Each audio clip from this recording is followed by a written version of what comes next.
Spade Detective Agency. Me, sweetheart. Oh, Sam, I'm so glad you called. Why? I don't know. I always am. Was it a good case, Sam? I didn't like it. Where are you? Morgue, San Mateo. Oh, was somebody killed? Yes? Well, do you know who did it? Yep. That's good. No, that's bad. Bad? Believe it or not, F, I wish I didn't know who killed who. I don't understand. Oh, Sam, you sound so downhearted. Well, I'm sorry. I'll try to loosen up. Stay where you are, sweetheart. I'll be right down to dictate my report on the champion caper.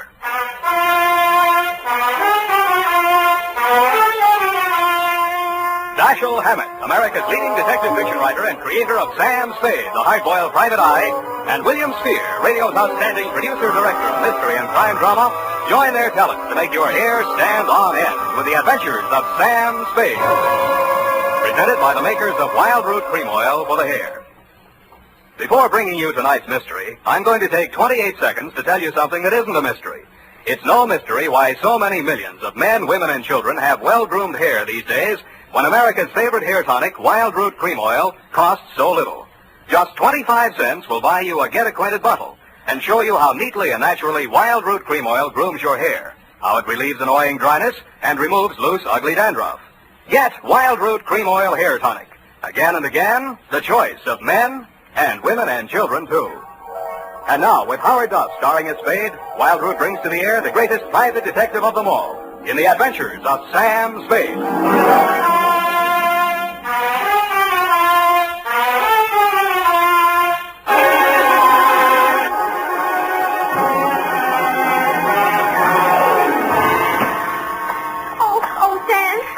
I read the afternoon paper. I don't understand it either. Stop that. Really, after all this time, you'd think I'd be acclimatized to all kinds of human storms. I've got my pencil already. And myself again. I'm ready, Sam. Sam, date? Date, August 7th, 1949. To whom, Sam? Jack Manelli. To Detective Lieutenant Manelli, Homicide Detail, San Mateo Police. From Samuel Spade, license number 137-596. Subject.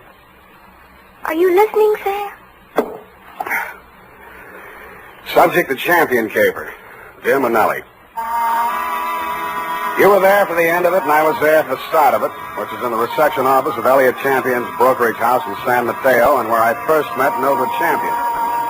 Remember that old staff, how a woman in love is always beautiful? When I went in, I had no idea she was in love and no idea she was beautiful.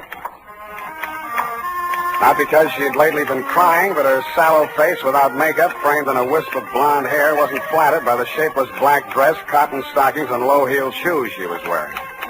Certainly not the going idea of beauty. Nor did her conversation reveal anything to indicate love. Oh, yes. May I help you? Mr. Elliot Champion, my name's Spade. Spade. S-P-A-D-E? You don't have to write it. He's expecting me. Your business, Mr. Spade? Private. I have to have a little more than that, I'm afraid. Oh, is this hot here? Mr. Champion can't stand fresh air. Obvious. That's what makes it so warm in here. I'm sorry. Yeah, it is hot. Just flip the switch and tell him I'm here. Well, what is it, Mildred? I was just going out. Mr. Spade is here. It says you're expecting him. But I don't find him listed in your appointment book. Don't be an idiot. Send him in. Send him in.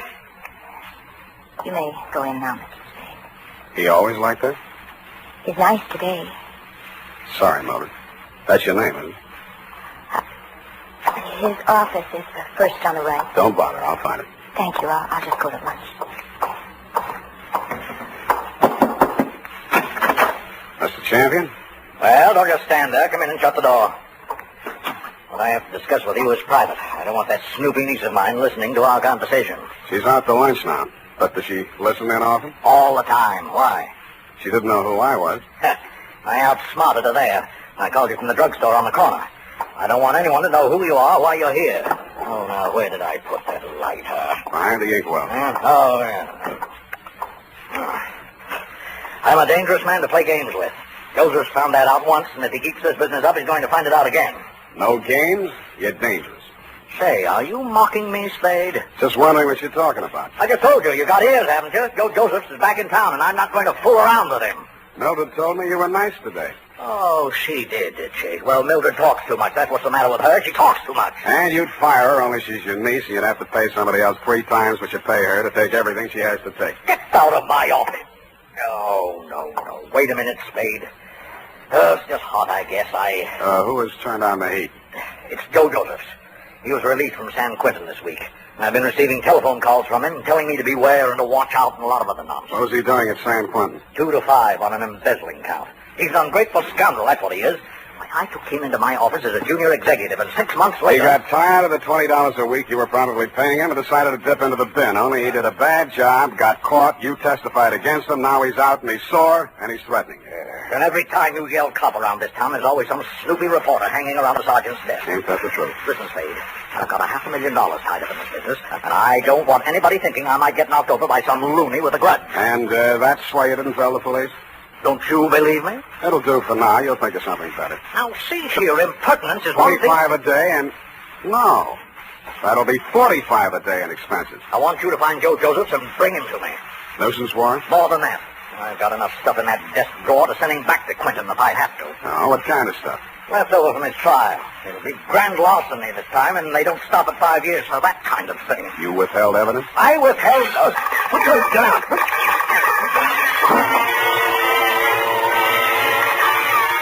My back was only 8 feet from the window, and it came through from the other building across the court. The silencer either ruined the marksman's aim, or he was just a bad shot, because out of 6 tries, he didn't connect with a thing but the desk lamp and a wastebasket.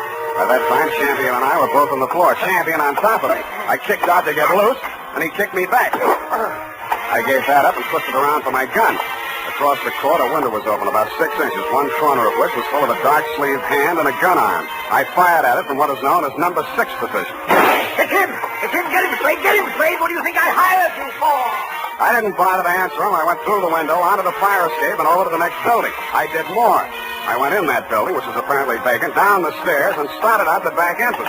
Hey, Oh, sorry. watch it, will you? What's the big hurry? Hey, he came out of this building. Which way did he go? Who came out of what building? This building, right here, just a second ago. Here? Yes. Who? Him. Who? The guy who just ran down What'd these he look stairs. like? Well, he... Oh, what'd he look like? I say, what'd he look like? Huh? Who?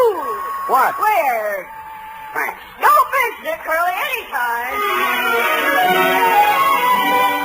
I couldn't tell her what he looked like because I hadn't seen him. After a careful search of the building, which revealed nothing, I decided my suspect had eluded me for good, and I returned to the office of Elliot Champion. He was sitting on his green leather chair, wearing an expression to match. Missed him, huh, Spade? What does Joseph look like? Oh, I've got a couple of snapshots here somewhere. Yes, here. Let's have a look. I was later to regret having those snapshots of my person. They showed a tall, thin-faced, haunted-looking guy, an old-looking 28, good face, shock of black hair, and dark eyes. I've seen plenty of Trons, embezzler type, and he wouldn't have been cast in a part in my movie. There was nothing about him to indicate that he'd embezzled $2,000 or used a silencer on a gun. I dug 238 slugs out of Champion's wall and went down to the street. Spade! Oh, Spade! He was a heavy-set man in a dirty white Panama hat and seersucker suit that didn't fit him around the middle. Just a minute, Spade, just a minute. He crawled out of a black sedan, jammed a cigar in his mouth, and began sweating. He needed a shave. He'd always need a shave. Hot afternoon, ain't it? Yes, it sure is hot. Sure is a hot afternoon. Here, my card. Lemuel Drigger, Confidential Investigations. Guess I should ought to have some new ones printed up, huh? I guess you should order, Lem, and change the name while you're at it. Huh? Didn't the commissioner bounce you 9 years ago for rolling a pack before you did the booking? Oh, let bygones be bygones, Spade. I'm in business for myself now. How's business, Lem? Punk. Try another racket, Lem. Spade, you been in to see old man Champion, maybe? Maybe. I was just going to go in to see him myself when I spot you pull up. I recognize you from the pictures in the paper last week. I figure maybe you and me ought to talk. What did you figure you and me maybe ought to talk about, Lem? Oh, you make it tough for a guy, Spade. We're in the same business, you know. What you going to see him about? So long, Lem. Hey, wait a minute. I'm an old gumboot, huh? A fat old gumboot who couldn't get a quick as a housekeeper or tail in a punk, is that it?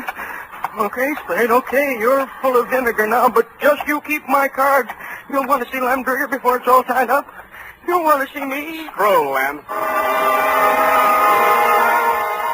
But he was right. I did want to see him because when I got down to the Chronicle office and looked up a morgue on the Joe Joseph trial, the first thing that jumped out at me was the name Lemuel Drigger. Lemuel Drigger, private detective who had been employed when Mr. Champion had become suspicious of Joseph's account irregularities, and who, together with Mr. Champion, caught Joseph's red-handed, and who willingly offered his testimony the same at the trial which convicted Joe Joseph to San Quentin for 5 years. The file also gave the name of Joseph's lawyer, a man named Anthony Speezer. The phone book showed an apartment address on Geary. That's you, Aggie? Hold on a minute. I was just trying to get dinner over before you showed up, but I guess I'm late tonight. Who are you? Mr. Speezer? That's right. My name's Spade. I'm a private investigator. I'm trying to locate a former client of yours, a man named Joseph. Come in. I was expecting Aggie, but come in. Thanks. I always fix my own dinner, poached egg and half. Ulcers. Name Spade? Yeah. Want an egg? No thanks. I'm on duty. Mind if I finish? It's up to you. Who's your client, Spade? Elliot Champion. Joe Josephs is back in town, and he's been making telephone threats and throwing 38s around. 38, huh? Mm-hmm. You know where he is? Joe was a nice kid, but a calendar job. Born with one war going on, a depression on deck, and another war in the hole. Makes a difference. The calendar got him. Everything was against him at the trial, too. I couldn't do anything. He thought I let him down and told me so. He got real sore when they read the book at him. Threatened Champion and that private Dick, Lem Trigger. Trigger and everybody else. Said he was railroaded. You were his attorney? I know, but he didn't have a chance in a million of beating that rap. He thought I ratted when I took the guilty plea in court's mercy, all for a lousy $2,000. Well, he's done his time and he's out now. He hasn't gotten in touch with you? Nope. No threats? Nope. Have a right to you from prison? Nope. Any idea where he'd be in town? Nope. Is it possible he has a mother? Nope. Then I guess I leave you to Aggie. We play records. Aggie used to be a violinist. Well, it's up to her. Spade. Spade. Yeah? If you find Joe, tell him where I live. I'd like to see him. Why? I don't know. Maybe I just want to see what 5 years in the pen does to a kid like that. Yeah. I'll bet you do.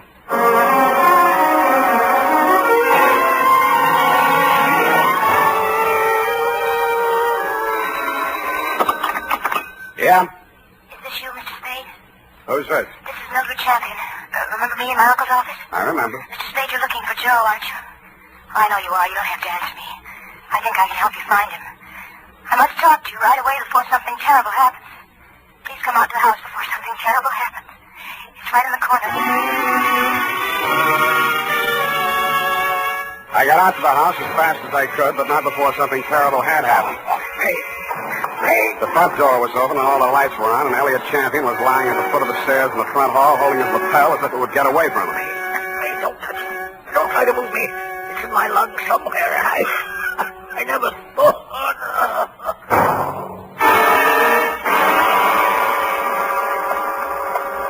It didn't look like there'd be much use, but I beat it up the stairs with a hall phone to call emergency ambulance. Hello? What's that? This is Joe. So you hired a private eye to look me up, huh? Well, you'll never find me, but I'll find you. Yeah, Mr. Champion, I'll be seeing you real soon. I didn't get it then, but I got it a second later. I grabbed for the banister, missed, and hit the top railing. A pair of hands held me up long enough to go through my pockets and then let me go, and that's the last thing I remember.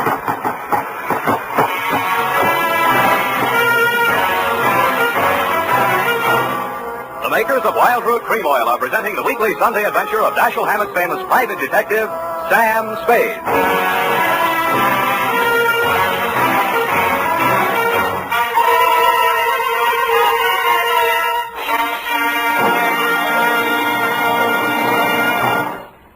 Now, here's important news on good grooming. If you want a well-groomed look that helps you get ahead, socially and on the job, listen.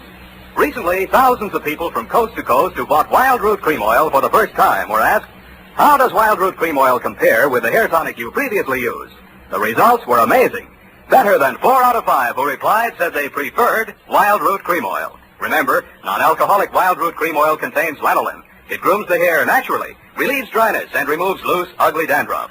So if you want your hair to be more attractive than ever before, get the generous new 25-cent size of Wild Root Cream Oil, America's leading hair tonic, on sale at all drug and toilet goods counters. It's also available in larger economy bottles and the handy new tube. By the way, smart girls use Wild Root Cream Oil too, and mothers say it's grand for training children's hair. Get Wild Root Cream Oil. Again and again, the choice of men and women and children too.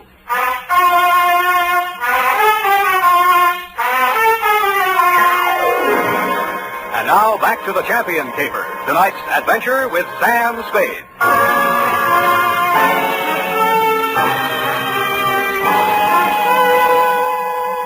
The neighbors had complained of gunshots, which was fortunate for me.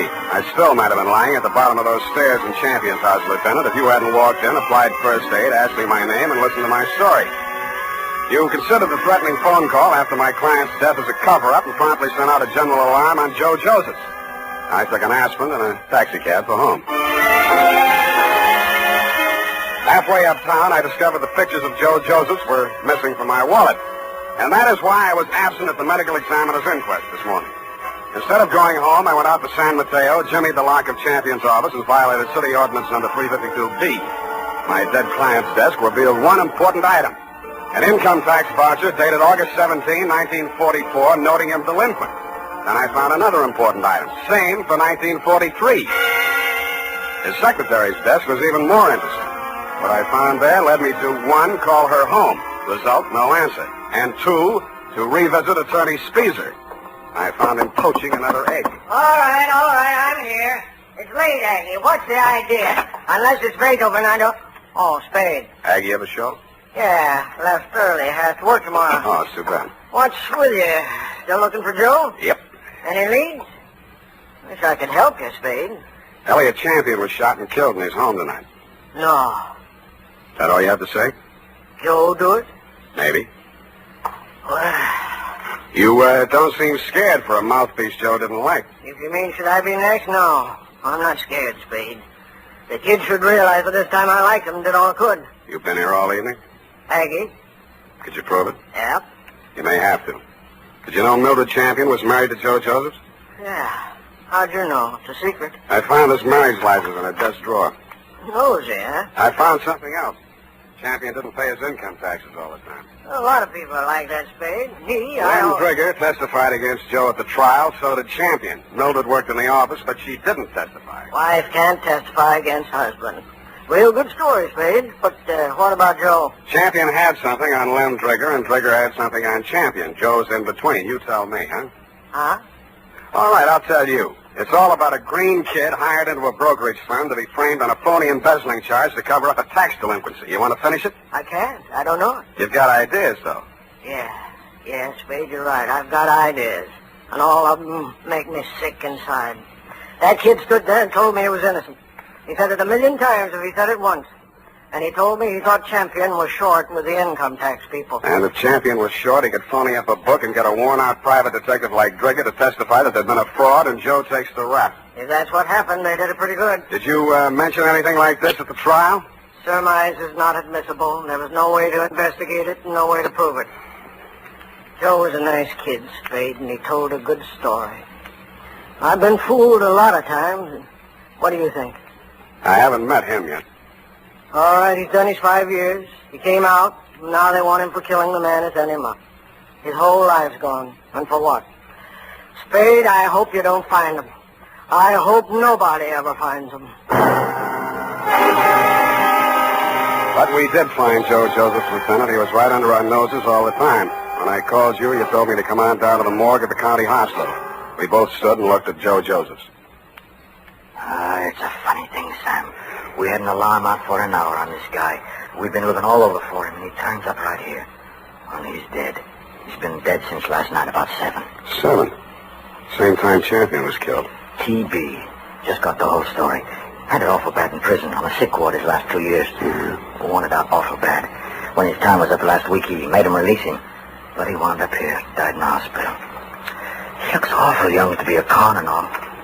I don't know, Sam, he's just a kid, isn't he?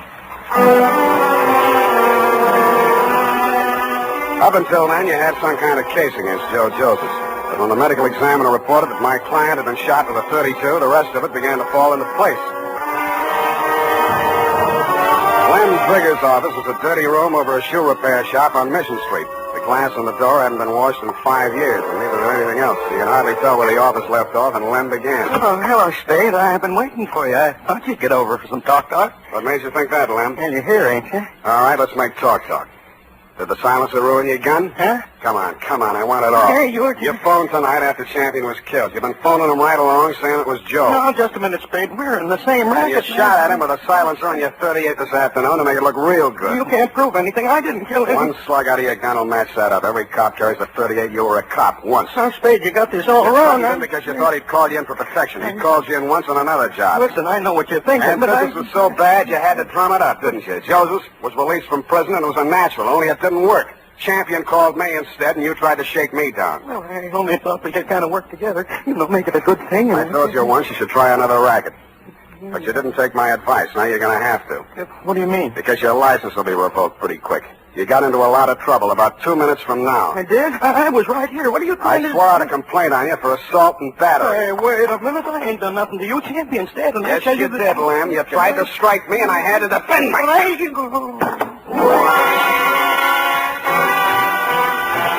And I did make out a complaint, Lieutenant. I phoned your office, and 2 of your men were on the way out to pick him up when I heard a footstep outside the door. I knew who was there and what she was there for, and I did the only thing I could think of at the moment. And it was lucky I did it. Her own .32 was in her hand when she came in the door. She looked at me, and Lem's smoking gun in my hand, looked at him stretched out on the floor, then she looked back at me, and the gun fell from her hand, and she began to cry. Hello, Mildred. I wanted to do it. I came here to do it. I know. Why? Why did you? To stop you. Why? My bullets went into the ceiling. He's just knocked out. No, he ought to be dead. Dead. No. Not anymore, Mildred. You tricked me. You knew I was coming here. And you know he should die. You know it. That won't bring Joe back. How many real tramps have you met in your life, Mr. Spade? Lots. And some who just thought they were. Well, you met the genuine product yesterday. My uncle, for example. He stole money from himself and made it look like Joe did it. I know about that. And this one? Why didn't you let me kill him, too? Why? Easy. When I went over to see him in the hospital the first time, I knew he was dying. He had that look in his eyes, helpless. And he knew what they'd done to him, and he couldn't do anything about it. But you figured that you could. So you killed your uncle when you found out Joe died, and you came here to kill Lem. They killed him. They killed Joe and they sent him to prison. 5 years I waited for him to get out of that awful place. I waited to hold him in my arms and tell him it was all over. 5 years I waited to help him forget his hate, my hate. 5 years I loved him so much every day. Oh, easy. And then he came back to me the way he did. Those pictures were all I had left of him after 5 years of waiting, loving him. Now he's dead. What can you or I or anybody do about what they've done to him? Look at me, Mr. Spade. Go ahead, look at me. I'm not what you'd call beautiful. I'm not even very pretty. Nobody would ever look at me twice. Well, Joe looked at me, and he loved me. Now he's dead, and I'm dead inside. I'm dead inside, and I'll be glad when I'm dead outside.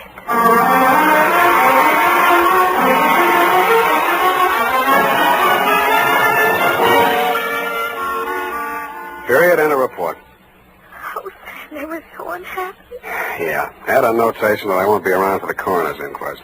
Sam, you can't do This it. report, when duly notarized, should be admissible as testimony. I want to get out of town for a few days. Sour racket. And now, listen to this. Later this evening, if you happen to stroll down to the corner for cigarettes or ice cream, why not also pick up some Wild Root Cream Oil Hair Tonic? Your whole family will like the way Wild Root Cream Oil grooms the hair neatly and naturally, relieves dryness, and removes loose dandruff. And ask your barber for a professional application of Wild Root Cream Oil Hair Tonic. Again and again, the choice of men and women and children, too. Here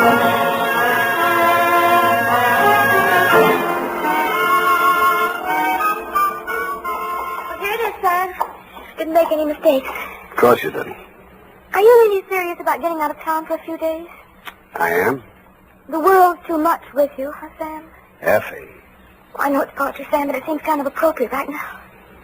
I don't care if she did kill those two men. I feel sorry for her. What's that got to do with poetry? Well, it's kind of poetic justice. Oh. Why did she dress the way she did, in that black dress and low heels? A form of penance, I guess. A mourning, absence of her missing lover. Lover? Yeah, no. Look, you'll have to type it all over if you keep that up. But, Sam, it's all so beautiful and tragic. Yeah. And you watched it all happen with such understanding. I'm so proud of you. Oh, Sam. Come on now, come on. Dry up and go home. Good night, Sam. Good night, sweetheart.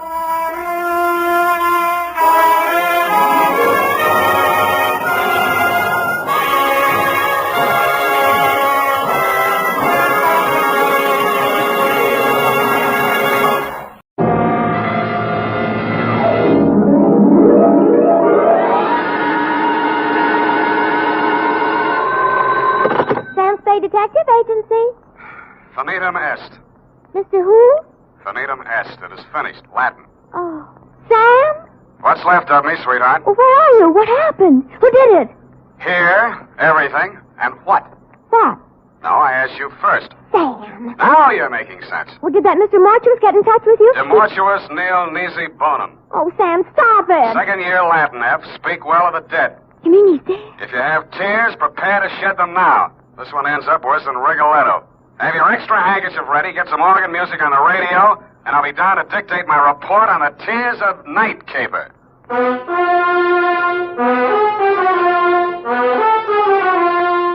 Dashiell Hammett, America's leading detective fiction writer and creator of Sam Spade, the hard-boiled private eye, and William Spear, radio's outstanding producer-director of mystery and crime drama, join their talents to make your hair stand on end with the adventures of Sam Spade.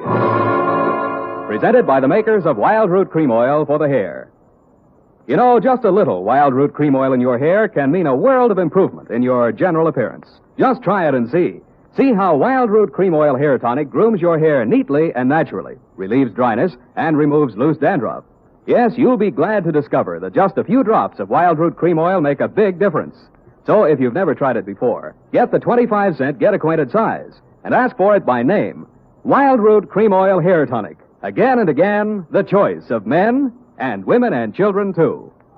And now, with Howard Duff starring as Spade, Wild Root brings to the air the greatest private detective of them all in the adventures of Sam Spade.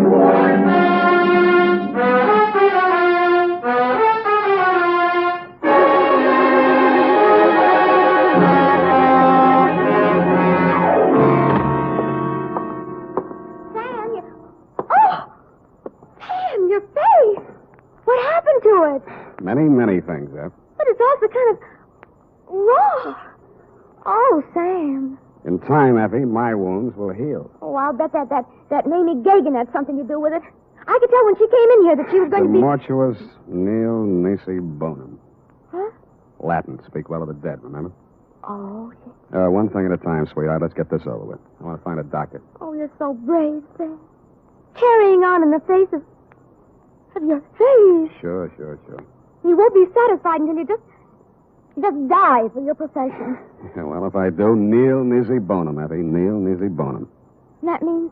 Latin means, you have bony knees. Oh. Date, July 24, 1949, to Miss Daphne Arlington from Samuel Spade, San Francisco, license number 137596. Subject, the tears of night. Dear Daphne, I hope this will clear up a few things in your mind. I hope it'll let you know how you got where you are and what happened to put you there. It all has an illogical beginning, middle, and end. At 3, yesterday afternoon, my loyal secretary and confidant, Miss Effie Perrine, a doll, who has been rehearsing a Cockney play for television, flung open my office door and said, Miss Mamie Gagan to see Mr. Spade. I said 2E. Miss Mamie Gagan looked everything the name implied, from her lately blonded hair to her genuine alligator shoes.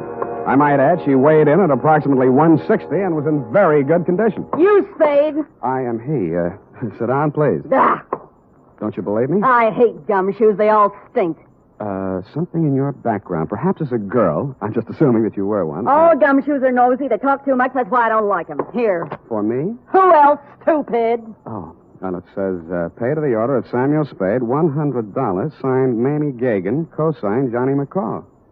All right, is it good? You wise guy or something? Sure it's good. I'm the treasurer. Get your hat. In this weather? We gonna go see Johnny. McCall. Yeah. Why are we going to see Johnny? Johnny wants you should do something for him. What does Johnny want I should do for him? Come on, Spade, what's the matter with you? He'll tell you. I just love to hear you talk, Mame, that's all. All this gassing ain't getting us nowhere. The boss is waiting. Gumshoes talk too much. Yes, ma'am. Well, maybe we do, but ours is a lonely profession. Mamie led me to a large Cadillac parked in a no-parking zone. She tore the ticket up and ate it. We got in and charged through traffic towards Burlingame. About a half a mile this side of the main highway, we turned off to the left, and pretty soon we were winding up a private road to a fine old colonial mansion. 2 or 3 private patrolmen were guarding the entrance. They all needed shaves. They kind of nodded as we went up to the front door. Naturally enough, it didn't open, but a peep shutter did. Yeah, It's me, Feely. That's the private keeper the boss wants to see. Open up. okay. How are you feeling, Mr. Feely? Screw. All kinds of folks around. This way, Spade. How is it? Mamie, I got your peeper. Okay. Inside. Here he is, Johnny, flat feet and all. His name's Spade. They are not. I know. I picked him myself. Go on, beat it. I hate gumshoes. Boo. Don't mind Mamie. She's kind of bitter. Yes, she is. We did a lousy job on her hair last time. It's all streaky. Yeah, I noticed. Go on, sit down. Nice place, Johnny, nice place. How's the growth? Oh, ain't as good as running beer, but them days are gone. I do all right. 2 crap tables, 2 faro games, a little roulette in the living room, but I have to be careful. Yeah, you seem to have plenty of muscle outside to keep you safe and comfy. Punks, all of them. But the best I can get nowadays, no good gunsels left. Guess they all got married and settled down or something. All right, Johnny, it's cool and it's nice out here. You make a living, and I got a check for $100. Why? Well, in my line, I don't generally have much use for a private eye. I don't generally like them, Neither does Mamie. but I can use one right now. Ever see this before? No? Well, it's a little bit of necklace. Necklace case. Called huh? the Tears of Night or something. Yeah? And it's worth quite a chunk of Geetus. These 4 diamonds are good stuff. Dame named Daphne Arlington left it here a week ago when she went in for a plunge at the roulette table.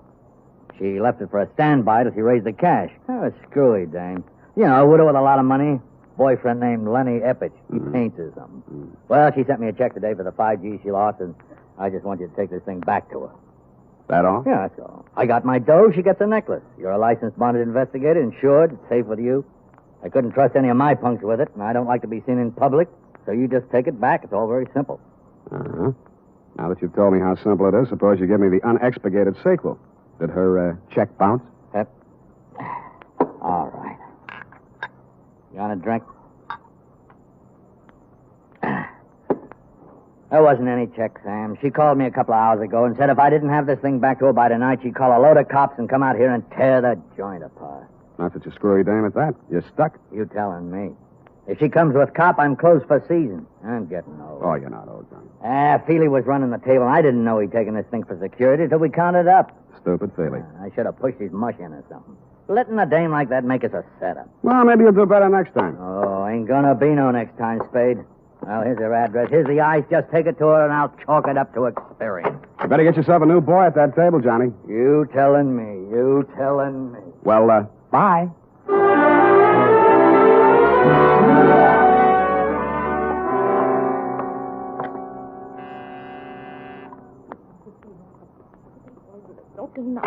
Lenny, I thought you'd never get here. The performance begins at 8:30, and you know how the traffic is, and if we're going to have a bite to eat...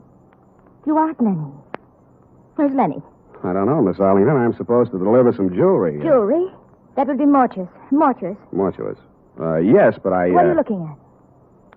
Your throat. Really? Well, really, Mr. Spade, Sam Spade. Well, really, Mr. Spade.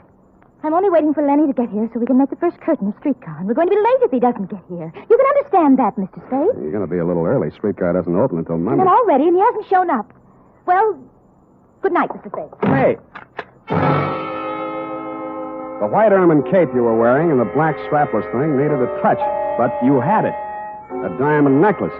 In fact, the Tears of Night, the same one I had in my pocket, Daphne, was hanging around your lovely neck.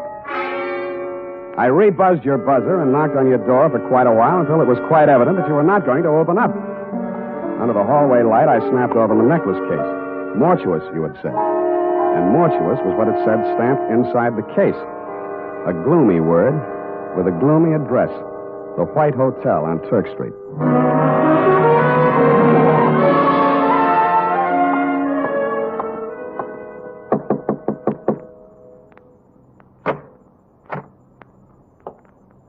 Hannibal Mortuous. At your service, sir.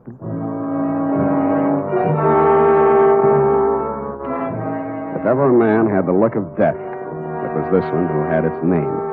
He was older than old, cadaverous, and in his skull-like head, his eyes were white. He was wearing a flannel nightshirt.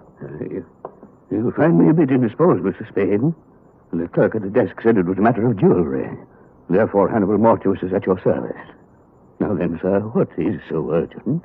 I came to ask you about a diamond necklace. I found your name stamped on the inside here. House of Mortuous, most respected name in diamonds, as well as all the lapidary arts. Most respected.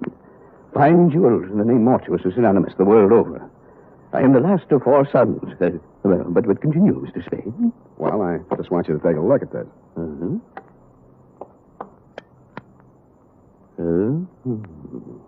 And how do you come in possession of the Tears of Night, sir? Well, a man named Johnny McCall, who runs a gambling club, hired me to deliver it to a lady named Daphne Arlington.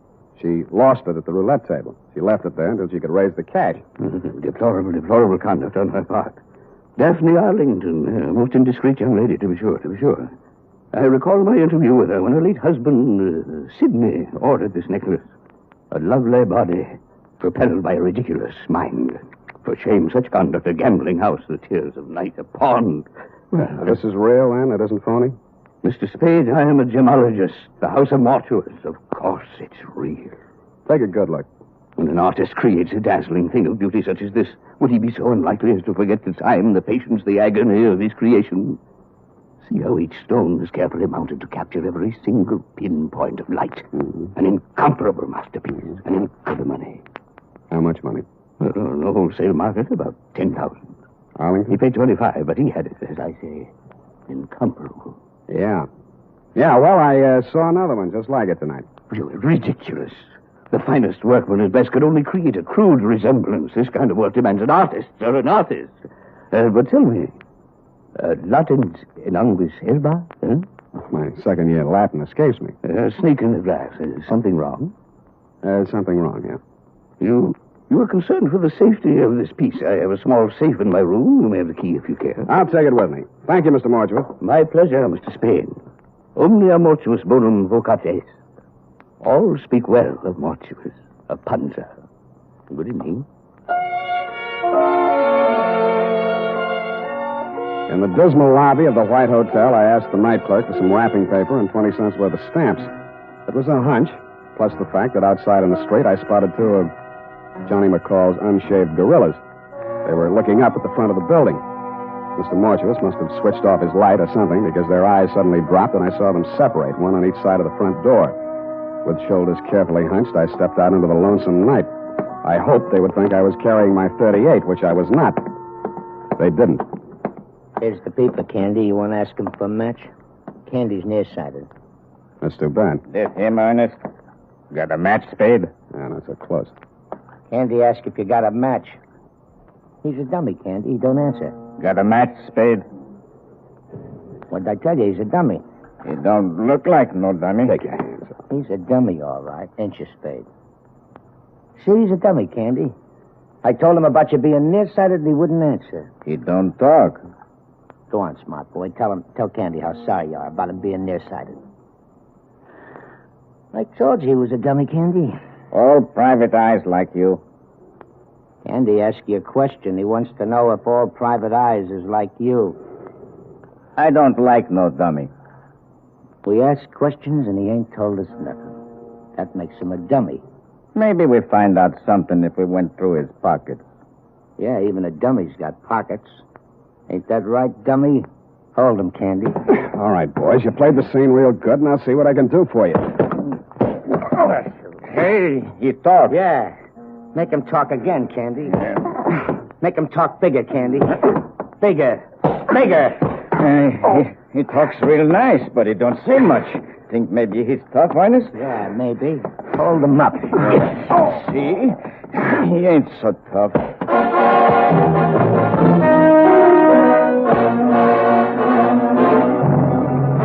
No, I wasn't.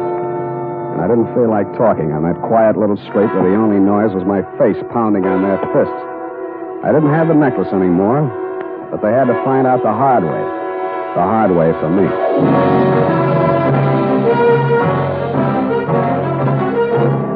The makers of Wild Root Cream Oil are presenting the weekly Sunday adventure of Dashiell Hammett's famous private detective, Sam Spade.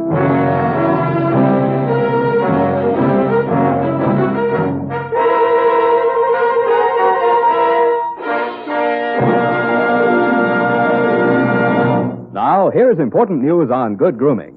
If you want the well-groomed look that helps you get ahead, socially and on the job, listen. Recently, thousands of people from coast to coast who bought Wild Root Cream Oil for the first time were asked, how does Wild Root Cream Oil compare with the hair tonic you previously used?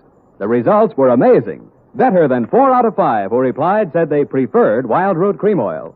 Remember, non-alcoholic Wild Root Cream Oil contains lanolin. It grooms the hair naturally, relieves dryness, and removes loose, ugly dandruff. So if you want your hair to be more attractive than ever before, get the generous new 25-cent size of Wild Root Cream Oil, America's leading hair tonic, on sale at all drug and toilet goods counters. It's also available in larger economy bottles and the handy new tube. By the way, smart girls use Wild Root Cream Oil, too, and mothers say it's grand for training children's hair. Get Wild Root Cream Oil. Again and again, the choice of men and women and children, too.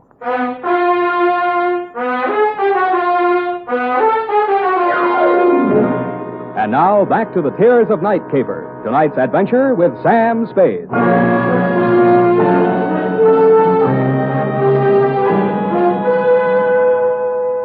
I remember trying to wake up a couple of times. I was dreaming that we were driving along in a giant Cadillac. Big Mamie was sitting on my lap. She was eating a diamond necklace and spitting out cherry pits, which Mr. Mortuus grabbed, looked at through his jeweler's glass, and then tossed into a roulette wheel. Then we had a blowout, and the whole car vanished with everybody screaming, "Demortuous, Demortuous." Somewhere around 7 in the a.m., I began to get a feeling. Several feelings, and all of them hurt. I had been dumped in the grass in a fairly nice neighborhood. In your neighborhood, as a matter of fact, Daphne. And 5 minutes later, I was climbing the steps to your apartment. I thought maybe you'd let me wash my face in your bathroom. Also, you seemed the logical one to question since nothing else made sense. You were sitting in a large chair. The drapes were drawn, the door was slightly open, and only the light from the hall seeped in. You had the phone in your lap. The receiver was off. My guess was right. You were looking at nothing. Oh, Mr. Spade. It's you. You came back. You've been in an accident. I don't think you'll need this. Oh, yes. Well then, Mr. Spade. Well then, I suppose you've met some people tonight who know a great deal about me. A gambler, a jeweler.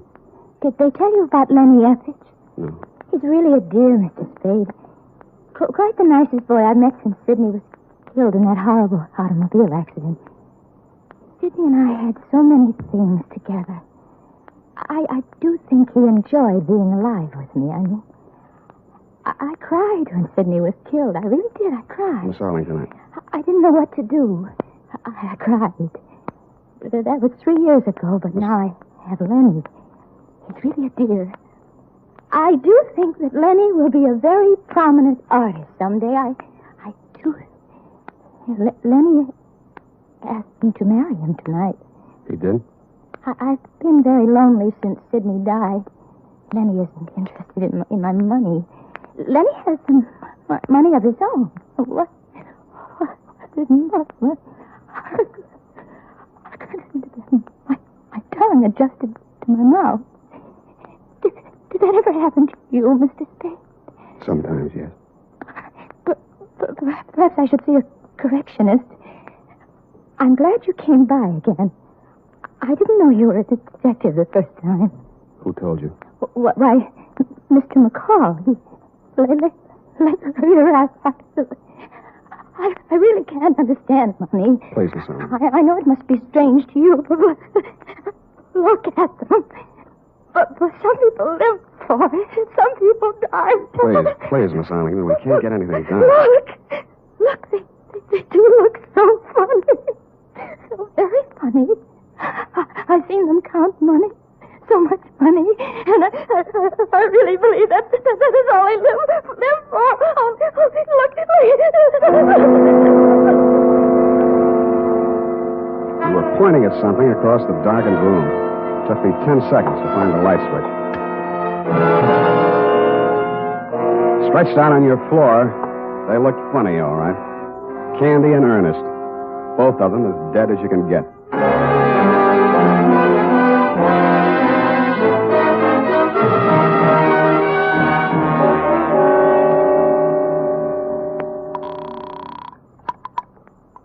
Hello, darling. Darling. I've been waiting all night. I knew you'd telephone and give me your answer. I knew you'd marry me. Your name, Lenny Eppich? Why, yes, but I was expecting... My name's Spade. I'm a private investigator. I'm calling from her apartment. Daphne's? Now, listen. There's been a couple of murders here. Murders? She's had quite a jolt.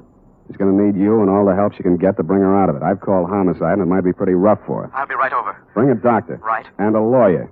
I'm afraid she'll need one of those, too. I've got a good one. We'll be there. Thanks, Mr. Spade. He showed up about the same time the crew from homicide got there.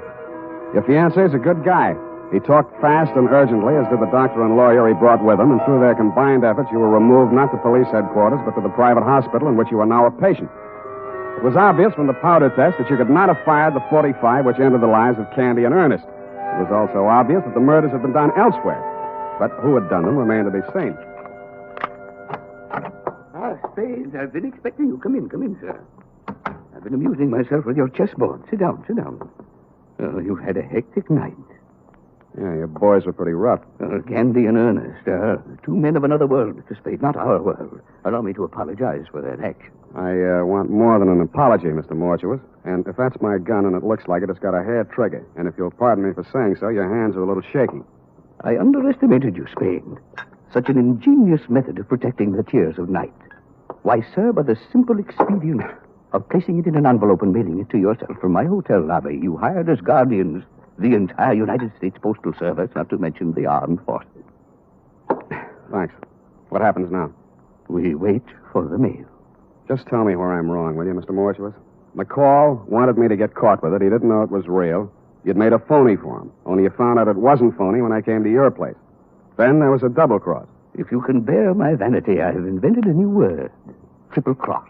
It has a ring to it, Oh. Including Mamie? Mamie and her friends have been very valuable to me, but I must necessarily exclude them from sharing the profits. Mamie knocked off Candy and Ernest? Abetted by the last of the House of Mortuus. You planted them in Daphne's place. Mamie and I. A crude touch, I thought, but it had a purpose. I happen to know that Mrs. Arlington has for a long time been on the verge of a nervous breakdown. With two cadavers in her living room, she was very unlikely to discuss a bogus necklace with the police. And I doubt very much if she knew she was wearing the original or the imitation. Flighty girl. That's the lousiest thing the House of Mortuus ever did. She walked in and found them. If you had merely returned the real necklace to her, it would have been simple to make an exchange, and none of this would have been necessary. But I know. You just sit here and wait for the mail. We wait for the mail. What about your other playmate? I'm afraid I'll be sought for a murder or two or three this night. Mamie. She got it, too? Yes. Where are the police going to find her? Oh, in my hotel room, which I departed hastily once the room clerk had informed me of your ingenious method for protecting the necklace. I shot her there. You work cheap. Cheap, sir? I don't understand. A $10,000 necklace? It's not quite a king's ransom, you know. The tears of night are worth 5 times that. I'm afraid I misinformed you as to their value. I didn't want you to become suspicious. You are a really horrible, terrifying old man. I suppose you think you'll get away with it. I don't intend to get away with it. An old man, yes, but I intend to spend my remaining years... They'll pick you up before you get to the airport. I doubt that. I shall turn the tears of night into cash. And with a well-laden purse, I shall guarantee to elude the police over half the world. In 2 years, perhaps 3, they'll get me. But I've spent the money, and... We have a visitor. Caution, Spade. I do shoot well. Answer it, tell them to go away. I'll be right beside you. All right. Open it. One side, Spade, I got a gun. Obvious. Me. I thought I'd find you here waiting for the mail. You dirty. You didn't do such a good job on me. Caution, my dear. I have a gun, too. Everybody but me. I can last long enough to let you have it. Not so good, my dear. Your loss of blood has made you groggy. It's still good enough. Well, It was almost a photo finish. He kind of leaned into the wall with a pained and amazed look on his face, then he seemed to try to walk. Mr. Spade. Mr. Spade, sir, I believe I've been shot. I'll need a little assistance. I can't seem to hold my feet, sir. I can't seem to hold my feet. This was an awkward plan at best. The mortuus nil nisi bonum, Spade.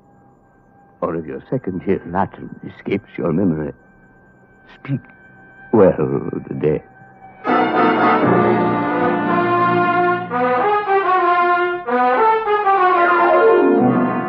Period and a report. Oh, Sam. All those people. 4 in all. And that poor girl, Daphne. How she must have felt when she saw it. Oh, Sam. Yeah, it was pretty bad. You poor darling. Well, it's about time. And you go right home. In fact, I'm going to take you home. Yeah? Then what? Well, You are a registered nurse, maybe? Hmm? I... Go type that up. I am completely well, and when you return, we shall Indian wrestle. Certainly, sir. And now, listen to this. Shopping note. Tonight or tomorrow, get a family-sized bottle or handy tube of Wild Root Cream Oil, America's favorite hair tonic. Oh, yes. Good night, Sam. Good night, sweetheart.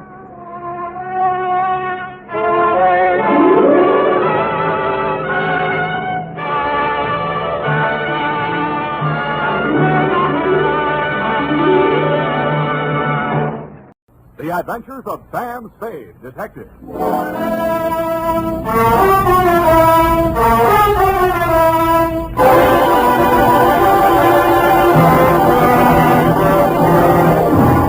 To Dr. Ludwig Zoya, 1241 Leavenworth, San Francisco, from Samuel Spade, license number 137596. Subject, Edith Hamilton. No paper?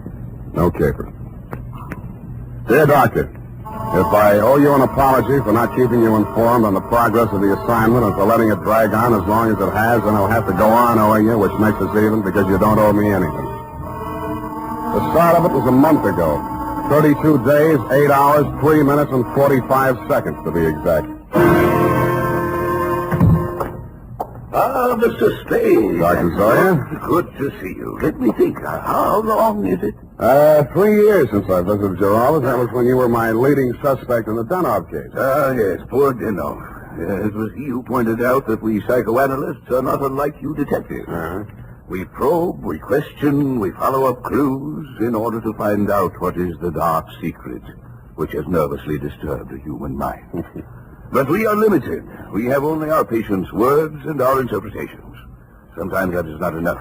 And that is why I need your help in this particular case. What case is that, Dr. Zoya? Please do not interrupt the free flow of my thoughts. Pardon me.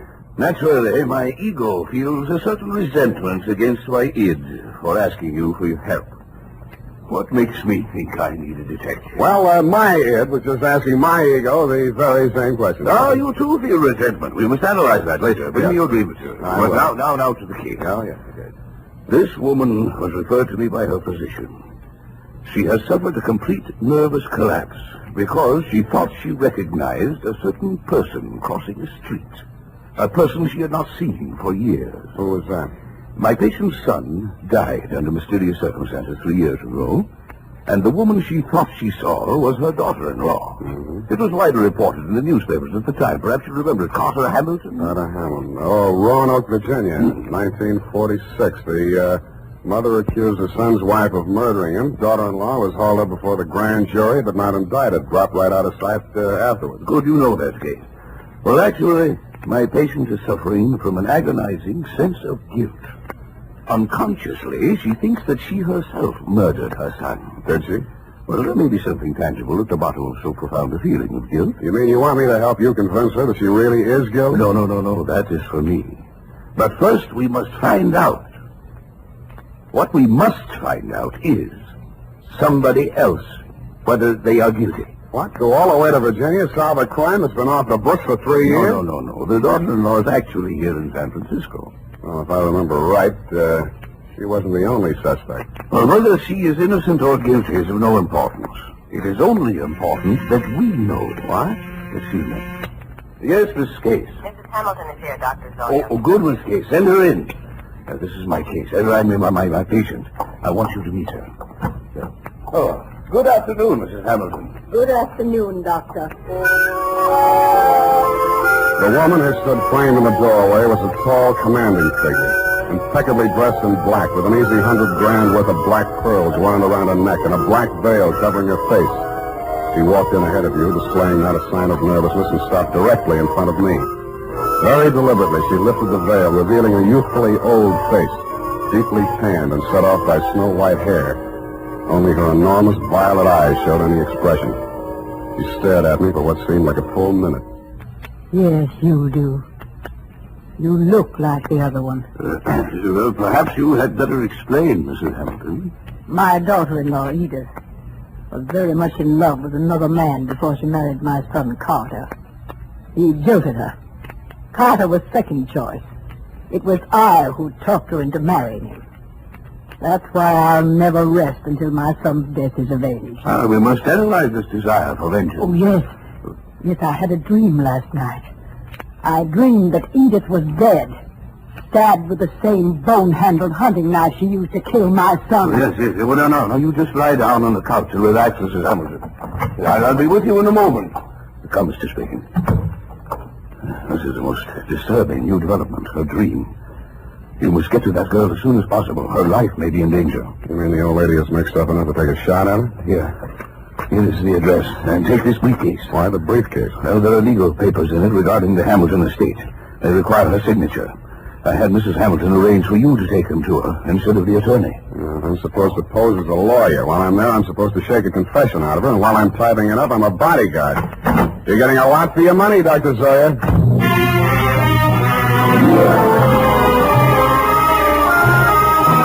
I spent the next hour or so in a newspaper morgue briefing myself on the old Hamilton case. The victim, Carter Hamilton, was the 28-year-old tail end of an old Virginia family whose blood was as rich as it was blue. The accounts of the killing were sketchy. At the old plantation, Carter Hamilton had been found one morning by his mother dead in bed of a stab wound. The knife was never turned up. Somebody had wiped everything in the room clean of fingerprints, which sounded like robbery until it was established that nothing was missing. The state was counting heavily on Mrs. Hamilton Sr.'s testimony in their case against the daughter-in-law. At an odd angle I'd forgotten. The old lady had clammed up in front of the grand jury, and the case was dropped for lack of evidence. Then there was a picture. She was the kind of a girl who looks her best in a riding outfit with her freckles showing, and then surprises you by looking even better in full makeup with her shoulders showing. Candid is the word that best describes her features. Large, widely spaced eyes, a generous mouth, and an expression of unaffected sincerity. It was with a certain reluctant eagerness that I kicked myself up Stockton Street to Pine, across Pine to Bush, and up 3 flights of stairs.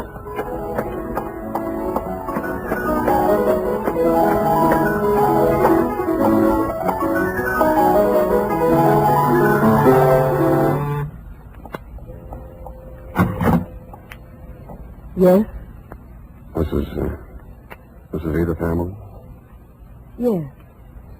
You must be from the attorneys. They wired me you were coming. Come in. Thank you. Not that I'm in hiding, but I'm curious as to how they got my address. Would you like a drink? Oh, not right now. Can I fix you one? In about 20 minutes, maybe. I'm still wondering how they located you? I think the elder Mrs. Hamilton saw you on the streets. Oh, is she here in San Francisco?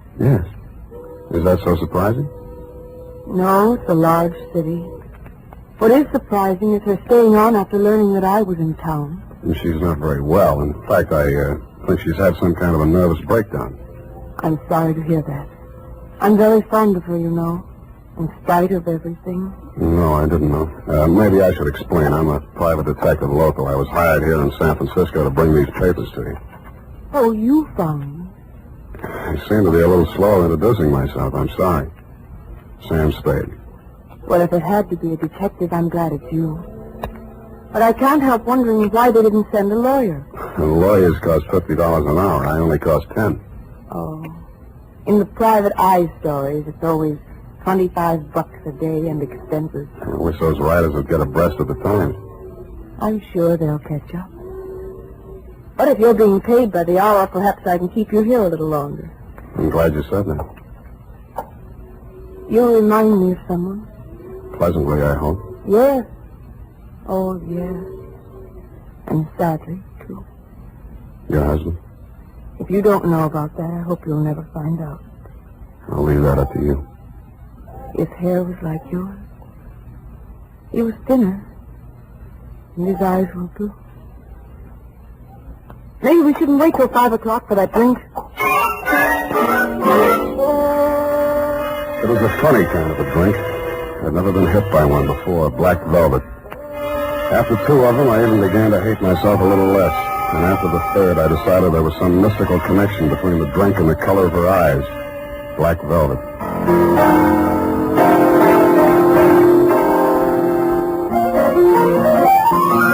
I don't know much about music, but the way she went at the piano, you knew she wasn't afraid of it, and probably wasn't afraid of anything. The pieces she played were like her, bold and at the same time delicate. Simple, but with a web of complexities in the background. Brilliant, but always colored with sadness.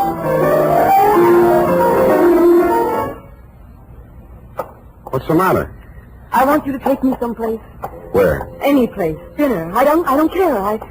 I just want to go someplace with you. With you. Hey. What is it, Sam?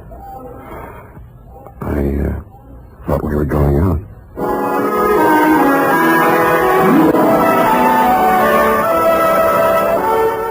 I never paid much attention to San Francisco before I met her. It's quite a place. There's a little park up on Russian Hill where you can stand and look out over the houses of the marina to the Golden Gate. There's an island in San Francisco even worse than Alcatraz. It's in the middle of the lake at Flashacre Zoo, and instead of gorillas, the population is nothing but monkeys. There are only 2 laundries in Chinatown. And out at Golden Gate Park, they have a band concert every Sunday afternoon. Maybe it was just the bright weather, but everything looked clean and shiny, as if somebody had taken a scrubbing brush to all the buildings. We even fed seagulls. At first, she never went any further into her past than the day before yesterday. I couldn't very well charge her for the progress I was not making on the case, so when I learned that you'd sent old Mrs. H to a nursing home for a 2-week rest and Edith did not need bodyguarding for the time being, I took a job that took me down to Los Angeles for a few days. I was awful glad to get back, and not because I don't like L.A.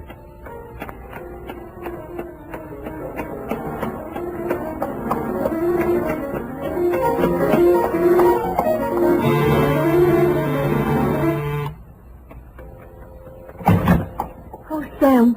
Oh, darling, you were gone so long. Hey, the posies. Oh, give them to me. Well, I like that. This is the last time I make a fool out of myself buying flowers. I'll love them later. Hey, you're trembling. What happened while I was gone? What happened to me happened before you went away. You know that. Sam, while you were gone, I had a lot of time and I did a lot of thinking. And I came to a very important decision. There was something I knew I had to tell you. And I wasn't so sure I could get through it. Oh, look, Angel, it sounds serious. I don't think this is the time. Oh, but it is. Yes, it is. Here, take it before I change my mind. What is it? I wrote it all down. Sit here, facing away from the piano. And don't say anything until you've read it through. Oh, okay.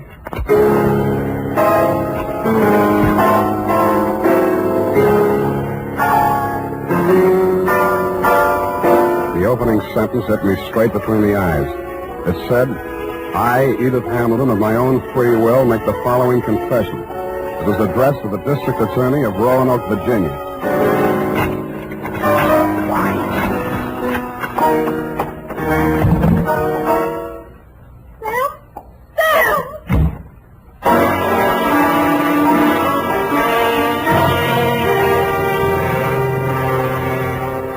that, Dr. Zoya, was when I headed back to your office. Not to have my head examined, it was too late for that, but to tell you that I was resigning this paper. On the way, I placed 2 ads in the classified sections of 3 papers. One under office space for rent and one under situations wanted. Ex-private detective desires position as night watchman, prison guard, asylum attendant, or any more pleasant line of work. And I really meant it.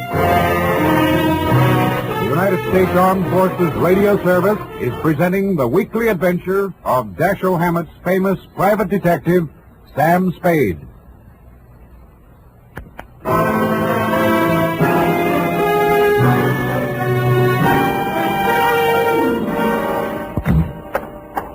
Mr. Spade, what is it? You're disturbed. Disturbed is not the word, Mr. Zoya. Is it because you've been with her a week and a half and there's yet no progress?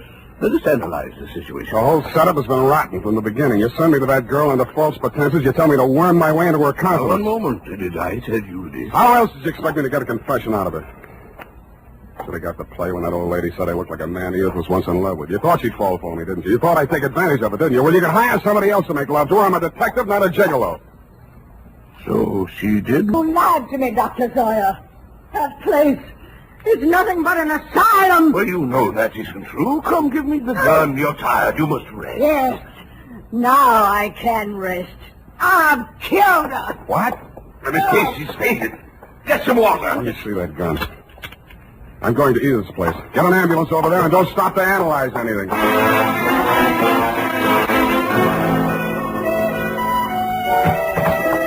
Edith was slumped forward over the piano keyboard. She was barely breathing.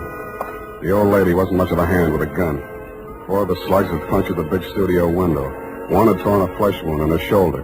The other had penetrated the right side, just below the rib cage, and there was not much bleeding at the wound of exit. Her face was pale and the skin cold to the touch. I gambled on a hunch she was suffering mainly from shock, moved her over to a couch, threw a blanket over her, and poured hot coffee into her. After a bit, her color started coming back. Then she opened her eyes.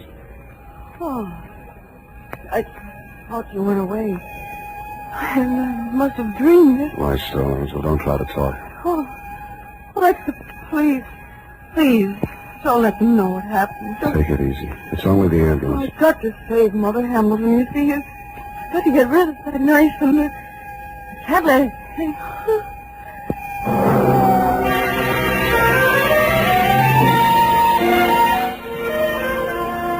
I rode in the ambulance with her. She was still unconscious when they carried her into surgery. They told me she was out of danger. When they threw me out that night, I went back to her apartment. What she'd said about saving old Mrs. Hamilton and getting rid of the knife gave me a new slant on that confession I hadn't read. The pieces were still on the floor where I'd thrown them. It took me nearly an hour to put the jigsaw together. And when I did, it was still a puzzle. In her story of that morning 3 years ago, she confessed to finding the body before the official discovery, to hiding the knife and wiping the doorknobs and surfaces in the death room to get rid of fingerprints. She couldn't remember anything that had happened in the 8 hours between 1 a.m., when she had left her husband drinking in the library and gone upstairs to bed, and approximately 9 in the a.m. when she found herself standing over his body with a knife in her hand. I stretched out on the sofa to think it over, and then I drew a blank.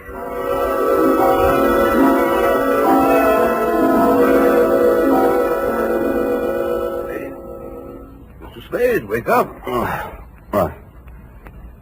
How did you get in here? Well, I've been reading that so-called confession. Very interesting. We must analyze it. You analyze it. I'm going to call the hospital. I've just come from there. How is she? Physically, nothing serious. Mentally, she's not so good. She keeps asking for you. Yeah? She thinks you can help her. Yeah, it's definitely there, the delusion that she's in love with you. What makes you so sure it's a delusion? Don't answer that. When can I see her? Well, it's best that you wait until she comes home. That will be next Tuesday. Look, you're supposed to be a first-class head doctor. Can't you cure this amnesia of Edith? I thought I explained to you last night when we were discussing transference. Please, Dr. Zoya, please. I know you mean well, but don't, I beg of you. Well, it's not important. When she gets to know you better, she will realize that her love for you is irrational. And then she will remember everything.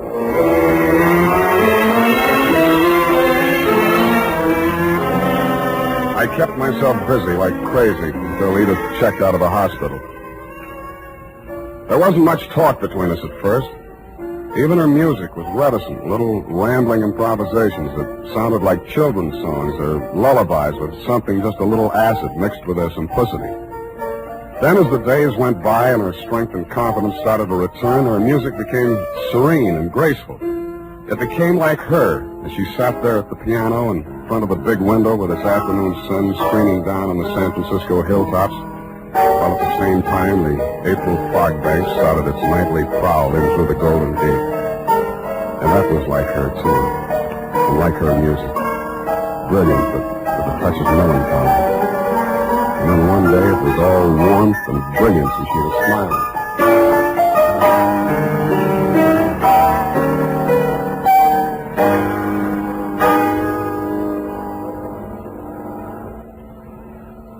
Sam? Yeah, Angel. I remember now. So that's it. I woke up this morning feeling so happy. And then I knew I was on the verge of it. Because I knew that however bad the truth might be, it was worth not remembering it. Even if I was a murderer, you'd rather know, wouldn't you? No, I wouldn't. Why? I thought I knew you so well. Darling, are you angry? Yeah. But at me? Yes, you. The first time I came here, I tried to give you fair warning. You should have figured the score when I told you I was a private detective. You'd even read the stories where in the end the detective doesn't have any choice but to turn in the beautiful dame, no matter what his personal feelings are. Maybe you didn't think they were true to life, or maybe you thought I was an exception to the rule because you are. Well, I'm not. Truth is, I was hired to get a confession out of you any way I could, and I think in the back of your mind you've known it all along. You want to have your confession, and eat it too. You probably learned as a child that it's smarter to tell all and be patted on the back than to be found out and get spanked. How can you be so smug and so self-satisfied and so... Whatever made me think I was in love with you? Just because you looked a little like someone who was... Zoya was right. Only you thought you were kidding yourself, too. Zoya called it transference. I call it baloney. Goodbye. You come back here. You can't just leave like...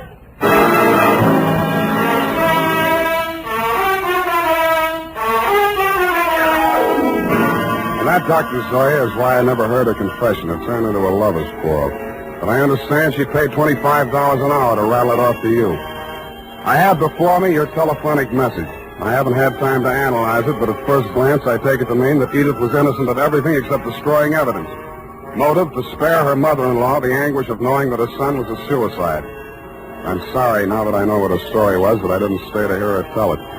But that, as you would say, is not important. At least I cured her of that love delusion you were so worried about, even though it took a month to do it. Period, and a report. Oh, Sam, sacrificing yourself so self-sacrificingly, rather than shatter a mother's delusion. Yeah, some other time, huh? I'm sorry, Sam. I'll go type this up.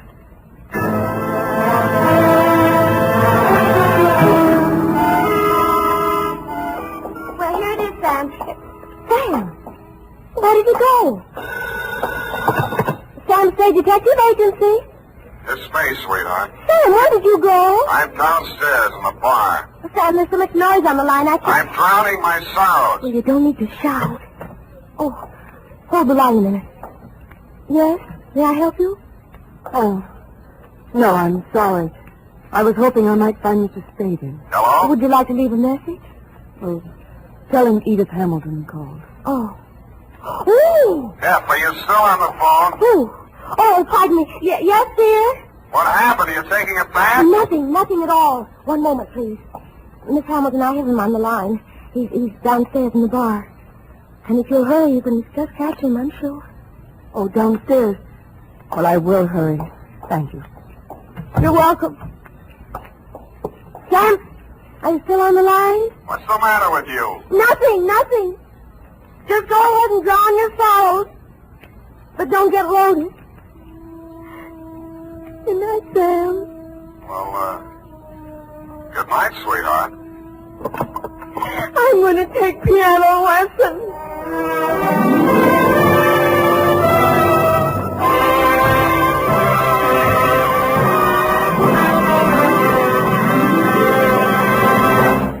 The Adventures of Sam Spade, Detective. Brought to you by Wild Root Cream Oil Hair Tonic, the non-alcoholic hair tonic that contains lanolin. Wild Root Cream Oil, Again and again, the choice of men who put good grooming first. Sam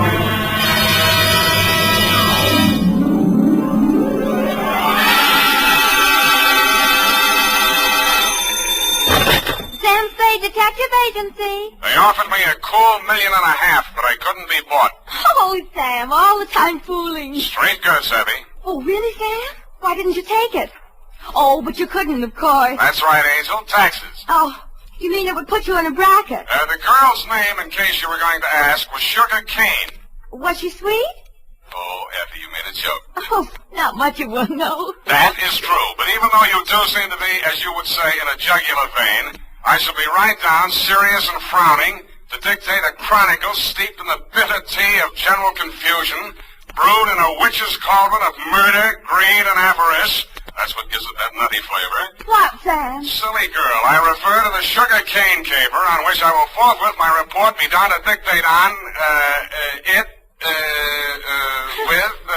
goodbye.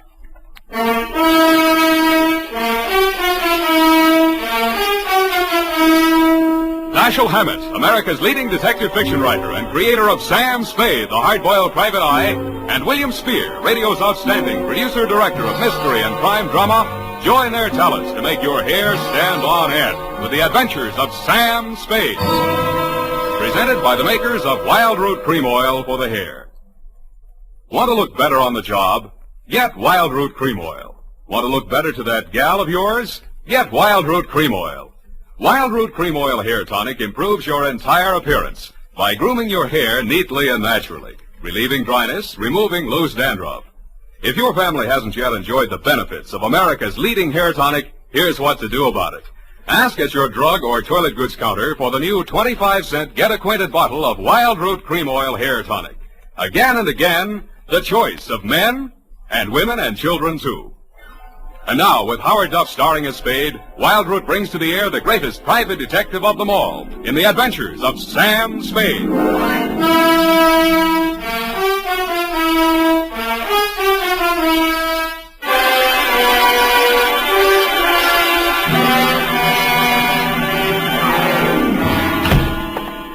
Hello, Sam. How are you, Sam? You were so lugubrious over the phone. Sometimes you're so bucolic, but tonight... What am I? When? Lugubrious tonight. Just bubbling over. Do you possibly mean I'm being lush with my verbiage? There, you see? Well, that's because I've been at work in the environs of Snob Hill, where they never use one word if 12 will do. Are you ready for the dictation, I guess it is? I plan to be most amusing tonight. Already I am yet. Look, I haven't even started. Oh. Really, I haven't. All right. Now, pencil. Date. Alan should have such an audience. Date. October 3rd, 1948, to Clifton Cavanaugh, Esquire. Down, Effie. From Samuel Spade, license number 137596. Subject, the Sugar Cane Caper. On Thursday last, at 11 a.m., as I waited for the traffic signal so that I might legally cross Powell Street in order to board a cable car, a cat rubbed up against my leg. I leaned over to stroke it and noticed that it had 6 toes. I wondered if that meant anything. It didn't. Most Snob Hill addresses don't mean much anymore, but yours still does. The house was big, hideous, and reassuring. Oh. Are you from Peppersnell? No, I'm in business for myself. Mr. Cavanaugh in? Oh. Well, come on in. I can't understand what happened to that boy from Peppersnell. Oh, pardon me if I seem a little hungover. Gladly, but can you ever forgive yourself? I like you. You got a sense of humor. You'll need it. You trying to tell me you don't approve of Mr. Cavanaugh? That perfume pothead. What did he do to you? He married my mother. Oh. Stepfather? Yeah. I'm Fred Blair. Spade's my name. Where do I find him? Detective? Check. I'll give you a clue. Look behind you. I did. I turned and found myself looking straight into your handsome face. You looked several years younger than your stepson, with regular aquiline features, dark, widely spaced eyes, and blue-black hair. Well, so you're the notorious Sam Spade. Well, I don't want to seem modest. Come into the conservatory. There's just the barest chance that we'll not be overheard. Good. There. Sit down. What's your problem, Mr. Cavanaugh? Problem indeed. Problems, plural. Starting with that junior grade lush that collared you at the door. He's very fond of you, too. Well, you can't imagine what a trial that boy's been to me. Both the children. For some reason, neither Fred nor his sister Eunice ever quite accepted me as their father. You don't say. I suppose my youth counted against me. I think they misinterpreted my motives. When any man marries a wealthy widow twice his age... Yeah, why did you send for me, Mr. Cavanaugh? Well, it all started several months back, before my wife, their mother, where was I? Oh, died. The scandal quite literally killed her. You're sure that's what did the trick? Fred, who, among other talents, was a positive genius for knowing the wrong sort of people, struck up an acquaintance with a hoodlum named Johnny Verona. Nice, clean-cut gangster type, runs a joint on Pacific Street. Precisely. With the positively hysterical name of the Subtropico. Mm-hmm. Well, there was a sordid brawl of some sort. A man shot. Obviously, this Johnny Verona shot him. Fred had to give testimony before the grand jury. It was all we could do to keep it out of the paper. But you did. No, and old Eleanor, my wife, that is, dropped dead when the butler brought in the Chronicle. But the worst was yet to come, Sam. Well, don't keep me hanging, Cliff. Well, Fred continued to frequent this bistro, this dive of Verona's. I understand. I believe the bait is a toothsome little teaser with the unlikely name of Sugar Kane. She likes Fred. No woman in her right mind would look twice at that idiot, even if he were twice as rich and only half as sodden. Where was I? Oh, yes, this Verona person came here several times on the pretext of pouring Fred through the front door, and thereby met my stepdaughter, Eunice. Well, that's a very interesting story, Mr. Cavanaugh. Now, maybe you'll tell me what you want a detective for. Because my stepdaughter has brazenly informed me that she intends to marry this gangster. I want you to help me prevent that marriage. I don't see. Don't see what? I don't see how I can. Well, perhaps I didn't make myself clear. When Verona was arrested for that shooting in his club, Fred didn't tell the grand jury all he knew. Now, if you could prove that Verona is guilty, then we'd be rid of him for good. Is it Verona you want to get rid of, or your stepson? Good Lord, you don't think Fred did it? Do you? Why, no, of course not. Okay, supposing Verona did it, then Fred goes up on a perjury rap, maybe accessory. Oh. Well, I have no overwhelming desire to injure Fred. Look, why don't you tell me what you have an overwhelming desire for? Well, under the terms of her mother's will, Eunice will inherit $3 million as soon as she marries. When? When what? When do I meet her? Be serious, man. Now, I will pay Verona $50,000 in cash if he'll stay away from her. Would you take $50,000 as the payoff in a $3 million caper? In this instance, yes. Eunice is not very well, and you may quote me on that, book, chapter, and verse. To Johnny Verona? To Johnny Verona. Okay. Water's mighty cold this time of the year at the bottom of the bay, but if you don't care, I don't. Thank you. Let me know how it comes out. Don't give it a second thought. You'll know. Don't get up, Mr. Cavanaugh. I know the way out. Hey, Spade, wait up. Well, you look a little better. Listen, there's something you ought to know. He was my sister's boyfriend before he married my mother. He did it out of revenge because Eunice threw him over. He still wants to marry her. Any particular reason? Oh, my mother put that crazy marriage clause in her will. He's been systematically getting rid of every man who's been interested in her. Bought him off, threatened him off any way he could. Why? He thinks Eunice will eventually marry him to get her inheritance. But she won't. She'll kill him first, and if she doesn't, I'll do it for her. Fred. Huh? Oh, yeah? Fred, what on earth are you saying? Who is this man? Well, he's the detective. Sam Spade. You're Eunice Blair? Yes, I want to talk to you. Fred, go and... Yeah. See you later, Spade. I know why my stepfather hired you, Mr. Spade. If you need the money, go ahead. But this time it won't work. You look as if you'd like to be a nice girl. How did you happen to settle for a cheap grifter like Johnny Verona? Because we understand each other, and he can't be scared off. Any message I can take him from you? Tell Johnny I'll meet him at the usual place. And tell him I still like my coffee black. No sugar.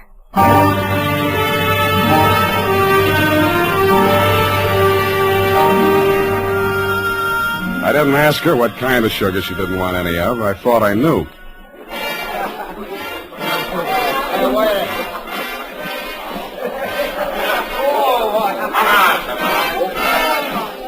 The only thing wrong with Sugar Kane's dance was her dancing, but the customers didn't seem to mind, and I didn't either. It was a pleasure to size her up carefully, as I would have felt obliged to do anyway in my professional capacity. She was a black-haired number with aquiline features and widely spaced dark eyes. It was a beautiful combination, and I wondered where I'd seen it before quite recently. I decided to find out.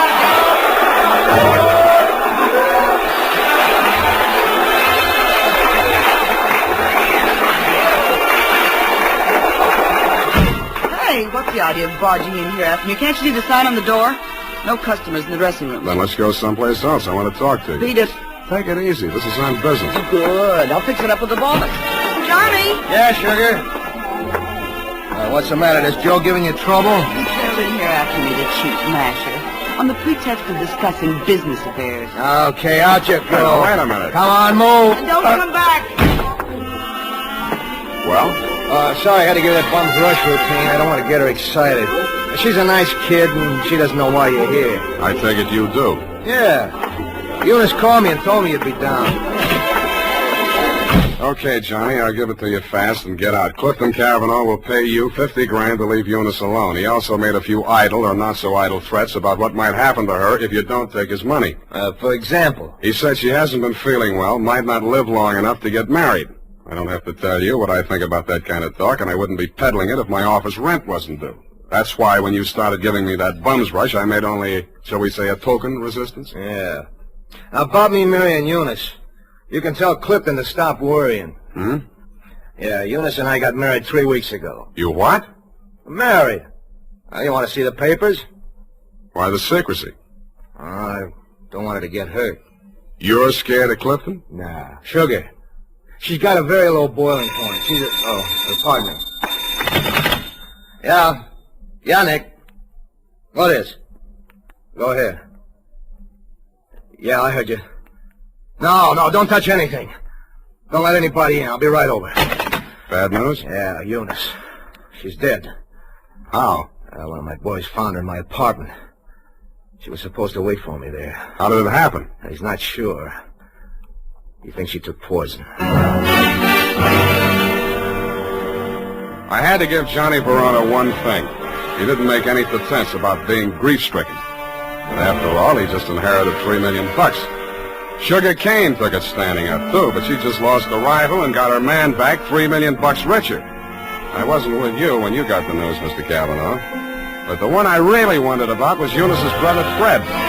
What brought that on was something I picked up in Johnny Verona's apartment where we found Eunice's body sprawled out over a tray of coffee things. It was a medicine bottle with a doctor's prescription number on the label. The name of the druggist that had put it up was Pfefferschnell.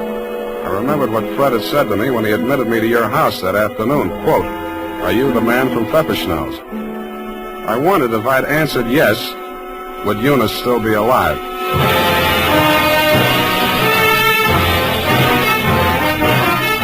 The makers of Wild Root Cream Oil are presenting the weekly Sunday adventure of Dashiell Hammett's famous private detective, Sam Spade.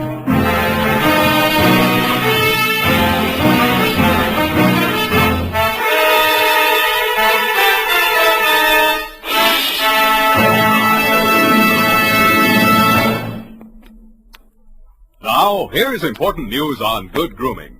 If you want the well-groomed look that helps you get ahead, socially and on the job, listen. Recently, thousands of people from coast to coast who bought Wild Root Cream Oil for the first time were asked, how does Wild Root Cream Oil compare with the hair tonic you previously used? The results were amazing. Better than 4 out of 5 who replied said they preferred Wild Root Cream Oil. Remember, non-alcoholic Wild Root Cream Oil contains lanolin. It grooms the hair naturally, relieves dryness, and removes loose, ugly dandruff. So if you want your hair to be more attractive than ever before, get the generous new 25-cent size of Wild Root Cream Oil, America's leading hair tonic, on sale at all drug and toilet goods counters. It's also available in larger economy bottles and the handy new tube. Get Wild Root Cream Oil. Again and again, the choice of men who put good grooming first. By the way, smart girls use Wild Root Cream Oil too, and mothers say it's grand for training children's hair. And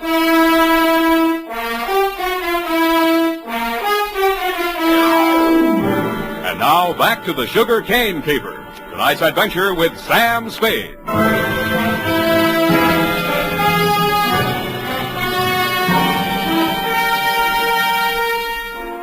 The morning papers didn't carry anything new on Eunice's death.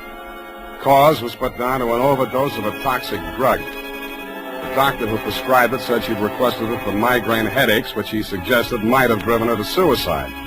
He did not explain why she had taken 4 doses in capsule form and dissolved the rest of it in a decanter of coffee. I thought somebody else had dosed the coffee, and so did you, Mr. Cavanaugh. Verona did it, of course. He knew she was taking those pills and dosed the coffee just enough to be fatal when added to what she took voluntarily. You knew all that, too. Well, so did Fred. But you had more reasons, 3 million more. But they were already married. You know that when you hired me? Yes. Then how come? I knew she was planning to do away with herself. I thought if we could pin it on Verona, after all, he's guilty of that old murder. Fred's a witness to that. Well, if he were convicted, the money would revert to me. Nuts. You don't believe me? She wasn't planning suicide, and you know it. Well, then? I don't care who takes the fall, but I got less on Verona than I got on you. And I'll give you something. Here. Take a look. Verona's lawyer sent this around before her body was cold. A claim for $3 million, notarized yesterday while Eunice was still alive. Well, Mr. Spade? Pardon me while I drop dead. You did and waited hopefully, but I managed to stay on my feet. I even managed to make it down the hall to the bar where I found your stepson ambushed behind a row of empty bottles. Fine detective you turn out to be. I warned you. Stand up like a man. It's all right. I'll take on both of you. Come on, sober up. Makes sense. Where's my drink? Who took my glass? Here it is. Give me it. Sure. You spill it.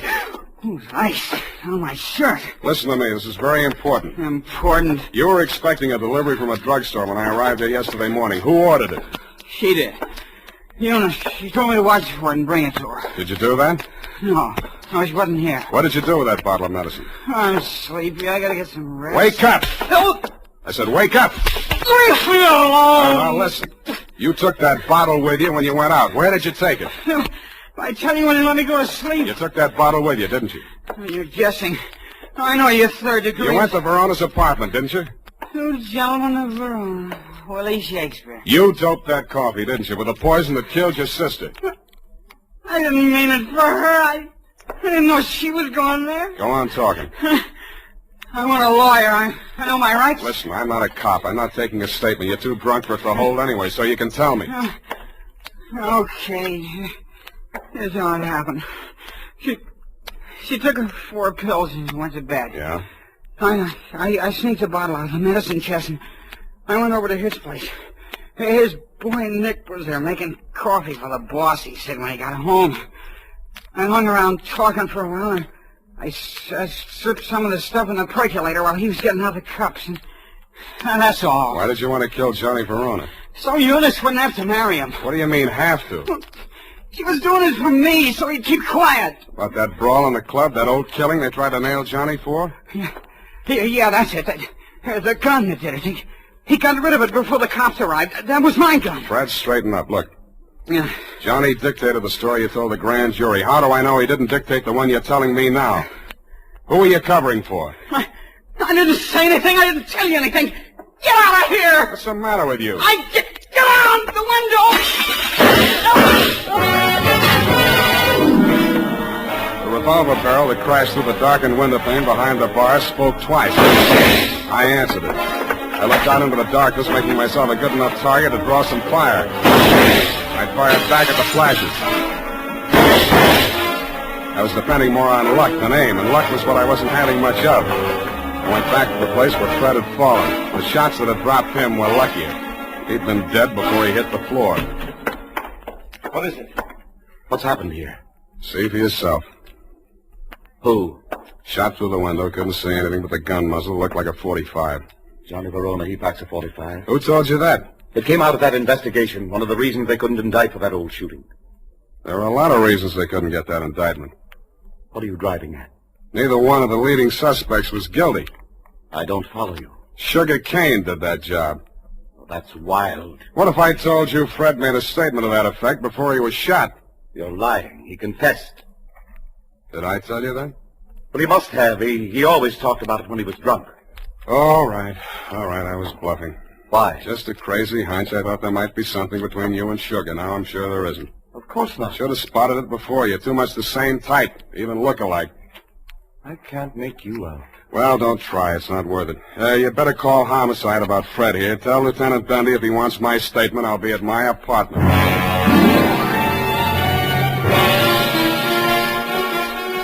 After I pretended to leave, I came back and did a little eavesdropping of my own. You didn't phone Homicide, but you did spend an hour filing out the barrel of a .45 automatic. Then you went out. I tailed you to an address on Sloat Boulevard. A short time after you went in, Sugar Kane came out alone. I followed her to you know the answer, my apartment. I went in the back way via the fire escape and arrived in time to answer her buzz. Oh, Mr. Spade, thank heaven I found you at home. So am I. Come in. I know it's terribly late. Forget it. Won't you take off your coat or something? Can't stay very long. It's not safe.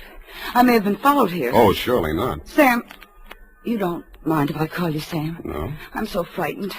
It's about Johnny Verona. I don't know what he may do. He's convinced that Fred killed Eunice and he's out gunning for him right now.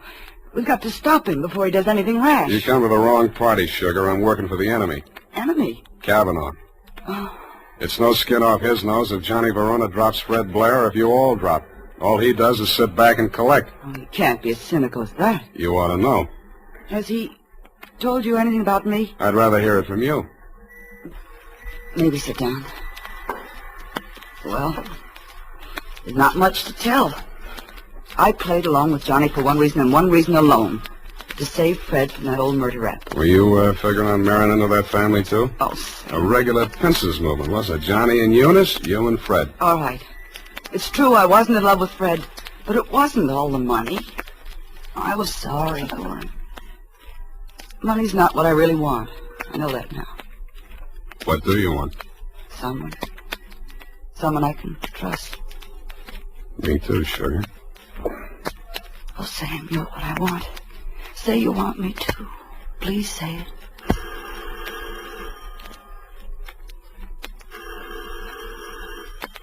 Don't answer it, Sam. Why not? Johnny may have followed me here. He's insanely jealous. Well, I gotta face it out with him sooner or later. Might as well be now. Sam, be careful. Stand out of the way, Sugar. No, Sam. No, please. Don't reach, Johnny. I'm not gunning for you, Spade. In that case, come on in. Well, Sugar, I didn't believe him that you were coming here. I had to, Johnny. He got some crazy confession out of Fred while he was drunk. I had to stall him until you and Cliff could talk to him. To save Fred, I mean. Oh, stop horsing around. We all know that we all know Fred is dead, and we all know that we all know who killed him. Well, then Cliff was leveling. You are trying to pin that on me. I don't need it, but if you want it, you can have it. There's $3 million in my part of it. I'll split down the middle with you. If you throw in with them, it's a three-way split. There's no split at all if you take the rap for Eunice's killing, and you will if you throw in with me. It's their word against mine. 2 witnesses against 1, and all I've got is a confession by a drunk who is now dead. Sam. Oh, Sam, I was sure for a moment you... Get away from me. Sam, Go on. Go to work on him. I should have given you a little more time. That wasn't fair, was it, Sugar? I hate you. I hate you both. I never want to see you again.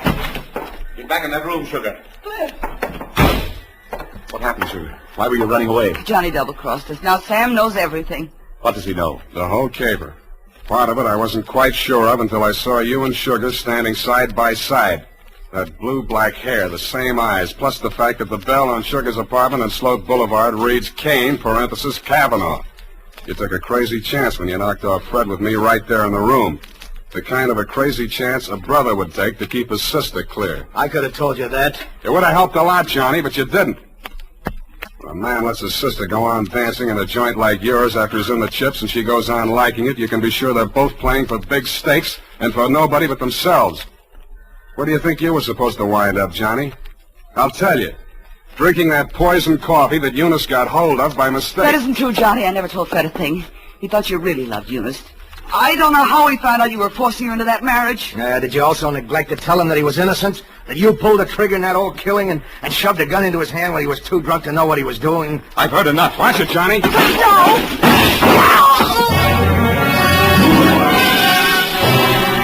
I winged you a split second before you fired. Your aim went wild. All I saw at first was that it missed Johnny. Then I saw him move forward in her direction. She was leaning against the wall, a puzzled expression on her face, her hand plucking nervously at a spot of red that was spreading against the white of her dress. He caught her as she pitched forward and carried her over to a couch. She didn't speak again. You and Johnny knelt beside her until the cops arrived. If you were aware of each other's presence, neither of you showed it. Period. End of report. That was a sad ending, Sam. Yes, it is. I'm sorry it ended so sadly. Well, it was bound to, one way or the other. There wasn't anybody in the whole gallery that thought about anybody but himself. Except poor Fred, I guess, and his only friends arrived in bottles and left in the ash can. All those millions and millions. We'll get the money now, Sam. I'm glad you asked that. It leaves me cold. Go tight that up while I knit myself a sweater. And now, listen to this. It's the smart mother who sees to it that Wild Root Cream Oil is always kept handy around the house. For she knows that Wild Root Cream Oil grooms her family's hair neatly and naturally, relieves dryness, removes loose dandruff. Get acquainted by asking for the new 25-cent bottle. Also, ask your barber for a professional application of Wild Root Cream Oil Hair Tonic. Again and again, the choice of men and women and children, too.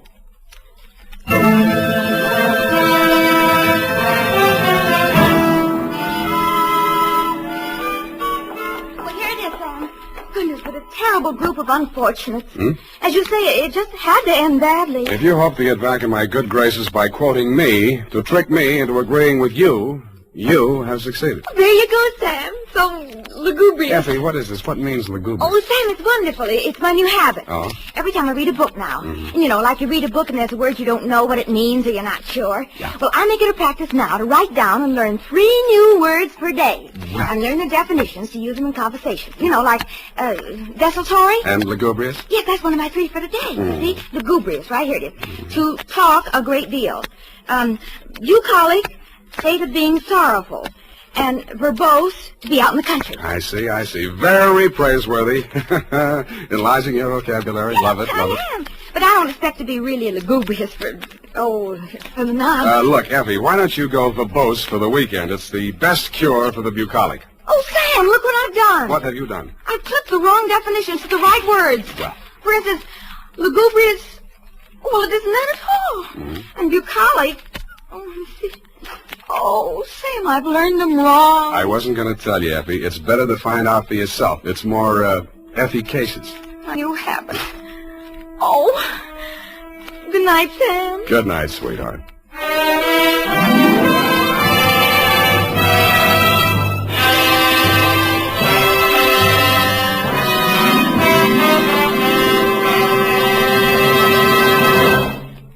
The Adventures of Sam Spade, Detective. Brought to you by Wild Root Cream Oil Hair Tonic, the non-alcoholic hair tonic that contains lanolin. Wild Root Cream Oil. Again and again, the choice of men who put good grooming first.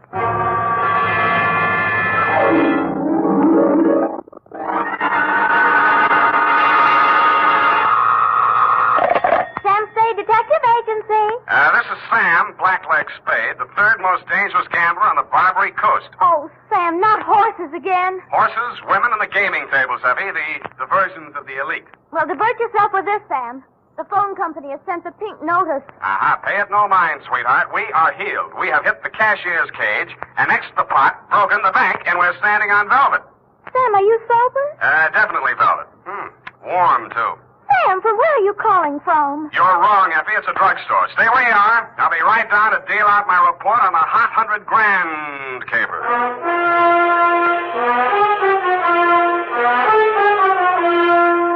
Dashiell Hammett, America's leading detective fiction writer and creator of Sam Spade, the hard-boiled private eye, and William Spear, radio's outstanding producer-director of mystery and crime drama, join their talents to make your hair stand on end with the adventures of Sam Spade. Presented by the makers of Wild Root Cream Oil for the hair. It's smart to buy things the whole family can use, isn't it? That's why I say it's smart to buy Wild Root Cream Oil Hair Tonic. To Mom, to Dad, to the children, Wild Root Cream Oil is really a friend indeed. Non-alcoholic Wild Root Cream Oil with lanolin grooms the hair neatly and naturally, relieves dryness, removes loose, ugly dandruff. I hope you have a big family-sized bottle of Wild Root Cream Oil in your home. Get Wild Root Cream Oil Hair Tonic. Again and again, the choice of men who put good grooming first. And now, with Howard Duff starring as Spade, Wild Root brings to the air the greatest private detective of them all in the adventures of Sam Spade.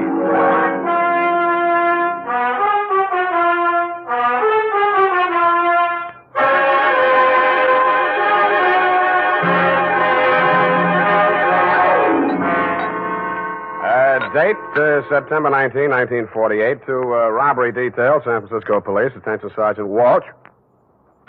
From Samuel Spade, license number 137596, dear Joe. Here's the rundown on that hot $100 grand. It started pleasantly enough when my secretary, Miss Effie Perrine, cute little mouse, eased into my private office, closed the door behind her, and leaned back against it with that air of pained resignation, which generally means there's a customer outside that she doesn't approve of, but that I'll see her anyway. It's up to you, Sam. She's very well dressed, and I imagine she can afford you. How do you deduce that? Well, she dropped her purse.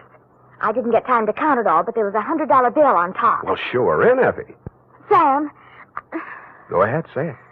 Oh, I don't know, Sam. Sometimes, well, there's just money. No, that's one of the reasons I hire you. What's the matter with her? Nothing. That's just it, Sam. She's very good-looking, cultivated, and very kind and considerate. And she seemed sincerely troubled. You mean her act is a little too good? I felt that too, Sam. Thanks, Angel. I'll keep that in mind. Tell her to come in. All right, Sam. Mr. Spade will see you, Mrs. Philcoy. Thank you.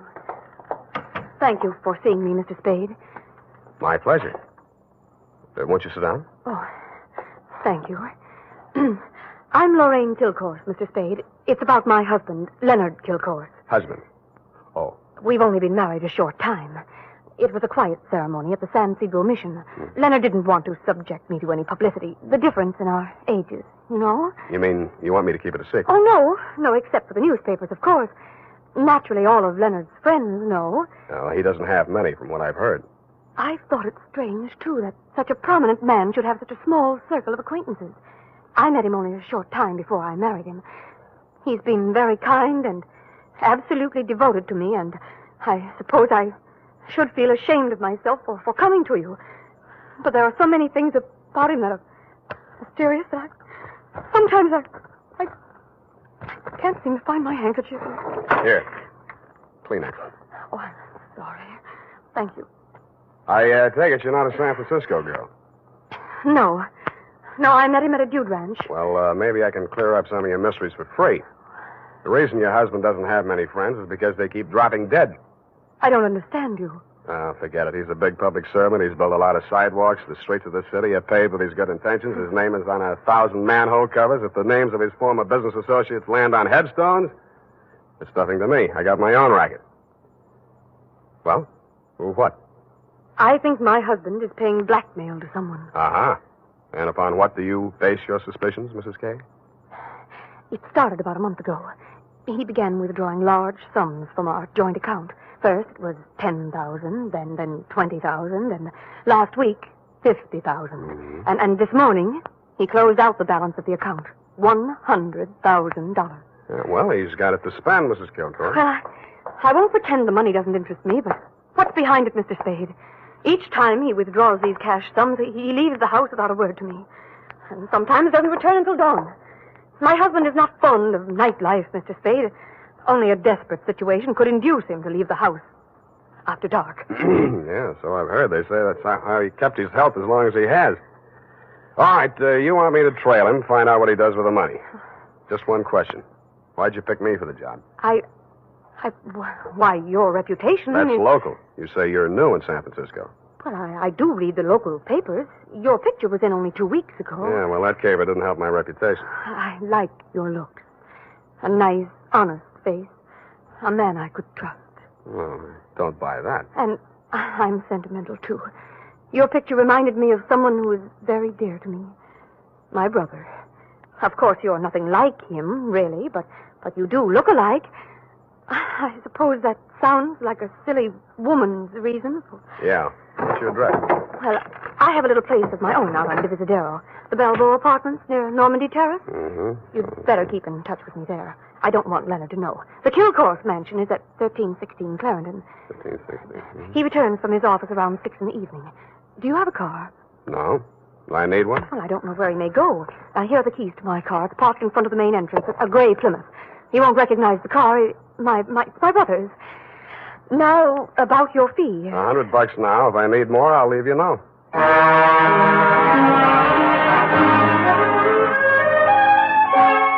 I had an uneasy feeling I would need more. The last detective that tried to follow Leonard Kilcourse had hospital insurance. I don't. But I'm a gambler at heart, so I parked Lorraine's Plymouth across the street from the Kilcourse mansion and waited. At 9 p.m., Mr. Kilcourse, much too old for her, came out the front door and flagged down a taxi. I made an illegal U-turn and followed.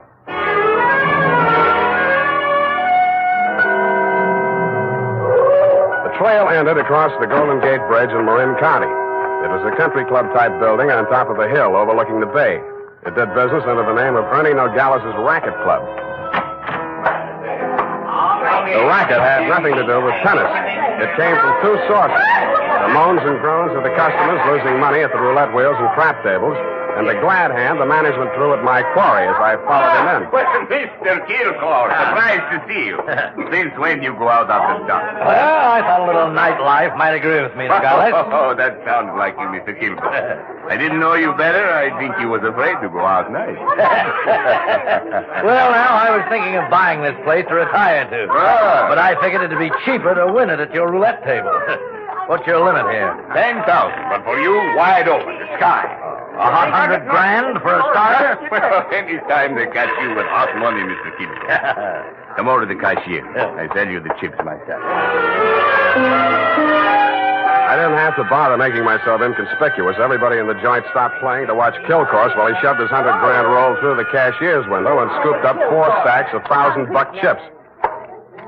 Make your bets, please. All right, you. Spin that wheel. Huh? How much you got there? $25 grand. Any objections? Is that okay, Mr. Nogales? Spin it, Joe. I'm covering through the table personally. Okay, sir. Around and round the little ball goes. 15 pays 15 and the red. Maybe next time, Mr. Kilcourse. Why don't you double up, play the red and the black? It's safer. I'll stay with the numbers. 50,000 on 15. There. Spin it. It's okay, Joe. I'm still covering. Well, it's your money, Mr. Nogales.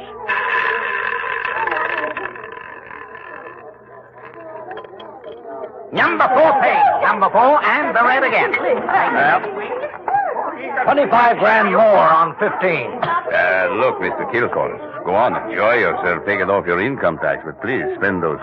Spread them out a little there, those chips, huh? It looks bad for the house. What kind of a joint is this? Can't you cover the bets? Okay, Joe. He asked for it. Okay, sir.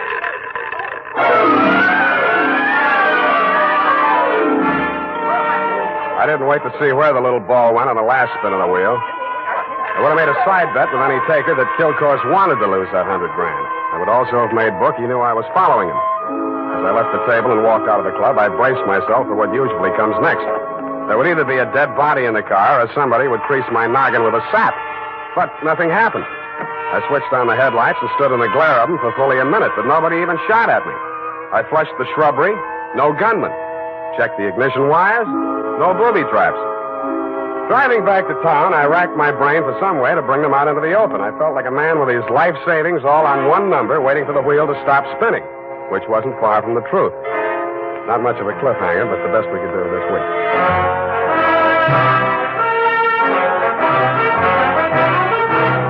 The makers of Wild Root Cream Oil are presenting the weekly Sunday adventure of Dashiell Hammett's famous private detective, Sam Spade.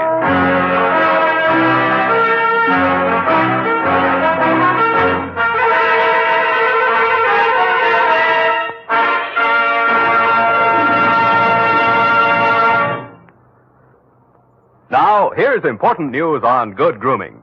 If you want the well-groomed look that helps you get ahead, socially and on the job, listen. Recently, thousands of people from coast to coast who bought Wild Root Cream Oil for the first time were asked, How does Wild Root Cream Oil compare with the hair tonic you previously used? The results were amazing. Better than 4 out of 5 who replied said they preferred Wild Root Cream Oil. Remember, non-alcoholic Wild Root Cream Oil contains lanolin. It grooms the hair naturally, relieves dryness, and removes loose, ugly dandruff. So if you want your hair to be more attractive than ever before, get the generous new 25-cent size of Wild Root Cream Oil, America's leading hair tonic, on sale at all drug and toilet goods counters. It's also available in larger economy bottles and the handy new tube. Get Wild Root Cream Oil. Again and again, the choice of men who put good grooming first. By the way, smart girls use Wild Root Cream Oil, too. And mothers say it's grand for training children's hair.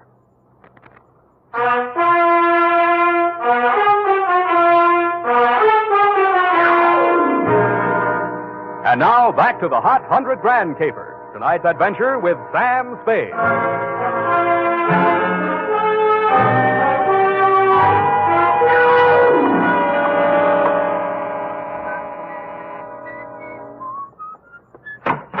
Yeah? This Mrs. Kilcross's apartment? Yeah? She here? Yeah? Well, can I come in? Yeah? Tommy? Yeah? Who is that, Mr. Spade? Yeah. Oh, this is the detective I was telling you about, Tommy. Remember? Yeah? The one who looked so much like you? Yeah? No. Oh, excuse me. This is my brother, Tommy Lane. Yeah. I mean, Tommy, won't you run down to the corner and buy me some cigarettes for about 20 minutes? I have something to talk over with Mr. Spade. Yeah. nice boy, your brother. Small vocabulary, but big feet. Well, he's shy. Now, what did you find out about my husband, Mr. Spade? He dropped $100 grand in a gambling joint. Ernie Nogales' racket club. You know it? No, but I know Ernie Nogales. I knew him in Reno before I met Leonard. He lost his license there for running a crooked wheel. The way Kilcourse was playing tonight, that wheel didn't have to be crooked. He was trying to lose that $100 grand. But why? Why would he do a thing like that? One of 2 reasons. Either he's paying off to Nogales or he's paying off to somebody else, and Nogales is the go-between. Well, I don't believe it. Ernie is a crooked gambler, but he doesn't touch blackmail. And your husband isn't stupid enough to drop $100 grand in 3 turns of a wheel. Anyway, I'm not tangled with him and or the Ernie Nogales mob for $100 of your money or anybody else's. Here, take it. Well, and here are your car keys. No, wait, please. You can't desert me now. Why not? Well, I haven't told you everything. I'd hoped I wouldn't have to. About your brother? How did you know? The only place you get a green suntan is in a pokey. Besides, he acts kind of stir-crazy. Spent a little time in solitary, didn't he? He won't talk about it. But that's it, Sam. That's why Leonard is paying that blackmail money to Nogales. You just said Nogales wouldn't touch blackmail. Any other corrections you'd like to make in your copy before we proceed? Yes. Well, I might as well tell you everything. Why not? I knew when I came to you this morning that my husband was paying this money to Nogales. I knew because I asked him to. You and Ernie Nogales are working together? I'm not that rotten. I didn't say you were, but you're a rotten liar. There's that much in your favor. But I'm telling the truth now, Sam. You must believe me. Everything that has happened is my fault. I persuaded Nogales to give my brother a job in his place in Reno. Mm-hmm. They quarreled, and when he got closed down, he blamed Tommy. He swore he'd kill him when he got out of prison. That's why I begged my husband to pay him to save Tommy's life. Who did rat on Nogales about that crooked wheel in Reno? I did. That's why I feel responsible. Leonard is so fine, so generous. But I can't let him go on paying for my mistake. Yeah, like you said, he's going to run out of money. Look at me, Sam.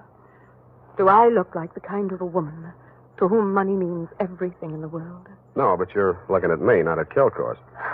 You're laughing at me. Oh, I know what you think. Perhaps I did make a mistake in marrying Leonard, but he was so kind, so considerate, like my father. Everybody reminds you of your relatives. You don't believe my story? Well, since you asked. Well, all right, then here's the truth.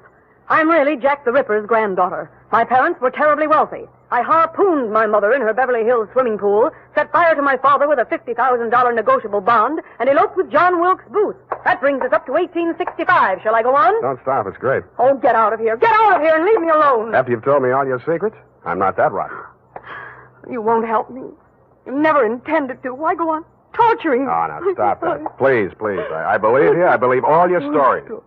Now, what is my next smart move? Sam, the only way to stop Ernie Nogales is to prove that he's running a crooked wheel. And then he'd pay back all that blackmail money, and he wouldn't dare lay a hand on Tommy. Well, it's going to be hard to prove and expensive. I'll have to lose a little on that wheel before I can figure the way it's rigged. How much can you invest? Well, I have about $1,000 of my own. With you? Yes. Here. You take it. Smells nice. Sam. Yeah? Sam, after all this is over, and after I've put things to right with Leonard, I should have told him before this, but I owed him so much. Oh, Sam, I'm so glad it's you. Yeah.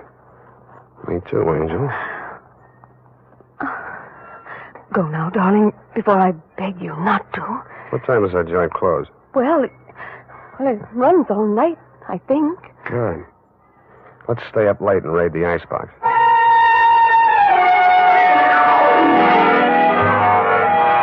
Around 2 a.m., when I low-geared the Plymouth up the long, steep driveway to Ernie Nogales' racket club, backed into the parking space nearest the road with a car headed downhill for a quick getaway, just in case, and I went in. The joint was still going full blast.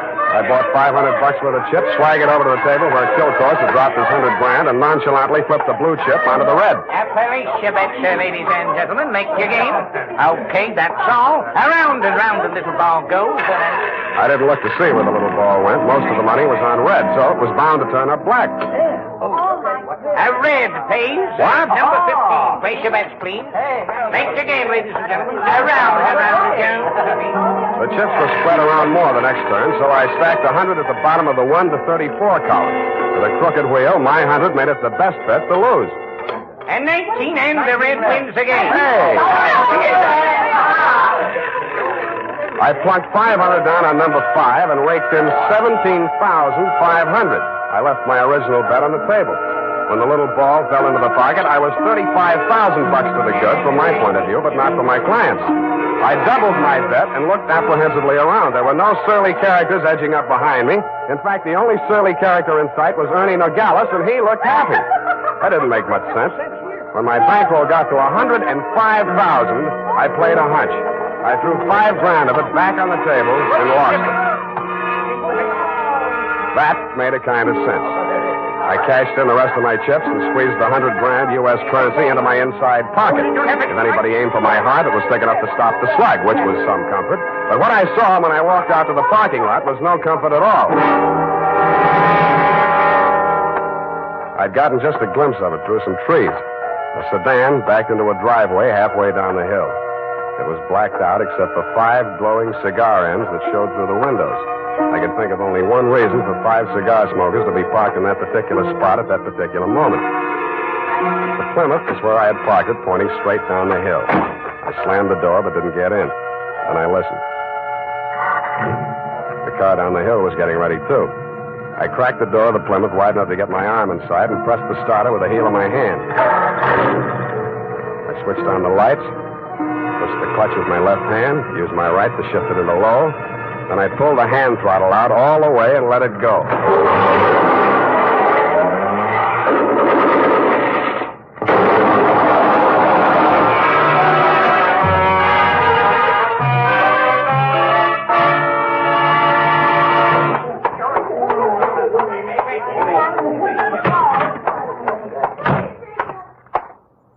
What's the big idea busting into my office? We're going to have a talk, Nogales.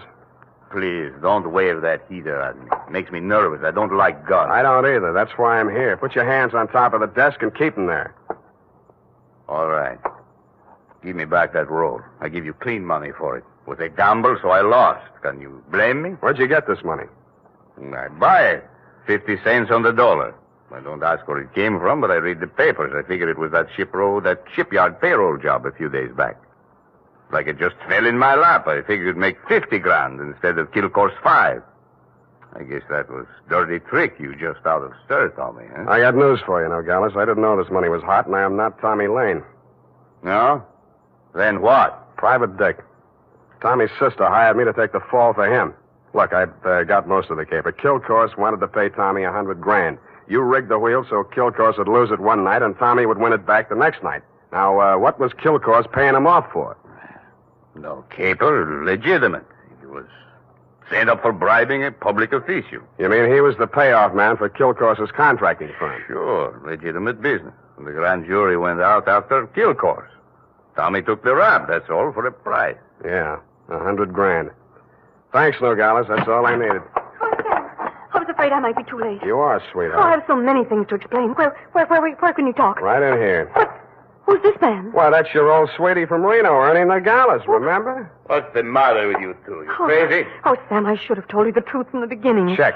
The Nogales yarn, I can understand, but why did you tell me you were Kilcourse's wife? I was desperate. I had to say something. It was the only explanation I could think of for my interest in this case without telling the truth. That you were making a pigeon out of me. I don't know about such things, Sam. All I know is I'm here in time to warn you. You mustn't walk out of here with that money. Listen, They may kill you to get it back. They already did. They're combing the wreckage of that car right now, looking for my body. Then Tommy was right. They did mean to kill him. How'd he get the rumble? While he was in prison, from another man that Kilcourse framed. He was in for life, so it was safe for him to talk. Hey, you two. Yeah, Nogales? That car that just drove up. I think that's Mr. Kilcourse. Oh, Hey, what's your hurry? Don't let me go! Come on, what's your hurry? Tommy's out there in that cab. I've got to warn him. Or tip off Kilcourse. Which is it? No, Sam, you've got to believe me. Sit down. Stop that. You two have fun. I'm getting out of here. Go ahead. Now, listen, sweet Lorraine, you may as well save your breath for those explanations. You're staying right here until the cape is all wrapped up. Here he comes. Have you got a gun, Sam? Yeah? Well, you better have it ready. Mm-mm. But Sam... Where's Nogales? I want to see him. He was called out of town, sir. I'm in charge. You Mr. Kilcourse? That's right. I want to know why you people have been interfering with my business. It might interest you to know that this building site's on an old Spanish land grant. Title's very shaky. I'll run an 8-lane highway straight through the middle of it and turn the rest of it into a game preserve. That's what I do to people who double-cross me. I tried to tell Mr. Nogales that, sir. He wouldn't listen to me. He tipped Tommy off for a split of $100,000, but I knew sooner or later we'd have to answer to you, Mr. Kilcourse. Oh, well, what's that? Here's your $100,000, sir. Count it. Well. What's your name, son? Sam Spade, sir. I'm glad to meet an honest lad. Well, come along. You too, young lady. We'll all walk out together. Sam, what are you... What? Spade, huh? Yes, sir. I'm a private detective, but I'm ambitious. Politics? Yes, sir. Well, we'll run you for assembly. In the meantime, I believe there's an opening in one of the public services. Garbage disposal. Executive end, of course.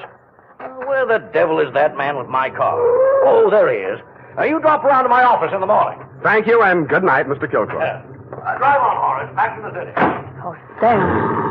How could you? All those lies and just handing over the money like that, it wasn't yours. It wasn't Tommy's either, sweetheart. Get in. Well, Tommy, are you all right? Yeah. Drive us across the bridge, Tommy, will you? Yeah. Tommy, Yeah. Tommy, I'm afraid we'll have to do without the money. Yeah. Sam gave it to Mr. Kilcourse. Yeah. Now, don't get excited, Tommy. I'm sure Sam had a reason. Didn't you, Sam? Yeah. I mean, that was marked money from a payroll job. Oh, then it won't do him any good. It'll send him up for a good long stretch if the eyewitness story that goes along with it is good enough. And you're just the girl to tell it, sweetheart. Am I right, Tommy? Yeah.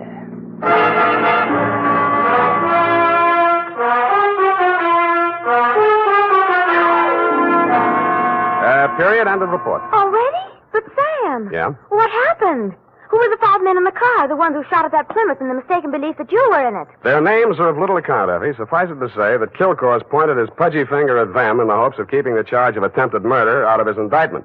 But I was too clever. I identified them. But Sam, you didn't see anything but their cigars glowing in the darkness. Have you never heard of Sherlock Holmes' monograph on the 49 varieties of tobacco ash, you fool? But Sam, Sherlock Holmes is only the segment of someone's imagination. He's a fictional detective. Well? You mean... Oh, Sam, you're tired. Yes, I am. It's affected your mind, winning all that money. Now, you just sit here and rest. What? Think of the snowy mountaintops and blue skies. I'll just go and type this up. Snowy mountaintops. Winter sports yet. And now, listen to this. If you haven't yet tried Wild Root Cream Oil, the famous hair tonic that grooms your hair neatly and naturally, relieves dryness, and removes loose dandruff, then here's a wonderful way to get acquainted. Buy Wild Root Cream Oil in the new 25-cent size bottle at your drug or toilet goods counter. Also, ask your barber for a professional application of Wild Root Cream Oil hair tonic. Again and again, the choice of men who put good grooming first.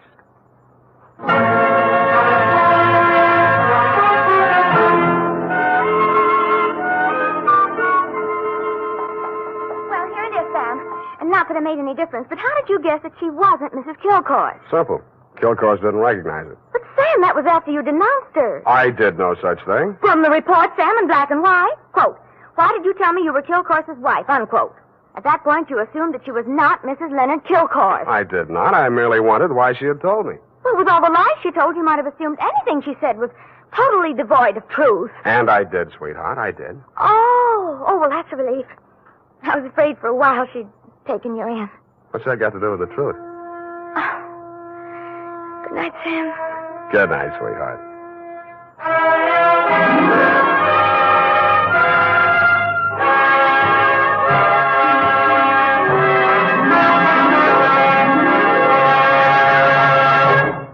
The Adventures of Sam Spade, Detective. Brought to you by Wild Root Cream Oil Hair Tonic, the non-alcoholic hair tonic that contains lanolin. Wild Root Cream Oil. Again and again, the choice of men who put good grooming first.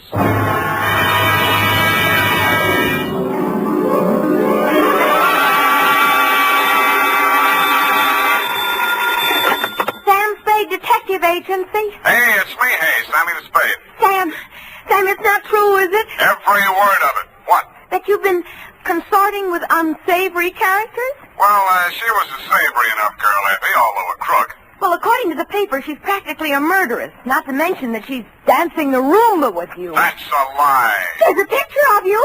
Virginia Vale, gangland glamour girl, caught at the Club Iberia in barefoot Roomba with private eye. It was not a Roomba, it was a bambuco. Oh, Sam, not over the phone. Boom, I can't stop it. Boom, boom, boom, boom. Stay where you are. Boom, boom, boom, boom. I'll be right down to dictate my report on the Lawless capers. Boom, boom.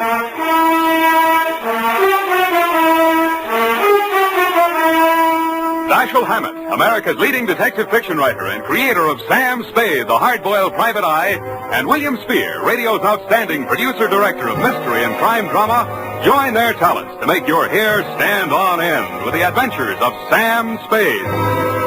Presented by the makers of Wild Root Cream Oil for the hair. Say, have you gotten acquainted with Wild Root Cream Oil yet? Tell you what, mister, if you haven't, even if you don't use any hair tonic at all, why not ask at your drug or toilet goods counter tonight or tomorrow for the brand new 25-cent Get Acquainted bottle of Wild Root Cream Oil. You'll like the way Wild Root Cream Oil grooms your hair neatly and naturally, relieves dryness, and removes loose dandruff. You never dreamed one hair tonic could do so much. So give it a try. Get the generous new 25-cent bottle of Wild Root Cream Oil. Again and again, the choice of men who put good grooming first. And now, with Howard Duff starring as Spade, Wild Root brings to the air the greatest private detective of them all, in the adventures of Sam Spade.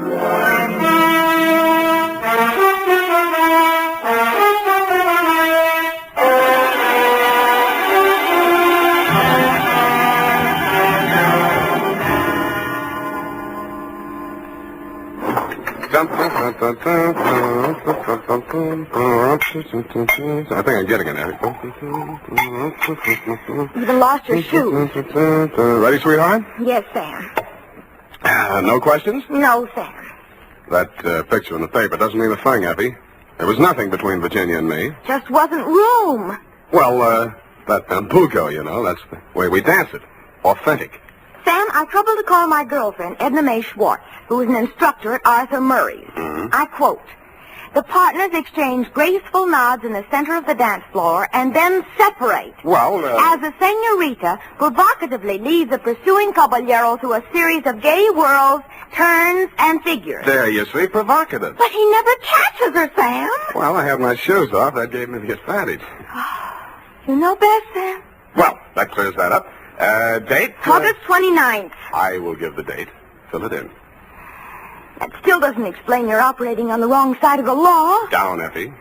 This goes to John M. Lawless. A known gangster. What else? From Samuel Spade, license number 137596. Dun, dun, dun, dun, dun. Boom. Well, thank you, Effie. Subject, Joe Morales. Dear Johnny, you hired me yesterday morning, but the real start of it was back in 45. Flashback. San Francisco was just recovering from VJ Day, and crime was practically at a standstill because your number one competitor in the West Coast mobs had just been rubbed out, and you were on trial for same. Nothing about the trial made any sense. The tea-time chatter in the better pool rooms was that you were taking the rap for your worst enemy, Joe Morales. What made even less sense, the lawyer defending you was Joe's brother. So I wasn't a bit surprised to receive your check for $25, together with an invitation to be in the third row of the courtroom when the jury returned the verdict. I was. The defendant will please rise. Step forward, please. Have you anything to say why judgment of this court should not be passed upon you? Yeah. It's a bad beef. The judgment of this court is that you, John Lawless, for the crime of manslaughter, having feloniously run down, run over, and killed with a certain automobile the deceased person named in the indictment, and having subsequently departed the scene in violation of the hit-and-run statute, are hereby sentenced to a term of 3 to 10 years in the state prison of the state of California.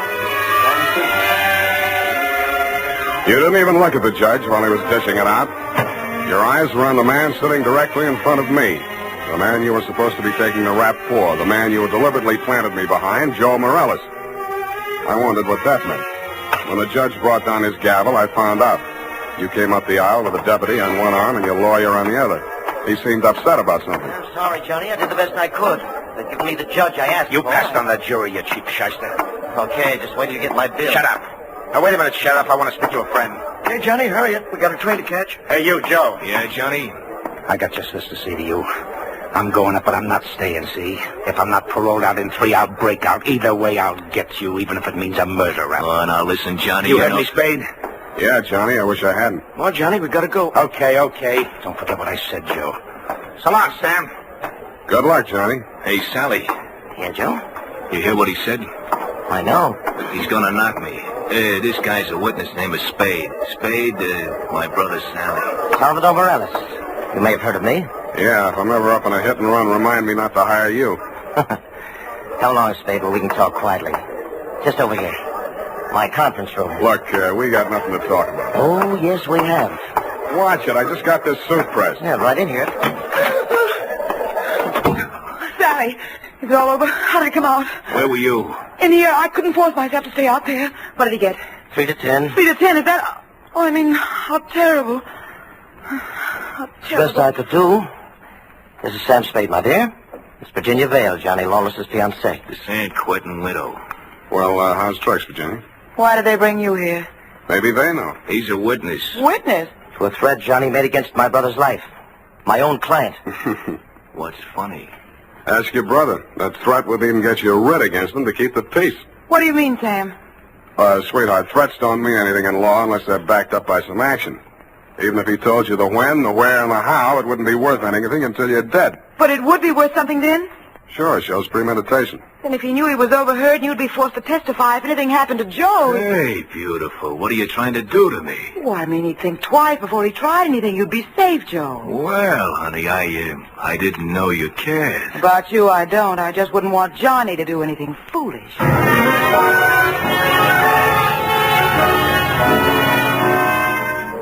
End of flashback. That was 3 years ago.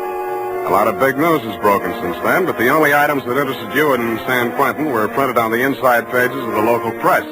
Item: Virginia Vale, your fiancée, got herself engaged to Joe Morales, your worst enemy. And item: Salvador Sally Morales, your mouthpiece, had taken over your mob. Which brings us up to yesterday morning. Yeah? That you, Sam?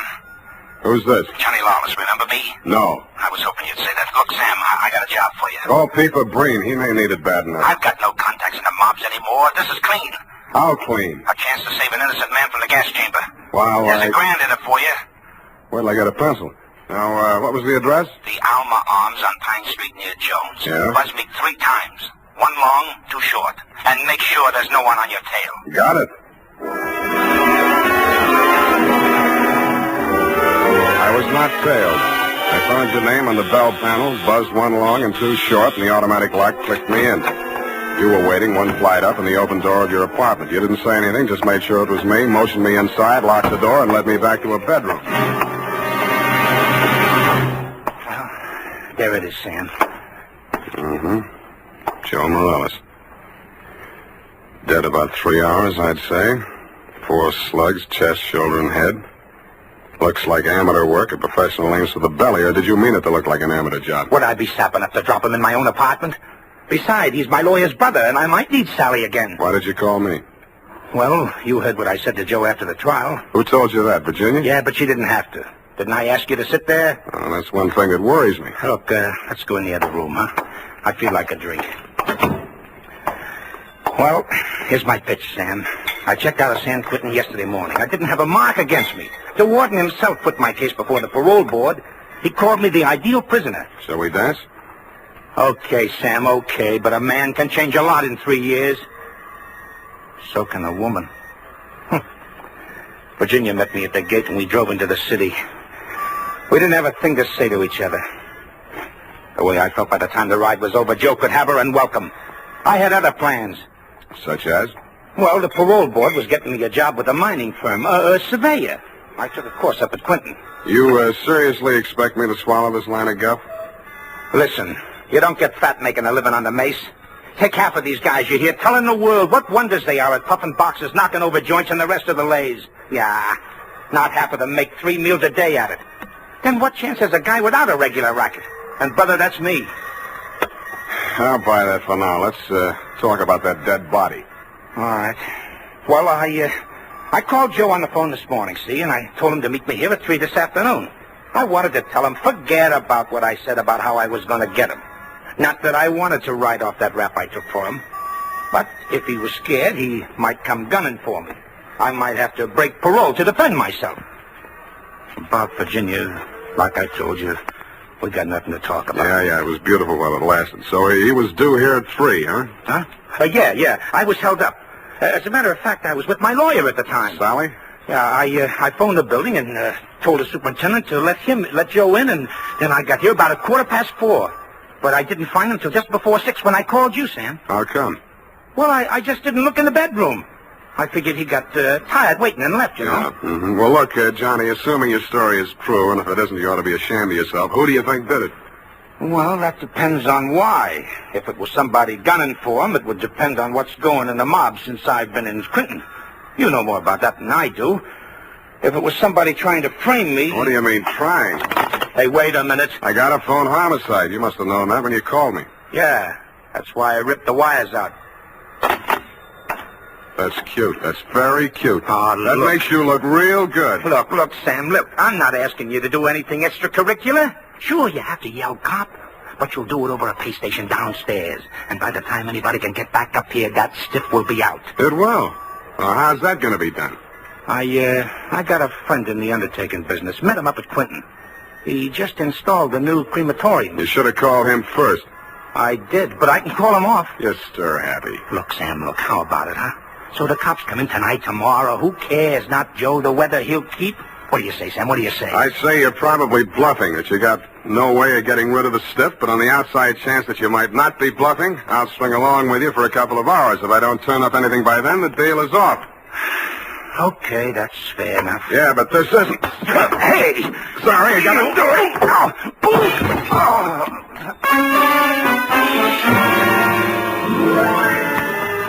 I hated to do it, Johnny. You were out of condition and you weren't expecting it. But I wanted you to look like a hospital case. After you went down and out, I transferred my fee from your wallet to mine, examined your wounds, and decided you were good for 2 hours at St. Agnes Hospital, where I know the head nurse. Incidentally, that reminds... So without further delay, I toted you downstairs, threw you into a taxi, and delivered you to the ambulance entrance. That's when I remembered that I had forgotten one thing. I hadn't given you a chance to call off your alleged undertaker friend. I was sure that part of your story was bluff, but just to make sure, I rushed back to your apartment in less time than it takes the average undertaker to back his hearse out of the garage, I thought. When I got there, I wasn't so sure. The apartment had been tidied up, ashtrays emptied, glasses put away. They'd even vacuumed the rug. The blood-stained bedspread had been removed, and with it, the corpus delicti. I found myself humming an old tune. I ain't got no body.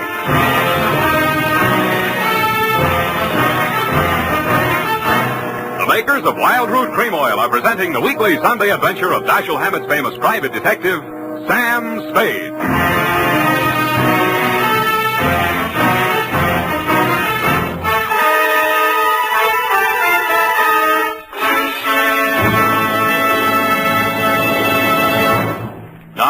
Here's important news on good grooming. If you want the well-groomed look that helps you get ahead, socially and on the job, listen. Recently, thousands of people from coast to coast who bought Wild Root Cream Oil for the first time were asked, how does Wild Root Cream Oil compare with the hair tonic you previously used? The results were amazing. Better than 4 out of 5 who replied said they preferred Wild Root Cream Oil. Remember, non-alcoholic Wild Root Cream Oil contains lanolin. It grooms the hair naturally, relieves dryness, and removes loose, ugly dandruff. So if you want your hair to be more attractive than ever before, get the generous new 25-cent size of Wild Root Cream Oil, America's leading hair tonic, on sale at all drug and toilet goods counters. It's also available in larger economy bottles and a handy new tube. Get Wild Root Cream Oil. Again and again, the choice of men who put good grooming first. By the way, smart girls use Wild Root Cream Oil, too, and mothers say it's grand for training children's hair.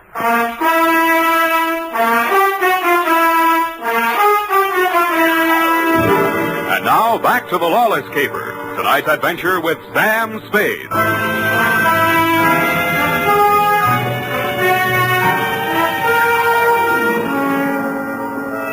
In most murder cases, there are too many suspects, too many motives, and too many clues from the very beginning. I've been on this one 3 hours, and I succeeded in turning up no suspects, no clues, and the most shameful thing of all, I had lost the body of the victim. I consoled myself with the thought that he was in no condition to tell me anything anyway. But then neither were you, Johnny. You'd checked out of the hospital, no forwarding address. But in a gin mill down on the Mission, I found a character with the unlikely name of Porky Grout. Porky is theoretically alive and will tell all he knows about anybody, which is plenty, for 2 fingers a bribe. I gave him a handful. Easy. The Joe Morales mob. Yeah. They dusted this town. They moved to Las Vegas 5-6 months ago. How come Joe stayed in San Francisco? Oh, him and his brother had a beef with each other. That's Sally Morales, the lawyer? Yeah, the mouthpiece. Not too close. What was it all about? Oh, that dame, Virginia Vale. After she and Joe framed Johnny Lawless on that hit-and-run job, well, they disagreed on methods of administration. Not so close. No. So she and Sally team up. And Sally uses his business connections to pull off this big combine, you see? Yeah, I heard of it, Las Vegas. How do I get to Sally? My throat's dry. I can't hardly talk. Hey, Riley, put out the bottle. And bring an air wick.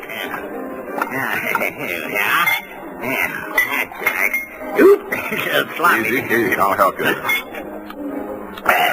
Great, huh? Great stuff. Not too close. Now, when do you want to get to him? Tonight? Right now. Let me see now. The dame don't dance to nothing but rumba music, and she don't drink nothing but imported French champagne. Yeah. Furthermore, she don't go nowhere where she don't get her picture taken. And he don't dare take a drink in a place that pays him protection. Well, this being after hours, there's only approximately one place they could be at. That's the Iberia out on Van Ness. Thank you and good night, Porky Grout. If your friends won't tell you, I will. What? Please don't bother to answer.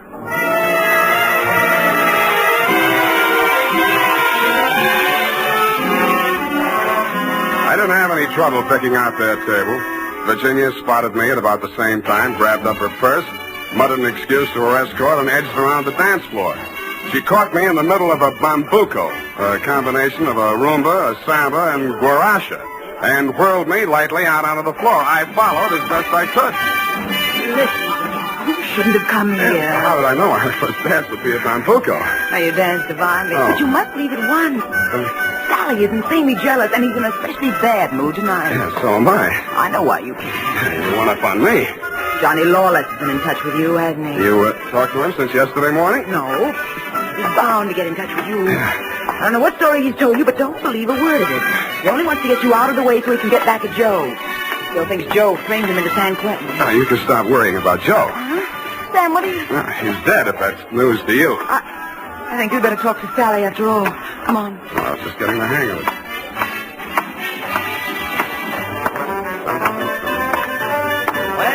my dear. So you've met another old friend. Hello, Sally. Hello. Sit down, Spade. Thanks. Sally, Huh? Sam says Joe is dead. Joe? Murdered? Yeah. Well, it was bound to happen. I wanted him to get out of town before Johnny Lawless came back. Johnny says he was with you when it happened. Juries don't go for alibis, Spade. Best defense I could give him would be that I defend him despite the fact he's accused of killing my own brother. But look here. As his attorney, I have the right to know what he retained you for. To find out who did kill Joe. That's what he said. Have you found out? Not yet. Any leads? Not many. Now, what's the difficulty? The corpse. Somebody swiped it. You can't mean that. I can, and I do. Well, that doesn't make sense. Unless Johnny arranged it himself. But he couldn't have. No contacts. Of course, he might have disposed of it without help. It's been done, you know. Not tonight. I'm his alibi there. I don't believe it. You're just telling that story to see how we'll react. That's why I'm telling it, but it's not a story. It's the McCoy. Sally, what can it mean? If Johnny didn't do it, then somebody must have done it to frame him. And if they did that, they wouldn't turn around and get rid of the evidence, would they? What? Well, the whole thing is wild. You know, there might have been two people who thought they were a team, but one of them was really working against the other and for Johnny. Well, that's absurd, isn't it, Sally? Is it, my dear? He's trying to play us off against each other. Don't fall for it, Sally. I had nothing to do with any of it. You've got to believe that. Yes, I was sure of you when Johnny was out of the way. You wanted him out of the way, you admit it. You're still in love with him, aren't you? Oh, aren't you? Alice, you're hurting me. Hurting? I'll help the DA write his brief. You'll go to Tehachapi for body snatching. Go ahead. I can't wait to get on the stand. The things I'll tell about you. How you let Johnny go up on that hit and run when you knew it was my idea and I was in the car with Joe. You will. Not a jury in the country would blame me for protecting my own brother. Protecting him? You were framing him even then. So you can have me for yourself. Oh, I'll have you in a gas chamber if you keep insisting. Your own brother. Squeeze out of that one if you can. How about the body? Love of woman surpasses brotherly love. I can see the jury now, eating it up. Victim of a designing woman caught in the toilet. Nuts. I don't care whether either of you is guilty or both or neither or whatever. If I get that body back tonight, I'll let the cops worry about it. If I don't, I'll confess to everything myself and name all three of you as accomplices. All right, Spade. You say your only concern is that body? Right. Here's $500. Another $500 when you find it, huh? Does that convince you? Well, it helps. Here, my diamonds. Take them all. No, keep the diamonds, Virginia. If Sally gets sent up first, you'll need them for your defense. Think it over, kids. I'm calling the cops right now. I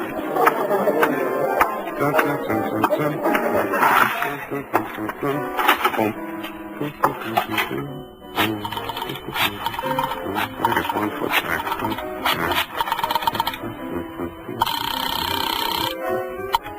Homicide, Lieutenant Garrett. Roy, Sam Spade. Where's Dundee? Oh, he's asleep. Sam, I've been trying to reach you. Yeah, but do you know why? Why, sure, about Johnny Lawless. Is there something we don't know, Sam?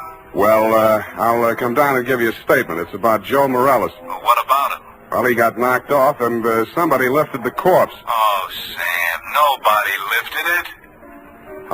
Then who did? We picked it up, Sam, right after you called us. Right after... Oh, yeah. Yeah, what time was that? Let's see, I got it here. 20 minutes past 6. Lose your watch? That ain't all. What's that, Sam? Call you back. What's up, Sally? Come out of there. Well, I wasn't planning to spend the night in a phone booth. Why the heater? It's for you, Sam. You must be nuts pulling a gun in a crowded joint like this. Hey, stop looking at it. Come on. Up those stairs. Now, look, son. In there. Easy. Where's your girlfriend? Well, I sent her home, Sam. She can't stand the sight of blood. You clown. Oh. You were pretty funny, too, when you made that phone call. I didn't believe you'd go through with it. What makes you think I'm interested in that old rap? Johnny's already done the time for it. Joe can't talk, and I don't want to. I don't care what you want. It's what I want. That's what counts. Does it? You wanted Virginia? You got it. Oh, not the point. Just doesn't sound good. Salvador Morella's sweetheart going up on a murder rap. Well, you trimmed it down to manslaughter for Johnny Lawless, and she's enough prettier to rate an acquittal, or are we talking about the same killing? You think Virginia killed Joe Morales, don't you? Why? Because she seems so anxious to pin it on Johnny Lawless. Well? Well, nothing. Only I've got a score to settle with Johnny Lawless myself, you see. He left me out in a limb with that body snatch. If I can pin the killing on him, I got a story for the cops. Now, show how smart you are. Shoot me. I fully intend to. Now, look. Hold it, Sally. Hello, Johnny. Didn't do it yourself, Johnny. I was going to do it for you, but you can I do it don't get it. He's trying to pin that murder on you, Johnny. Like you pin that old hit and run on me? But it's not the same, Johnny. Joe's killing is worth life if you're lucky. I never had much luck. Let him have it, Johnny. What have you got to lose? Well, you want me to... No. Step back, Sally. Okay. He dead? Yeah. You planned it different, didn't you, Johnny? Yeah, but I might as well get two for the price of one. Yeah, I planned it different, but I don't seem to care anymore. Well, then you won't need that. Huh? Sorry, Johnny. By the way, I'd like to thank you for keeping me in the clear. How come? That phone call you made the homicide using my name. Without that, I might be going up with you. How'd you figure it? Nobody but you had anything to gain by making that body seem to disappear. You knew I wouldn't check with the police till I'd made a try at locating it on my own. You knew I'd use the disappearance as a handle to shake what I could out of Sally and Virginia. You knew they'd suspect each other because I had you alibied to the time of the body snatch, and that would start them screaming accusations at each other. Did they say enough to send them up? Yeah, I don't know how much will stick, but enough. They both admit Joe did that hit-and-run job I was sent up for? He and Virginia together. So she was with him. 3 years ago, I wouldn't have wanted to know that. Now it sounds good.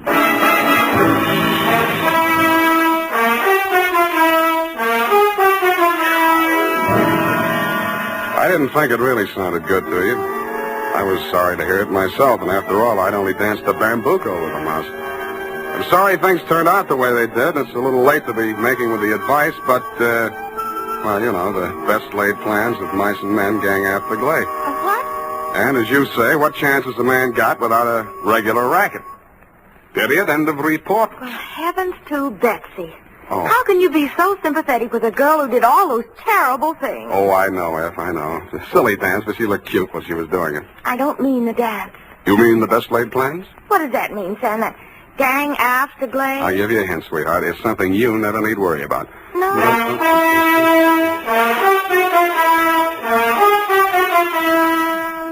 Here's why, men. Here's why Wild Root Cream Oil is again and again the choice of men who put good grooming first. Wild Root Cream Oil grooms the hair neatly and naturally without giving it that plastered down look. Wild Root Cream Oil relieves annoying dryness and removes that loose, ugly dandruff. So if you're not using it now, or if you're not using any hair tonic, get Wild Root Cream Oil at your drug or toilet goods counter in the new 25-cent Get Acquainted size bottle. Also, ask your barber for a professional application of Wild Root Cream Oil Hair Tonic. Again and again, the choice of men who put good grooming first. Well,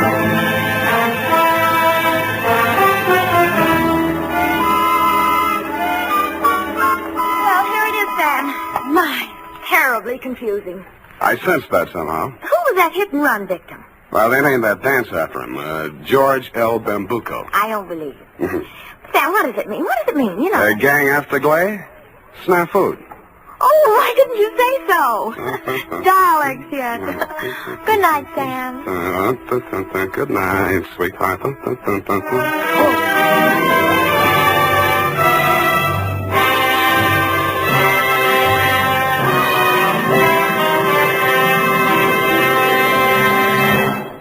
The Adventures of Sam Spade, Detective. Brought to you by Wild Root Cream Oil Hair Tonic, the non-alcoholic hair tonic that contains lanolin. Wild Root Cream Oil. Again and again, the choice of men who put good grooming first. Sam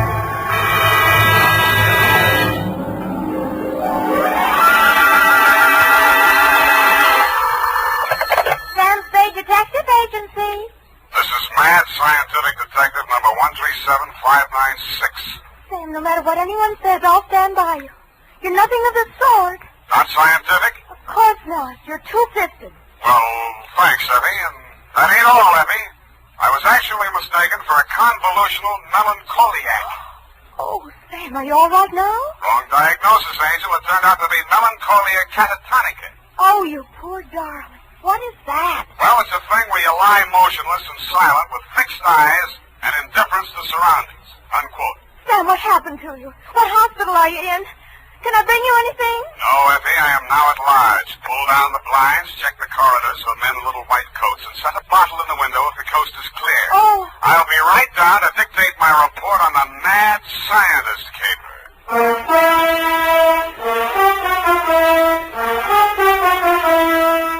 Dashiell Hammett, America's leading detective fiction writer and creator of Sam Spade, the hard-boiled private eye, and William Spear, radio's outstanding producer-director of mystery and crime drama, join their talents to make your hair stand on end with the adventures of Sam Spade.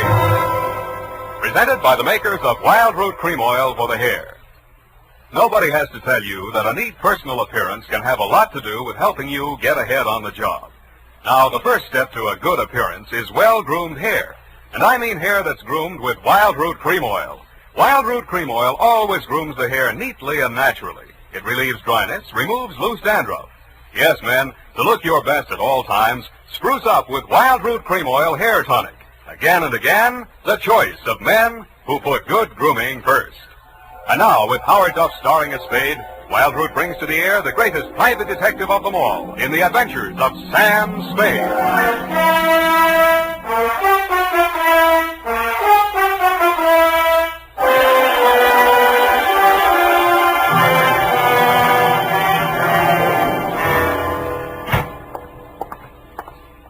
Effie! Come in, Sam. The coast is clear. Where are you?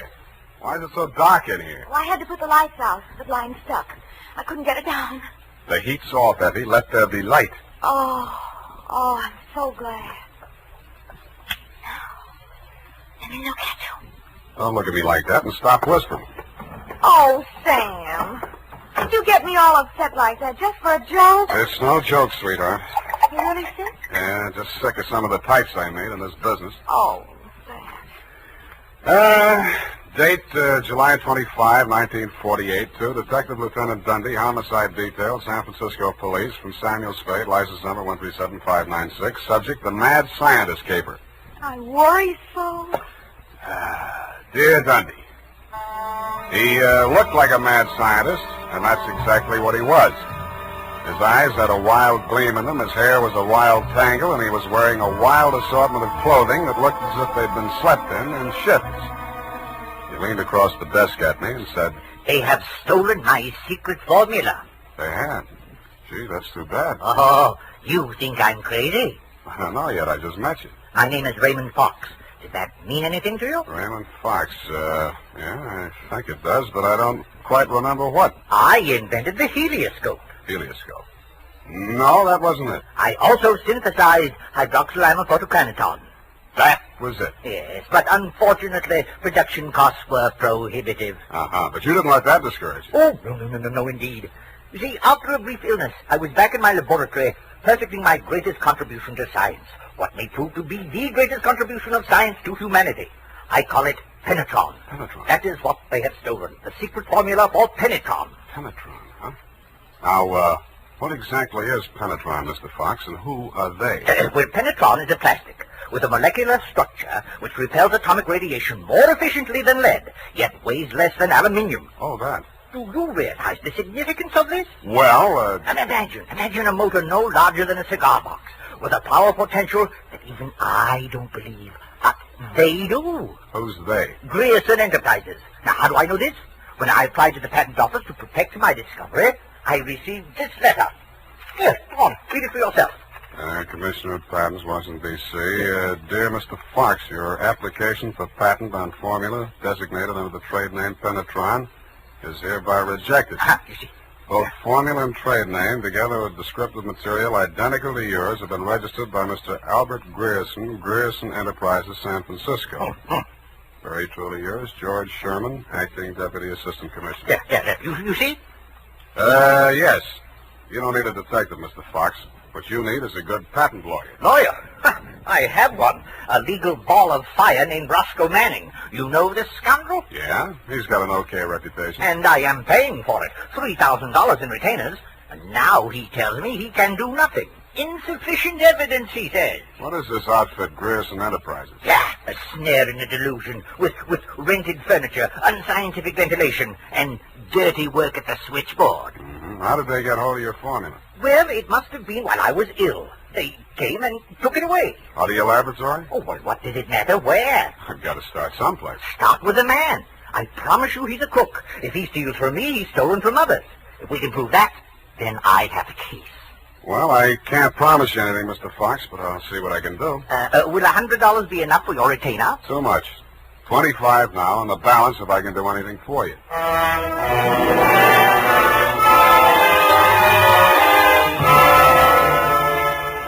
I doubted if I could even earn the 25, but if he wanted to gamble, it was okay with me.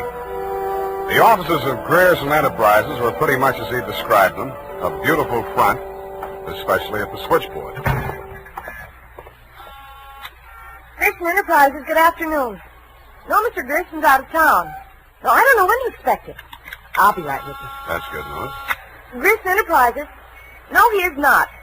No, I do not, and he doesn't want to talk to you in any case, Mr. Manning. Oh, if it would just stop. Can't you shut it off? I might as well. Nobody seems to believe me anyway. You weren't looking for him, too, I hope. Oh, please, just tell me you're selling magazines or collecting salvage or just anything. My card. Oh, detective. Mr. Grierson hasn't done anything, has he? That's what I want to find out. My client says he swiped his secret formula. Oh, not that maniac. You don't look the type. You know he's mad, don't you? Maybe yes, maybe no. Personally, I'm crazy about money. Mad money, pin money, or dirty money. Your employer didn't happen to leave any lying around, did he? No, but he has a charge account at a bar downstairs in the building, and it's nearly 5 o'clock. Could you cross-examine me there?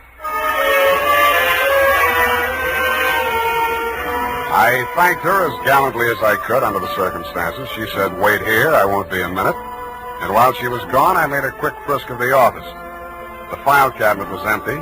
Grierson's desk contained nothing but 2 unsharpened pencils, tobacco crumbs, a rubber band, some rusty paper clips, an old gas bill, a glass ampule, broken, labeled sodium denadrine for intravenous injection, and a business card from one Roscoe Manning, attorney at law.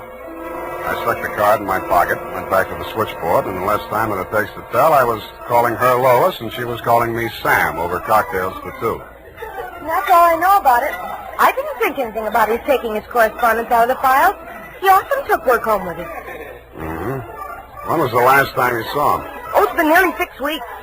You haven't heard from him in all that time? He was with Mr. Fox just before he left. They had a terrible quarrel, but then Mr. Grierson managed to get him calmed down, and they left the office together. And that's the last time you saw Grierson? Yes, and it's all very strange.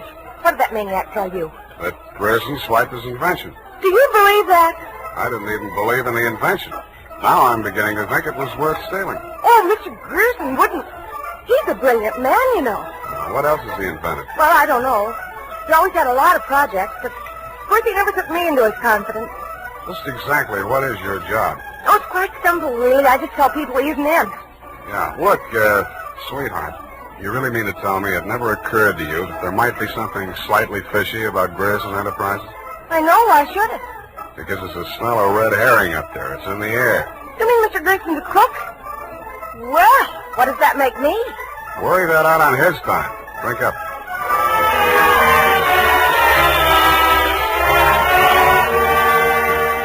She looked as if she were telling the truth. Though with women, especially blue-eyed women, that doesn't always mean anything. If she had anything more to tell, she obviously wasn't ready yet to tell it. I asked her to come up and listen to my Herb Jeffries records. She said my apartment needed a woman's touch. I handed her a broom. She hit me on the head with it and left. And so to bed. Up the Times and phoned my client. He wasn't in. Then I phoned a guy I know who sometimes knows about things and asked him what sodium denadrine was. He said it was a sedative and/or a truth serum, a mental-type drug. I wondered what Grierson had been using it for during office hours. I also wondered what else he'd been spending money for. I phoned another guy who knows about other things, and he called me back with the name of Grierson's Bank, Golden Gate Trust. An hour later, to my surprise, I actually had something to go on. Because in the past 6 weeks, checks totaling $50,000 had been deposited at Grierson's account, all drawn on the Citrus Exchange Bank of San Anselmo, and all bearing the signature of one Carl Birdwell, M.D. He wasn't hard to find. It was a big place in the outskirts, and the sign on the gate said, Mary F. Hotchkiss Hospital for the Mentally Deranged. Dr. Birdwell's cottage was one of 5 without bars on the window. He was spraying his roses. Fill that cystectomy of Dr. Cobas. How does compulsion? Coordination all right? Can't complain. Got the use of your fingers back? Good. Pick up those shears. I want all those ragged edges. Cut off the hedges. Well, why don't you hire a gardener? Or did those checks to Grierson use up all your ready cash? Eh? Oh, I thought you were the cystectomy. Good Lord, you're that convolutional melancholiac. You're not allowed out on the grounds. Guard! Guard! Now, wait a minute, Doctor. This one acting up. Take him back. I sent for the cystectomy. This is the wrong man. You're crazy. Come on. Let go of me. I'm not a patient here. I'm a detective. Yeah, and I'm Sherlock Holmes. Come on, now, back to the violent war. Come on, lay off. I got an office in San Francisco. I can prove it. 137596. Okay, Dr. Wharton, but come on, come on.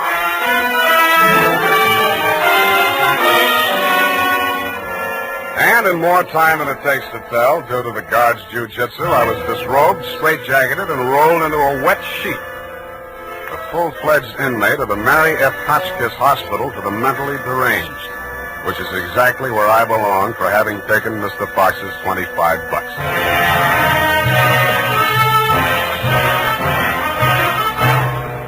The makers of Wild Root Cream Oil are presenting the weekly Sunday adventure of Dashiell Hammett's famous private detective, Sam Spade.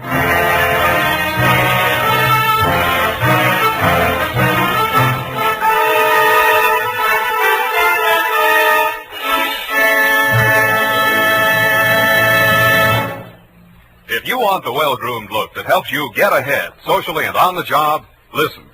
Recently, thousands of people from coast to coast who bought Wild Root Cream Oil for the first time were asked, how does Wild Root Cream Oil compare with the hair tonic you previously used? Better than 4 out of 5 who replied said they preferred Wild Root Cream Oil. And no wonder. Wild Root Cream Oil grooms the hair neatly and naturally, relieves annoying dryness, and removes loose dandruff. What's more, non-alcoholic Wild Root Cream Oil is the only leading hair tonic that contains soothing lanolin.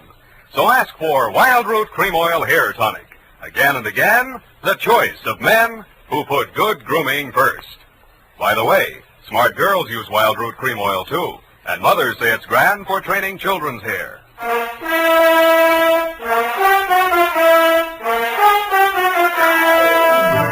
And now, back to the Mad Scientist Caper. Tonight's adventure with Sam Spade.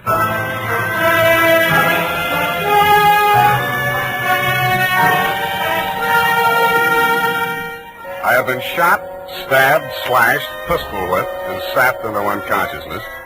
But until you have spent a night rolled up in a wet sheet, Dundee, you don't know what punishment is. You feel hot and cold at the same time, too miserable to sleep, too exhausted to stay awake. And after 4 hours of it, you just give up and join the crazies pushing up the daisies. There's only one thing I can say in favor of the Mary F. Hotchkiss Hospital for the Mentally Deranged. They get the patients up early. By 6:30 in the a.m., I have been rolled out of the sheet. By 6:45, I had thawed out enough to be taken out of the straitjacket by an orderly. I was glad to be out of it because it was very heavy, and that gave me an idea. I picked it up and swung it. In less time than it takes to tell, I was in the orderly's uniform, out of the violent wing, and shuffling up the walk through Dr. Birdwell's rose garden and through his cottage door. Good morning, Dr. Birdwell. Good Lord, who let you in here? What do you want? I was trying to tell you yesterday when I was so rudely interrupted. Eh? Oh, yes, the detective. Did you say Grierson sent you? I didn't say that. I'm afraid you'll have to be absolutely specific or I can't help you. All right. My client is an inventor who claims that Mr. Grierson stole a formula from him, got a patent on it, and stands to profit to the tune of about $1 million. The last 2 items check. I don't know whether Grierson's a crook or not. He's into you for $50,000, so you might know. This inventor.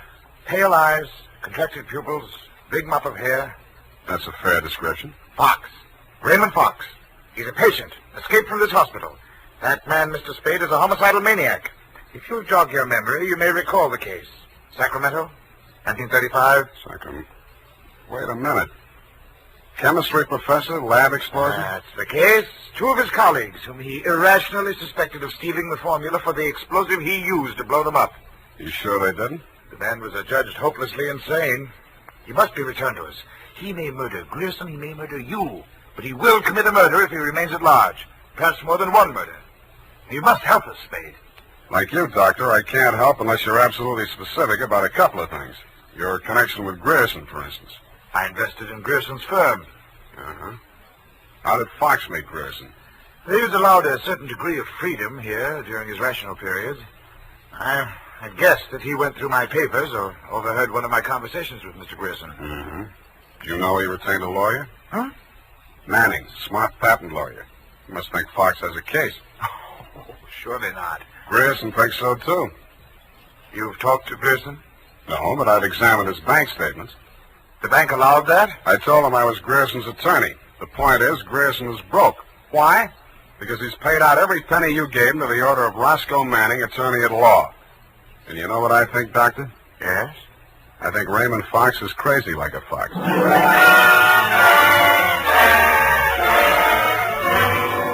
I had the same idea about Dr. Birdwell, but I didn't say so. I didn't feel up to spending another night in a wet sheet. I also didn't feel up to the interview that was awaiting me outside the gates. A limousine, only a little longer than a hearse, was standing at the curb.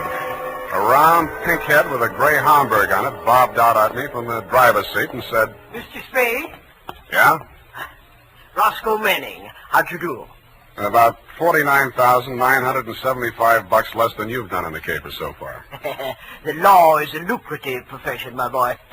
Get in. I'll drive you back to town. No charge? Yeah, I'll even give you some free advice, sans retainer. Well, sir, you are an elusive chap. I've had the devil's own time catching up with you. How did you? I won't ask why. And I am not without resources.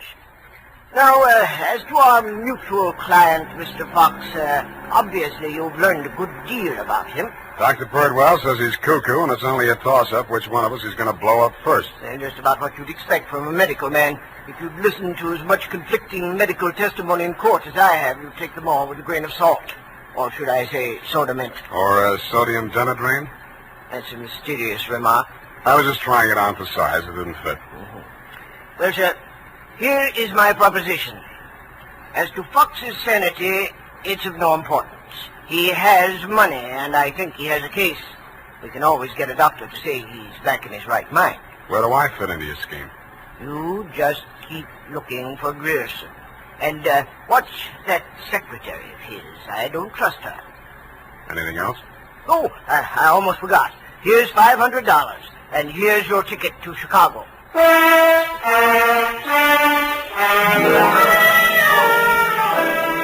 I don't know why, but somehow I got the impression that Mr. Manning was trying to get rid of me. He should have used that ticket to Chicago himself. We stopped at Sausalito for breakfast, and the condemned man ate a hearty meal. We drove the last mile through the Marina District and pulled up in front of his house. Well, sir, have a nice trip. Or take the car, Mr. Spade. I'll pick it up at the depot. Goodbye. It's been charming. Goodbye. He backed across the sidewalk, waving, and I waved back. Then he went up 3 steps, put a key in his door, and opened it. It didn't do much damage to the house, but all the king's horses and all the king's men couldn't put Roscoe Manning back together again. I got out of the car and just made it up the steps when it happened again.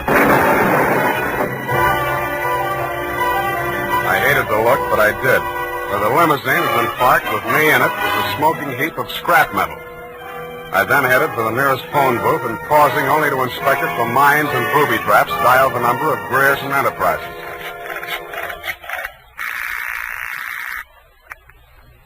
Grierson Enterprises. Lois, Sam Spade. Sam, darling, thank you for the present. What present? I haven't had a chance to open it yet, but I think I can guess what it is. A traveling clock. You mean a package arrived and it ticks? Oh, darling, don't be such a tease. Now, Lois, listen. Oh, all right, I'll open it now. Throw it out the window. No, don't do that. Pedestrians, innocent bystanders. Have you got a metal wastebasket there? I think so, yes. Well, fill it up with water and throw the package into it. And ruin my lovely clock? It is not a lovely clock. It's a lovely booby trap. Oh, go on. I'm serious. Manning just got one of them, and what's left of him is on the way to the morgue. Oh, I think I'm going to faint. Lois! Lois! Wake up! Pour some water on yourself. Hello, hello!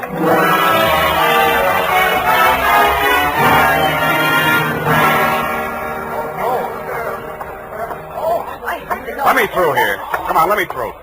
Lois. Lois. Oh, you're okay. Glad of that. All right, she's all right now, you people. Come on, get out of here. She's all right. Come on, get up. You're not hurt. What happened? It exploded in the water. At least you had sense enough to do what I told you to. Oh, this is a new dress. Now look at It it. looks fine. Here, put this coat around you. I don't think that was a very funny joke, Sam. Neither do I. Now, try and forget your clothes for a minute. And try and answer a few questions for me. There isn't much time. Sam, what is it? I want you to be very sure of this, Lois. Try and remember accurately. How many people has Grierson seen since he opened this office? Well, not very many. Who's hardly ever in. It's strange. Now that I think of it, I can only remember two. Mr. Manning and that mad scientist man, Mr. Fox. Yeah, did you hear any of the conversation between Grierson and Fox? He just screamed at Mr. Grierson about how his invention had been stolen from him. Then it sounded as if they scuffled, and all of a sudden Mr. Fox calmed down. Mm-hmm. When he came out, his eyes looked funny, as if he'd been hypnotized. Yeah. What does Grierson look like? Oh, he must have been quite handsome at one time. He's sort of like Gregory Peck with a mustache, only fatter and balder and older. Mm-hmm. I wouldn't have put it exactly like that, but I can see what you mean. But you've never seen him. Don't make book on it, but I think I have.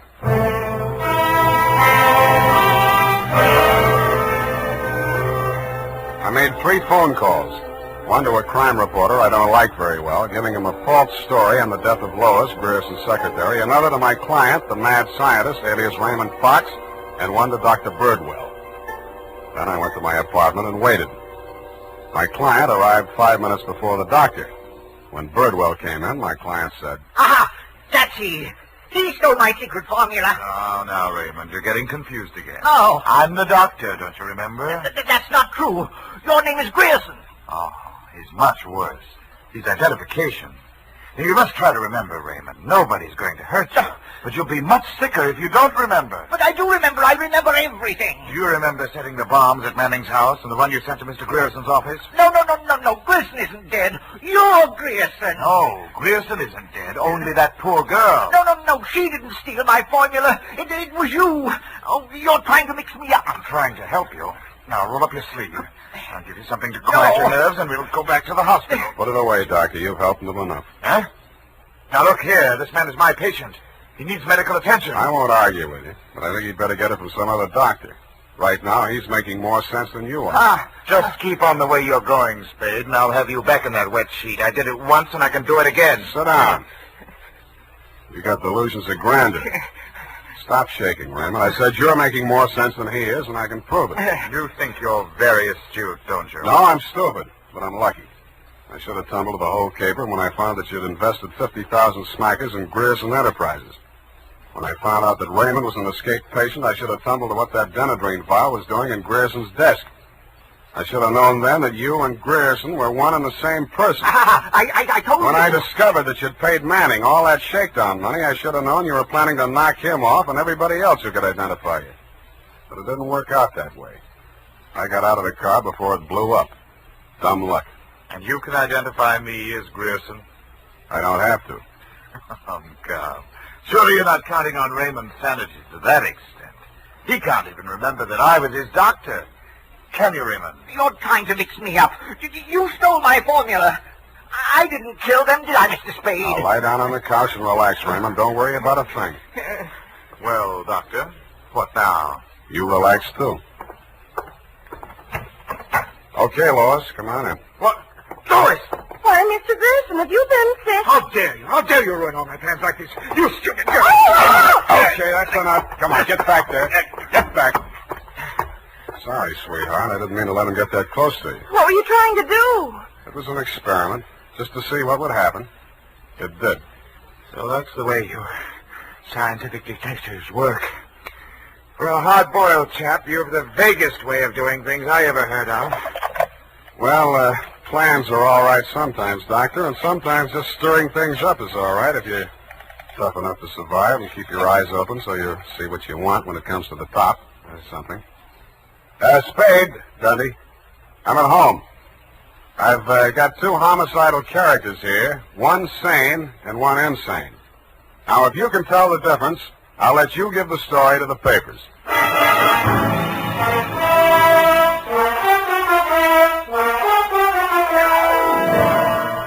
And that, Lieutenant D, is the crop.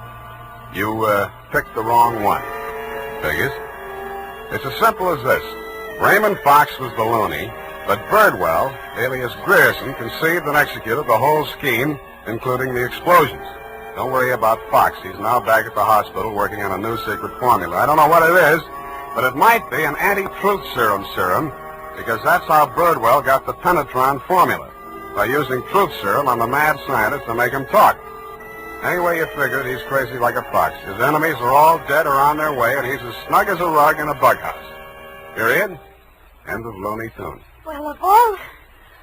Well, just imagine. Well, it takes all sorts to make a world, I guess. Well, I guess you never spoke a truer word, Effie, but don't forget a stitch in time saves 9. Don't feel too badly about it, Sam. Better late than never. You took the words right out of the horse's mouth, but it's later than you think, Angel. Type that up, Angel, and while you're at it, see if you can think up a way to teach an old dog new tricks.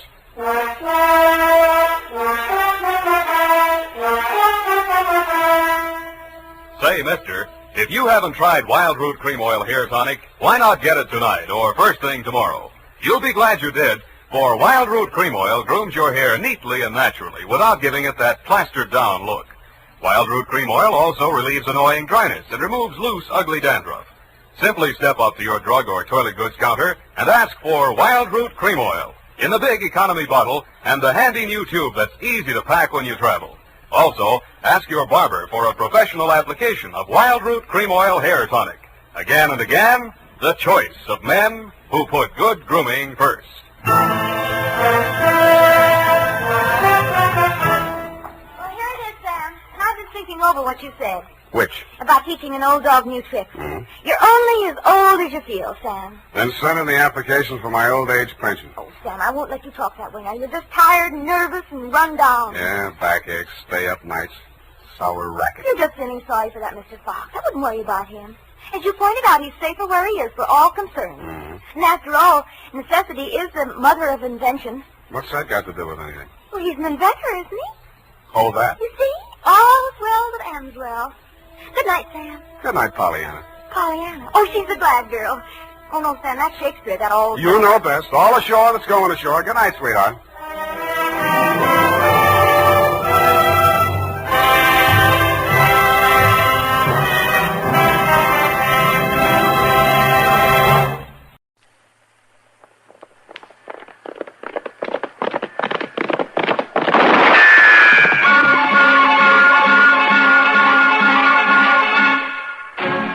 Around Dodge City and in the territory on West, there's just one way to handle the killers and the spoilers, and that's with a U.S. Marshal and the smell of Gunsmoke.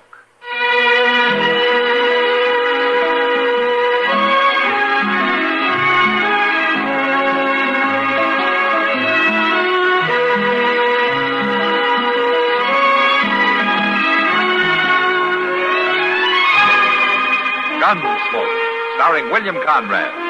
The story of the violence that moved west with young America. And the story of a man who moved with it. I'm that man. Matt Dillon, United States Marshal. The first man they look for and the last they want to meet. It's a chancy job, and it makes a man watchful. And a little lonely.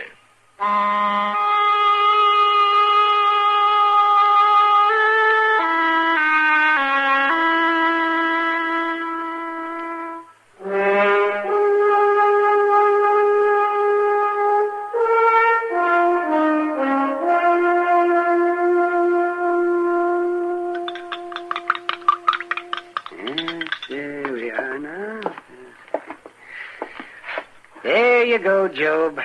Drink her down. Yeah, but what's in it? It's just something to taste bad, so you'll remember a doctor's been here. Hey, go ahead, drink it.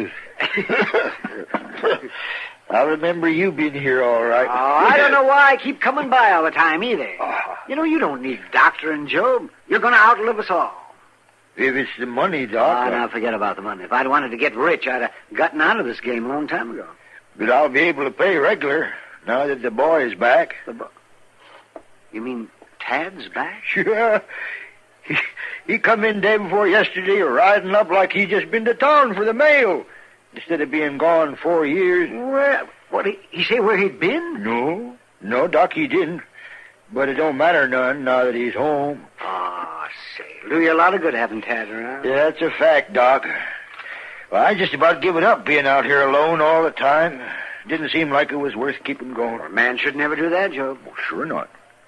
But a man's wife dies and his boy lights out. Seems there weren't nothing left. And I just got punier and punier. It's going to be different now, though. I hope so. Well, I got to be getting along now. Thanks for coming, Doc. Oh, say, Tad's outside there someplace. Why don't you stop and see him? That boy sure growed up man-sized. Yeah, you bet, Jobe. I want to see him. Goodbye. Bye.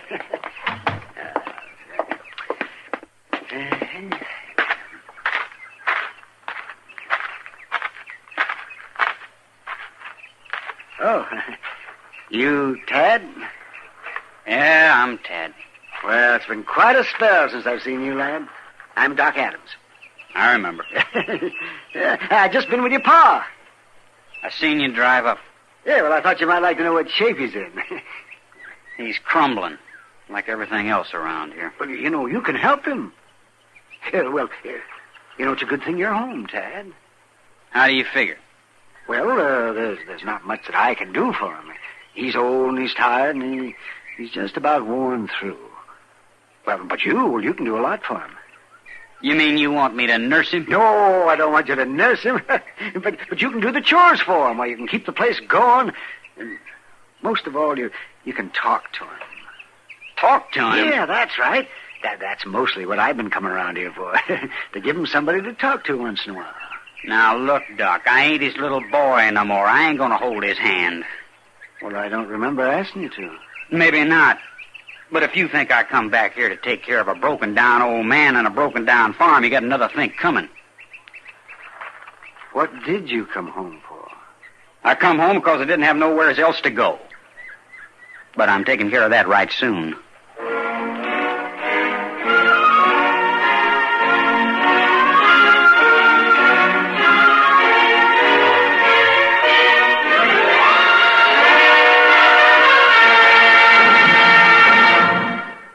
Another visit with Joe and Daphne Forsythe. Ooh, ow, ouch, ooh. What's wrong, Joe? Daphne, have you been using my razor again? Just a little. I was peeling peaches. Oh, fine. Why didn't you change the blade? It feels like you've been sharpening pencils with this thing. Now, just a minute, buddy. It was you who said we could use more economy around here. And I've been saving wherever I can. And by shaving the skin off the peaches... But look at my face. Think how the Red Cross could have used all this blood. It's your own fault. You and your economy. Well, being penny conscious isn't such a bad idea. Not if you use common sense. Take savings bonds, for instance. Here it comes. Go right ahead and scoff. But I got 8 million Americans who agree with me. We all buy savings bonds on the payroll saving plan because we know that investing in bonds is the best way to use our money. We could use some of that money around here. Well, maybe, or maybe we just think we can. When we buy bonds, we guarantee we'll have the money in the future, when we'll certainly need it more. Stop waving that razor. You're splattering me with soap. Oh, I don't mean to get excited, but who wouldn't? Where else can a man make an investment that's guaranteed to pay off $4 for every 3? And guaranteed by the credit of the whole U.S. of A. So there. Bravo! Bravo! All right. Now let me change the blade and get back to shaving. I think I'll stay and watch. Why? Because you're so cute when you cut yourself. Oh, fine.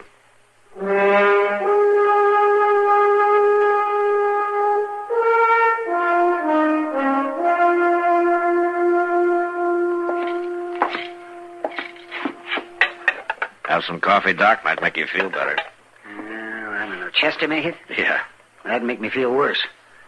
But I guess I'd rather have dyspepsia than the problem Jobe's got. All right, pour me a little bit. Okay. Jobe's boy, huh? You know, as I remember him, he wasn't worth much as a kid. But he's grown up the same way.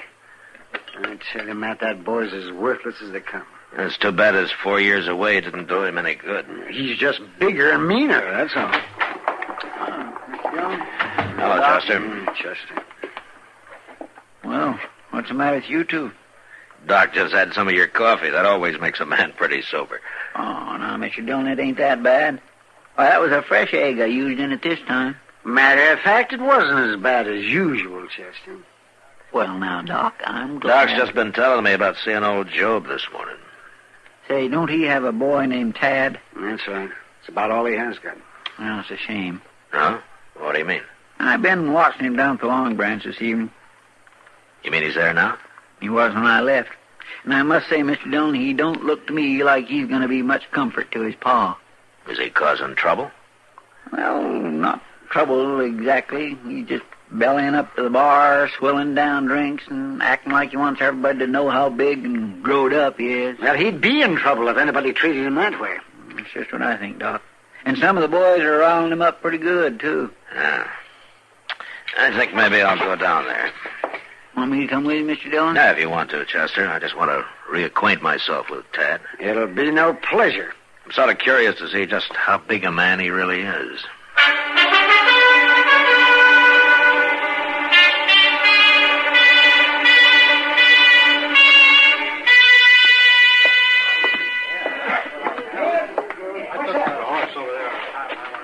Why don't you move over, mister?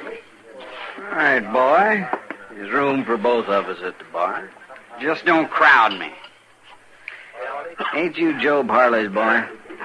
Yeah. Hear your pa's been feeling poorly lately. Getting any better? I ain't noticed. He's real sick, ain't he? He's done. The place is done. Yeah, hey, good thing you come home. You can look after him a little bit. That any of your business? Just sort of figured. You can keep your figuring to yourself. Every low-living bum in town thinks I come home to nurse the old man. Now, easy, boy. I quit being a boy when I left here, mister. I've been doing man-sized things for 4 years. Why don't you shut quit up? shoving me. And straighten yourself up out of my drink. Go on now, get. I'll show you. Oh, I said... Shove me, will you? You're gonna die for that, mister, right now. All right, hold it there. What? Drop the gun. Now, you stand back. I said drop it. Blast you! Pick up the gun, Chester. Yes, sir. Give me that! You stand where you are. All right, Tanner, what happened here? I shoved him, Marshal. Why? Because he's a mean, ornery, no good, and I got tired of listening to him talk, that's all. I got a right to have my gun. Here, now you simmer down. You're Tad Harley, aren't you?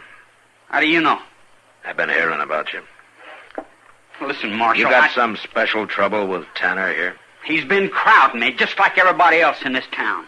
Oh, about what? About the old man. About how I should be looking after him. Now, what's wrong with that? It ain't what I come here to do, that's what's wrong with it. And it ain't nobody's business what I do. Not as long as you mind your own, it isn't. You got no call to tell me what to do, I'm not Marshal. telling you what to do. I'm telling you what not to do. You gonna give me back my gun now? All right, give it to him, Chester. Well, I don't... All right. Someday this town's gonna find out about me. Find out good.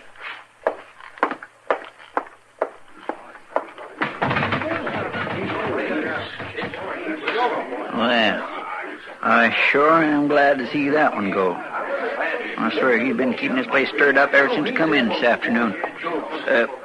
Let's have us a beer, Mr. Dillon. All right, Chester. I'll be proud to buy. You will? Yes, sir. Well, good.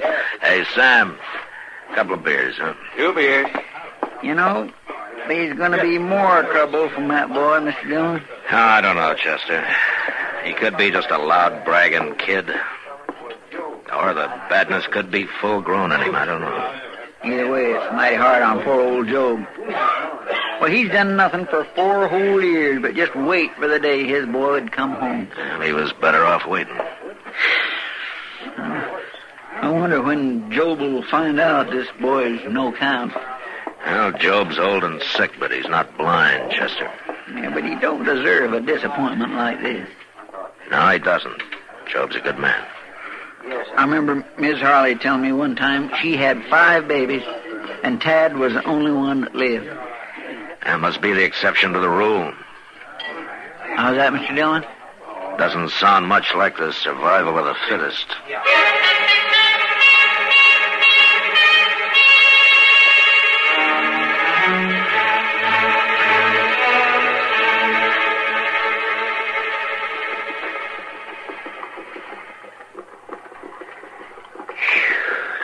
I swear it's so hot. Man works up a sweat just whittling. With the sun burning down like this, Mr. Dillon, makes it hard for a body to remember the cold and shivering and misery of the wintertime, don't it? You suffer pretty bad in the winter, don't you, Chester? Well, I guess I don't exactly suffer. But wouldn't you think there'd be some way of taking some of this heat and packing it away so as you could spread it around in the wintertime? You work on that, Chester. We sure don't need it all today. That's a fact. Say, then maybe they could save up some of the cold of the wintertime and use it on days like this. I'm going to spell you a riddle, Chester. Hmm? They already do that. They do? Sure, in our ice house. Sure, in an ice house. Sure enough they do, don't they? Look, ain't that Len Baylor riding up there? Yeah. Hello, Marshal. Chester? Hello, Len. Hello, Len. Hey, Marshal, I just come by Jobe Harley's place. He's awful anxious to see you. Oh, what's the trouble? Well, he didn't tell me, Marshal. He just said to ask you to come out there right away. Oh, my. I hope that boy of his ain't been acting up none. Well, I better go out there and see, I guess. You watch the store, will you, Chester? Yes, sir, I will, Mr. Dillon.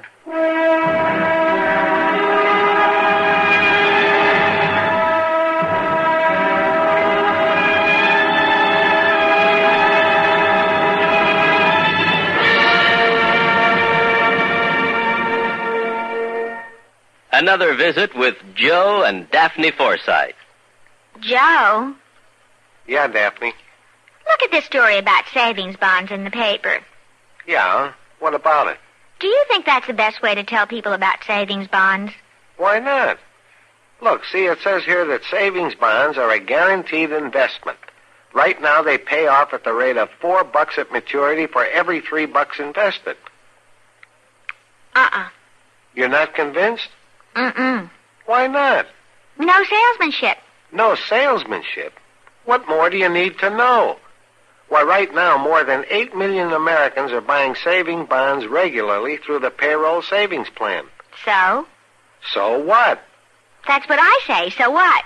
Now, look, Daphne, if millions of Americans are convinced that saving bonds are their best investment, not only financially, but for the future of their country, what the heck is bothering you?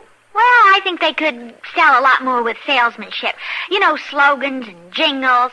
Listen, if you're spending more and saving less, try a savings bond. Oh, boy. Or maybe savings bond pay good, like an investment should. Daphne. You get a lot to like in a savings bond. Interest, earnings guaranteed. Wow. Well, did I sell you? Yeah, but I forgot what it was you were selling. Savings bond. I'll take 100. Oh, Joe.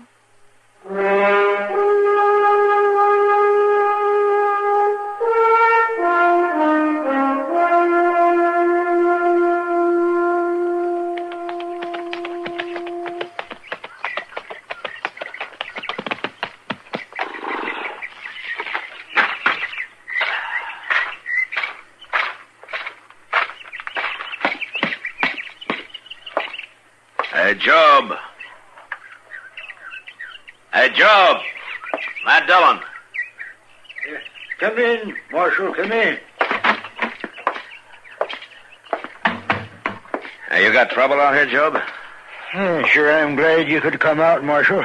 Been wanting to see you. Oh, what about? Sure is a bright, hot day, ain't it, Marshal? Yeah. I don't take to the heat as well as I used to. Jobe, you didn't call me out here to tell me it's hot. What's on your mind? Is it about your boy? You seen him, Marshal? Yeah, a couple of weeks ago. The Long Branch. He's growed big, ain't he? Too big, maybe, Jobe. Is he here? He'd gone off. You know anything about raising boys, Marshal? Yeah, it's a little out of my line, Joe. Well, a man wants his boy to carry on all the good things he's got, none of the bad. Yeah. That's a pretty big order, isn't it? But that's what a man wants for his son. To be good. To be better than he was. Some boys never grow up to be the men their fathers were, Joe. It ain't easy raising them. Man don't want to mother his boy to death, nor ride herd on him too much neither. But You gonna tell me something, Joe? what's a man to do when he finds his son has just picked up all the bad ways and none of the good? What's a man to do then, Marshal? Let go of him, Joe. But a man's son, Marshal, he's carrying his name. He can't let him carry it to perdition. He can't hurt your name, Joe, only his own. That ain't true, Marshal. I ain't been much. The people I come from weren't much neither. But we always kept the name clean, Marshal. What's Tad done, Joe? Where is he? A man don't expect his son to strike it rich, maybe, but he expects him to keep the name clean. Joe, will you tell me? Well, tell you what, Marshal. Why did you call me out here? You just didn't want to talk about your boy, did you? Marshal, I always like to talk to you. You've always been a good friend. I am your friend, Joe, but you better start talking straight or I'm heading back to town. You're going to find out, Marshal. Mr. Dillon? Huh? What's Chester doing out here? Yeah, what's the matter? Mr. Dillon, there's just been a holdup at the bank. What? Any shooting?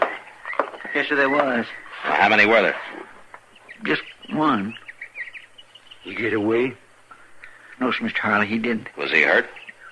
Worse than that, Mr. Dillon. Well, who was it? Well, he's dead, ain't he? Tad's dead. Tad? Was it Tad, Chester? Yes, sir, it was. I'm sorry, Joe. It had to be. You don't seem surprised. No, Marshal. I've been seeing it coming. Ever since the boy come home. He was bad clear through, Marshal. He's robbed before. And killed, too. He told you that? He carried pieces out of newspapers around with him. Pieces there had been written about him. Well, he was proud of it, Marshal. Said it made him feel big. Well, some of them feel that way for a while. I couldn't talk him out of it. I couldn't hold him. But I could see it was stopped. You knew about today? I knew. Oh, why didn't you tell me about it? I figured you'd take his gun, maybe lock him up for a while. He had to be stopped for good, Marshal. And I might have done that if I'd been in Dodge, Joe. I know that, Marshal. But it would have gone hard with you to have to kill my boy. You're my friend, Marshal. That's why I seen to it you'd be here. And then I sent word to the bank that Tad was coming. Oh. You made a hard choice, Job. Well, it's like I told you, Marshal. Man has to keep his name clean.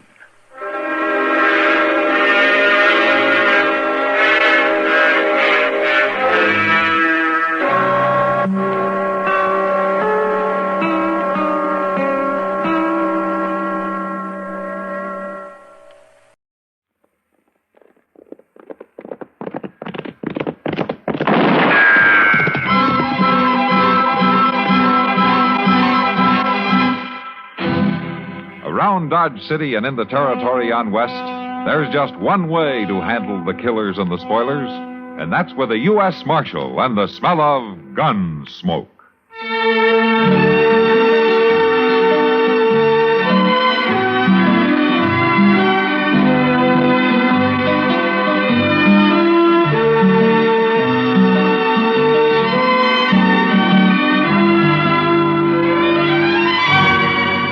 Gunsmoke, starring William Conrad. The story of the violence that moved west with young America. And the story of a man who moved with it.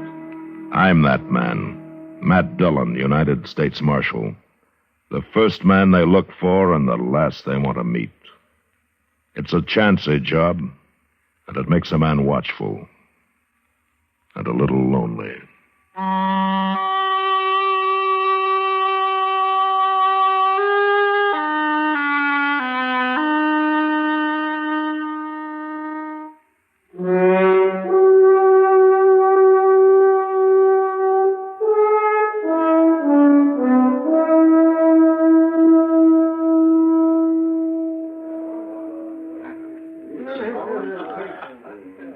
There he is, Matt.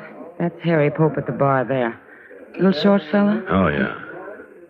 Where did you tell me he's from, Kitty? Boston, or near there. Oh, he's a long way from home. Well, he told me his wife died and he wanted to move someplace else.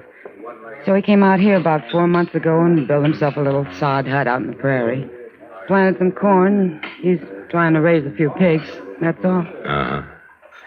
You say he's scared to death, huh? Yeah, that's what he told me. Well, maybe it's all in his head. Come on, Matt. Walk over with me, huh? Okay.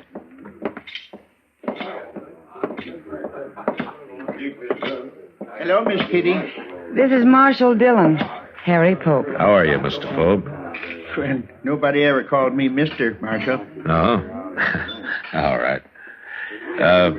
Kitty here tells me that you've been kind of worried lately. Well, it's the Indians, Marshal. They come scratching around at night, and they hoop and holler some, too. Oh? Tell me, do they do this every night? No, sir, but maybe once a week they do. Uh-huh. What makes you think they're Indians? Well, I can hear them, that's why. I got a good stout door, or they'd have been in on me long ago.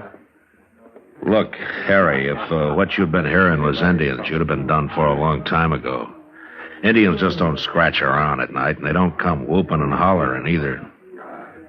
Now, you probably heard talk about Indians, and you're scared of them, and well, it's probably your imagination that's done the rest of it. No, sir, they're Indians, all right. They're right there. I can hear them talking. Then why don't you shoot them? Well, I don't have a gun. Then maybe you better get one.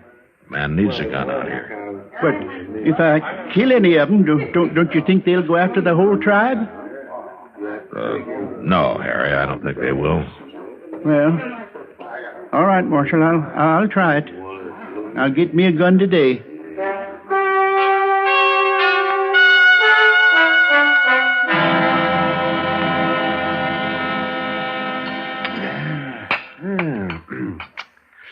Say, I nearly forgot, Matt. Chester said not to wait for him. He'd have supper later. No, what's he doing, Doc? He's talking. Talking? To a girl, Matt. A pretty girl, too. And he was doing all the talking when I left. She just stood there, shaking her head. Smart girl. Oh, I don't know, Matt.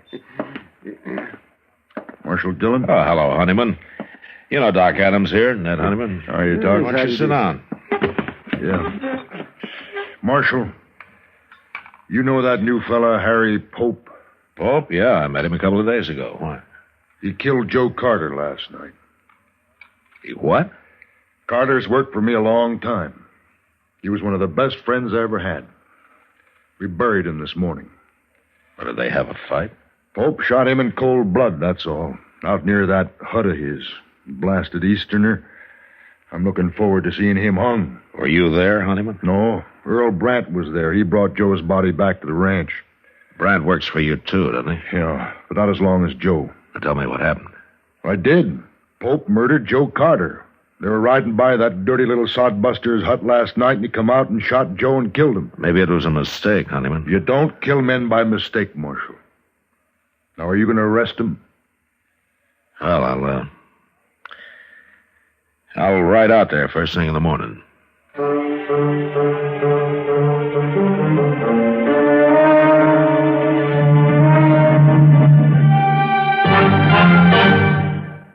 Another visit with Joe and Daphne Forsythe.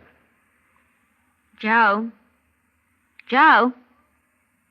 Joe, stop reading that paper and talk to me. I'm listening. Go ahead. Well, I was talking to Mrs. Snyder today. You know, she's the one whose boy had 31% less cavities. Uh-huh. Well, she thinks that we should buy bigger savings bonds. Uh-huh. She says that when people can afford it, it makes more sense. Oh, she says there are a lot of different denominations. They start at $25, but then there are $50, $100, $200, and even $500 bonds. Is that so? And then with the ones we've already bought through the payroll savings plan, we'd have quite a nest egg. Uh-huh. Are you listening to me? Uh-huh. Did you know that the total accumulated compounded semi-annual interest of the Series E savings bond will amount to 93 3/3% of the original purchasing price? Uh-huh. I thought so. Joe, what did I say? You said that United States savings bonds are a safe, easy way of investing. I did. That they help guard our country's freedom. And? They're the best investment in America's future. I said something else, too. Oh, yeah. You said that the total accumulated compounded semi-annual interest of the Series E savings bond will amount to 93 1/3% of the original purchase price. Well, now, how did you do that? Husband's trade secret.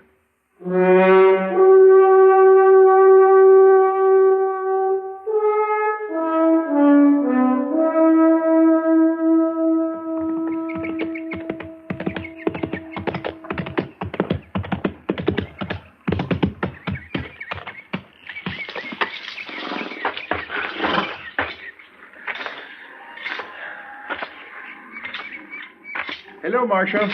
Harry? Well, Marshal, them Indians was back again, all right.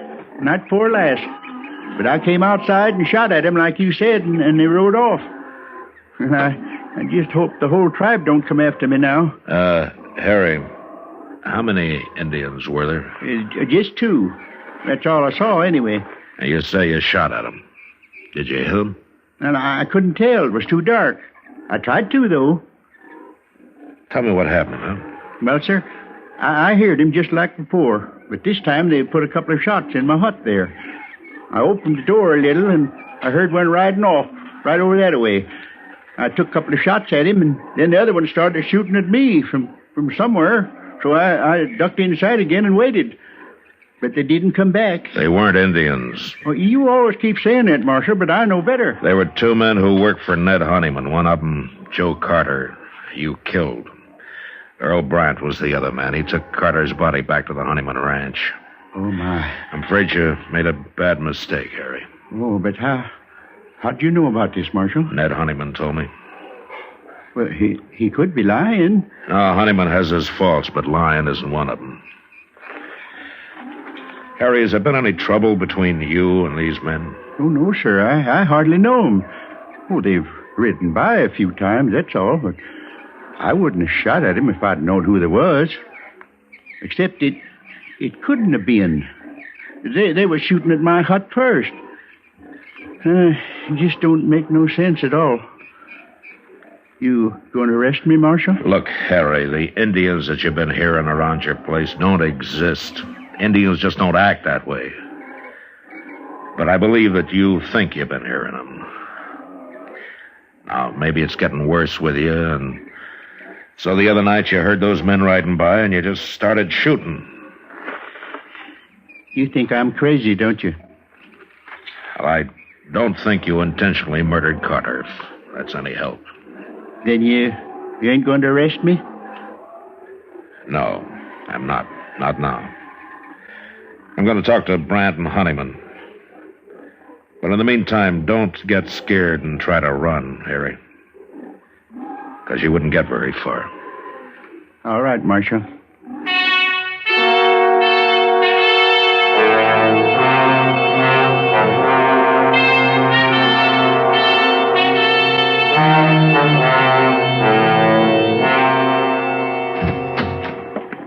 Morning, Marshal. This here's Earl Brandt I brought with me. Marshal? Hello. I figured you'd want Brandt's report for the trial. Me and Carter was good friends. I aim to see that Yankee sodbuster hung. All right, Brandt, tell me about it. There's nothing to it, Marshal. Me and Carter was riding past his place, and he come out and started shooting at us. He killed Carter. I took a couple of shots at him and drove him back inside that hut of his, and I packed Carter onto the ranch. Will you swear to that in court? Why shouldn't I, Marshal? That little murderer been telling you something else? Yeah. He thought he was shooting at Indians. Indians? Why, that miserable dog... You weren't there, Honeyman. How do you know what happened? Brant told me what happened. Who else would have shot Carter? Brant, why do you think Pope shot at you? Well, I don't know, Marshal. He's crazy, I guess. Is that all? That's enough, isn't it? He killed Joe Carter. What difference it make? The difference between murder and something else? Well, bring him in here and ask him. I'll beat the truth out of him if he lies. He isn't here. What? I didn't arrest him. Why not, Marshal? He said he thought they were Indians, and I believe him. Marshal, no man can kill a friend of mine and claim he thought he was shooting Indians. Now, if the law won't see justice done, we will. I'm warning you, Honeyman. You try to kill Pope, and I'll arrest you. And if you do kill him, you'll hang for it. We're wasting time. My guess is you and Carter have been hounding that man, making him think there have been Indians after him. Why? Are you trying to drive him out of the country? Your talk gets crazier all the time, Marshal. For the last time, Marshal. You going to do anything about Carter's murder? It wasn't murder, Honeyman. Don't you see that? He's dead, and Pope shot him. That's all I know. That's all I need to know. Come on, Brent.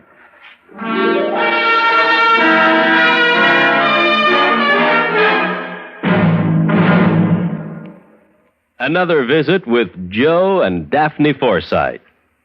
Hey, honey, I'm home. Daphne. Drop dead. Uh-oh, what's the matter, honey?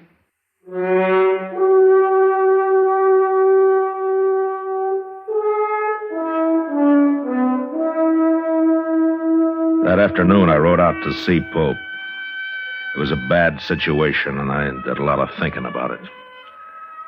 There was only one solution I could figure out, and I wasn't sure that would work.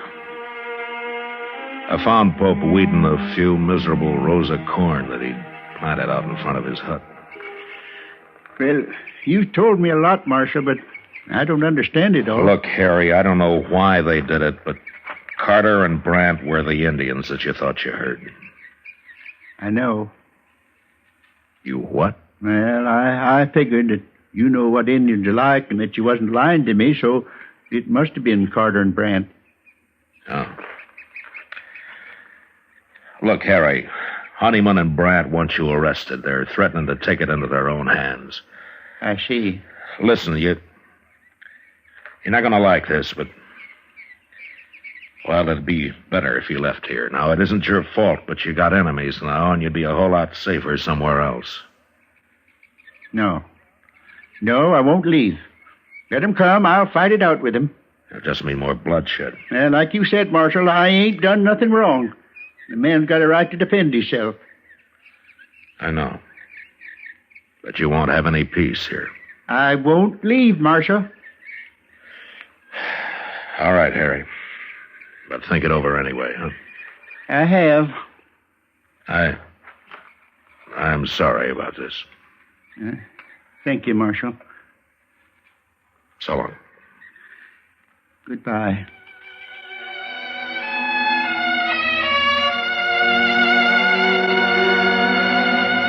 Pope went back to weeding his corn, and I rode off past his little hut and around the narrow bluff he'd built it against. I'd gone maybe a half a mile beyond when I heard 2 rifle shots behind me. I turned and raced back to the bottom edge of the bluff where I dismounted and walked up to where I could see around it. And just then I heard a horse coming along the trail, and I stepped back and waited. Whoever it was had passed within a few feet of me.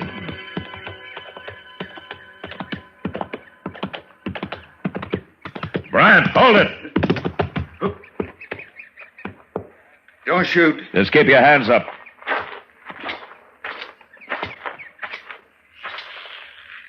Now throw one leg over and slide off, slow.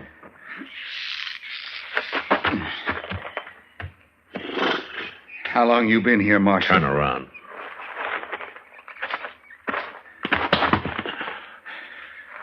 All right, you can put your hands down now. I might as well tell you, Marshal. I just shot that Yankee sodbuster. Now, that's something to be real proud of, Brent. He killed a friend of mine. Pope meant no harm to either one of you. What were you trying to do to him, you and Carter? We were just having a little fun. Fun? Well, we'd have a drink or two and ride over now and then, give him a few war whoops. He'd just sit in his hut and shake. One night I sneaked up to the door and I could even hear him crying inside. He was sure scared that time. Well, that must have been a lot of fun. Not as much as next day when we'd ride back and hear all about how the Injuns was after him. Yeah.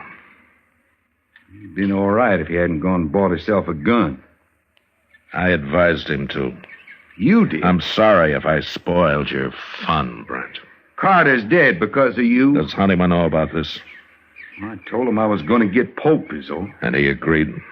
Well, he just said he sure hoped somebody'd get him. All right, Brent, let's go bury him. I ain't gonna bury him. Let him rot. Brent, you'll bury him or I'll bury both of you. Now, you take your choice. Sure.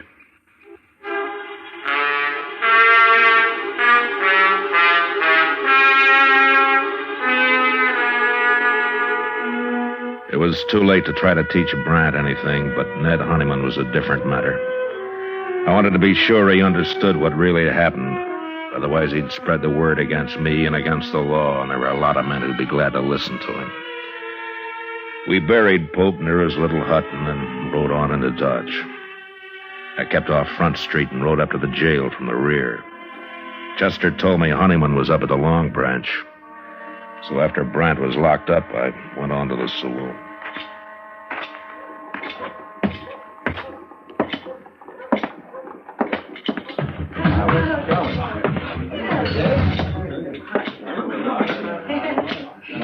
Hello, Honeyman. What do you want, Marshal? I've been talking to Brant. He's told me the whole story. Where is he, anyway? He told me that he and Carter had been having fun, as they called it, with Pope, making him think they were Indians. I don't believe it. But even if they had, is that reason enough to kill a man? Pope was acting in self-defense. He wouldn't have shot Carter otherwise. It was a mistake, but Carter brought it on himself. I don't believe it. Honeyman, do you want law in this country or don't you? Well, maybe that depends on who's representing it. That doesn't matter. The law's the same. The law says you can't kill a man and go free, doesn't it? It says you can't murder a man. Who decides which it is, Marshal? You or me? Well, I'd like you to decide this time, Honeyman. All right, Marshal. Go arrest Pope and get him hung. That's how I decided. Pope's dead. You wanted him killed. He's been killed. What do you mean? You said this morning you'd take justice into your hands, didn't you? Well, yes, but... He was out weeding that little patch of corn of his he planted, and he took 2 rifle bullets in the back. Who did it? Are you satisfied, Honeyman? Is that how you wanted it? Well, All Pope had was a sod hut and a few pigs. He didn't know what this country was all about. He might have learned, but your friends got him so scared that he'd sit in his hut and cry. But, Marshal, And then one night he loaded his gun and went outside to fight. It took a lot of courage, Honeyman, for a man like Pope, but he did it. And today I told him that he'd better leave his place, that you and Brant had threatened him and had given him trouble. What'd he say? He said he wouldn't go. He said he'd stay and fight. He didn't get a chance to fight. What's a man like Pope know about protecting himself? Brant shot him in the back twice. And all Pope had in his hands was a hoe. Marshal, I don't know what to say. Brant's in jail. I'll see him tried for murder, and he'll be hung. I guess I'm as guilty as he is. You could have stopped it, but you encouraged it. You wanted justice done, Honeyman, and fast. I didn't understand. You didn't take time to. The law was too slow for you. Well, the law's new out here, Honeyman, and sometimes I think the only time people want it's when it seems to act the way they'd act themselves if there weren't any law. But it won't work that way. According to the law, you're right or you're wrong, you're guilty or you're not guilty. Oh, people out here are having a hard time accepting that, but there won't be much law till they do. And men like Pope will go on dying, no matter how many Brants get hung for it. Marshal. I'm not very proud of what happened. Would it help the law if I get up in court and take my share of the blame for this? I don't know, Honeyman. But it might. Then I'll do it. Good. Good night, Marshal. Good night, Honeyman.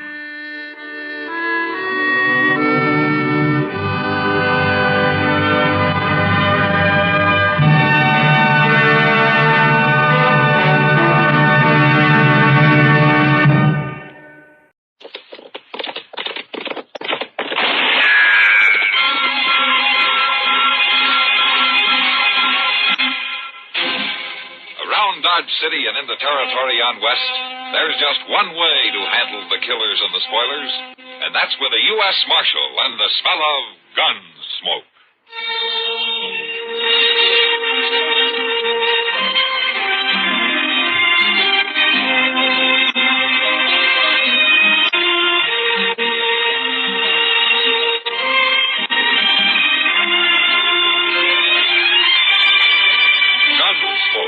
Starring William Conrad, the story of the violence that moved west with young America, and the story of a man who moved with it. I'm that man, Matt Dillon, United States Marshal.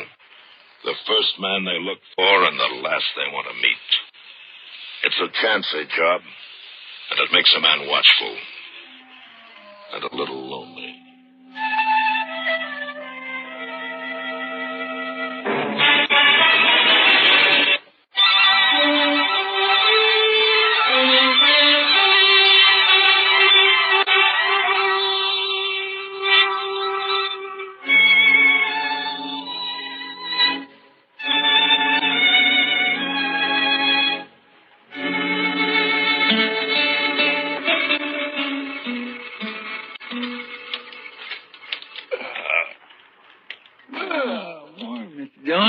Morning, Chester. The biscuits be done directly. Oh, is the coffee made? That's what I need. It's boiling. I didn't make much, though. Thought I'd better save the water, seeing how we made dry camp. Oh, how come you woke up so early this morning? Oh, I always do that. Soon as it gets daylight, my feet starts to sweat, seems like, and I just naturally got to get up. That's as good a reason as any, I guess.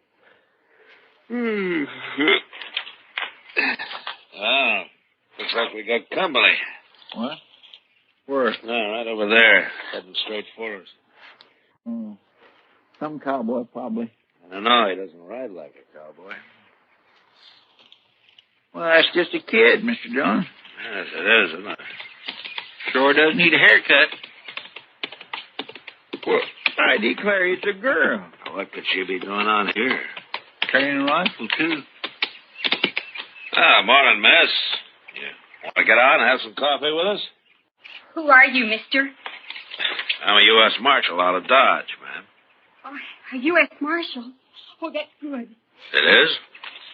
Why? Well, I need help, Marshal. My daddy's awful sick. Oh, what's he sick with? It's his leg, Marshal.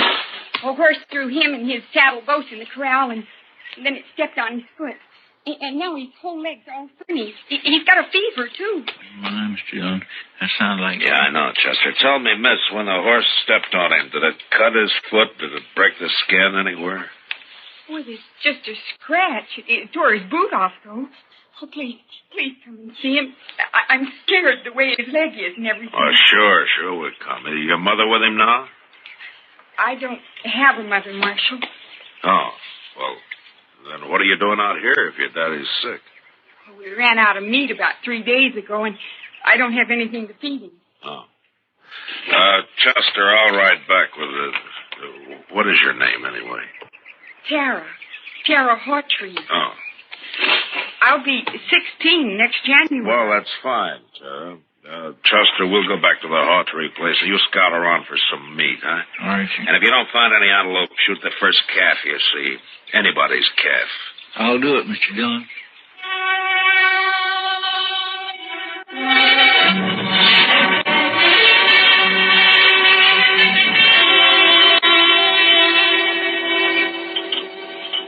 Dillon. Yeah, I've heard of you. You're from Dodge, ain't you? Yeah, that's right, sir. Well, Marshal, ain't feeling so good. My foot don't hurt me no more, but my leg is all sort of, well, it ain't pretty. Oh, Daddy. I don't know much about these things, Mr. Hawtree, but maybe I better take a look at it anyway. Sure, Marshal. There she is.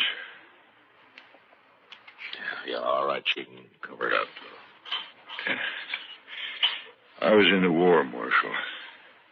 I know what gangrene is. Guess you do, too. Yeah. Well, the first thing, Mr. Hawtree, a friend of mine's out getting you some meat, and then we'll load you into your wagon. Oh, Ben took the wagon. What? Ben Wallen. He took the wagon when Daddy got hurt. He said he'd find a doctor and bring him back. Well, who's Ben Walling? He's been sort of working here, Marshal. I should have run him off long ago. That's what. Well, where is he? Where'd he take the wagon? Was he going to find a doctor around here anyway? The closest doctor's in Dodge I know of. But I couldn't get to him anyway. Tell me, Mr. Hawtree, when did this happen? About 6 days ago, Marshal. Ben left the day after. Oh, do you think he's coming back? He come back here, and me not able to get around. I don't know what I'll do. I ought to take a bullwhip to him. A bullwhip. Now, take it easy, Mr. Hawtree. Take it easy now. He won't cause any trouble, so don't you get all worked up about it. Tara, let's let him get some rest, huh? All right, sir. Now, we'll have some food for you real soon, Mr. Hawtree. I ain't very hungry. Tara, what's he so riled up about this Ben Walling for? What's between them? Oh, it's nothing, Marshal. Daddy's sick, and that's all. Oh. Look, Tara, you trust me, don't you? Daddy hates Ben because Ben likes me. Oh, I see. He even wanted to marry me. He said he would. How do you feel about Ben? Do you like him? Well, it's time I had a man and all that, but I'm afraid of Ben, Marshal. It's like there's something wrong with him. He's always sneaking around when you don't expect him. It makes me uneasy like. Marshal? Yeah. I'm awful glad you're here.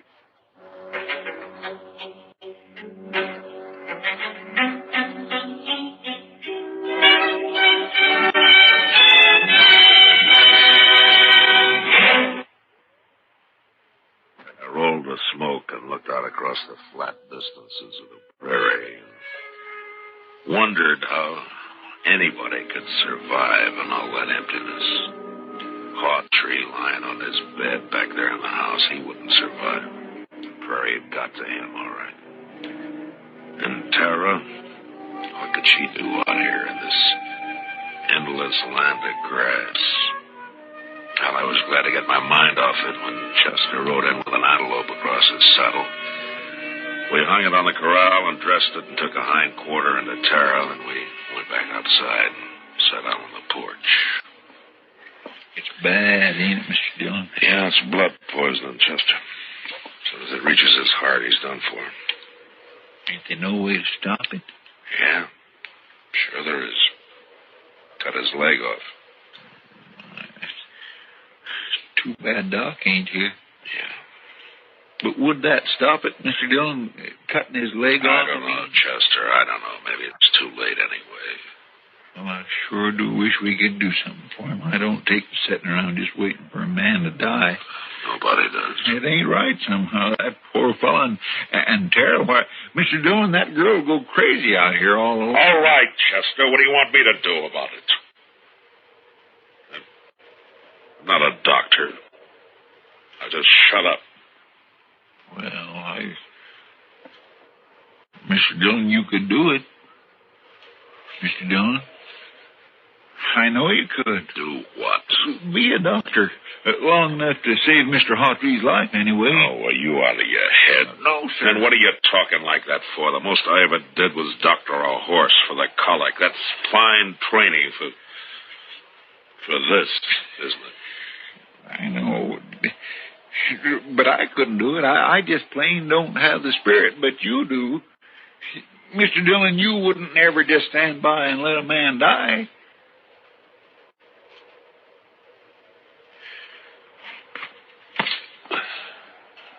Let's go talk to him, Chester. Yes, sir, Mr. Dillon.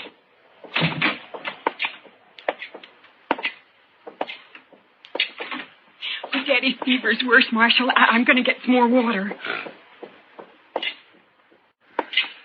Mr. Hawtree, how do you feel? I don't feel much, Marshal.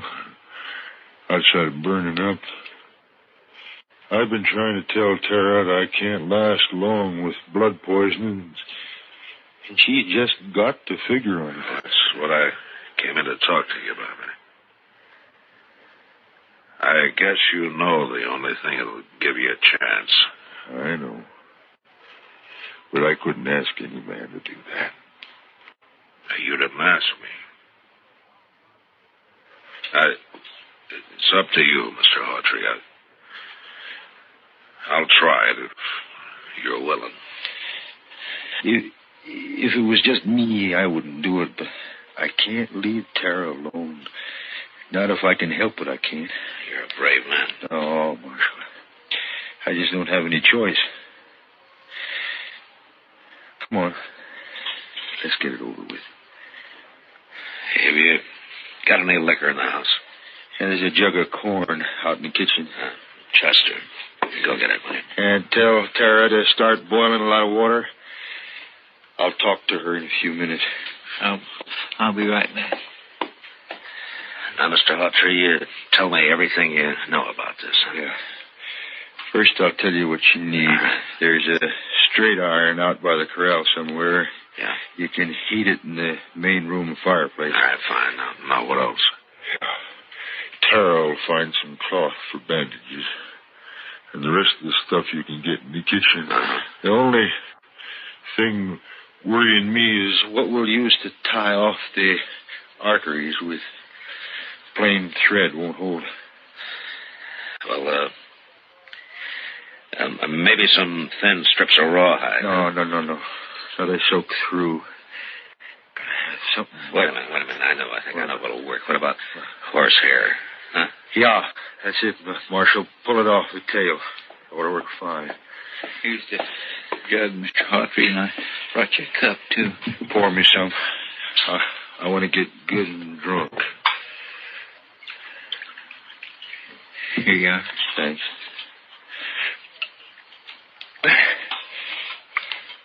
Mr. Hawtree, you better have your talk with Tara before that stuff takes hold, huh? Ask her to come in, will you? Yeah. Oh, Marshal. Yeah? I'll try to make it easy for you.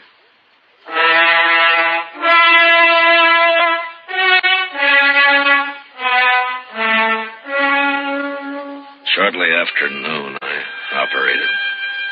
Whether it was the corn whiskey or his own hard courage, I don't know, but Hawtree never whimpered. Chester stood outside the door and brought me whatever I needed, and Tara waited in the kitchen, boiling more water and thinking her thoughts. Toward the end, Hawtree mercifully passed out. I finished and left the house for a breath of air. I'd done everything I could, and I just hoped that I'd done it right. That's where it beats me, Mr. Dillon, how he just lays in there so quiet and peaceful. It's only been 4 or 5 hours, Chester. The liquor hasn't worn off yet. Well, he drunk up nearly the whole jug. He needed it. Hey, Mr. Dillon, look yonder. What? Somebody coming with a wagon. Yeah. It's probably that Ben Walling they were talking about. Wonder what he's got to say for himself. Now, he'll think of something, Chester. His kind always does. You recognize him? No, I don't. You? I never saw him before.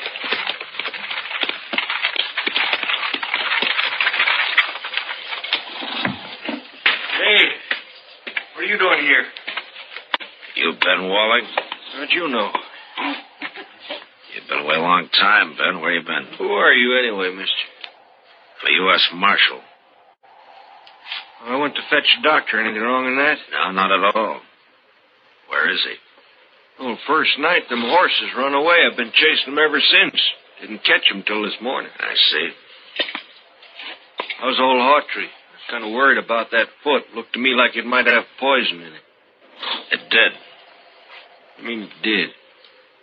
I took his leg off about noon today. You what? How'd you know what to do? You might have killed him. Somebody had to do it, Ben. It's a sure thing Tara couldn't. Blaming me, ain't you? I done everything I could. It ain't my fault them blasted horses run off. Hawtrey's pretty sick, Ben. Well, Marshal, you can leave now. I'll handle everything here. We'll leave as soon as Hawtrey's able to take care of himself again. Stay as long as you like. I don't care.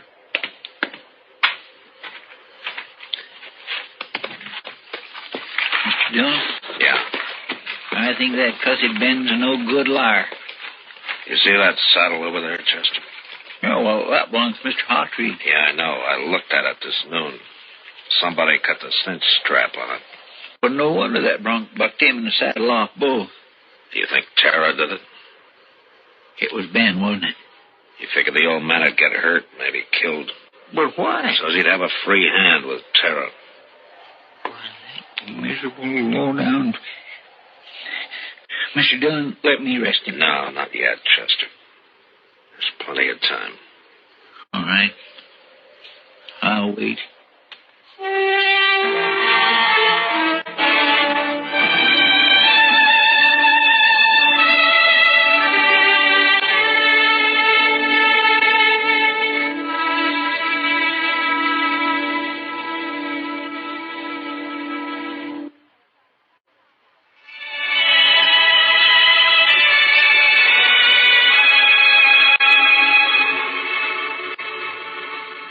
There wasn't as much time as I'd figured.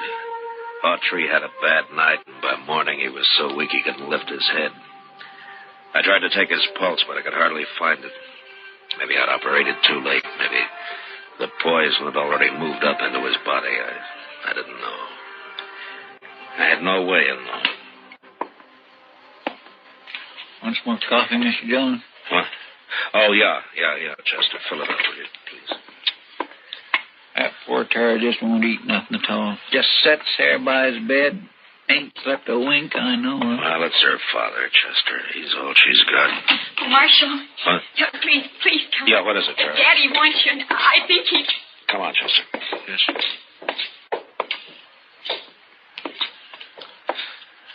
It's Matt Dillon, Mr. Hawtrey. Marshal, I'm gonna die.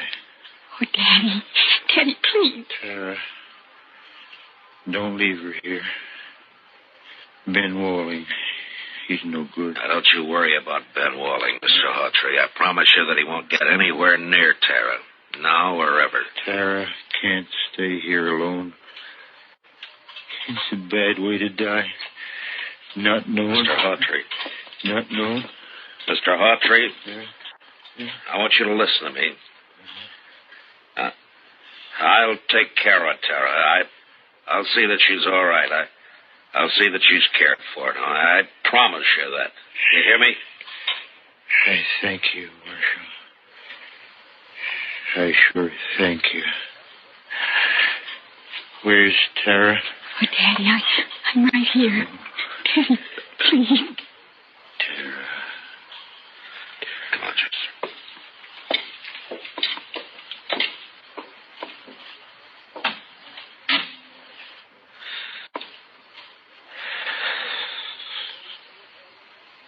Daddy. Daddy.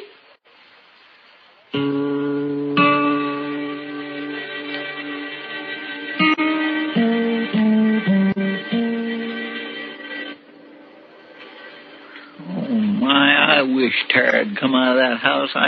I don't like it. Her in there and just breaking her heart. Give her a little time, Chester. She'll be all right. Don't move a finger, either one of you. Oh, you're mighty careless with that rifle. Don't get smart with me, Marshal. I know what I'm doing. And what would that be? I heard you in there. Promised to take Tara away. I was right by the window. I heard it all. You got a curious way of courting the girl, Ben, trying to kill her father. Yeah, and I saw you yesterday looking at that saddle.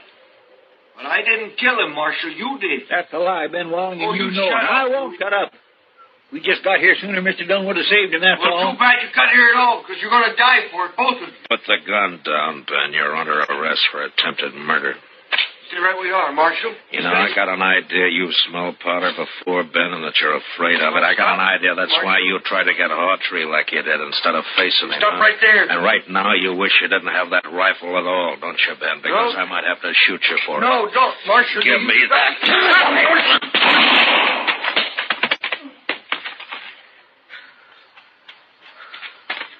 You all right, Mr. Dunn? I didn't even try, Chester. The rifle went off when I knocked it aside, that's all. He was scared to death. Well, I didn't feel exactly comfortable. Tie him up and keep an eye on him, huh? I'll go see Tara.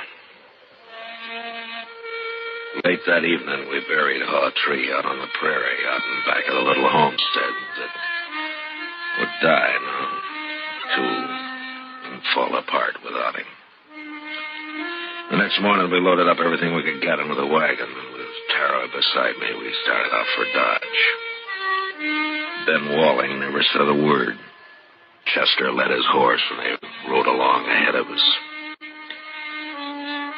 I had plenty of time to tell Tara all about Dodge, and how that there were some good people there, and how we'd find her a home and a family.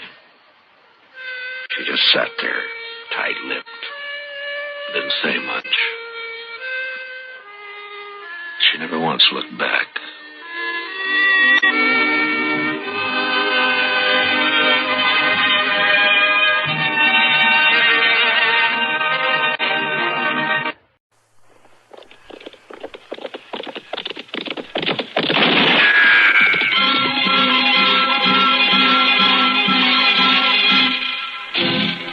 Around Dodge City and into territory on West, there's just one way to handle the killers and the spoilers, and that's with a U.S. Marshal and the smell of Gunsmoke.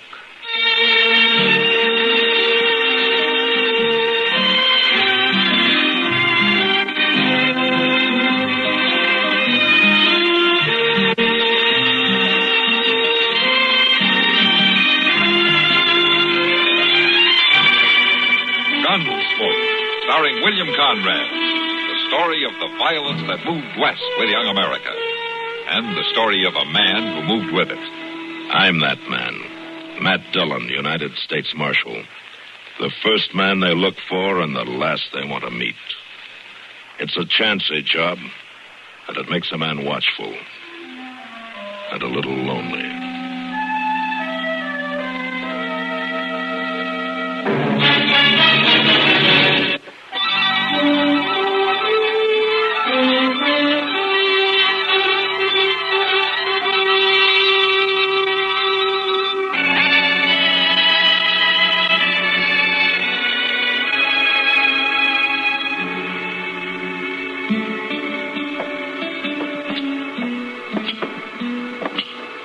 Chester, there's times it can be real nice, Mr. Dillon. Oh, what can be real nice? Dodge City can. Now, take a week like this last one with fine weather and the prairie all green before the June sun scorches it and people staying out of trouble. Well, that won't last long, Chester. The trail herds are starting to roll in. Doggone it all, Mr. Dillon. You just won't never let a person pleasure himself at all. Sorry, Chester. I didn't say it was always nice. I said right now it's nice. All right, Chester. I didn't mean to bust your balloon. Well, you sure done it. No, I didn't mean nothing by it. Well, look at there. There's young Packy Sutter. Yeah, let's go see what it's all about.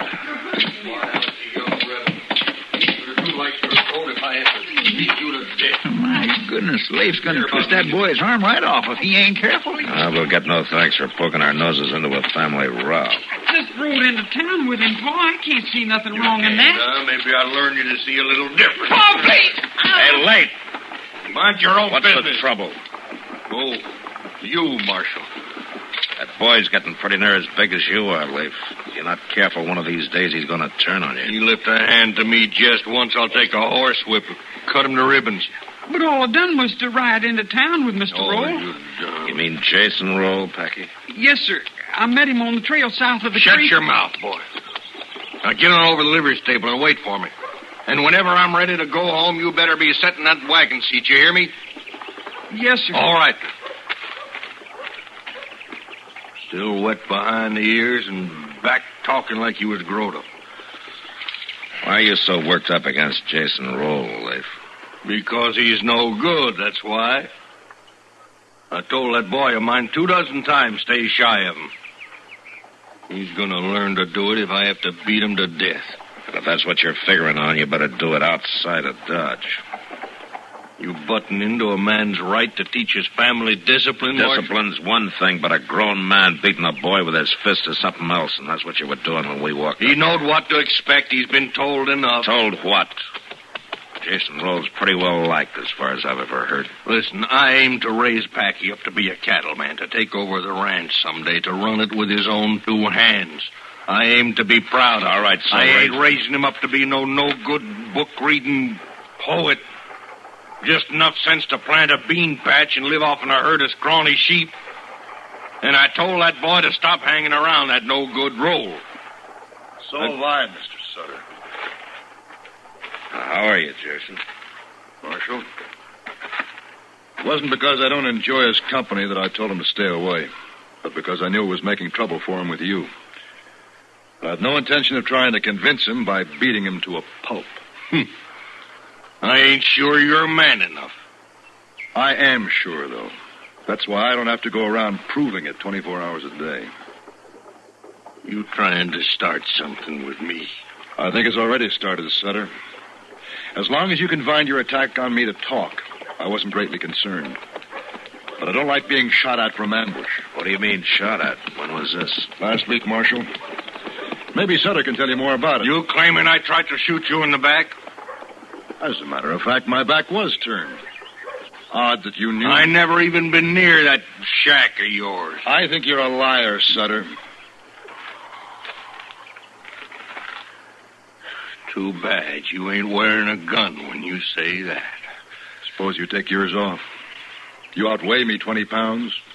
That ought to be fair Or enough maybe for you. you're scared of guns. Is that it? You're right. I am scared of guns. I've seen too many of them not to be. Like I said, Marshal, just a sheep herder that likes to read books.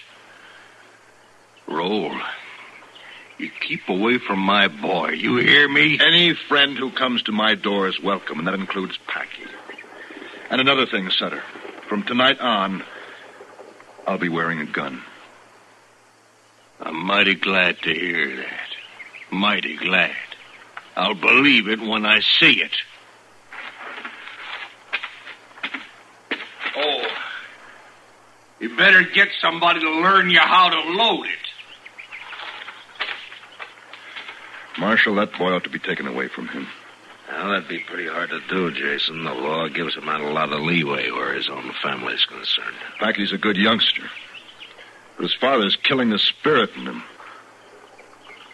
He may do more killing than that, Jason, if you give him the chance. By wearing a gun, you mean? No, Marshal. I'm afraid he's worked himself up to a point now where he'll try, whether I'm armed or not. What started all this, anyway? Packy happens to like me. And I've talked to him and given him books to read. Leif's a cattleman, and I run a few sheep. Maybe that's reason enough in itself. Yeah, maybe. Mostly, though, I think it's because he's scared. That's why he's always blustering, trying to cover up. And he knows I see it, so he hates me. And deep inside, he's scared of me, too. Yeah, that's possible. The worst enemy you can have in the world is a man who's scared of you. Yeah. I know that, Jason, but I wasn't sure you knew it.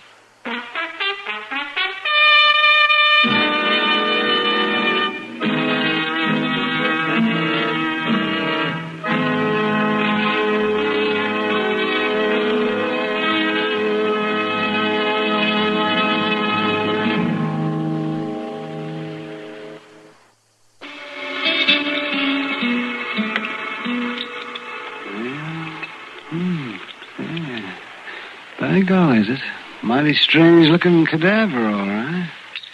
Oh, hand me that scalpel, will you, man, please? Is this the one you mean, Doc? Huh? Oh, yes, of course. Thank you. You know, it's a fine way for a grown man to be spending his time, Doc, poking around on the inside of a dead prairie dog. It's a rare opportunity, Matt. Rare opportunity. No? The Hawkins kids brought me 3 of them this morning. Found them out south of town. Rare opportunity for what, Doc? Matt, how many dead prairie dogs did you ever see? Well, come to think of it. That's just what I mean. A prairie dog's a tough little animal. Oh, they get killed by hawks and snakes, coyotes, and so forth. But they don't just up and die. No, I guess not. Yeah? Come on in. Door's unlocked. Howdy, Doc. Oh, well, Packy's Come on in, Becky. I was looking for you, Marshal. Oh? Chester said you might be up here. Oh, what can I do for you, son? Well, nothing much, I reckon. I just wanted to talk, I guess. Yeah, go right ahead. I'm through here. Why don't you two talk out there in front room while I kind of clean up in here? All right, Doc.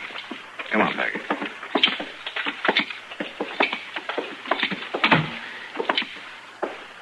You know, Marshal, Paul just wailed the daylights out of me. He was madder than a wet hen. Yeah? Well, maybe there won't be much more of that, Becky. You're about grown up now. Pa keeps saying he aims to be proud of me, make a man out of me. Maybe he just wants you to be everything he missed being. Oh, Pa talks real loud, real bravo. But I don't think he is at all. Well, why does he hate Mr. Rolls so much? I don't see nothing wrong with him. I like him. So do I. He knows things. Most anything you think of, Mr. Roll knows about, and he tells you, so you know, too. Sure is a mighty big world, the way he tells about it. Yeah, I guess it is. Dodge City ain't all of it, or the prairie. It's bigger than that. And I aim to see for myself, learn all about it. Well, once you're grown up, I guess you can do about anything you want to, Becky. Growing up's kind of hard to do sometimes, Marshal. Yeah.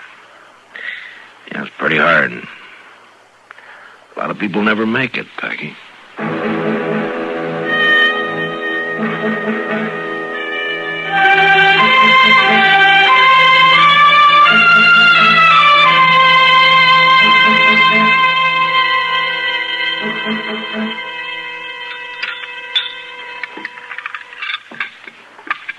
You know, Mr. Dillon, it just ain't nothing like a half dozen fried eggs to start a man off right in the morning.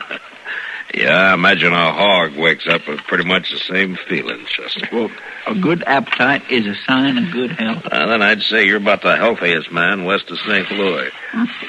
Sticks and stones can break my bones, but words won't. Mind if I join you, Marshal? Oh, Jason, glad to have you. Sure, sit down. Morning, Chester. Hi, Mr. Roll. You're up and around early today, aren't you? I'm just going through town, as a matter of fact. I've got a timber cabin up in the Chiricahua. The snows during the winter damaged it some. I'm going to spend a week putting it back in shape. Uh-huh. I see you're wearing a gun. I meant what I said, Marshal. Well, now, Mr. Roll, wearing a gun is one thing, but knowing how to use it when the time comes is another. I'm familiar with guns, Chester. Tell me something, Jason. You've led troops, haven't you? Why do you ask that? I'm not asking exactly. It's more a matter of guessing. Well, during the War of the Rebellion, I served as a captain. 29th New York Volunteers assigned to the 7th Cavalry. Uh-huh. Do me a favor, will you, Jason? If I can, Marshal. Stay clear of Sutter. Let me talk to him, huh? Let me see if I can knock some sense into his head. I've no intention of looking him up and calling him. But I doubt that'll make any difference, Marshal. He's like a blind mad bull, ready to charge anything that moves. Yeah, I'm afraid you're right. Marshal, I want to know what's happened to Packy. I ain't seen him. Morning, Sutter. You're behind this, you sneaking rat. It's just about time you... All right, hold it, Leif. Get your hand away from that gun. Let him stand him. Let him go. Loose or let Give that. Give it. All right, settle down now. What's the matter with you, anyway? Packy's gone. Run away during the night. Well, ask Roll. He knows. He put him up to it. Have you seen Packy, Jason? Not since yesterday out there in the street when Sutter was trying to beat him half to death. You're lying. You're hiding him out somewhere. Sutter. Sutter, since you seem determined to force this, watch. Well, my goodness, that was the fastest draw I ever seen. My gracious. Marshal, I think I'll push on. I'll eat breakfast on the trail. I'll see you in about a week. Have a good trip, Jason.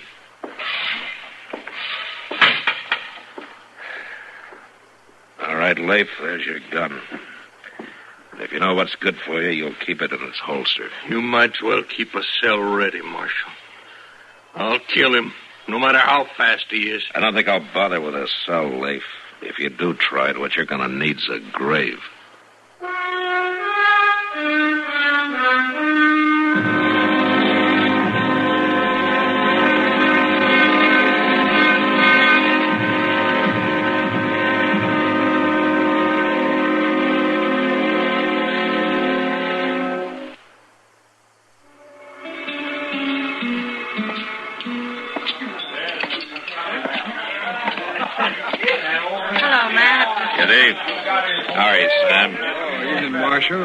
How about having a drink with me? Yeah, I could use a beer. Good.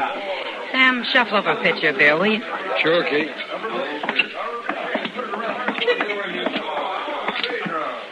Yeah, sit down, Matt. Thank you. Say, you got quite a crowd tonight. Yeah. Circle B bar herd came in about dark with 40 riders, and the Kern of Verd about an hour later. I guess we'll be open all night. Here's your beer, Kitty. Oh, thanks, Sam. Thanks, Em. Put it on the house tab, will you? Sure. You know, I can't figure these trail drivers, Kitty. They work all winter long, make a 1,500-mile cattle drive, and then blow their whole wages in 3 nights. One night, a lot of them. Then they have to borrow money to eat on till they head back to Texas. But I guess that's the way they like it. Yeah, I guess so. Found my boy yet, Marshal? No, not yet, Leif. Are you even trying? As much as I know how to. He hasn't been seen on any of the trails out of town. I checked with everybody I can. Why don't you check with Jason Roll? That's who he's gone with. You heard what Jason said this morning. He was going into the Chiricahua. Be gone a week or more. And he took Packy with him. I talked to the driver of the Pueblo stage this afternoon. He saw Jason Roll at Rhyolite Pass, and he was alone. You're letting your hate twist your thinking, Leif. I wouldn't trust that Jason Roll no further, and I can see him. Well, that's up to you. But it seems to me your main concern ought to be your son, not your feud with Jason. It is. If anything happened to that boy, Marshal, you find Packy. You find him and fetch him back home. You hear me? I'll do what I can, Leif. You find him and fetch him back.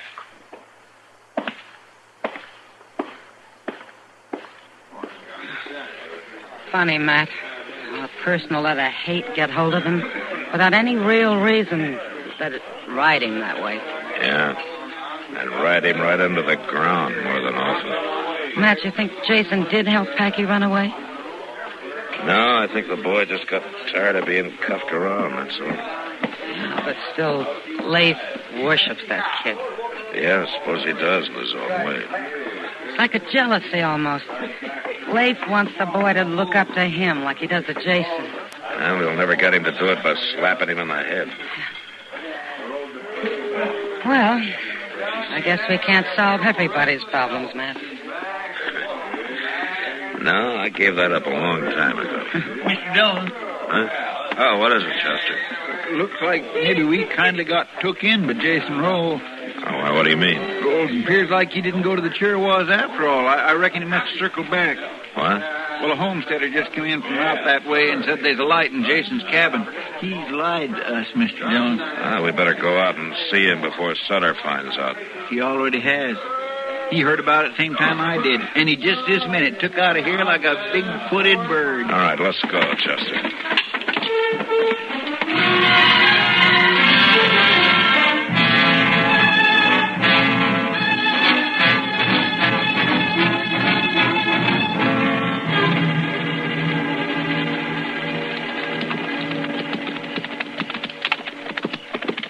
Jason's cabin's just around the bend there, Mr. Dillon. There still ain't no sign of Sutter. Oh. We must have passed him somewheres on the way out. Maybe.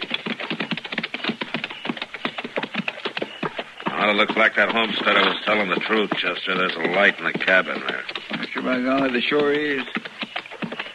Well, this ain't the first time I've been wrong about a man. Yeah, but Jason's not the kind to lie. Let's leave our horses here. All right, sir.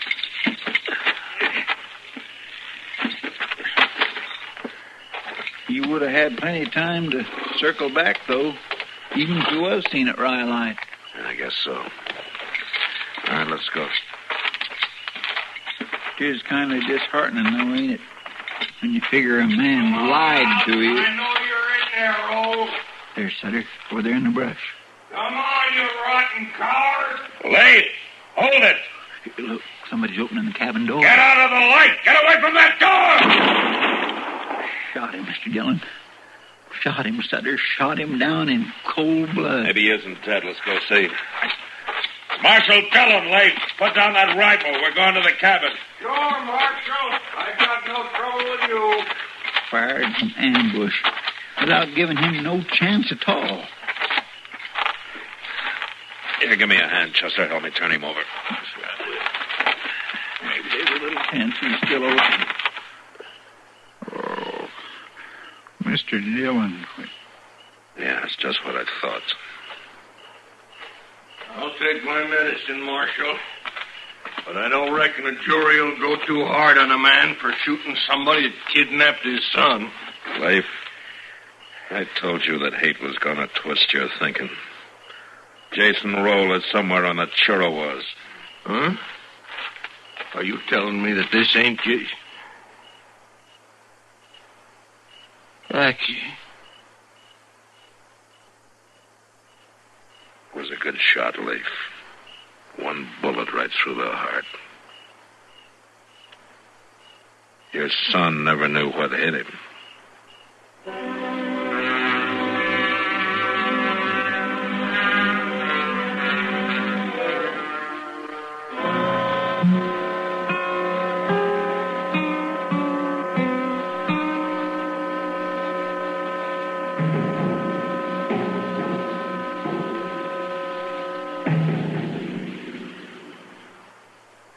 And now our star, William Conrad. You know, the frontier was a great half circle with one end anchored in the Dakotas and the other in Texas. And through this ran a score of passageways to the west. Trails like the Santa Fe, the Overland, the Bozeman, the Goodnight.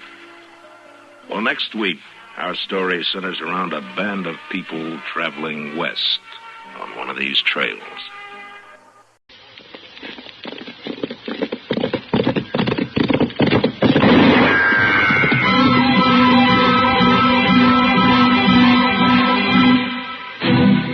Around Dodge City and in the territory on west, there's just one way to handle the killers and the spoilers, and that's with a U.S. Marshal and the smell of Gunsmoke.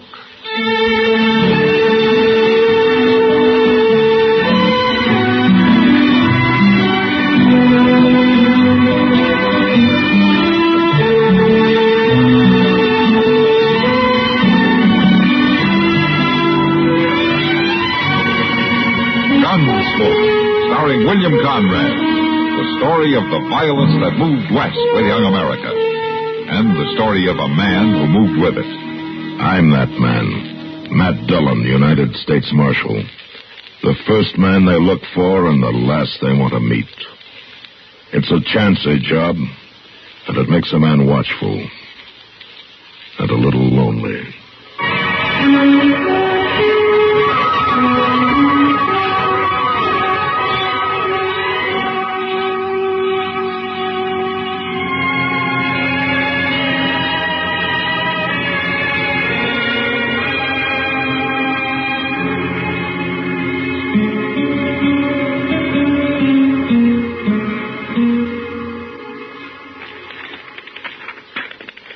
I sure do hope things... Mr. Dillon, are you listening to this? Huh? Oh, yeah, sure. Go ahead, Chester. And I sure do hope things has been good with you like they has been with me. Take care of yourself. Maybe I will come up to see you one day soon. Your loving brother, Magnus. And down here at the bottom of the paper, he says, your Uncle Will got tromped on by a cow last week. Well, now, ain't that nice, Mr. Dillon? What do you mean about Uncle Will? No, I mean getting this letter from Magnus. It's real thoughty of him. It's the first one I remember you getting. It's the first one he's wrote. To me, at least. It sure is funny, though. I never knew that boy could ride a lick. Oh, maybe he's learned since you saw him last. No, I don't think so, because Magnus don't hold with schooling. No? No, sir, none of my kinfolks does. Well, my ma always said that all a body needs to know is how to cook, care for your own, and get to the church. Well, she must have made your pa a very good wife. Well, I don't know as he ever said. He run off when I was only 4. Him and me never talked to each other much. You the marshal, mister? Yes, ma'am, that's right. I'm Nancy Creed. Well, come in, won't you? This is Chester Proudfoot, Miss Creed. How you doing, Miss Creed? Marshal, I come to see you 'cause my pa's going to shoot somebody dead. What? And I want you should stop him. Well, who's your pa going to shoot, Nancy? Fella that worked for him for a spell. Name of Ben Tolliver. Well, why's your pa after it? Ben run off last night and took one of Pa's studs. Pa says he was just about the best stud Pa ever saw. Well, where do you and your pa live, Nancy? About 20 miles from here. Out along the Arkansas. And you think this man, this Ben Tolliver, came into Dodge? I don't just think it, Marshal. I know it. And so does Pa. Ben always said he was coming here. I see. So I sneaked away this morning after Pa went down to the corrals to come tell you. I figured you'd be the feller to see. Being the marshal and all. Well, look, Nancy, if this man stole one of your pa's horses, why doesn't your pa come in here and tell me? He could swear out a warrant for Tolliver, and then I could arrest him. Pa don't want to. He says he'll take care of his own troubles. You think you can stop Pa from shooting Ben? Well, I can sure try, Nancy. Tell me, what does your pa look like? Look like? Well, you see, I don't know your pa, but if I knew what he looked like, I could watch for him, you see. I never thought about Pa as looking like anything, except just Pa. He's kind of gray, but then he's always looked like that. Well, anything else? He's got a bad leg from where a horse kicked him, and his jaw is busted some. Well, that don't sound like he should be hard to find. Not with a limp and a lopsided face. My gracious, even I could find a man with a limp and a lopsided face. All right, Chester. Look, Nancy, I'll watch for your pa, and if he does come into Dodge, I'll have a talk with him, huh? You do that, and I'll surely thank you, Marshal. Say, Marshal. Yes, ma'am. If it helps any, I know where that Ben Tolliver is at. You do? Right there at the Long Branch Saloon. Having a beer. You know where I mean? Yeah. I seen his horse tied outside. So I went up and looked through the window. He's there right enough. Nancy, why didn't you tell me this before? I never thought of it. Well, you'll do something about Pa now, won't you, Marshal? I declare she don't know get up from whoa, does she, Mr. Dillon? She's kindly pretty, but goslin, chin, and slack jaw. Come on, Chester. Let's go have a talk with Ben Tolliver and find out what this is all about.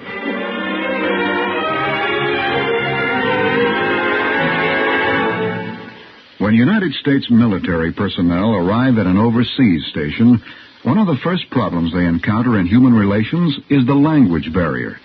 The people there make a strong effort to learn our language. They know it will benefit their economy. But you don't have to learn their language. In fact, you might complete your tour of duty satisfactorily without any appreciable knowledge of it. But you'll miss a lot. And you don't have to miss anything.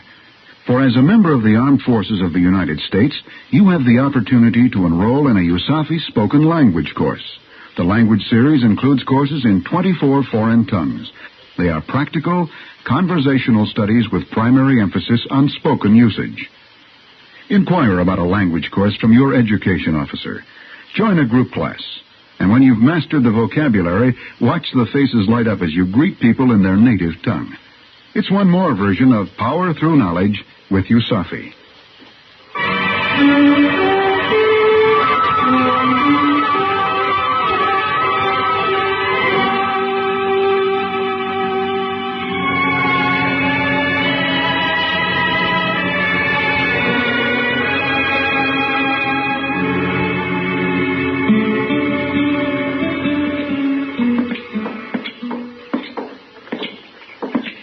You want me to come into Long Branch with you, Mr. Dillon?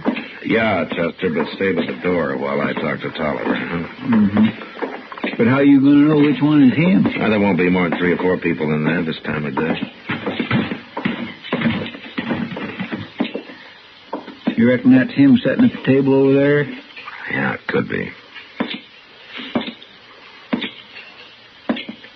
Hello. Your name Ben Tolliver? That's right. My name's Dillon. I'm the marshal here in Dodge. You mind if I sit down? Please yourself. Thank you. A girl named Nancy Creed came into my office a little while ago. What'd she want? She says her pa is looking for you.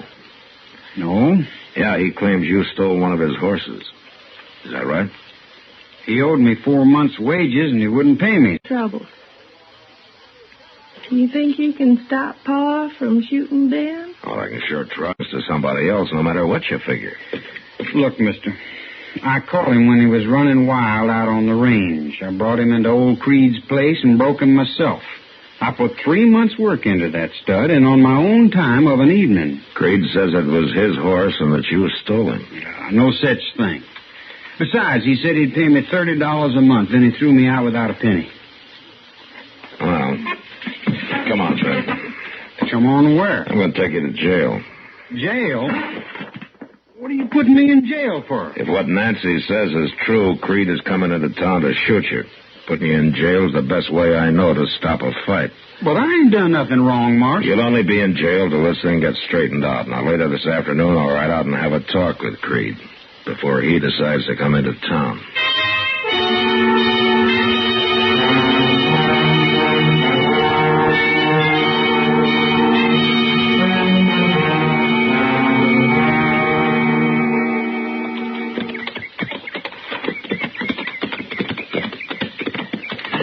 Sure is hot out here, ain't it? Well, there ain't a speck of shade for miles around. Well, if he's breaking wild horses out here, he doesn't have time to worry about the heat. We better leave our horses here, Chester. All right, sure.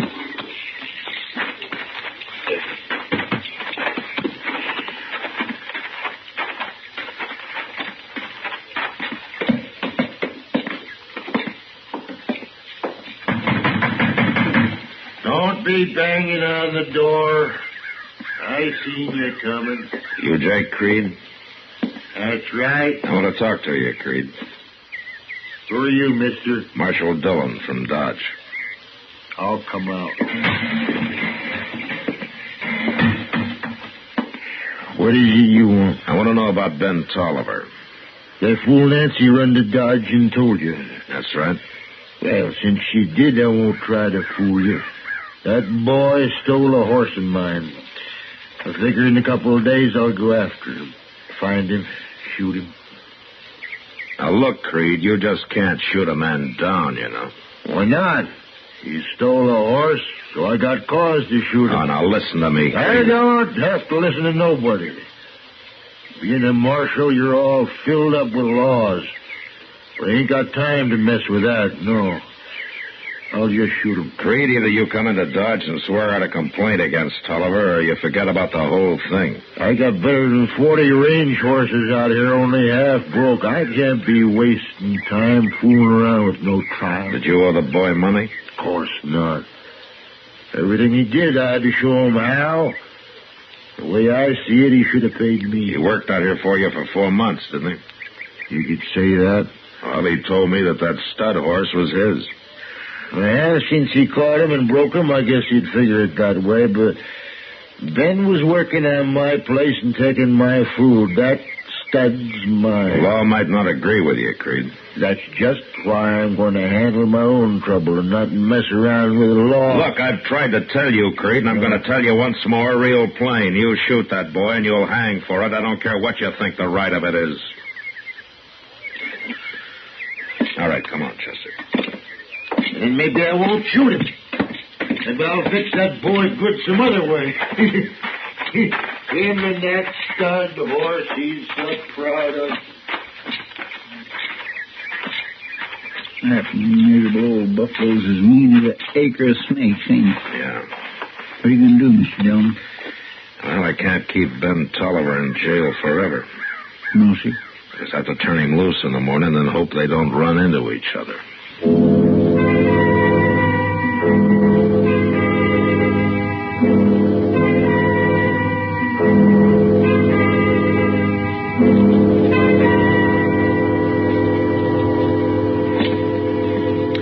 You're free now, Ben.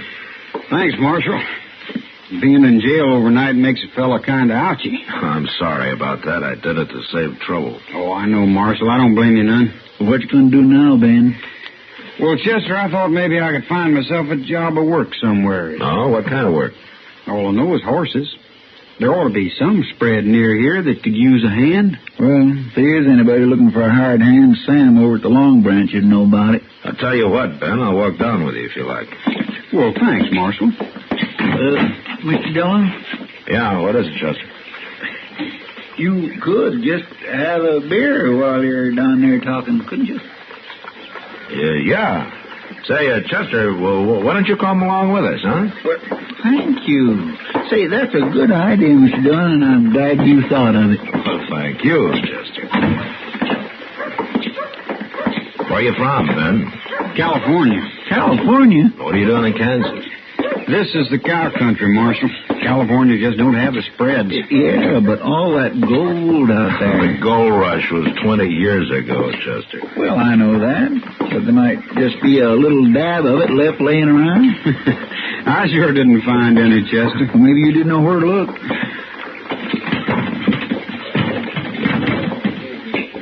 Well, I don't see Sam nowhere. No. Oh, my, Chester. Oh, hello, Kitty. Here's Ben Tolliver. Oh, hi, ma'am. We came down to talk to Sam. And have some beer. Well, I can get you the beer, Chester, but Sam's down at the depot with a wagon. Oh, I see. You're up kind of early, aren't you? Oh, I can sleep this afternoon. Come over to the bar. I'll get you a beer. Okay. Wow, you make a pretty fancy bartender, Miss Kitty. Well, girl's got to have an ace up her sleeve, Chester. What? Never mind, Chester. Well, I know. What do you do doing in the saloon this early? Well, Ben here's looking for a job. What sort of job, Ben? On the ranch somewhere, Miss Kitty. You work around stock much? All my life, just about. He was working for Jake Creed up until yesterday. Jake Creed? Yeah. Oh, do you know him? I know about him. Only a few months back, some cowboy was giving me half a dozen reasons why you ought to kill him. Yeah, he must have been the fellow Jake threw out just before I come along. You probably stayed with him about 3-4 months, is that right? Yes, ma'am. Then he started some argument. You had a fight, and he threw you out, huh? That's about the right of it. And no pay in the bargain. I swear, I don't know how Creed gets away with it. Well, I guess there's always somebody new drifting by who doesn't know his reputation. What'd you argue about, Ben? Oh, a little bit of everything, Miss Kitty. But mostly on how to rope. How to rope? Yeah, Creed says when you work in stock, the only way is to tie hard and fast, and I dally. Oh, I sure couldn't argue that. Kitty, you see, hard and fast means that you tie the end of your rope to the saddle horn. And when you dally, you just hold the end of the rope in your hand and twist it around the horn a couple of times. That's right. That way, if the rope gets tangled up in your mount's legs or yours, you let go and you're free. There ain't no way to get dragged if you dally. Of course, most fellows don't think it amounts to much, but some do in California. Well, they sure don't in Texas. Well, I'm glad I make a living in here.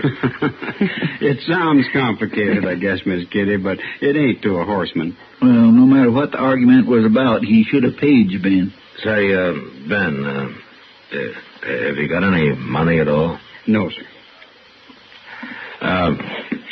Look, here, I'll give you $5, and then, well, you can pay me back when you make it, huh? Well, thanks, Marshal. As long as you've got your money out, Marshal. Don't forget the beer. Yeah. There you are, Kitty. Thank you. Marshal, I think maybe I'd better go down and have a look at my horse. Make sure he's been watered this morning. Say, could I go with you? I'd like to see your horse. Oh, sure. Ben, you come back later this afternoon. Sam will be here, and we can talk about a job for you. Thank you, Miss Kitty. He seems like a nice young fellow, Matt. Yeah. What's the matter? Oh, I was just thinking about Jake Creed. What about him? He's got something on his mind, Kitty. He'll try to get even with Ben Tolliver some way.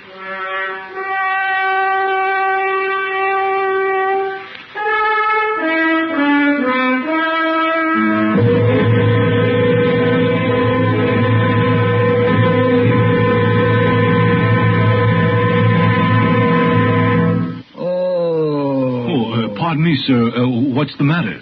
I'm going to be a father. Well, congratulations. That's wonderful. Not the 9th time it isn't. Well, just think. Because you're a serviceman, your wife is under the Dependents Medical Care Program. That means complete maternity and infant care. Why, you'll practically have the baby for nothing.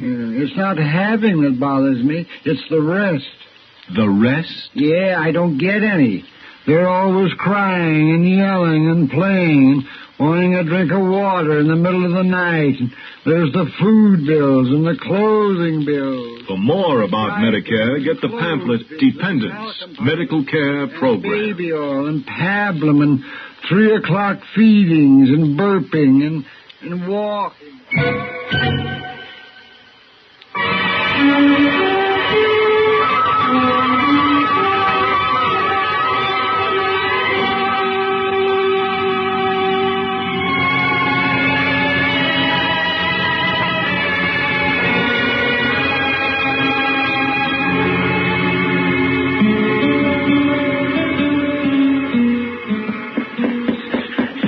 Worst thing I ever seen.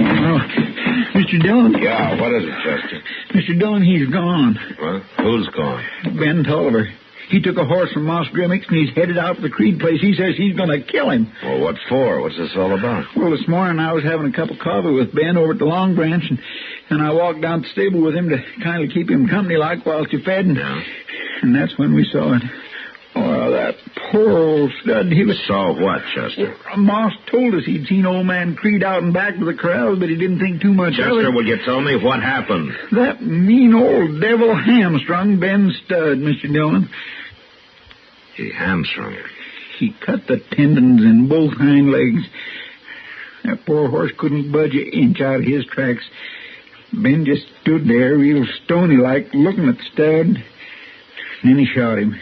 Didn't say nothing more, just turned and walked away with that funny kind of look on his face. All right, come on, Chester. Let's ride out to the Creed place before Ben does something he'll be sorry for.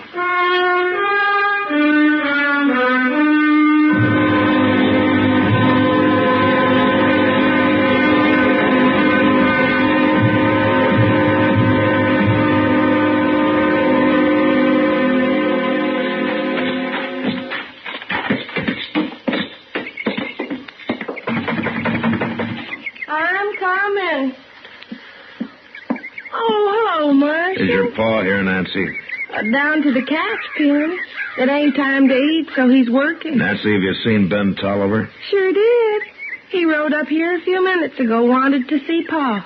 I told him Pa was down to the corrals. He just went down there. Come on, Chester. If you're going down to talk to Pa, I'll go with you. He goes down to the corrals before sunup, and don't come back till time for dinner. What you want, Pa, for, Marshal? To keep him from getting killed, man. Who's killed Pa? You don't think... Come on, let's go.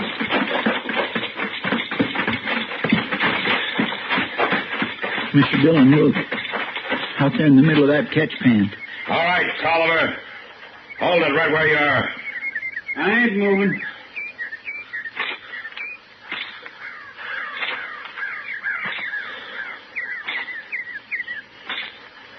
Now, give me your gun.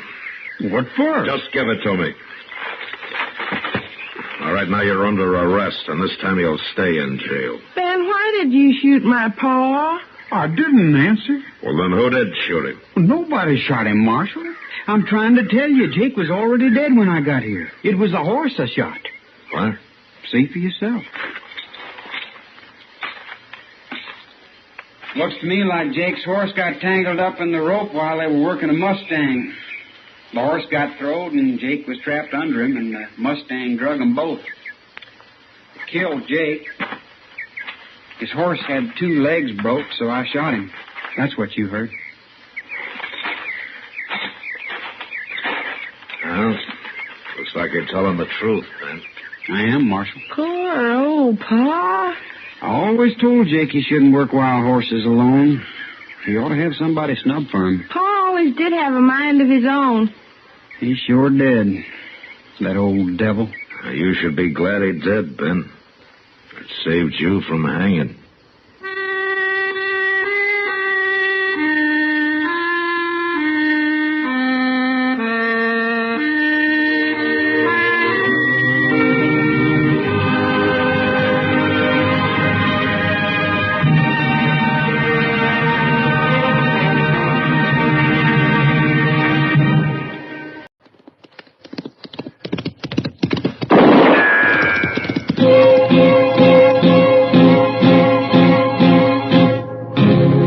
Gunsmoke, brought to you by Chesterfield. Chesterfield packs more pleasure because it's more perfectly packed, thanks to Accuray. They satisfy the most.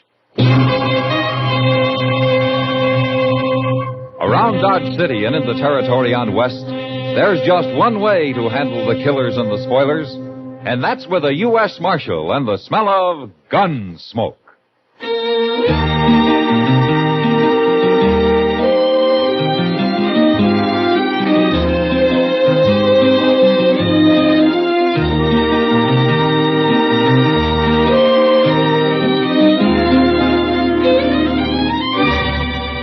Gunsmoke, starring William Conrad. The transcribed story of the violence that moved west with young America.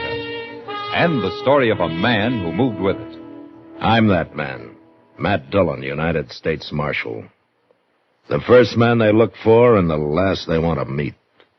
It's a chancy job, and it makes a man watchful and a little lonely.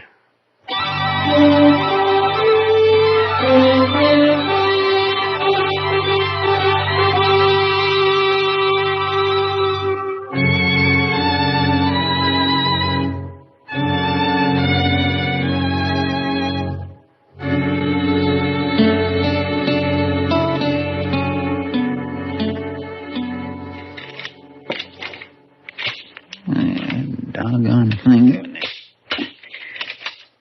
There. That works. Hello, Chester. Oh, Mr. Dillon? Are you going hunting? No. I saw all kinds of wild turkey about a mile down the Arkansas yesterday. I ain't going hunting, Mr. Dillon. What's the gun and all the shells for, then? Well, shotguns was made for more than shooting birds with.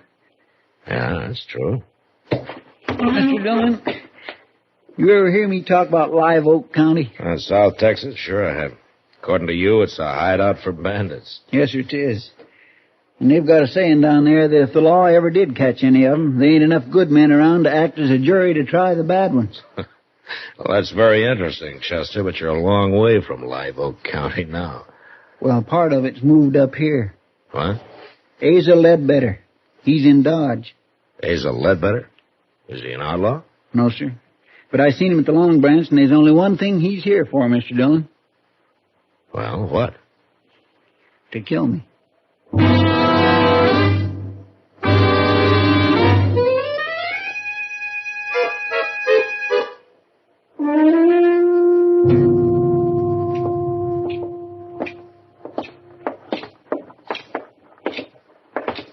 All right, Chester. So you're going to tell me why Asa Ledbetter is here to kill you? It don't matter why, Mr. Dillon. Okay. I'm going to go in there and talk to him. I'd as soon you didn't. I don't like people getting killed in Dodge, Chester. Even you. Now, you wait here, huh?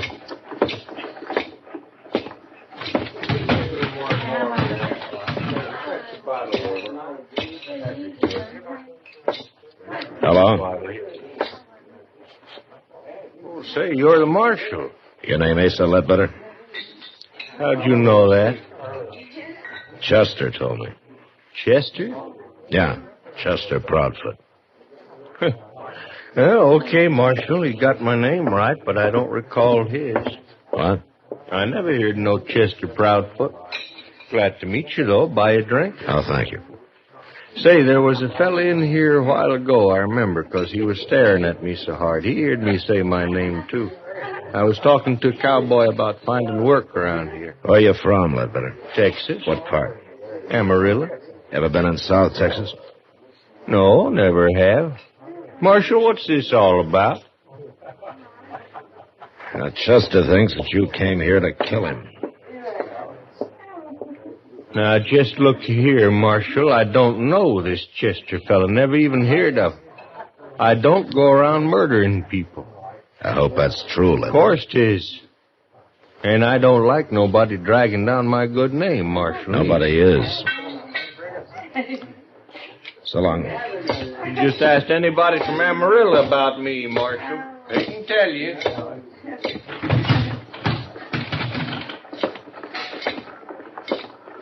Chester? I feel like a darn fool standing out here.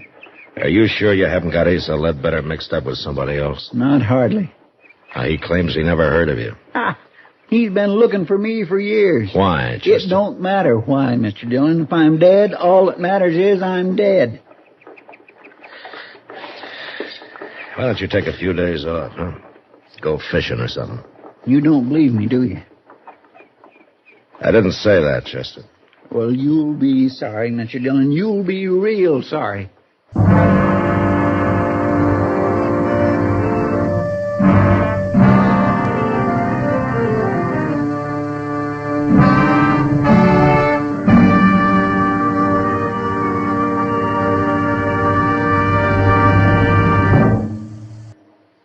That whistling man, Bobby Haggart, really started something. Tonight, the Calypso Boys join in. Ready, amigos?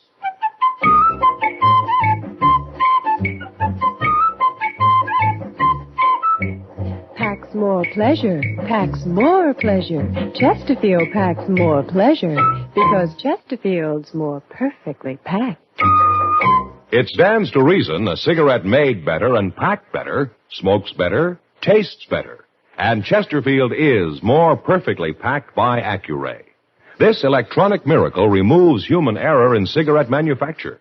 So Accuray Chesterfield is firm and pleasing to the lips, mild yet deeply satisfying. Yes, Chesterfield gives you something no other cigarette can give you.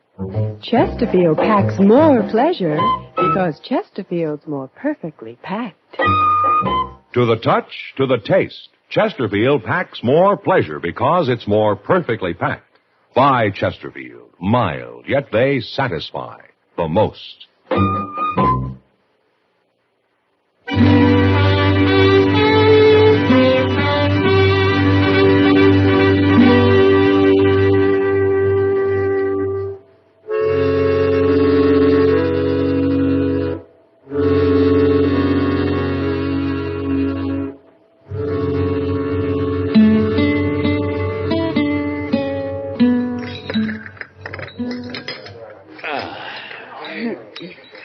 Well, Kitty, that was a real good dinner. Mm-hmm. And thank you. Thank me. Well, I thought you were paying for it. You're the one who needs a vacation, not Chester. Oh, but you're a rich woman, Kitty. Let's talk about Chester. Does he really think Asa Ledbetter's after him? Well, that's what he says. It's not like Chester to make up a thing like that. No. Matt? You stay here. No, I'm going with you.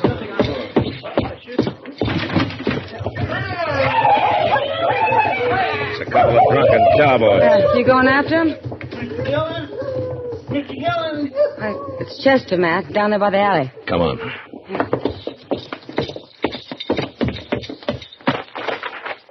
What's the matter with his arm? Looks like he's been hurt. Yeah. He shot me, Mr. Dillon. He shot me. One of those cowboys? No, Asa Ledbetter. What? I seen them cussed cowboys coming, so I ducked in the alley here. And Ledbetter was down at the end of it, just waiting for me. I think he just hired them fellas to set up a commotion so he could get a shot at me. Here, let me see that arm. The bullet went right in here, Mr. Dillon. It didn't break nothing, though. Ah, Chester, you've been hurt worse than this a dozen times. Now, look, if you ducked in the alley, you were probably facing the street, weren't you? Yes, it was. All right, then Ledbetter wouldn't have been behind you. The bullet entered from in front. It was him, I tell you. Or the wild bullet from those cowboys. You think I'm lying? Well, I think you're worrying yourself into seeing things. I'm going up to Doc's, if I can make it. Now, wait a minute, Chester. Where's Ledbetter staying? Well, he told me the Dodge House, Matt. All right, I'll go talk to him. Sure. You go talk to him. How many times do I have to be shot around here before anybody believes me?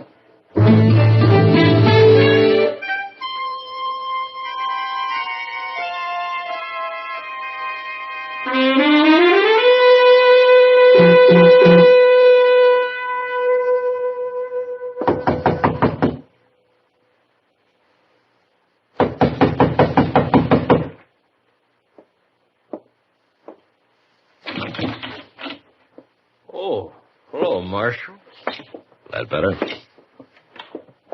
Nothing wrong? How long you been in your room here? Oh, I've been taking a nap, Marshal. Up until them drunks out there woke me up. Chester says you tried to shoot him a few minutes ago. Now, Marshal, I'm getting sick and tired of this Chester. What's he trying to do, anyway? He's pretty certain about it. Bound and determined to get me into trouble? I'm doggone if I know why. There must be some reason. Well, sure, and if there is, I don't know it. I'll be glad when I find me a job and get shut of this town. Never did hear nothing good about Dodge anyway. We try to keep it peaceful. Oh, sure, but it's like you say. Probably ain't enough good men left to act as jury to try the bad ones. Oh? Now, just where do they say that, Ledbetter? Oh.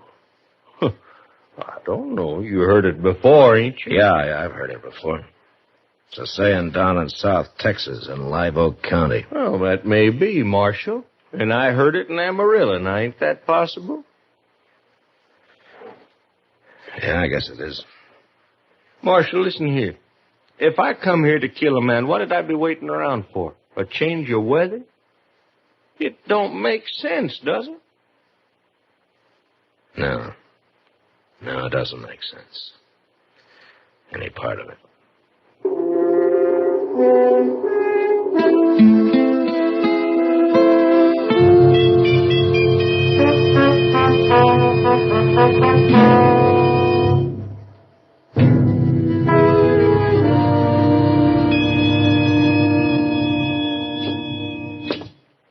How does it look, Doc? Well, it's just a scratch, man. A scratch? I suppose if I come in here scalped, you'd say the barber just give me too tight a haircut. Now, Chester, be brave, boy. Yes, see. There we are. In a week, you'll never know you got hit. Well, it's a mercy it wasn't my gun arm. Chester, I told you Asa Ledbetter was in his room the whole time. You mean he told you? I asked the desk clerk on the way out. Then he was lying, too. Chester, how long since you've had a good night's sleep? Now, Doc, don't you start that. Well, you admit you didn't actually see Ledbetter in that alley. But next time you'll see him all right, won't you? Yeah, whether he's there or not.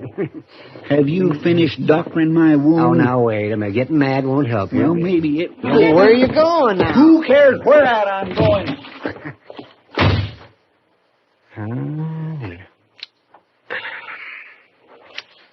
He'll get over it, Doc. Yeah, I hope so. The only thing I can figure is that he's got this Ledbetter mixed up with somebody else. Yeah. But it'd certainly help if he'd say why he thinks he's after him. Because... Matt, Yeah, what is it? come over here at the window. Huh? Quick. What's going on? Look, down there in the street. I'd say it's a Ledbetter. And Chester's standing there about to shoot him.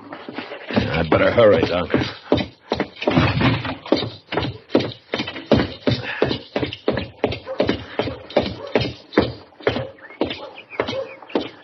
You are just getting plumb good and tired, are you? Then why don't you do something about it? Chester. You stay out of this, Mr. Dillon. I don't like gunfighting, no matter who starts it. I didn't start it. He come here to shoot me. Marshal, he is crazy. He ought to be locked up. Sure, I'm crazy. I should have called you out before. Now, you going to fight or not? No, I ain't gonna fight. You scared? I've got no quarrel with you. Are you scared? Leave him alone, Chester. No. Then tell me what this is all about. No. Now, Chester, why don't you just go off and get drunk or something? Pete! Chester. Now will you draw? Now will you? Oh, Marshal, I ain't gonna take much more of him. I said, are you All right, gonna Chester, draw? that's enough. Now, you come with me. You're a dirty coward. You Ledbetter. come with me, I said.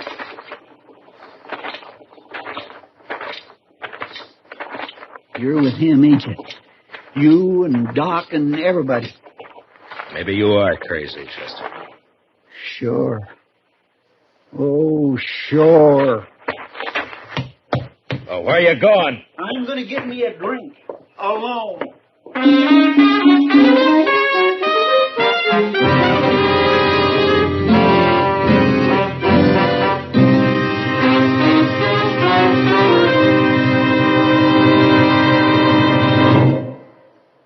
Say, where are you listening to Gunsmoke? In your car? Getting ready for dinner? Oh, I see. Just relaxing in your favorite easy chair. Well, I'd say you're in a good spot right now to really enjoy a Chesterfield. You see, Chesterfield packs more pleasure because it's more perfectly packed. It stands to reason. A cigarette made better and packed better smokes better, tastes better. And Chesterfield is more perfectly packed by Accuray. This electronic miracle removes human error in cigarette manufacture. So Accuray Chesterfield is firm and pleasing to the lips, mild, yet deeply satisfying. Yes, Chesterfield gives you something no other cigarette can give you. Chesterfield packs more pleasure because Chesterfield's more perfectly packed. To the touch, to the taste. Chesterfield packs more pleasure because it's more perfectly packed. Buy Chesterfield.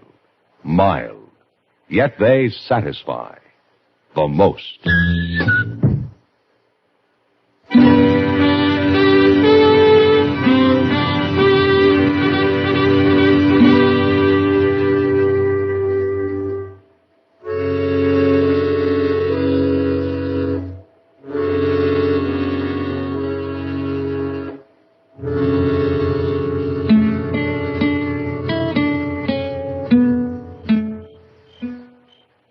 Doc? Is that you, Doc? Oh, man. Why, it's 3 o'clock in the morning, man. Yeah. You been on a call? Well, I haven't been romancing the ladies. Yeah, is Chester asleep? Yeah, he's asleep. But not in the office. Why not? Where is he? I locked him in a cell out back. You locked him in... What? He got drunk, Doc. By sundown, he was as drunk as I ever saw him. Well, maybe he needed it, Matt. Maybe it'll bring him out all this. Well, something's got to. Yes, it does. Well, I'm going to go to bed, man. You better go, too. Yeah, I am, Doc. I think I'll use Chester's bed in the office tonight. I'll see you tomorrow. Yeah, good night, Doc.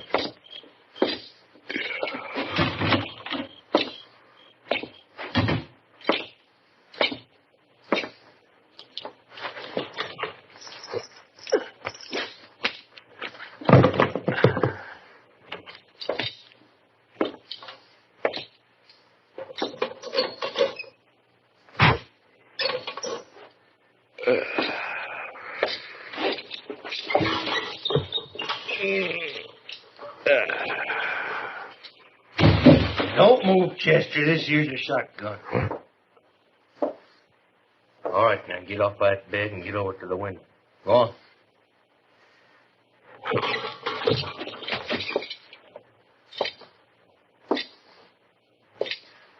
Better. I'm going to sit down here and light the lamp now. But you just stand steady. The shotgun's right across my knees.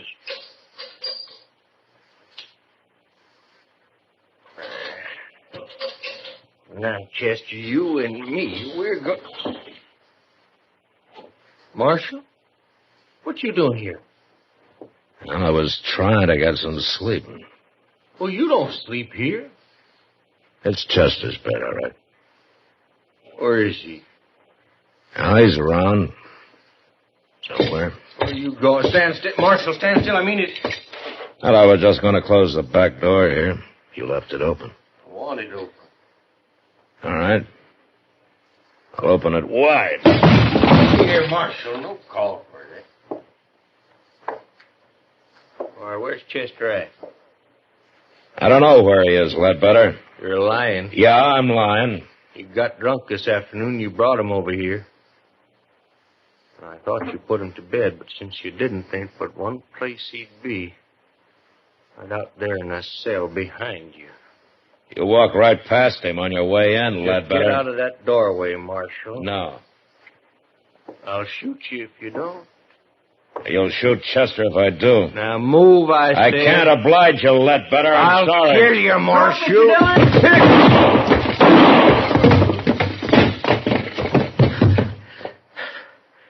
Don't shoot again, Chester.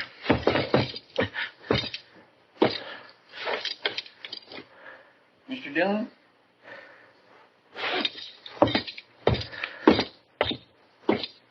Is he dead? Yeah. You hit him in the head with the first shot, Chester. Pure luck. I heard you kick that door. It woke me up. So I wonder anything could wake you up tonight. Well, I don't feel so good, but I ain't drunk no more. Say, you got me locked in here. Yeah, I thought of that, but I forgot to take your gun away from you. That was mighty careless of you, Mr. Dillon. Well, it doesn't matter now. You knew I had it. You was going to let him shoot at you so it'd wake me up and I'd have a chance at him.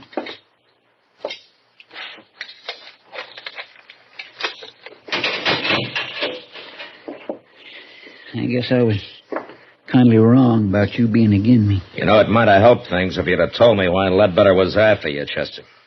I just couldn't, Mr. Dillon. Oh, why? It had to do with a lady. Oh. She's dead now. But I didn't want nobody talking about her. Saying her name. Nobody. Can you understand that? It'll be daylight soon, Chester. Let's go brew up some coffee, huh? Thank you, Mr. Dillon. Thank you.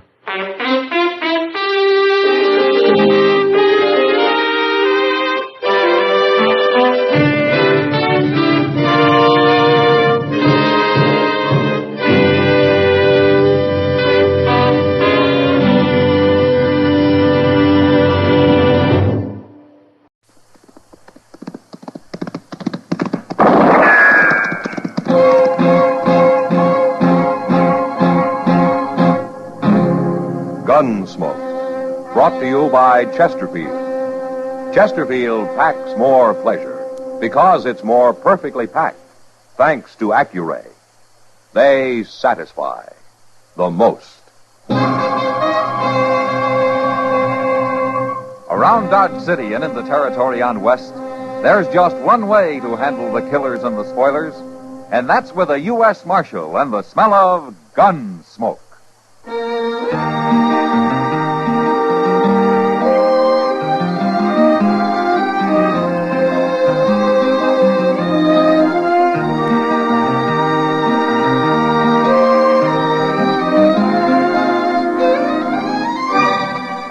Gunsmoke, starring William Conrad, the transcribed story of the violence that moved west with young America, and the story of a man who moved with it.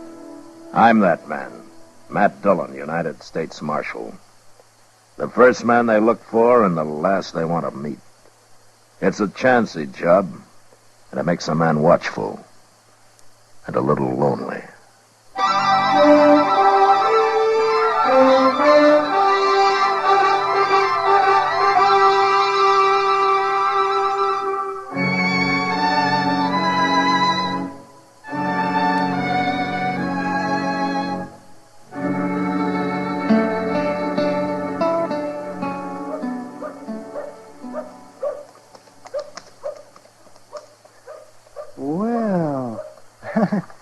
Well, for heaven's sake.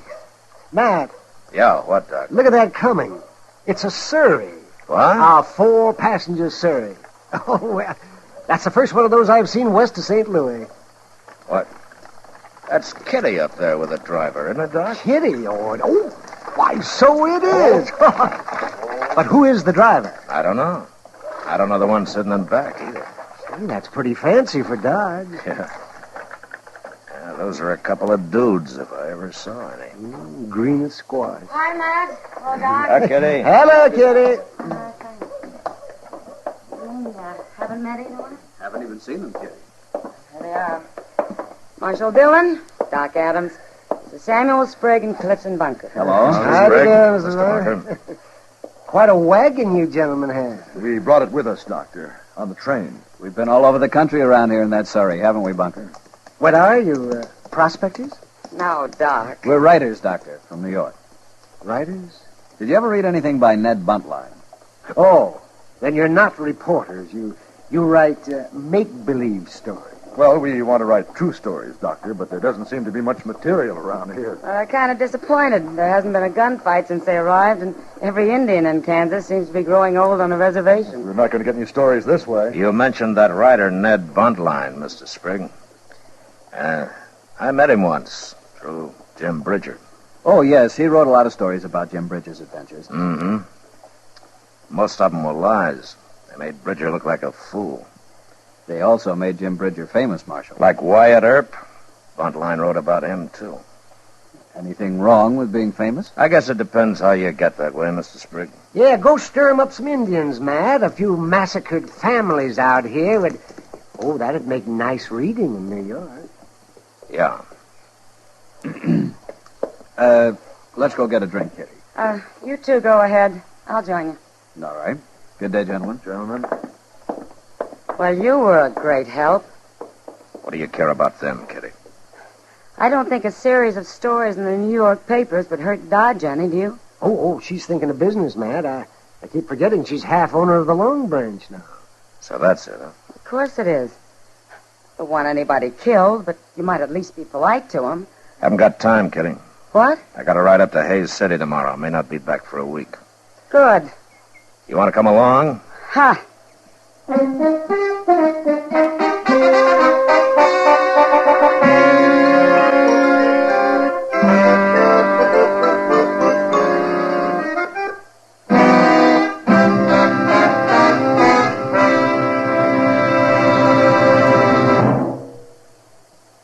Introducing one of the country's best-known jazz musicians and arrangers, Mr. Bobby Haggart. How about whistling along with him?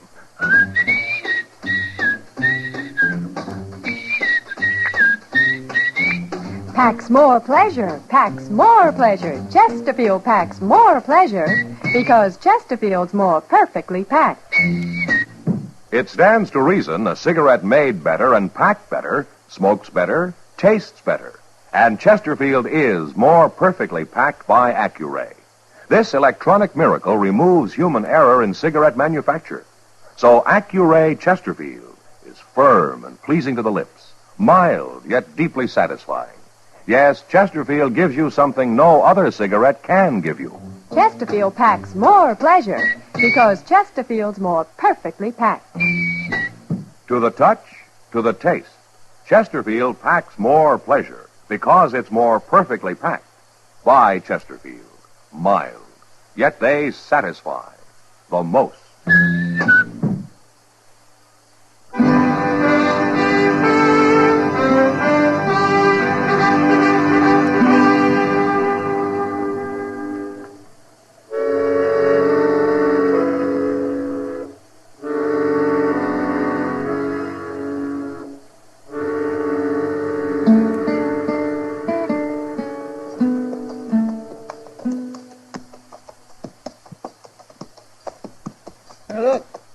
cavalry up ahead there, Mr. Dillon. Yeah. Pretty sloppy looking, ain't they? Half of them ain't even setting their saddles straight. Uh-huh. Yeah, not that I blame them none. Riding them terrible McClellan saddles. I think they've been hit, Chester. They must have had a fight. Hey, by golly, I think you're right. Let's pull up. Some of them boys is wounded. And look there. A couple of them tied across their saddles. They're dead. I think I know that lieutenant, Chester. Yeah, it's Lieutenant Bain. What in the world do you suppose has happened? Company! Up!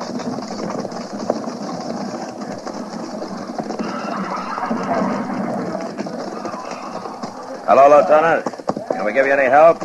Might have this morning, Marshal. Indians? Chief Little Hawk. Little Hawk. The Pawnee? Haven't you heard, Marshal? What? I've been in Hays City for a week. Little Hawk and 40 Braves jumped reservation 4 or 5 days ago. Why, he's one of the most peaceful chiefs in Kansas, Lieutenant. Look at my patrol, Marshal. 2 dead and half a dozen wounded. I don't understand it. Neither does anybody else. They wiped out a family over on Walnut Creek yesterday, and he hit us this morning. You're the only cavalry in the field? Yeah. Funny thing, we picked up Little Hawk's trail right here, Marshal. Right out of that grove of trees. Huh? It's a Pawnee burying ground. Guess they stopped there to make medicine or something. Well, see you at the dance, Marshal. Yeah, Lieutenant. I'm sorry it happened. Yeah, so am I. Company!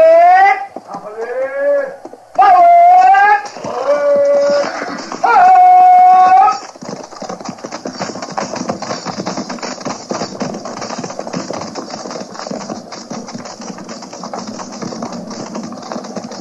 Come on, Chester.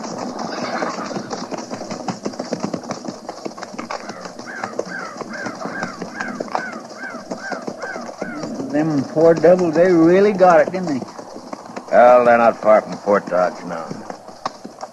Where are we going? To look at this Pawnee graveyard? Not exactly a graveyard, Chester. Well, what is it then?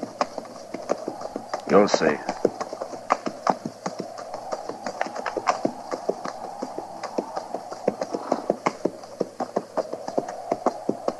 Mr. Dillon, what's all them poles sticking up over there? With them platforms on them? Graves, Chester. Oh, yeah. I've heard of that. They bury people up in the air on them platforms, don't they? Yeah, that's right. But these is all new, Mr. Dillon. At least they're empty. There ain't no corpses laying on them. Yeah. Little Hawk must have come by here to pick up his dead and take him with him. What for? I don't know. They must have been in an awful hurry. Look at that platform over there. Uh-huh. It's half tore down. Yeah, I noticed it. The rest of them ain't. No. I declare, I don't feel right here, Mr. Dillon. Neither do I, Chester. All right, come on, let's go.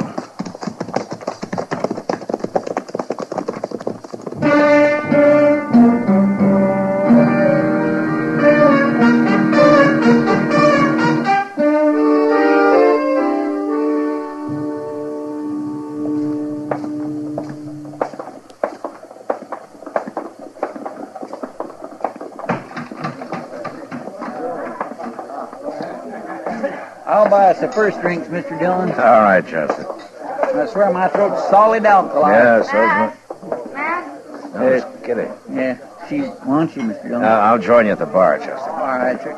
Say, Alvin. How long have you been back, Matt? Oh, since noon, Kitty. I had a lot of business at the bank. Oh? Well, not personal business, you understand. Matt, you remember Sprague and Bunker? No. Are those dudes still in town? Matt, they want to talk to you. Now, Kitty, their stories aren't going to put Dodge on the map. It's already there. Texas cattle did it, not New York riders. Please, Matt. I'm asking you. Well, if you're going to turn female.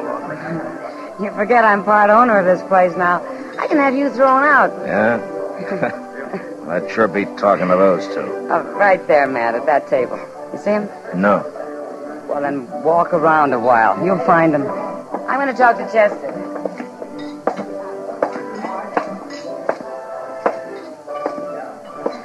Good evening, gentlemen. Marshal Dillon. Sit down, Marshal. Sit down. All right. Marshal, we've got a proposition to make you. Oh? You tell him, Sprague. Well, Marshal, we heard about those Indians. Some soldiers from Fort Dodge were in here a while ago. And? We want to find them. What are you talking about, Sprague? Well, I don't mean find them exactly, but the next time they attack some settler, we want to be the first to get there. That way we'd really see what it's like, Marshal. Maybe we could even talk to the survivors, if there are any. We'll pay you well. Pay me for what? For guiding us, for taking us there. What do you say, Marshal? You want me to guide a couple of vultures like you? That's uncalled for, Marshal. Why don't you go back to New York, huh? They got plenty of corpses there. And they're a whole lot prettier than anything the Indians might leave for you. Now, look here, Marshal. There's no getting along with him at all, Sprague. Well, you certainly didn't talk to them very long, Matt. Is that my drink, Chester? No, sir, it ain't. No, it ain't. It ain't. It's yours now. Pour yourself another one. I'll buy it. Well, thank you. I don't mind if I do. Oh, Mr. Dillon, look at this little dido Miss Kitty's been showing me. Huh? Well, they had it hung up behind the bar there. See, it's all carved out of bone. Here, let me see that, Chester. Interesting, isn't it, Matt? Where'd this come from, Kitty? Well, it's an Indian totem of some kind. Sprague and Bunker brought it in. Sprague and Bunker? But they were just lending it to us to hang behind the bar. Now what? I'll go with him, Chester. Well, I'll go. Where did you men get this totem? We've had enough of you for tonight, Marshal. Well, I want to know where you got this totem, Sprague. You're choking me. Then tell me. We got it from a soldier. A soldier? What soldier? A private from Fort Dodge. His name was Roger Harlow. We bought it.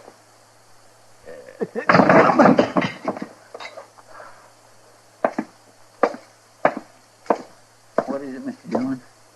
Chester, we're riding out to Fort Dodge in the morning. And time to wake up Major Honeyman.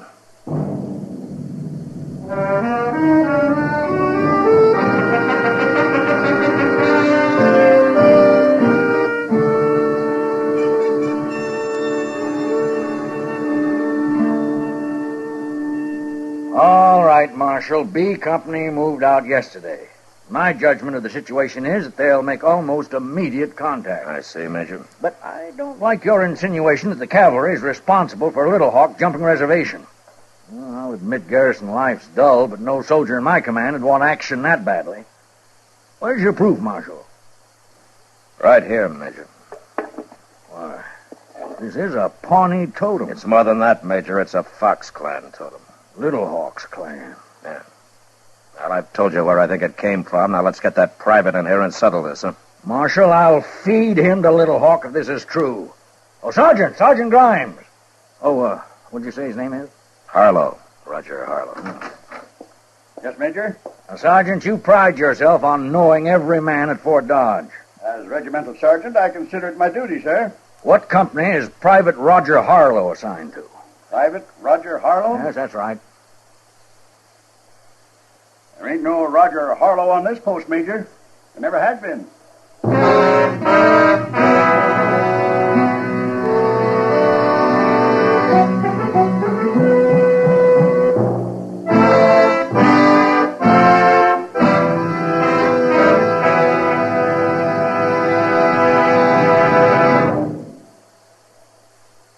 Where are you listening to Gunsmoke?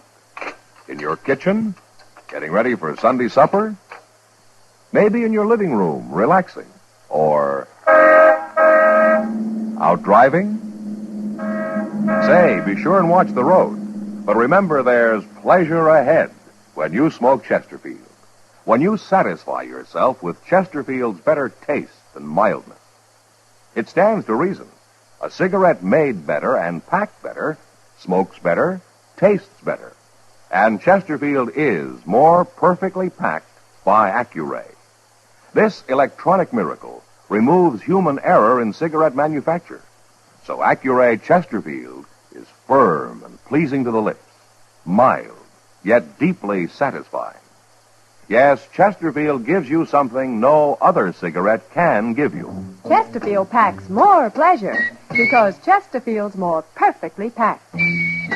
To the touch, to the taste, Chesterfield packs more pleasure because it's more perfectly packed.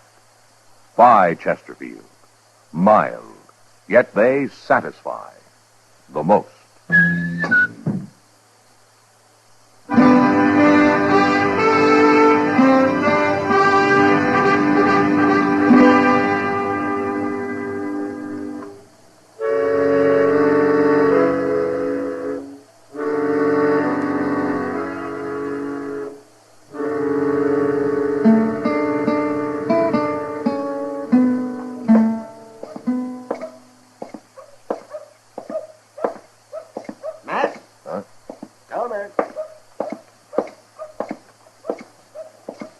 Morning, Doc. Good morning. Did you find Sprigg and Bunker last night, man? No. We finally learned at the stable they drove out of Dodge in that Surrey yesterday morning. You going after them? Yeah. As soon as Chester comes with our horses. What do you think they're up to now, man? I wish I knew, Doc. They ought to be hung. Hey, Doc. Huh? Look over there. Coming into the plaza. Oh, yeah, well, you won't have to ride after them now. No. Them and their fancy Surrey. Yep, Matt, where you going?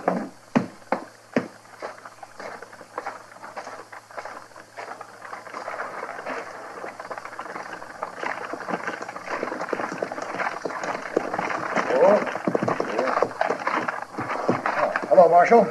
Get on, Bunker. You too, Sprigg. Now. Well, all right. We saw it, Marshal. We saw practically all of it. It was exciting. And with no help from you either. Oh, it was magnificent. The cavalry really got their own back this time. What are you talking about, Bunker? The Indians. The cavalry practically wiped them out. What? Yesterday, Marshal, just before dark. We were driving along the Arkansas and heard all that gunfire and commotion up ahead. And we got there just in time to see what few Indians were left running for their lives. They killed all but half a dozen of them, and they got that Chief Little Hawk, too. You saw this, huh? Oh, now, Marshal, we wouldn't be making it up, would we? And I might add that it's about time we saw something around here. You know, Sprigg, I was talking to Doc Adams over there when you drove in. You know what he'd like to see? No? He'd like to see you and Bunker hung. What? And so would I. What's the matter with you, Marshal? Why did you tell me a soldier gave you that totem? Oh, you found out. Why did you lie about it? Because you were choking me and because I didn't know what you'd do next. Or why. Why? You men robbed a Pawnee grave. You stole a totem of Little Hawk's clan. Well, that's all we took. Who cares about a savage idol anyway? Little Hawk did. He went on the warpath. Oh, nonsense, Marshal. Over a fool thing like that? Marshal, you're not standing up for a bloodthirsty redskin, are you? I knew Little Hawk, Sprigg. He was a good chief. He was a brave man and a peaceful one. Till you shamed him. Well, he's not shamed now, Marshal. He's a good Indian.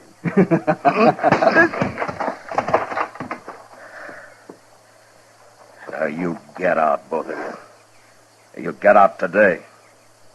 Enough men have died because of you. And you go back to New York. And when you get there, you write a story about a marshal who'd have liked nothing better than handing you over to Little Hawk. If he were still alive.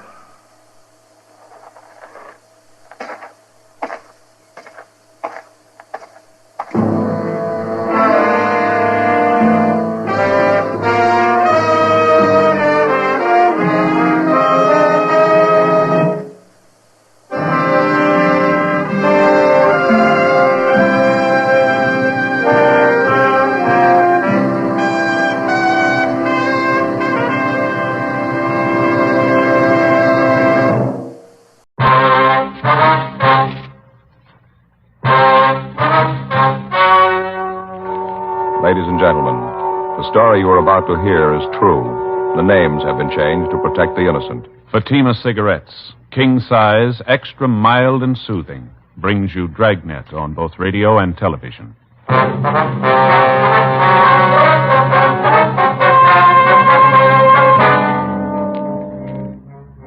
You're a detective sergeant. You're assigned to homicide detail. You get a call that a man has had a heart attack, fallen and fractured his skull. It looks like an accidental death. Your job, investigate. Friends, the name Fatima has always stood for quality. Fatimas are distinctive, with a truly different flavor and aroma. And in king-size Fatima, you get an extra mild and soothing smoke, plus the added protection of Fatima quality. Remember, in Fatima, the difference is quality. Because of its quality, its extra mildness, its better flavor and aroma, Fatima continues to grow in favor among king-size cigarette smokers everywhere. Switch to Fatima yourself today. Ask your dealer for Fatima in the bright, sunny yellow pack. King-size Fatima. The difference is quality.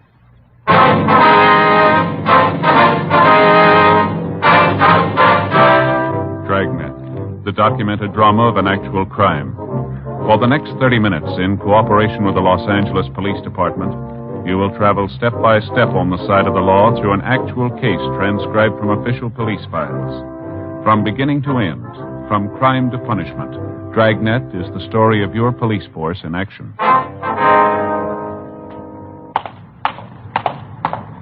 It was Wednesday, September 4th. It was warm in Los Angeles.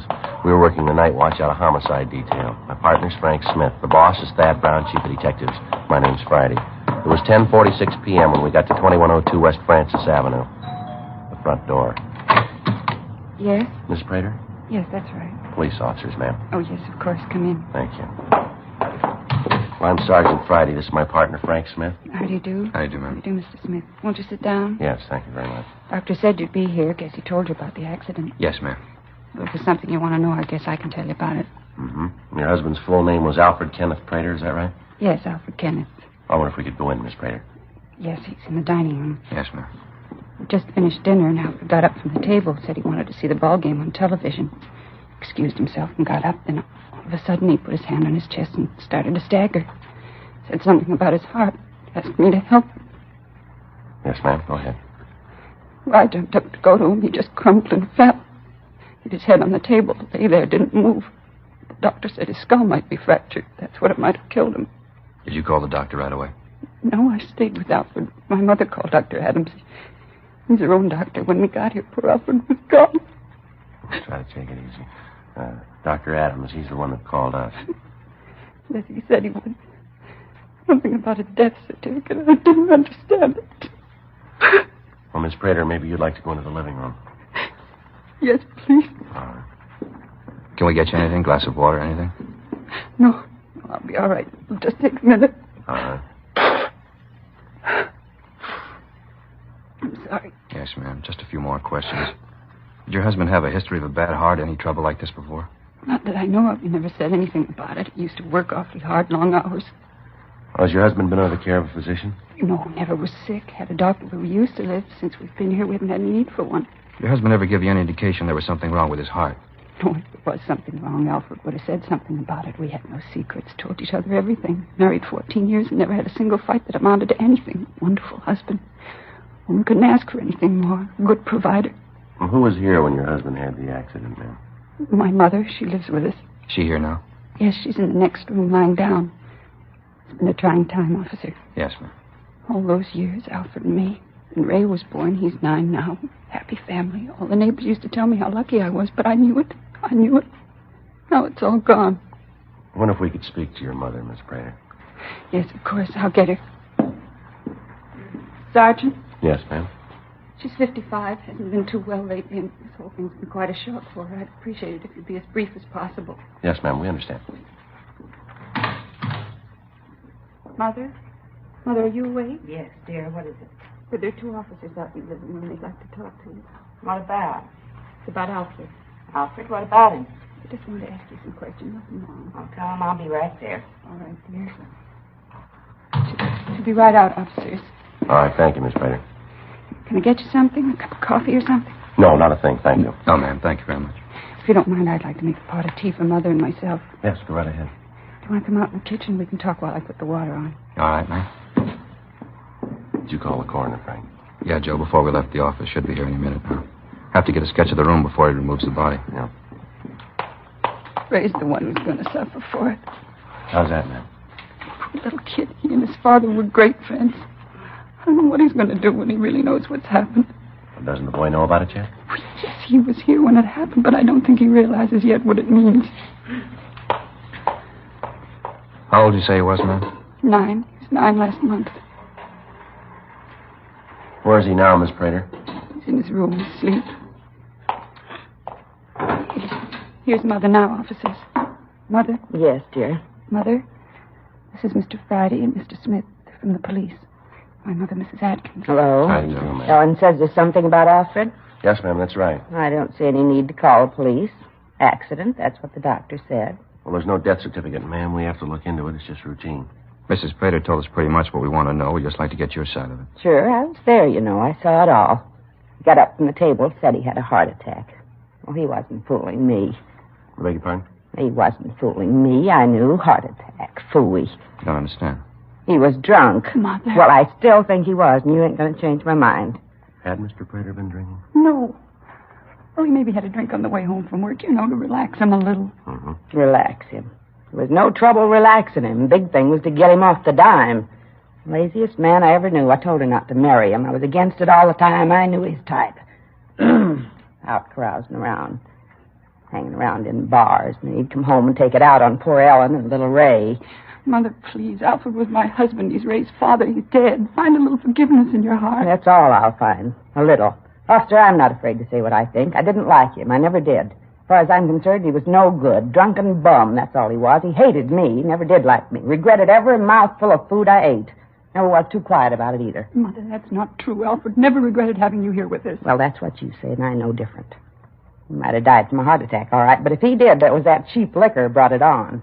Got up from the table, staggered around, and fell. Well, you say it was his heart, and I say he was drunk. Just plain drunk.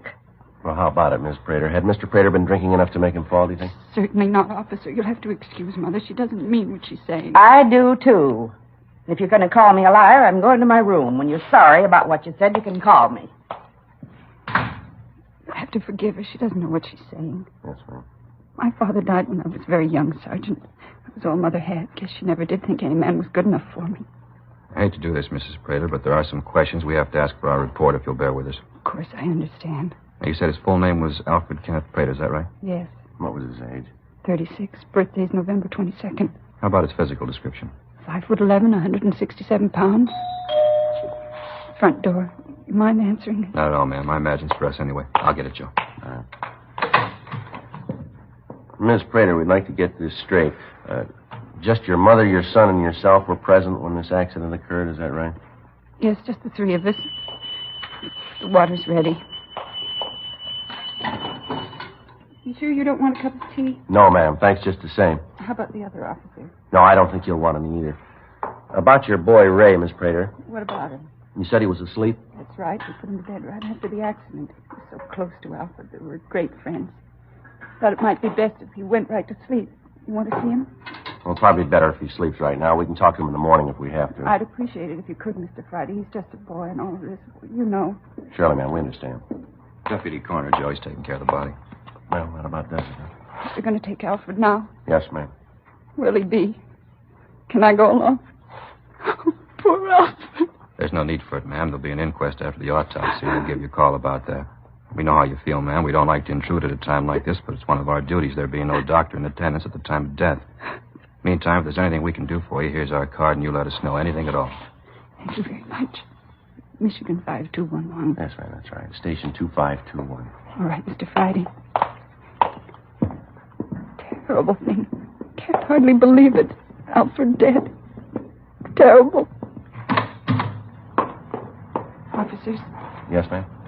I hope you didn't take Mother seriously about Alfred drinking. I know she didn't really mean it. Well, don't worry about it, Miss Prater. We understand. And don't forget to call us if there's anything you need. I won't. Good night, Mr. Friday, Mr. Smith. Good night, ma'am. That's one for you, huh, Joe? Yeah. Even when he's dead, his mother-in-law won't leave him alone. Must have been a real pleasant life. Been rough on his wife, too. You. Joe, you hear that? I think I did over there by the window, didn't I? Yeah, there's somebody there. Well, did you call us, son? Yeah. You the cops? Yeah, that's right. Is there something you wanted? Yeah, I'm Ray Prater. Something I wanted to tell you. All right. What is it, son? About my father. I don't want Mom to hear me. She'd be sore if she knew I told you. I'm supposed to be asleep. What's that, Ray? I've been sitting here listening to you talk to him. She told me she'd tell you, and she didn't. Tell us what, Ray? Maybe I shouldn't tell you. Mom said she'd take care of it. I just don't know what to do. I tried to think of what Dad'd do. He always said if there was something wrong to find a policeman and tell him. All right, son. What is it you want to tell us? About Dad. Just before he fell and hit his head, he was finishing dinner. He drank a glass of milk, and he put the glass down on the table, and he said to Mom, "This milk tastes bitter." Just like that. This milk tastes bitter. I tried mine, but it tastes all right. Yeah, go ahead. Well, a little bit after it, he got up from the table, and he fell and hit his head. Did your mother hear him say that about the milk? Yes, sir. She was right there. Well, why'd you say that you didn't want your mother to know that you talked to us, Ray? Because when I asked her about it, she said for me not to tell anybody. Mom said that if I told anybody, he wouldn't believe me. He'd be mad at me. I sat here and thought about it, and if she didn't tell you, I thought maybe I should. Is that wrong, mister? No, son, that's not wrong. Hope it's all right. Is it, mister? What's that, son? Are you mad at me? Before we left the house, the incident looked just like another natural or accidental death. However, with the boy's story, it seemed possible that it might be something more. 11:56 p.m. Under the pretext of getting additional information for our report, Frank and I went back into the house. We talked to Mrs. Prater for another hour. It was possible that the boy's story about the glass of milk was his imagination, but it had to be checked out. While we talked to her, we had to be careful not to let her know that we'd seen or talked to little Ray. We noticed that the dishes from the evening meal had been washed and put away. We commented about this, and Mrs. Prater said that she'd done the dishes to keep her mind occupied while she waited for us. Frank and I asked her about her husband's insurance policies, and she gave us the name of the company that had written them. We asked if she and her husband had quarreled much, and she told us that in 14 years of marriage, they hadn't had one serious argument. During the conversation, we gave her every opportunity to tell us about Mr. Prater's remark concerning a glass of milk. She didn't mention it.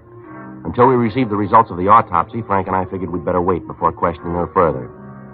12:34 a.m. We got back to the office and signed out. The next morning, we put in a call to the insurance company to check on the husband's policies. The deputy coroner said we'd have the results of the autopsy by noon. Thursday, 11:20 a.m. Yes, sir.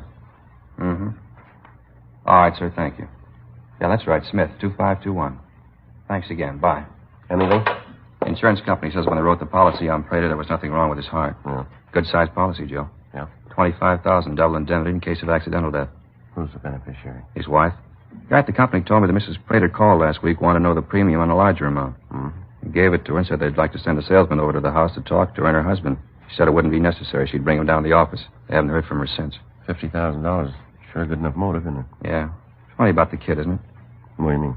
Figuring what his father said about the milk might have meant something. Must have been a tough decision for the little guy to make, whether to tell us or keep quiet. I'll get it. On the side, Friday. Yeah, just a second. All right, go ahead.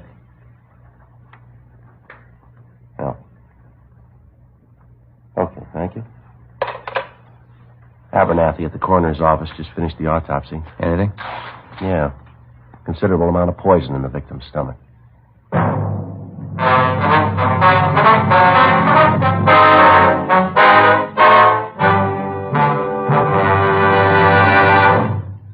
You are listening to Dragnet, authentic stories of your police force in action. Friends, the name Fatima has always stood for quality. Fatimas are distinctive, with a truly different flavor and aroma. And in king-size Fatima, you get an extra mild and soothing smoke, plus the added protection of Fatima quality. Yes, there's a good reason why Fatima continues to grow in favor among king-size cigarette smokers everywhere. In Fatima, the difference is quality. Quality of tobaccos. The finest Turkish and domestic varieties, extra mild and superbly blended to give you a much different, much better flavor and aroma. Quality of manufacture. Smooth, round, perfect cigarettes. Rolled in the finest paper money can buy. Quality, even to the appearance of the bright, sunny yellow pack. Carefully wrapped and sealed to bring you Fatima's rich, fresh, extra mild flavor. So next time, insist on Fatima quality. Look for the bright, sunny yellow pack. Smoke Fatima, the extra mild and soothing king-size cigarette, with the added protection of Fatima quality.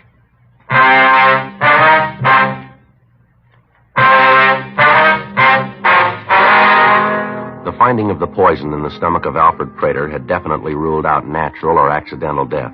There was still the possibility, however, that he'd taken his own life. The story given us by the Sun made this unlikely, but still within the realm of possibility.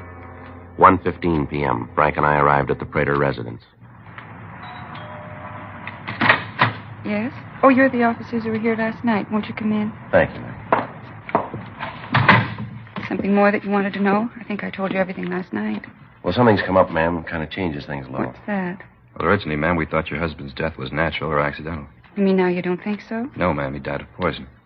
No, it can't be. There's a mistake someplace. No, afraid not, ma'am. Wonder if we could sit down. A few questions we're going to have to ask you. Yes, of course. This is quite a shock, officers. I don't know what to think. Yes, ma'am. Did you tell us what you had for dinner last night, what your husband ate? He ate the same things all of us did, nothing different. What was that, ma'am? Green salad, macaroni and cheese, bread and butter, and a pudding for dessert. You all ate the same food, is that right? Yes, what are you trying to say? Do you think that I poisoned Alfred? We're not trying to say anything, Mrs. Prater. Your husband died of poison. We're trying to find out why. Just a minute. Mother? Mother, can you come out here a minute? It's the most ridiculous thing I've ever heard. Your husband have anything to drink with his dinner, ma'am? Of course, water, then coffee after dinner. He always has a couple of cups of coffee after dinner. Now, all he had with his dinner was water, is that right? Yes, just water. You ever drink anything else with his dinner? Milk, tea, maybe a glass of beer? Oh, milk once in a while. Last night we only had enough for Ray, though. Just one glass. As for beer, Mother'd raised such a fuss, I don't think Alfred wanted to go through it. No, if he wanted beer, he drank it at the bar down the street. Now, you're sure, though, that last night your husband only drank water with his meal, is that right? Yes, I told you, just water. Why all this harping on milk? What are you trying to say? What are you getting at? Mother, are you coming out? That's all the ruckus about. Can I even take a nap in peace? These officers just told me that Alfred's death wasn't accidental, Mother. Not accidental? Nonsense. The doctor said it was an accident. What more do you need? Got drunk and fell down, broke his head. Of course it was an accident. I'm afraid not, Miss Atkins. Your son-in-law was poisoned. Poisoned? How? That's what we're trying to find out. They seem to think that maybe I did it, Mother. You? Why, that's ridiculous. Why would she do it? Well, there was quite a bit of insurance, for one thing. You've been nosing around, haven't you? So there was a little insurance. What does that prove? It was more than a little, ma'am. $25,000 worth. Double indemnity clause makes it $50,000. And that brings up another thing, Miss Prater. Yes? The insurance company says that you called them and wanted to raise the amount of the policy. Is that right? Well, yes, I did call him, but Alfred told me to. Said he wanted to provide more for me and Ray. Anyone hear your husband say that he wanted more insurance? No, we're not in the habit of discussing our private business around other people. Other people learn to keep their noses where they belong. The world would be a better place. Miss Atkins, I wonder if you could tell us what you had for dinner last night. But that is the limit. I just told you what we had. Isn't that enough? Come in here and you ask a lot of questions. Poor Alfred's not even buried and you come in here and upset things. We're awfully sorry, Mrs. Prater, but we have to find out. That's what we're paid for. It's all right, Ellen. We've got nothing to hide. Answer their questions, and then maybe they'll leave us alone. But I told them that we don't know anything about it. I told them. All right, honey. Now, calm down. Now, dinner last night. What you wanted to know about? Yes, ma'am. Just what you had to eat. Macaroni and cheese. Little salad and some pudding Ellen made. Nothing else? Bread and butter. How about something to drink? Water. Good, clean water. Ray drink water, too? No, he had milk. Mr. Prater drink milk? I told you. We'd like for your mother to tell us, too, ma'am, just to keep the record straight. I think he might have had some milk to drink. I don't remember special. No, he didn't, Mother. Remember when I poured the milk for Ray? I said there wasn't enough for anyone else. Just one glass for Ray. That's all there was. Don't you remember? Oh, no, I don't. But if you say it was that way, then I guess it was. You got no reason to lie. Ever occur to you officers that maybe Alfred took the poison himself? Ever think of that? How's that, ma'am? Well, didn't you tell him, Ellen? About how he used to moan around the house saying he couldn't stand it anymore? What's this, ma'am? Your husband ever talk about taking his own life? Yes, I didn't want to bring it up, but now I suppose I'll have to. Yes? Alfred was pretty depressed. He felt that he wasn't getting any place in his job. He felt that at his age he should be farther along. Times he'd get real low, say he wasn't going any place. I did my best to make him feel better. Guess it didn't do any good. Well, did he ever say he was thinking of taking his own life? Yes, several times. I laughed him out of it, and things would go along quiet for a while, and then something would happen that would set him off again. Well, how is it that you didn't tell us about this before, ma'am? Well, I didn't think it'd prove anything. No reason to drag skeletons out of the closet. You satisfied now? You happy? Now you know about Alfred, maybe you'll leave us alone. Is your son here, ma'am? Yes, he's out in the yard playing. I'll call him if you have to talk to him. I'd like to very much, ma'am. All right, I'll get him. And before you go, Miss Prater, Yes? do you keep any poison around the house? Of course not. I'd be afraid that Ray might find it. Nothing at all? Nothing for rats, gophers, anything like that? No, never been bothered with rats or mice. There aren't any gophers around. No, Sergeant. There's no poison in the house. Well, you wouldn't mind if we looked around, would you? Maybe your husband bought some and he didn't tell you about it. No, go ahead and look. I know you won't find anything. Alfred and I had talked about keeping anything around that Ray might get into. I don't recall ever having bought any poison, and I'm pretty sure Alfred didn't. Well, we'll take a look later, ma'am, if it's all right. Now, if we could just talk to your son. I'll get him. Ray? Ray, come in here. No, right now. He'll be right in, Mr. Friday. I hope you won't say anything to upset him. Yeah, Mom? What do you want? These men here'd like to talk to you, son. They're policemen. What do they want to talk to me about? I haven't done anything. We know that, Ray. Just have a couple questions for you. This is Mr. Friday and Mr. Smith, my son Ray. Hi. Pleased to meet you. You bet. Wonder if you could tell us what you had for dinner last night, Ray? Dinner? Yes, son. Well, Mom fixed macaroni and cheese. We had that. Mm-hmm. Anything else, son? A salad. I didn't like it. Then we had some pudding for dessert. What'd you have to drink, Ray? Milk. What'd your father have? Ray? I don't remember too well. You better ask Mom. She'll tell you. I told him, Mr. Friday, only Ray had milk. His father drank water. Ray? That's right, Mr. Friday. Dad drank water. Nothing else. It was apparent that Mrs. Prater didn't know Ray had talked to us the night before, and we were reluctant to involve the boy any more than was necessary. We searched the house and the garage, but we found nothing that could have been used to poison the husband. We obtained samples of Ellen Prater's and Mrs. Atkins' handwriting. We canvassed the drugstores in the immediate area. None of the druggists we talked to could remember selling poison to a woman answering either description. We contacted the office, and Sergeants Gill and Cenas and Danny Galindo were dispatched to the neighborhood where the Praters had lived previously.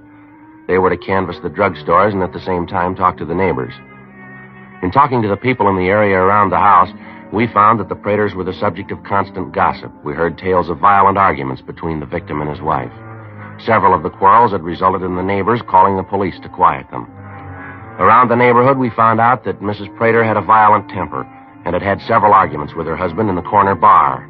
According to the bartender, she accused him of running around. He went on to tell us that as far as he knew, nothing was further from the truth.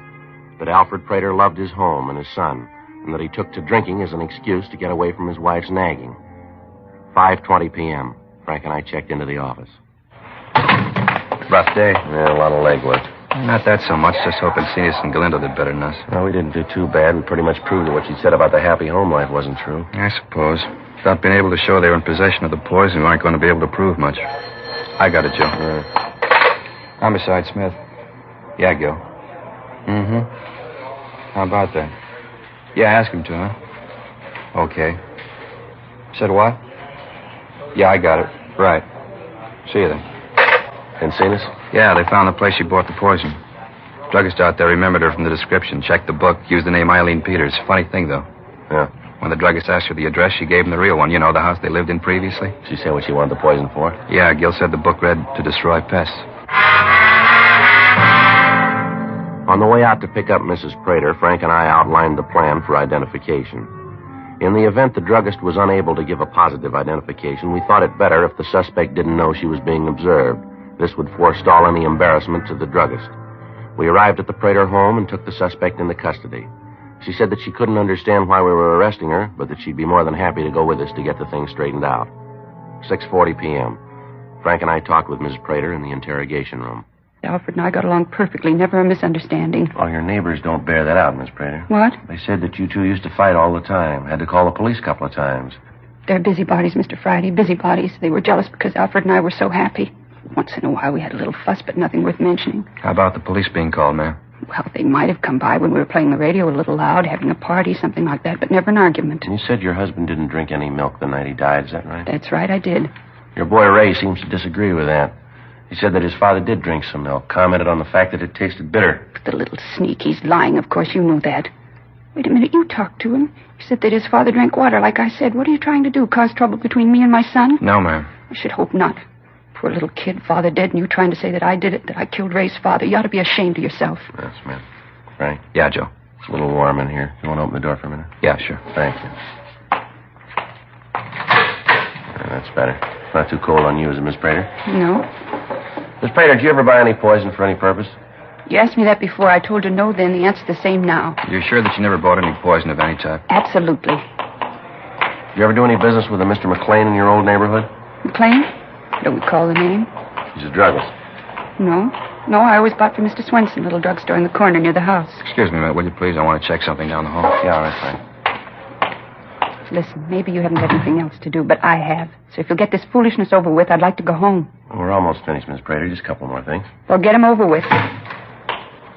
Same one, Joe. He's positive. Mm-hmm. Miss Prater? Yes? Maybe if we lay this thing out for you, it'd be a little better. Anything to get it over with. I want to go home. I got to get dinner for Ray and Mother. All right. In the first place, you told us that you and your husband were happy. The neighbors tell us that you fought all the time. The bartender says that you used to come in there and raise the roof with your husband. That you claim he was going out with other women. So the part about you and your husband being happy is a lie, isn't it? I don't know what you're talking about. Well, you said your husband didn't drink any milk for dinner the night he died. Your son says he did. What's all this about milk, anyway? What's that got to do with it? Well, according to what your son said, it looks like that's what your husband got the poison in, doesn't it? Where would I get poison? I didn't buy any. I told you that. You searched the house and the garage. You didn't find any. We've got the man who sold it to you, Mrs. Prater. He just gave a positive identification. And Don Meyer, our handwriting man, checked the samples of your handwriting with a signature in the druggist's buy book. They're the same. He might have wanted to collect on that insurance policy. Any way you look at it, Miss Prater, the facts point out that you killed your husband. No, why not admit it? I didn't want to kill him. I only wanted to make him sick. Just sick, that's all. So he'd stop drinking, stay home a little bit. I didn't want to kill him. Didn't mean it. I didn't want the money. I just wanted him home with me. Yes, ma'am. Frank, you want to call the stenographer? Yeah, Joe.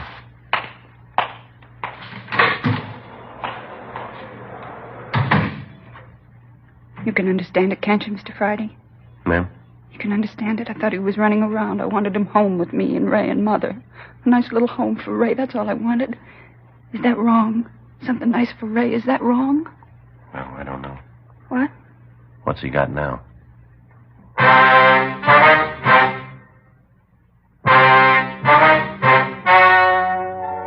The story you have just heard was true. The names were changed to protect the innocent. On January 13th, trial was held in Superior Court, Department 87, City and County of Los Angeles, State of California. In a moment, the results of that trial. And now, here is our star, Jack Webb. Thank you, George Fenneman. Friends, you know best of anyone what you're looking for in a king-size cigarette. So here's all I ask you to do. Try Fatima's and then make up your own mind. If you're looking for an extra mild and soothing smoke and a really different flavor and aroma, then Fatima is the king-size cigarette for you. Ask for Fatima in the bright sunny yellow pack. King-size Fatima. The difference is quality.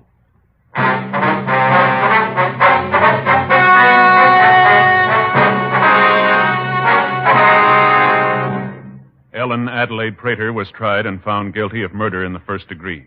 She was sentenced to life imprisonment and is now serving her term in the state penitentiary for women. Further investigation proved that the mother-in-law, Mrs. Ruth Atkins, was unaware of the intention of her daughter to kill her husband. She was not connected in any way with the death of Alfred Prater.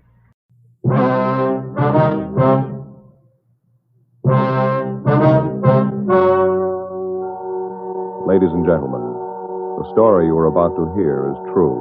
The names have been changed to protect the innocent. Fatima Cigarettes, king size, extra mild and soothing, brings you Dragnet on both radio and television.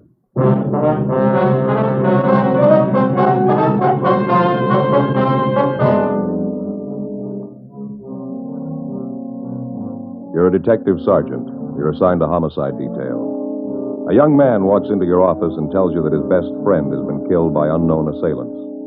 Your job? Investigate. Friends, the name Fatima has always stood for quality. Fatimas are distinctive, with a truly different flavor and aroma. And in king-size Fatima, you get an extra mild and soothing smoke, plus the added protection of Fatima quality. Remember, in Fatima, the difference is quality. Because of its quality, its extra mildness, its better flavor and aroma, Fatima continues to grow in favor among king-size cigarette smokers everywhere. Switch to Fatima yourself today. Ask your dealer for Fatima in the bright, sunny yellow pack. King-size Fatima. The difference is quality.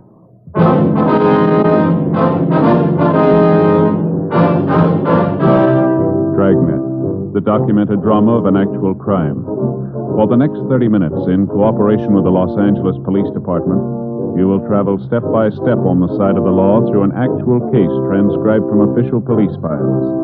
From beginning to end, from crime to punishment, Dragnet is the story of your police force in action.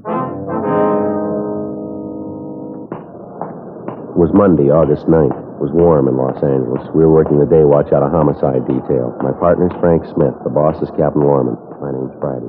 It was 7:58 a.m. when I got to room 42. Homicide. That you, Frank? Yeah, morning, Joe. Looks like it's going to be a scorcher today, doesn't it? Yeah, nice and clear. How'd the weekend go? Lousy. Why? What do you mean? Oh, Faye and me had a ruckus Saturday night. Was that so? Yeah, it happens every time we have somebody over for dinner. Never fails. Yeah. She gets to yakking it up with the company. We never eat till 10, 10:30. It's a miserable time for dinner. Yeah, it's pretty late at that. Saturday night, we had the Johnsons over, going to play a little cards, have a little dinner. You know, relax. Mm-hmm. Wife fixed Swedish meatballs. They're on the stove. Everything's dandy. She gets to talking. We finally sit down to eat. It's 10:15. Meatballs are burned. Yeah. Well, that time, we're all so hungry, we lost our appetite. It was real embarrassing, Joe. We finally sat down. I figured I'd let Faye know I was pretty sore.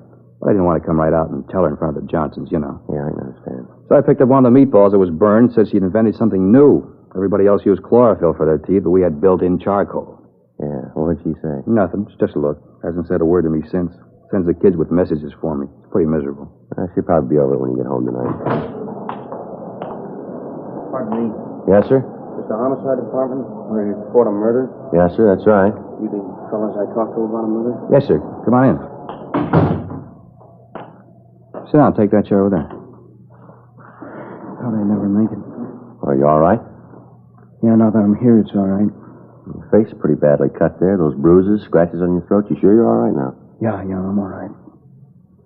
I never thought I'd get here.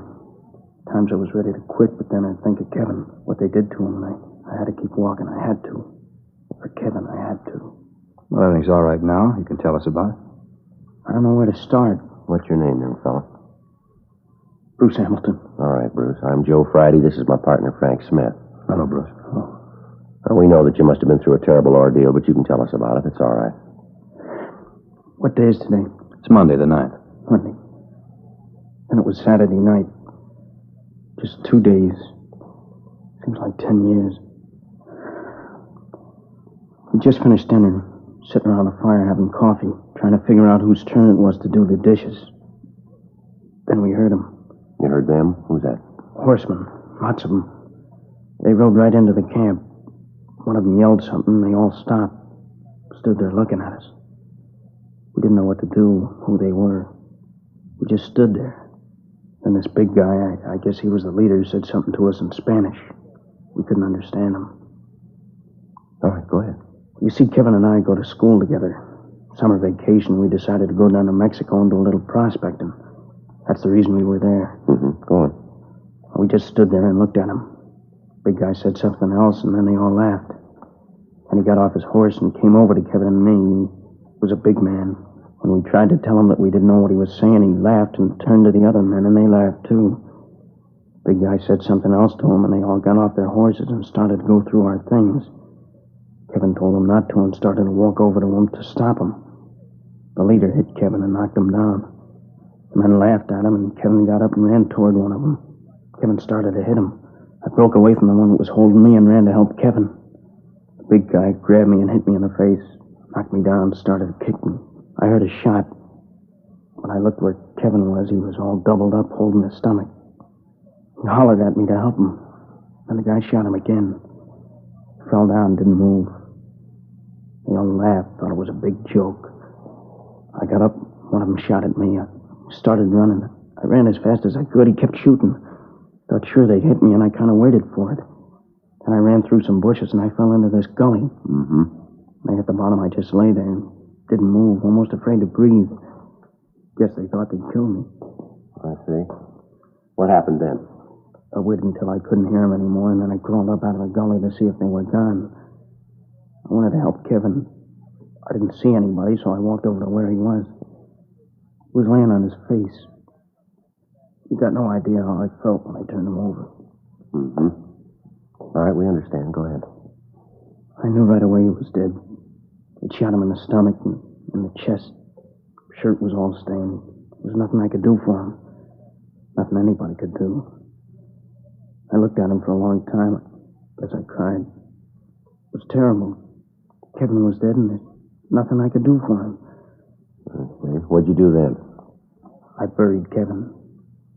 I looked for something to dig the grave with, but they'd taken everything, even the shovel.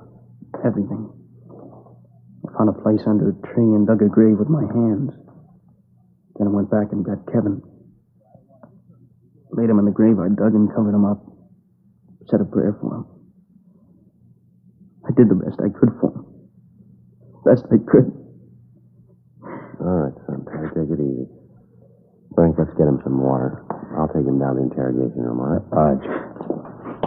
Bruce, maybe you'd like to go down the hall to another room. It's a little more quiet down there, huh? Yeah. Sorry. Crying like a kid. I guess you think it's silly, but I can't help it. It's all right, Bruce. We know how you feel. Nobody gets too old to cry. Go ahead.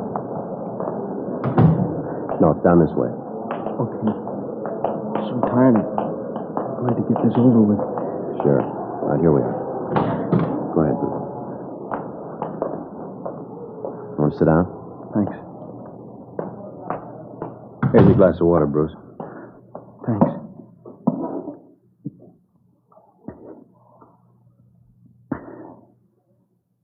Tastes good. Helps. All right. Now, is there any more you want to tell us? Well, there's a little more. There was nothing I could do. I looked around. They'd taken everything. Dishes, food, supplies, clothes. I went over the mesquite bushes where we hid in our duffel bag. We kept all our money and papers in there. Wallets, identification, all our valuables. They'd found that. It was gone. They hadn't left anything. Well, they took everything. Didn't leave a thing, huh? Not a thing. What'd you do then? Started to walk. We parked our car just off the highway. It was about 5 miles. When I got to where we'd park it, the car was gone. I didn't know what to do. What could I do? All right. I started to walk to Ensenada to tell the police. Then I began to think that the bandits had taken my wallet. I didn't have any identification, no way to prove who I was.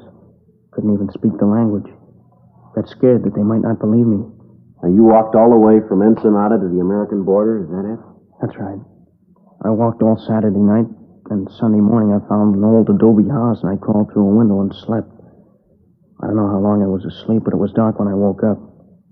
I started to walk again. I walked all Sunday night, too. When I got to the border, I was afraid to go through the gate, so I went down by the riverbed and found a hole in the fence. I crawled through and went over the American side. When I got there, I felt better. Safe. I figured that I'd go up to the first policeman I saw and tell him what happened. Did you notify the authorities down in San Diego?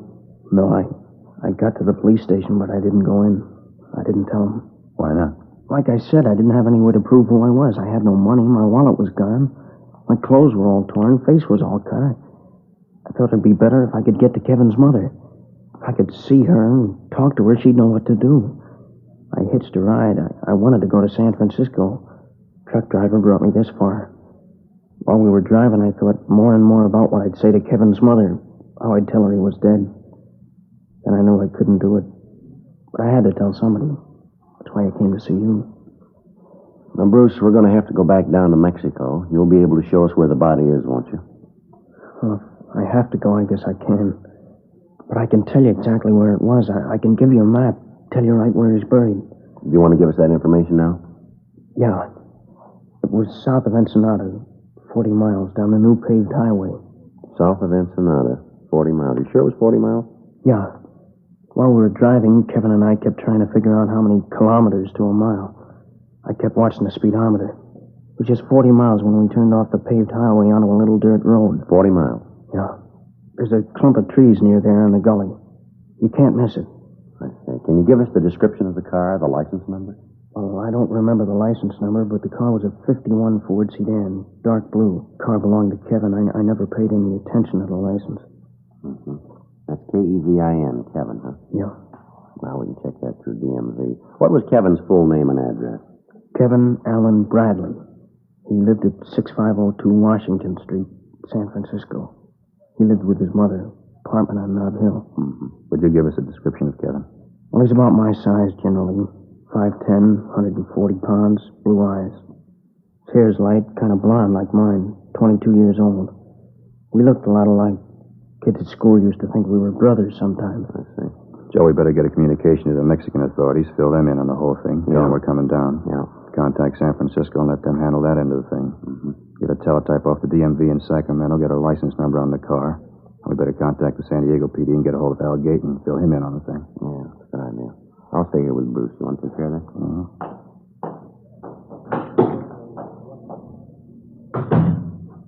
Now, look, young fella, would you know these bandits again if you saw them?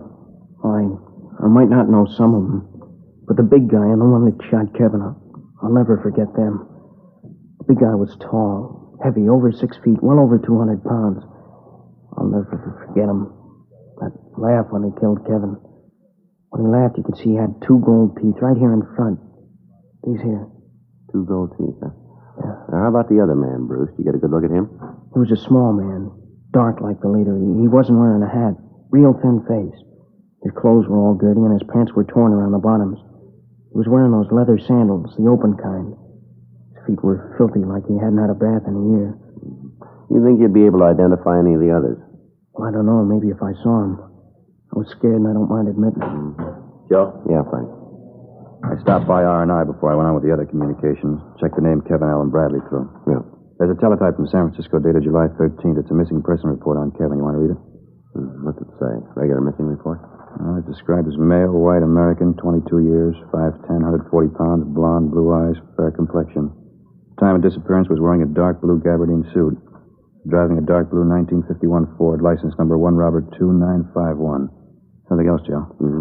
He's known to be carrying a sum of money in excess of $1,500 when he disappeared. $1,500? That's a lot of money, isn't it? Not to Kevin. He was used to carrying that kind of money. See, his folks were pretty rich. He always had all the money he wanted. I see. Well, how about this missing report here, Bruce? What do you mean? Well, didn't Kevin's mother know that he was going to Mexico? Well, no. You see, they had an argument about where he was going to spend his summer vacation. She wanted him to go to Canada, and he wanted to come down here. One afternoon, we just took off. Kevin went to the bank and got the money, and we just took off. I see. You didn't tell his mother anything about it? No, he thought that she'd try to stop him. Probably would have, too, if she'd known. Oh, was the money among the things that were stolen from you? Well, yeah. It was in Kevin's wallet in the duffel bag. I suppose it was kind of foolish to leave that much money just laying around, but we did. We didn't think that anything had happened like this. I stop and think back over it. Kevin being dead, I don't know, I just get sick. Now, you say you didn't have any money. How did you get along? I didn't think much about food. The important thing was to tell somebody about Kevin's being killed. That's all I thought about, telling somebody. Yeah, sure. Well, you must be pretty hungry then. You'd like something to eat now, would you? Yeah, it might taste pretty good. Sandwich and some coffee. How about you guys? You gonna eat? Frank, how about you? Yeah, after I get communications off, I'll run across the street and pick up some sandwiches and coffee and bring them back here. All right, fine. What kind of sandwich you like, Bruce? No, anything. Doesn't make any difference. Joe? Oh, ham's all right. White bread, a lot of mustard. Okay, I'll be right back. All right. Oh, say, Joe, I'm running kind of low on my allowance. I only got $1.50. You got a little change? Yeah, sure. Now, here, let me get this. What's that? Huh? You say you had some money? Well, I have got $10. $10 bill. Well, maybe I'm wrong, but I thought you said the bandits took all your money. Did I get it wrong? Well, what I meant is I didn't think I had any money. I found this 10 in my pocket just before I walked in here. Oh, I see, yeah. Look, you can see it's all wadded up. It must have been in my pocket for a long time. Just a 10 all wadded up. Yeah, well, it's all crumpled up there. You can hardly tell what it is, can you? Yeah, that's right. But you can see it's a 10. Sure. It's all wrinkled up. You can see how I missed it. Yeah. I'll tell you, why don't you put everything in your pockets right here on the table, huh? Why? What'll that show? All right, come on, boy. I haven't got anything in my pockets. Well, you found the 10. Maybe you'll find something else. All right, but I don't know what it's going to show. Pocket knife, handkerchief, comb. You got the 10 on the table there. That's all. Maybe there's something in your coat pocket. No, I don't carry anything in my coat pockets. Stretches them. Well, you take a look anyway, huh? I told you I don't use them. See? Nothing. How about the inside pocket? No. Well, there's nothing there. Let's have a look, huh? I told you there's nothing there. Then you won't mind if we have a look. What's that you got there, Bruce? That's my wallet. Guess they didn't take it after all. Gee, thanks for finding it. No, I probably wouldn't have thought to look for it. I just figured that it was gone. Here, let me have it. Let's see what's in it, huh? Well, just some cards, personal stuff like that. Nothing you'd be interested in. I forgot all about it. I feel pretty silly. I didn't even know it was there. Take a look, Joe. You say this is your wallet, is that right, Bruce? Yeah, it's mine. I told you it's mine. How about letting me have it, huh? There's quite a bit of money in here, Bruce. Huh? I don't know. Just a glance here. Looks to be about $1,000, doesn't it? Well, just a minute. I think I can explain that. There's another thing here I don't think you can explain. What's that? The name in the wallet. Kevin Bradley.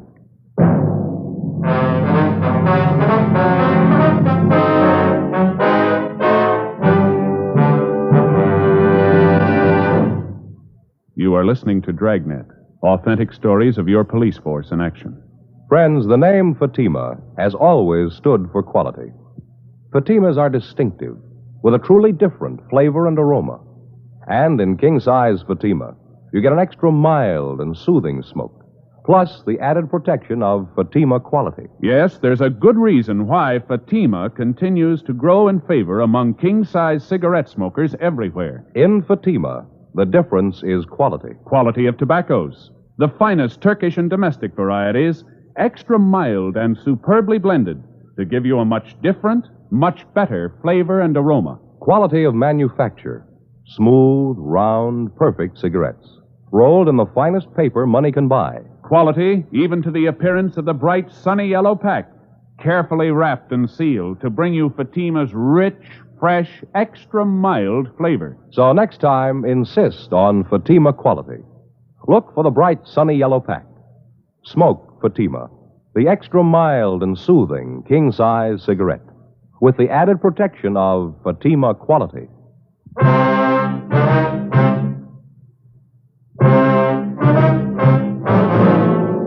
With the finding of Kevin Bradley's wallet, the case had taken a new turn. We continued to question Bruce Hamilton, but he insisted that he thought the wallet and the money had been taken by the bandits when they killed the Bradley boy. While I talked to him, Frank went down the hall and contacted the Mexican authorities and gave them the information. He gave them the description of Kevin Bradley and of Bruce Hamilton. They told him that to the best of their knowledge, there were no bandits operating in the vicinity, but they would dispatch a search party to go over the area. They said they would keep us advised of any developments that might arise.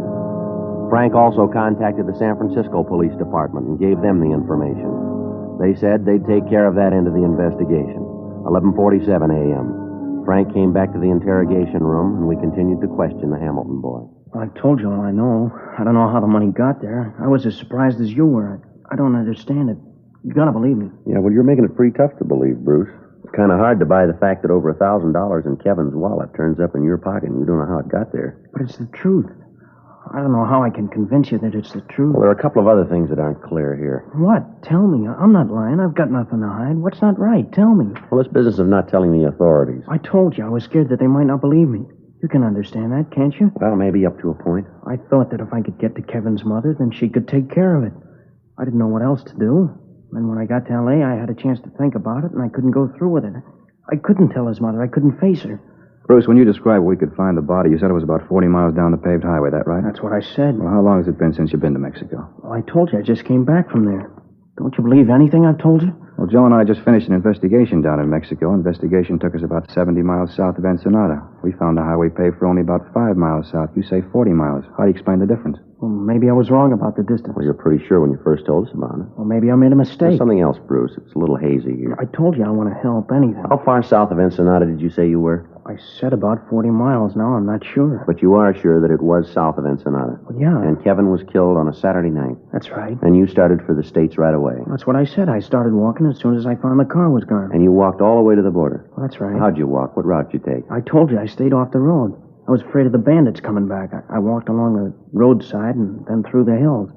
I got off the roadside whenever I saw anybody coming. But you did walk all the way? Yeah, that's right. All the way from Ensenada to the border. And it took you how long? Oh, Saturday night and Sunday night. I got a ride in San Diego in the morning. What time do you figure that you started for the border? Maybe 11:30, midnight. I don't know for sure. And you stopped at dawn? Well, yeah, I stopped and slept. Then I woke up and I started to walk. And you're asking us to believe that you walked over 100 miles in less than 14 hours. Is that right? Yeah. Through country like that? What do you think? That I'm making the whole thing up? Look at my face, my back. Here, look. Does this look like my imagination? You could have gotten these in a fight with Kevin. Maybe he didn't want you to take the money. You keep talking about the money. I try to tell you I don't know how the money got in my pocket. I don't know anything about it. You think I killed Kevin, is that right? Yeah, it looks that way, doesn't it? But he was my best friend. I had no reason to kill him. He was my friend. Now, look, son, we better get this thing straight for you. You've opened up a can of beans here. You waltz in here and give us a cock and bull story about this killing. Parts of your story we can't buy. Why are you trying to sell it to us? You lied about the road. You lied about the money. The story about how you walked doesn't ring true. You want to know what I really think, Bruce? I think the whole thing's a lie. From start to finish, a lie. Now, let's come off it. Who killed Kevin Bradley? I don't know. Now, get this straight, Bruce. Did you kill him? Huh? Did you kill Kevin Bradley? Is that the reason for this story? No, I didn't. Well, somebody did. Can you tell us who? You're getting me all mixed up. You're the one that's getting it mixed up, Bruce. We just want to know who killed Kevin Bradley. We think maybe it was you. Looks like it might have been. No, it couldn't be. Leave me alone. I didn't do it. Why couldn't you have done it? Looks like you did. Because Kevin Bradley isn't dead. What's that? He was never killed. I'm Kevin Bradley.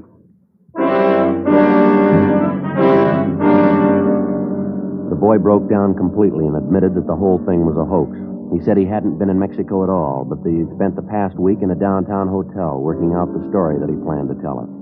He admitted that the wounds were self-inflicted. He explained that he had scratched his own face and hit himself with a rock to produce the cuts and bruises.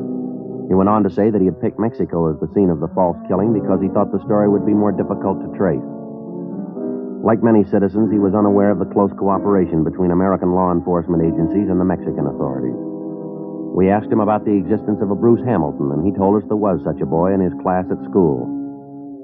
12:50 p.m.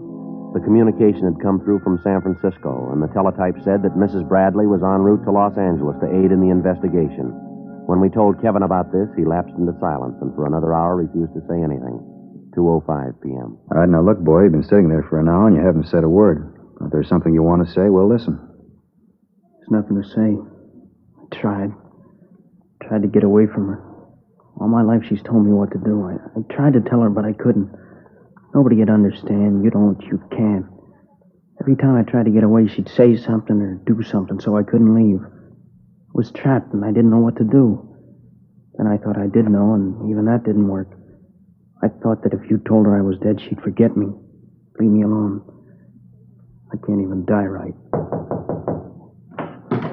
Kevin, you're here.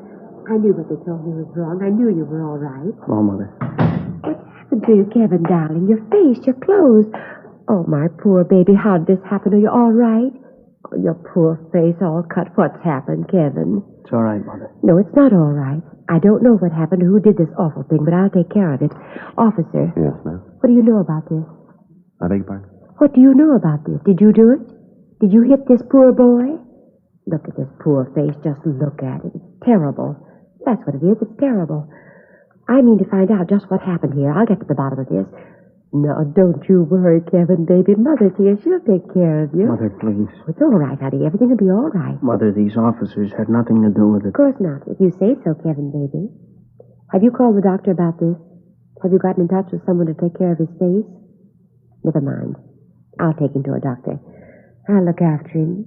Poor baby. Mother will look after him. Mother, please don't. Now, Kevin, you know that Mother knows what's best. Mother will take care of it. Stop it. Shut up. Kevin. I'm sick of it, tired of it. For 20 years, as long as I can remember, you've taken care of things. Did you ever think I might want to take care of a few things myself? Have you ever thought that I wasn't a kid anymore? I'm an adult. Like it says on the missing report, male, white American, 22 years, an adult. All right, take it easy, son. No, I've tried to say this before, and I've never had the nerve. I've got it now, and I'm going to finish. I'm tired of having you make all the arrangements for me. I'm going to have dates with girls that I want to go out with, not the ones you pick for me. I'm going to get a job and make my own way. I'm going to buy a car, and if I smash it up and me along with it, it's my business. I'll never forgive you for what you've done. You spent 20 years making me an outsider, always on the fringe. I couldn't do the things I wanted to, only the things you wanted me to do, only the things you thought best. I'm sick of having you make the decisions for me. From here on in, I'm going to make them myself. I tried to kill Kevin Bradley for no reason. You killed him a long time ago. Take a good look at me, Mother. Take a good look and see what you've done. I hate the sight of you. I hate everything about you. Now leave me alone and go away. All right, take it easy, boy. It's all right, officer. I understand. Sometimes he gets like this. He doesn't mean it. I know him. All right, Kevin. I'm sure the officers are impressed.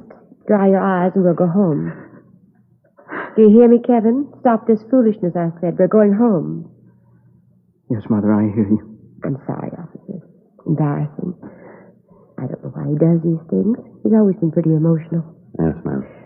There's nothing else. We better be going. I want to catch the early plane back to the city. A party planned for tomorrow night. A million things to do.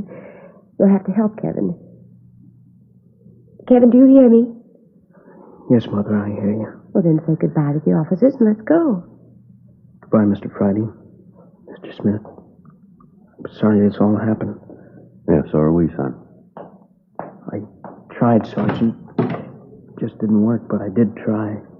Kevin, let's go. I don't want to miss that plane. Yes, Mother. Oh, Sergeant. Yes, ma'am. Thank you for giving my boy back to me.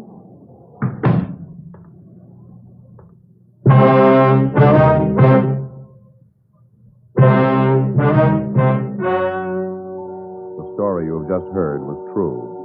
The names were changed to protect the innocent. On August 9th, the matter was taken before the city attorney for a decision. In a moment, the results of that decision. Now, here is our star, Jack Webb. Thank you, George Fenneman. Friends, if you're planning a trip this coming holiday weekend, I'd like to suggest that you take Fatima's along with you. Get a carton or two, and that way you'll have enough to last the trip. In Fatima, the difference is quality. Quality that gives you extra mildness and a really different flavor and aroma. You get an extra mild and soothing smoke, plus the added protection of Fatima quality. That's king-size Fatima in the bright, sunny yellow pack and carton.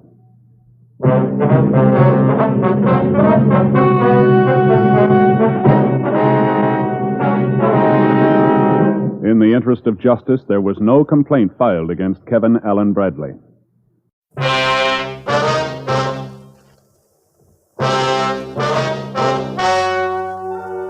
Ladies and gentlemen, the story you are about to hear is true.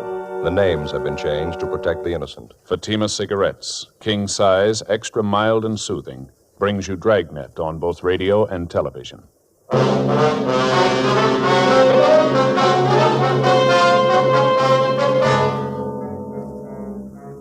You're a detective sergeant. You're assigned to forgery detail. Several small neighborhood businessmen are being victimized by a check forger. His method of operation is an old one, but the merchants continue to be swindled. Your job? Get him. Friends, the name Fatima has always stood for quality. Fatimas are distinctive, with a truly different flavor and aroma. And in king-size Fatima, you get an extra mild and soothing smoke, plus the added protection of Fatima quality. Remember, in Fatima, the difference is quality. Because of its quality, its extra mildness, its better flavor and aroma, Fatima continues to grow in favor among king-size cigarette smokers everywhere. Switch to Fatima yourself today. Ask your dealer for Fatima in the bright, sunny yellow pack. King-size Fatima. The difference is quality.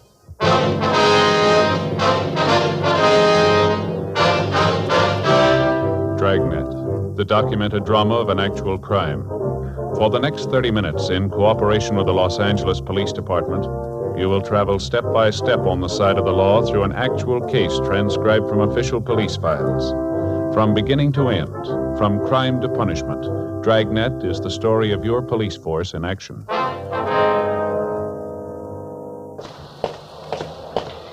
It was Tuesday, July 22nd. It was hot in Los Angeles. We were working the day watch out of forgery detail. My partner's Frank Smith. The boss is Thad Brown, chief of detectives. My name's Friday.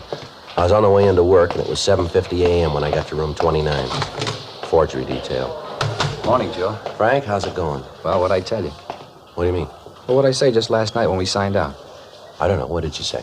Do you remember? Well, look, Frank, it's been a hot night. Looks like today's going to be hotter. No guessing games, huh? Well, that's just it. It was hot, just like I told you last night. Well, all right, you convinced me. I don't get it, but it's okay. Joe, I told you yesterday. Must have said it 5 or 6 times at least. Earthquake weather. That was the last thing I said to you before we went home. Earthquake weather. Yeah, I know. Well, I guess you'll believe me now, huh? This is what they call earthquake weather. Well, look, we're not going to go through all that again, are we? Well, Joe, you felt it, didn't you? Well, sure I felt it. Everybody did. That doesn't put any more foundation under that old wives' tale of yours. You ought to believe it now if you never did before. I tell you, Joe, in this kind of hot, muggy weather, you get earthquakes. All right, you win. What about last July? We didn't have any then, did we? Well, not every year, no, but that doesn't change it. All earthquakes hit in this kind of weather, Joe. Oh, yeah, sure they do. Now, you tell them that up at Berkeley, you're going to change the whole seismograph theory, Frank. Well, they can't tell you when you're going to get one, only how bad it was after it hits. That's what we need up there, Joe, some kind of a gadget to tell us when. Well, why worry? You can tell from the weather. Excuse me, am I in the right place? Is there an Officer Smith around here? Yes, sir, I'm Frank Smith. What can I do for you? My name's Martin Miller. I run Marty's Mart at 6th and Benson. Beg your pardon? Marty's Mart, little grocery store at 6th Street on the corner of Benson. Oh, yes, sir. Mr. Alms from the bank sent me up to see you. Yeah, sure. This is my partner, Sergeant Friday, Mr. Miller. How are you, Mr. Miller? How you do? Alms over at the B of A called just before you got in, Joe. Said he was sending Mr. Miller over to see us. Oh, I see. Why don't you have a chair, Mr. Miller? Here. Joe, Alms says that somebody's forging Mr. Miller's checks. Your personal check, sir? No, sir, my business checks. Marty's Mart, 6th and Benson. Let's see if we have this right, Mr. Miller. Yes, sir. According to Alms, there have been 7 checks passed. They were all passed last Saturday night. Is that correct? That's what he told me, yes, sir. That's why I come down to see you, but that's not quite all. How's that, sir? Well, you see, as soon as I talked to the bank and I found out that somebody was forging my checks, I went home and told the wife about it. Yes, sir. Well, the bank tells me the man who's been doing the dirty work's a fellow by the name of Roger Theodore or something like that. Yes, that's right. That's the way we have it here. Oh, you know this man? You got him arrested already? Well, no, sir. I mean, that's what Mr. Alms over at the bank told us. Oh, yeah, sure. I didn't think you boys would move that fast. That'd be pretty fast work there. Now, you say there were 7 checks of yours that this Theodore has forged, is that right? No, sir, that's all the bank knows about. The wife and I did a little detective work on our own. Is that right? You bet we did. Em and me went through our checkbook, and guess what? Yes, sir. You say 7, me and Emma say 14. Well, how do you mean, sir? 14, that's how it come for you. Well, how do you mean 14? Well, the bank's only found 7 of them, but he actually stole 14 of our business checks. Well, you say you found that out after looking at your checkbook? Yes, sir. Got the figures right here in my vest pocket. Let's see here. Numbers 7,020 to 7,033 inclusive. That makes 14 checks missing all told. Well, how do you think the theft occurred, sir? You stole them right out of the back part of the checkbook. Didn't think nobody'd find that out. No, sir. What we mean is, how did the thief gain access to your checks? Do you leave them out in the open where people could get at them? Well, they're in a plain black-covered book. Emma always makes out the checks most of the time. When she's through, she generally leaves them down underneath the counter in with a size 12 paper bags. That way we always know where to find it. You know, a place for everything so on. Mm-hmm. About when do you think the theft occurred, would you know? Well, it'll be kind of hard to tell as to the exact time. Well, when did you say you and your wife first noticed they were missing? This morning, right after we talked to the bank man. That's when I got the idea to go through the checkbook. My wife didn't think so much of the idea, but she found out I was right. Well, would you have any idea at all as to who might have taken the checks? Anyone suspicious loitering around your store, anything like that? No, I don't believe so. Em and I know most of the people around our neighborhood. But I wouldn't think any of those folks would do a thing like this. Well, how about some transients? Somebody who might have come in the store that you never saw before? No, nobody I can recall. Do you live in the back of the store, Mr. Miller? Yeah, how'd you guess that? Say, you fellas are real good. I was just wondering, sir, would it be possible somebody could have broken in during the night? No, sir, not a chance. No, we could have told that. Well, how about when you and your wife have lunch? Is it possible that you might leave the store unattended for short periods while both of you are in the back, maybe? Say, that's right. You ever run a store? No, sir. Hey, George, that just could have happened, all right. Me and Emma lots of times duck in the back and sit down and grab a bite of lunch or a little cut of Tillamook cheese on a cracker, you know. Yes, sir. Hey, George, I'll bet that's what it could have happened, all right. And do you figure the checks were taken in the last month, or about when, would you say? Well, let's see. Must have been sometime during the last couple of weeks, if memory serves. That's about when we received our new checkbooks, last couple of weeks. That must be it. I see. Well, we want you to give the stenographer a full report of this, sir. Here, Frank, I got the approval slip all made out. Now, if you'll be kind enough to take this slip down to room 23, the stenographer will take your reports. Oh, thank you very much. We appreciate you coming in, Mr. Miller. We'll keep you informed of the developments of the case. Here's our card. If you hear anything, appreciate you giving us a call. Well, fine. Thank you very much. Yes, sir. You say you'll keep me informed as what happens on this thing? Yes, sir, that's right. Say, maybe you better talk to Emma when you call the store. That's my wife. Well, yes, sir. Won't you be there? Oh, I'll be there, all right, but she'd like to have you call her. Well, how's that, sir? Well, it's about them other missing checks. Yes, sir. I told you it was my idea. Yeah. It wasn't. It was hers.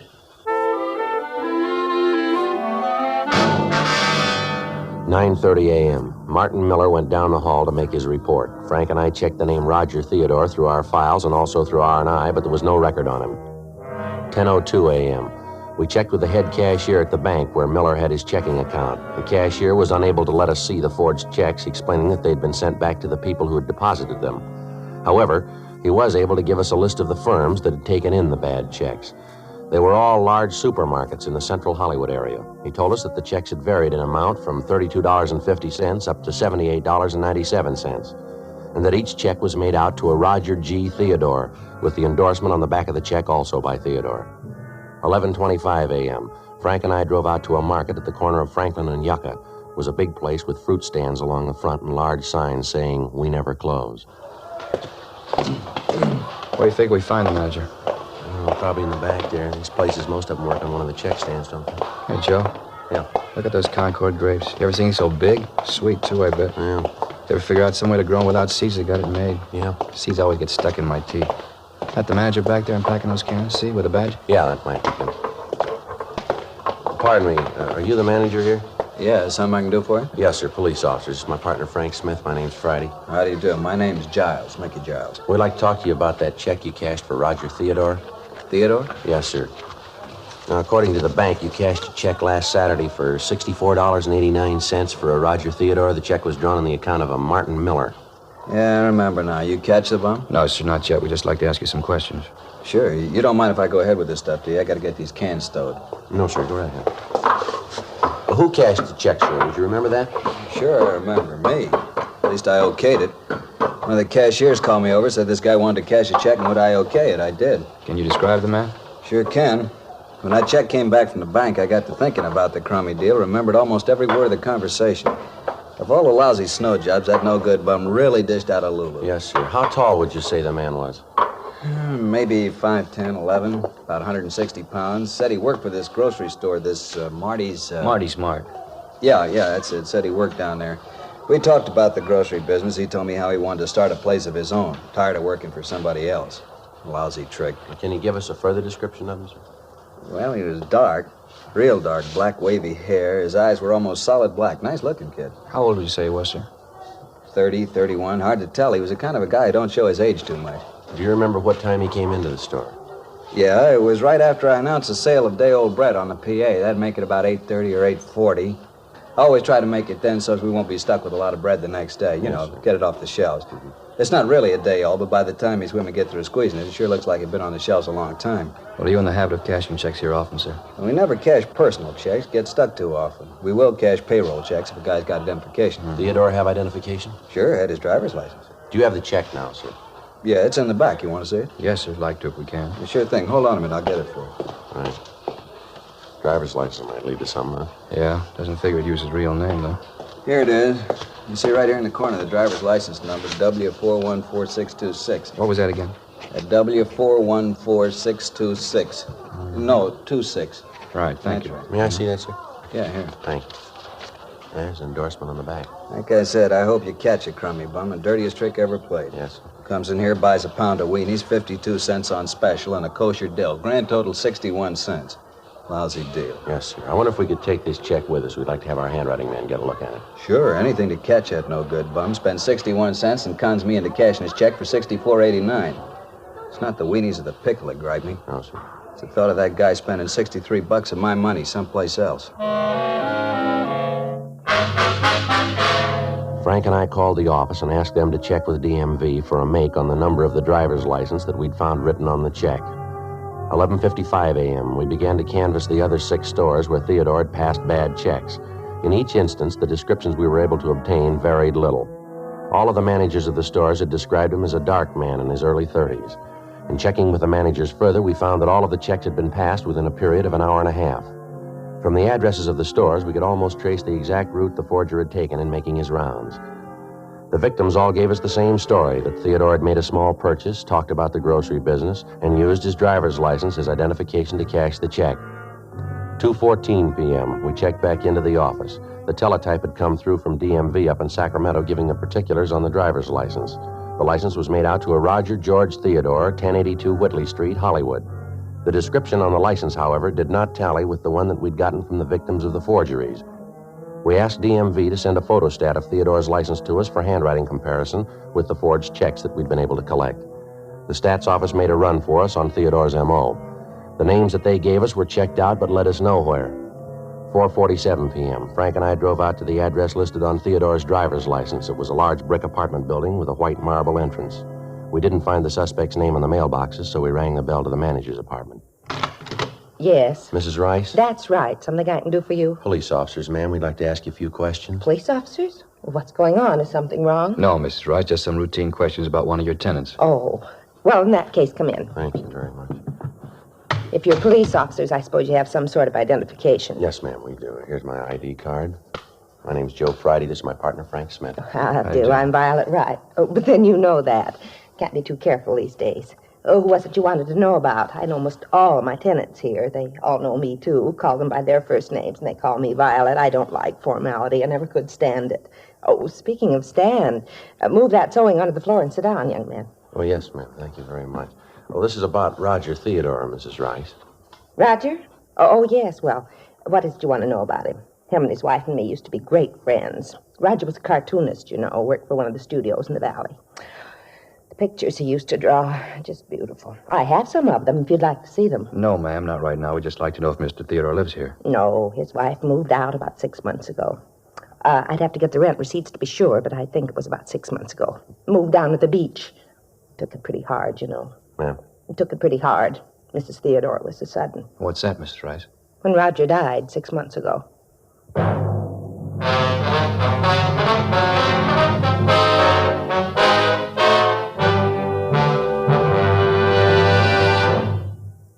You are listening to Dragnet, authentic stories of your police force in action. Friends, the name Fatima has always stood for quality. Fatimas are distinctive, with a truly different flavor and aroma.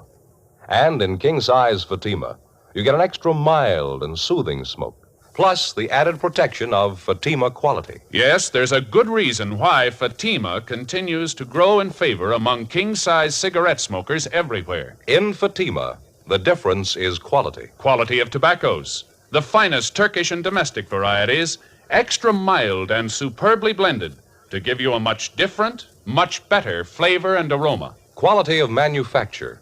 Smooth, round, perfect cigarettes. Rolled in the finest paper money can buy. Quality, even to the appearance of the bright, sunny yellow pack.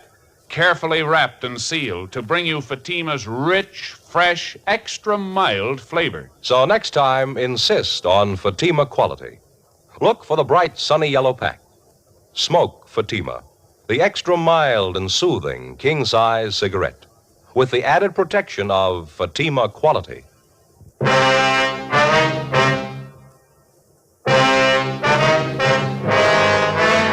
The apartment house manager, Mrs. Rice, went on to tell us that Roger Theodore had caught a bad cold and that it had developed into pneumonia. She told us that his death had been very sudden and that his passing had hit his wife very hard. We questioned her about the other tenants in the building who were friendly with the Theodores, but she was able to add little information to what we already had. The description she gave us of Theodore matched the one we'd gotten from DMV up in Sacramento, but bore little resemblance to the one we'd obtained from the supermarket managers. She gave us the address of Mrs. Theodore's beach house. 7:12 p.m., Frank and I drove up to the residence, a small white house built out over the sand. The paint was peeling off of the shutters, and a window box in front was full of dead geraniums. Mrs. Theodore was a tall woman in her late 20s. She asked us in, and we talked to her. She kept looking at the clock over the fireplace. What time have you got, Sergeant? 7:18, Miss Theodore. Seemed it was earlier than that. Now, what was it you were asking about Roger? Well, we were wondering if you could tell us how his driver's license could have been used as identification by someone else, ma'am. No, I haven't the slightest idea. Do you have his private papers, Mrs. Theodore? Yes, most of them. They're in a strong box at the bank in town. Would his driver's license be among those papers, perhaps? I don't remember. I think so, but I can't be sure. It seems to me that I put them in the box. Just a minute. All right, fine. Just happened to think it might be in here. I put some of his things in here. Papers I didn't think were too important. Yes, ma'am. Here's his draft card, club membership card, some of his personal business cards. See, he drew a caricature of himself. He was very clever about things like that. Yes, ma'am. Seems to me that I've seen his license someplace. No, it's not here.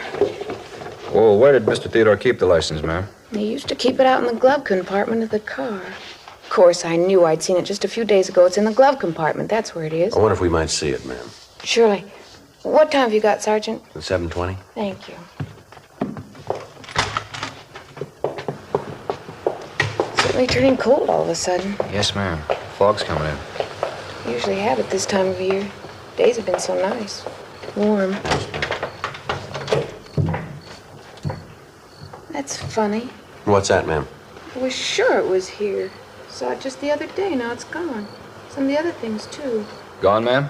Yes, the driver's license and his social security card. They were both in a little celluloid folder. Kept them together in here. That's funny. Well, is it possible that you might have taken them out of the car? No, I have no reason to. I hardly ever use the glove compartment. No, I'm sure they were here. Well, maybe you picked something else up and the license came with it? Well, maybe. Look through my purses. I might have picked them up. Okay, fine. Just to warm up a little, I'll build a fire tonight. Understand where that license might have gone. Have to ask Lloyd. Lloyd? Yes, I met him a few weeks ago on the beach. He came down to swim. We got to be very good friends. Kind of half expecting him to call tonight, but he would have called before this if he's going to. I'll get my purse. Fine, thank you. I'm sure, though, it was in the glove compartment the last time I saw it. Lloyd might have seen it when he borrowed the car. He borrowed your car? Yeah, last week. He said he was having his overhauled. I wasn't using mine, so I told him to take it. It's very nice. Are you sure your watch is right, Sergeant? Yes, ma'am. What day was it Lloyd took your car? Last Friday or Saturday, one or the other. Nope, it's not here. I just don't know where it could have gone. What does this Lloyd look like, Mrs. Theodore? Lloyd, he's a nice-looking boy. Dark hair, dark eyes. Nice-looking boy. About how old is he, ma'am? Well, I never asked. I'd guess 30, 31. Lloyd. Well, what's his last name, ma'am? Stratton. Lloyd Stratton. Why are you asking all these questions about him? Has he done something? Is that it? Well, we don't know, ma'am. Do you know where he lives? Someplace in Hollywood. I don't know the number. He hasn't got a phone. I called information once. They didn't have a listing. When was the last time you saw him, ma'am? Monday. He came down to take a swim, and we talked. You must be mistaken, officers. He couldn't do anything dishonest, I know. Why, the last time he was here, he was a little short of cash. I offered him $50 to tide him over. He didn't want to take it, but I insisted. I didn't have enough to do it. What's that, ma'am? He wanted me to cash his payroll check. We questioned Mrs. Theodore further, but she couldn't add anything to what she'd already told us. She was unable to give us the names of any of Stratton's friends, his relatives, or tell us where he might be employed. 7:46 p.m. Frank and I drove back to the office. We ran the name and description of Lloyd Stratton through R&I. They came up with several possible suspects. In the process of elimination, we were left with one name, Lloyd Stimpson, who had as one of many aliases the name Lloyd Stratton. His description tallied closely with the ones we'd gotten from the victims of the forgeries. His record showed him to be a two-time loser on parole from San Quentin at the present time. He'd been convicted both times for forgery. In checking the suspect's handwriting card, Don Meyer was able to tell us that the writing on the checks and the exemplars of the suspects were the same. We obtained mugshots of the suspect and drove out to check them with the victims. 9:22 p.m. We got to the market at the corner of Franklin and Yucca Streets, the manager's office. Mr. Giles? Yes? Oh, you're the officers who were here this morning. You caught the guy yet, the one who forged that check? No, sir, not yet. We'd like you to look at some pictures, if you would. Of the guy? You got pictures of him? Figures if you had pictures of him, you'd catch him. Well, we think we know who he is, Mr. Giles, but we'd like you to check these pictures just to be sure. Fine, glad to help. Kind of get that bum. Yes, sir. Here are the pictures, Mr. Giles. Good. Let me sit down here and get this stuff off my desk. All right, fine. Now, just look through some of them, sir, and see if the man is there, if you would. Yeah. Let me spread them out here. All right, playing solitaire. Look at that one. Mean-looking fella, real criminal type. No, that's not him. No. Wait a minute. Yes, sir? This one. Right here. He's the guy. He's the one who cashed the check. You sure, Mr. Giles? I'm positive. That's him. All right, sir. Thank you very much. It's all right, officers. Glad to help. This fella, Theodore. Well, his real name's Stimpson, Lloyd Stimpson. Yeah, well, this Stimpson, he done this sort of thing before? Sir? Forged checks. Well, yes, sir. He's been convicted twice. How about that? Lousy thing. I wonder what he tells his friends when they ask. What's that? About his work. Probably tells me he writes for a living. We checked with the other victims of the forgeries. We were able to get 3 more identifications of the suspect. The rest of the people involved couldn't be reached at the time. We contacted the suspect's parole officer, and he gave us his last known address, and he said that he'd give us whatever assistance he could in apprehending Stimpson, alias Stratton. In checking the address furnished by the parole officer, we found that the suspect had moved a week before and left no forwarding address. A local and an all-points bulletin was gotten out on Stratton.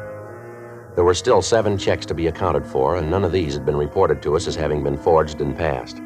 In addition to the local and the APB, we got out a special circular giving the description of the suspect, his picture, and a sample of the forged checks. It was distributed to all supermarkets and check cashing agencies in the area. We requested that if the suspect attempted to cash one of the checks, forgery detail be notified at once. and, if possible, that he be delayed until we could pick him up. Since none of the checks had been reported since the previous Saturday night, it looked like the suspect might be waiting until the coming weekend to get rid of the other checks he had in his possession. During the following 3 days, we ran down several leads on the suspect, but none of them panned out. Saturday, July 26, 8:40 p.m. I got back to the office after seeing the one remaining victim. That you, Joe? Yeah. I just checked that place out on Melrose. They make him? Yeah. Said Stratton was the guy that hung the paper on him last week. Well, that's it then. All 7 of them check out. Yeah. All the managers said they were positive. None of them had any doubt. Boy, it's hot out. Yeah, hot and muggy. Let's not go into that again, huh? Any word? No, Joe, everything's quiet. If we figured it right, Stratton should make a try tonight, huh? Figures he will, but I don't know, Joe. Yeah? Maybe he's figured the deal. Maybe he planned to hit them all one weekend and then leave town. It's possible. But he got away with it once. Chances are he'll try it again. I'll get it. Forgery, Friday. Yes, sir? Where? Yes, sir. What was that address again? Mm-hmm. Yes, sir. We'll be right out. All right, let's hustle it. Mark it out on Primrose. Stratton? Yeah, he's there now. The call had come from a large supermarket in the Hollywood area. From what the clerk had said on the phone, Stratton had made several purchases and then tried to cash a payroll check drawn on Marty's Mart. The clerk had recognized him immediately and called us. When we walked into the market, one of the clerks motioned to us from a front counter. Over there, Joe. Yeah, there's no one at the stand. Maybe he wouldn't wait. You the cops? I made the call. Yes, sir. We're police officers. Where is he? Back there by counter 25. And I told him it'd be a few minutes before I could get the check okayed. He said he'd look around, maybe find something else he wanted. Do you have the check? Yes, sir, right here. You can see it's the same kind as the one on the circuit. Yes, okay, sir. Thank you. There won't be any trouble there. I mean, getting him out of here. Well, that depends on him. I'll go around the counter, come up from the back. All right.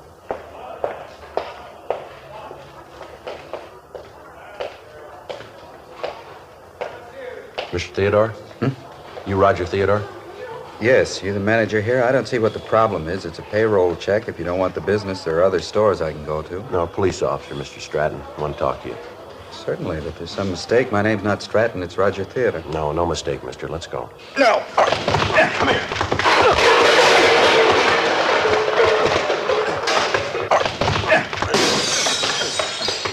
Watch it, Joe! All right, hold it up, Stratton. Watch that cart, Joe!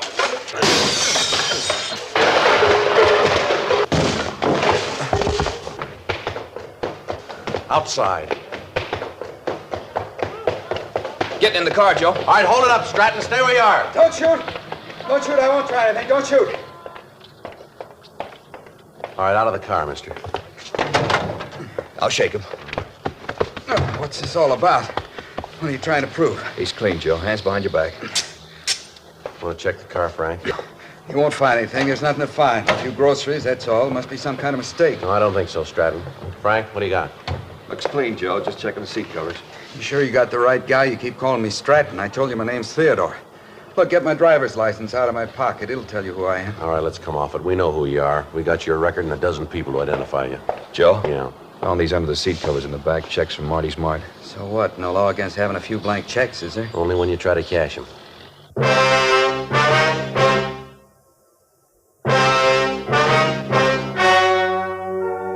The story you have just heard was true. The names were changed to protect the innocent. On October 21st, trial was held in Superior Court, Department 87, City and County of Los Angeles, State of California. In a moment, the results of that trial. And now, here is our star, Jack Webb. Thank you, George Fenneman.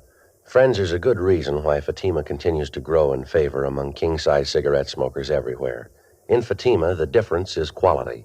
Quality that gives you extra mildness and a really different flavor and aroma. That's right, Fatimas are distinctive. In king-size Fatima, you get an extra mild and soothing smoke, plus the added protection of Fatima quality. Ask your dealer for Fatima in the bright, sunny yellow pack.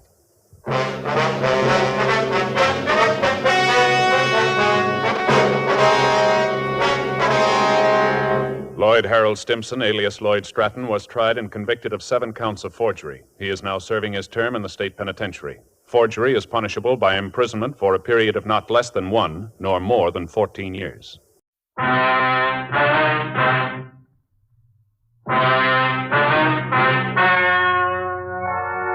story you are about to hear is true. The names have been changed to protect the innocent.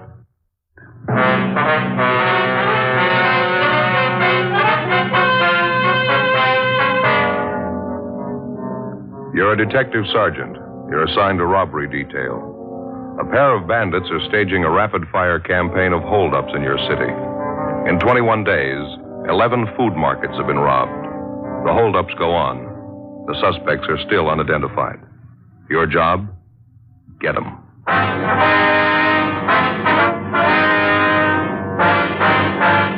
Dragnet, the documented drama of an actual crime. For the next 30 minutes, in cooperation with the Los Angeles Police Department, you will travel step by step on the side of the law through an actual case transcribed from official police files. From beginning to end, from crime to punishment, Dragnet is the story of your police force in action.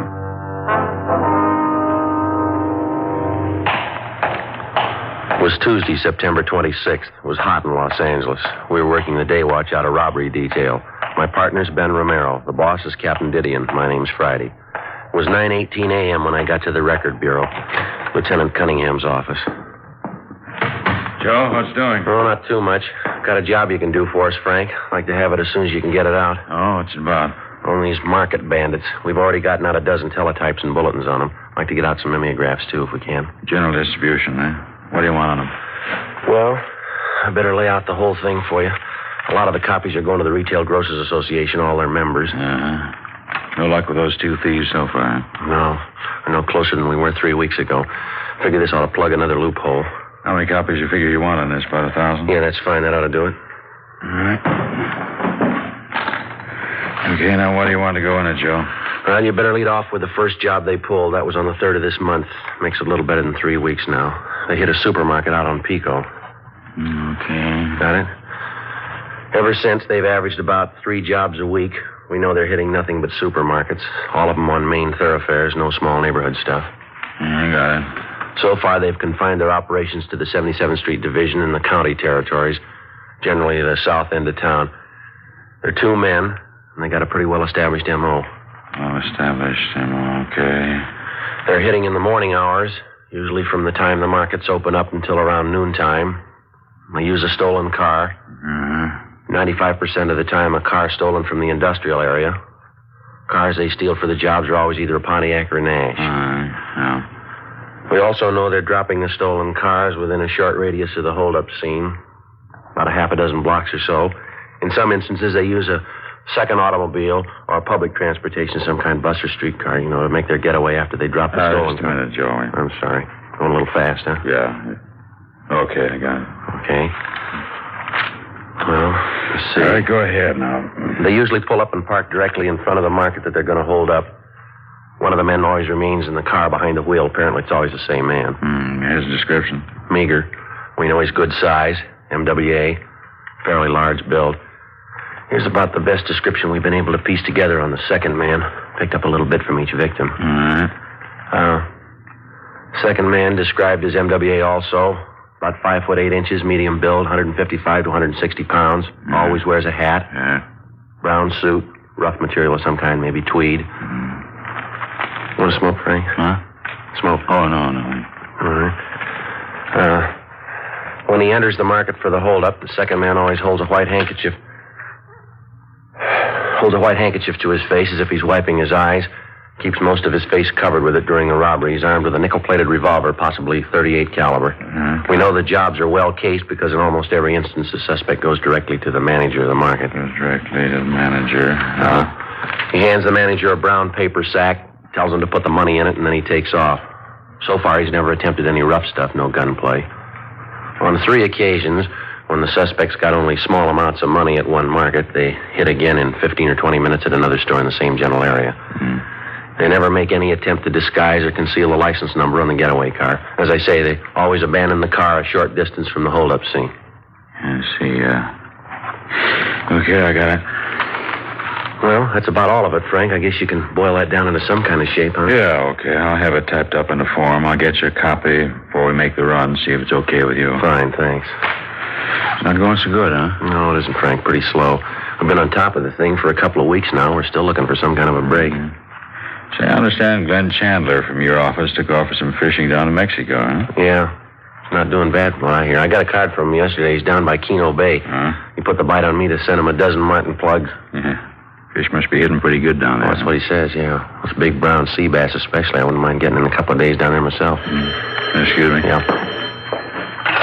Record Bureau, Cunningham. Yeah, just a minute. You, Joe. Thanks, Frank. Yeah. Oh, yeah, Ben. When? All right.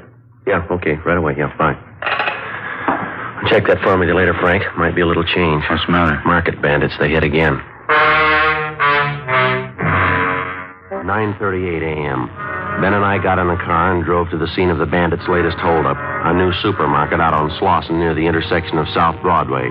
After interviewing the manager of the store and all available witnesses to the robbery, there wasn't much doubt about the identity of the suspects. The description and M.O. fitted perfectly with that of the two men who'd been staging a whirlwind campaign of market robberies throughout the south end of the city for the past 3 weeks. The approach and execution of the holdup was the same in every detail, even to the stolen car they'd used, which was found abandoned a short distance from the robbery scene. There was only one deviation, and it was the first break we'd had in the case since it started. A woman customer at the market, a Mrs. Thomas Swanson, saw the holdup man as he left the store and ran to the getaway car. She told us that the car door apparently stuck when he tried to pull it open, and that he took away the handkerchief which he'd held to his face in order to pull the door open with both hands. During those few seconds, she got a good look at him. After taking the crime report and making our preliminary investigation, we brought Mrs. Swanson downtown. We had her check through mug books of all recent parolees from the state penitentiary, all ex-convicts with robbery records. After a couple of hours of checking mug shots, she couldn't seem to make positive identification. I'm very sorry, officer. It just gets a little confusing after a while looking at all these pictures. I did get a good look at the man's face. I just can't settle on one of these pictures, so... Well, from what you did see of him, Mrs. Swanson, the lower part of the man's face especially, can you find a good likeness in any of these? Well, yes, I can find good likenesses for some of his features, but none of them are all together in any one of these pictures here. Like the mouth and chin on this man here. Yes, ma'am. Is that pretty close? Almost exactly, I'd say. And then the nose on this one here, it's the very same. I just haven't seen any picture that fits them all together. You know what I mean, don't you? Yes, ma'am, I understand. Now, these 5 pictures here that you've picked out, you'd pretty much say that they incorporate all the features of the man that you saw getting in that That's car? right, officer. This man here, and this one, too. I'd say the lower part of his face was exactly like that. The small mouth and mustache just like that, and the chin pointed like on this man. And the upper part of his face, would you say it resembled these others here? Yes. These 3 here, just the upper part.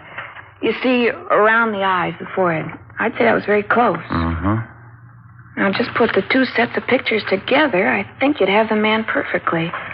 Sorry, I can't be more help to you. As I say, looking at all these books of pictures, it gets a little confusing. Well, you've given us quite a bit of help, ma'am. Thank you very much. Not at all. Is there anything else? No, thank you. Not right now. We've got your address and telephone. We'll probably be contacting you in a day or 2. If you'd like to wait right here, we'll make arrangements to have one of the officers drive you back to your home, all right? All right. Thank you very much. You're welcome. Goodbye, ma'am. We'll be talking to you. Okay, yes, goodbye, officer. What do you think, Joe? Well, it's more than we had yesterday. Her description's the best we've got on the guy so far. How about getting a composite picture made up from the mug shots you picked out? Yeah, that's what I was thinking. Do you want to duck in and get somebody to drive Miss Swanson home? I want to go in here in the captain's office, Phil. Yeah, okay. Thanks, Ben.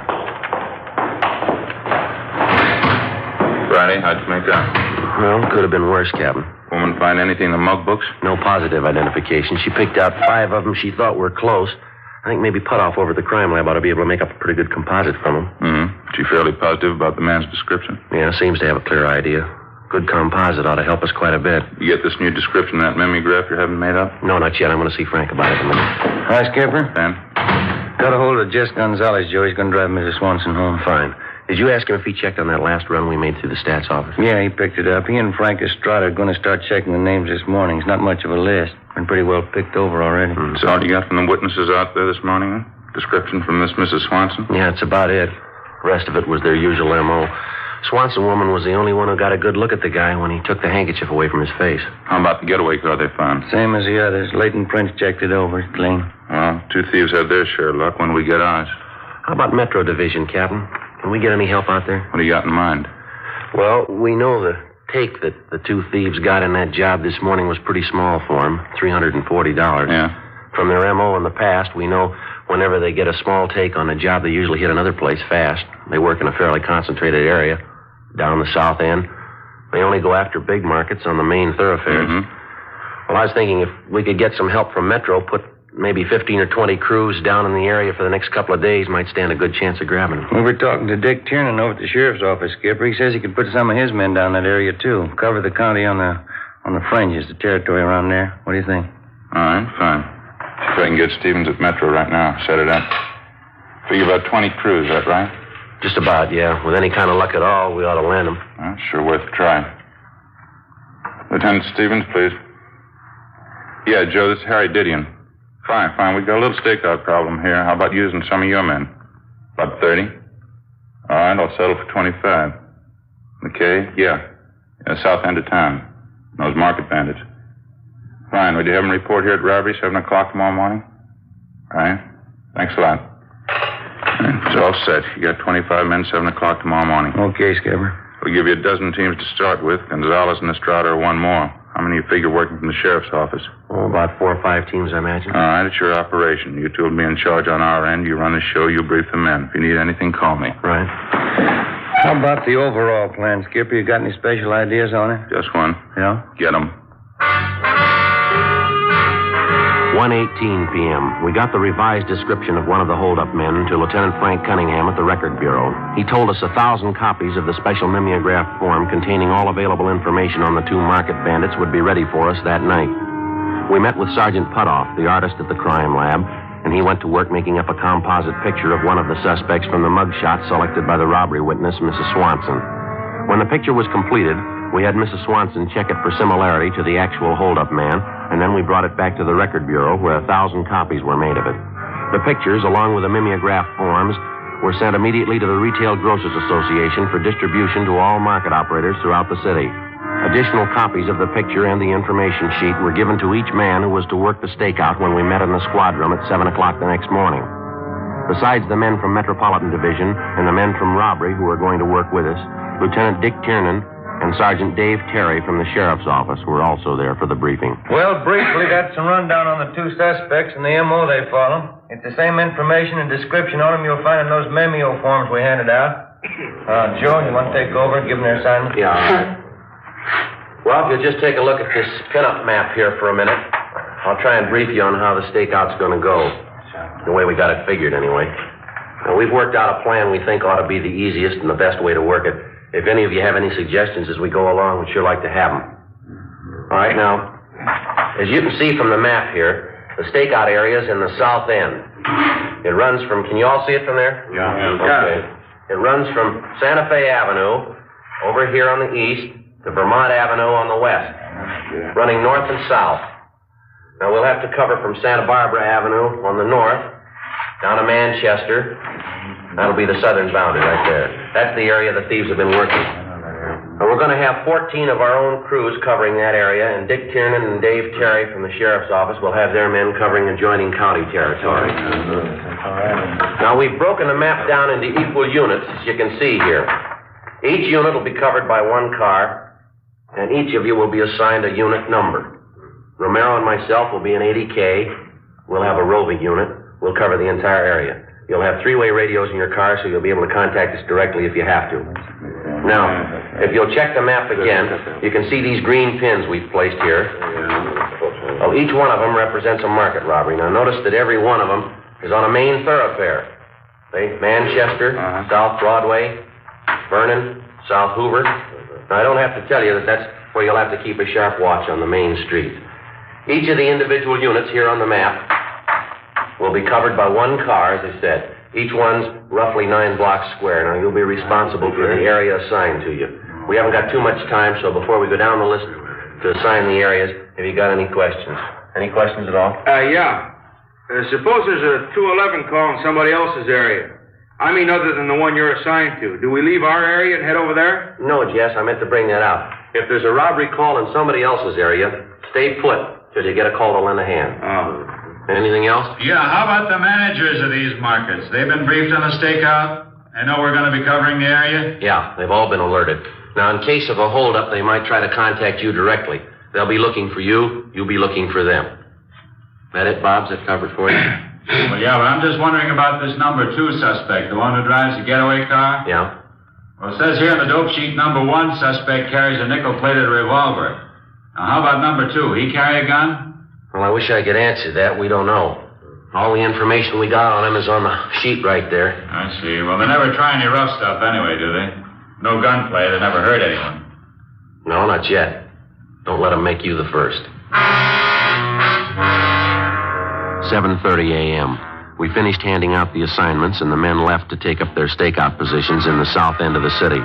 2 men to a team, each team in a 3-way radio car, each car to patrol a designated 9-square block unit. There were 20 such units within the frame of the overall stakeout area. At the same time, cruiser cars from the sheriff's office, operating on their own radio setup, began patrolling the fringe positions which fell in county territory. Through Control 1 at our communications division, we kept in continual contact with them. 8 a.m. All the cars were in position, each of them patrolling their individual 9-square block unit. The first 2 hours passed, no reports, no sign of the market bandits. Between 10 a.m. and noon, half a dozen possible suspects were stopped and questioned by different teams and then brought to the 77th Street Division for processing. All of them were eliminated. The afternoon of the first day went pretty much the same. We had shakedowns on 4 parked cars in the area and more shakedowns on possible suspects. Nothing materialized. The next morning, Ben and I, along with the other 32 men in the stakeout, picked up where we'd left off.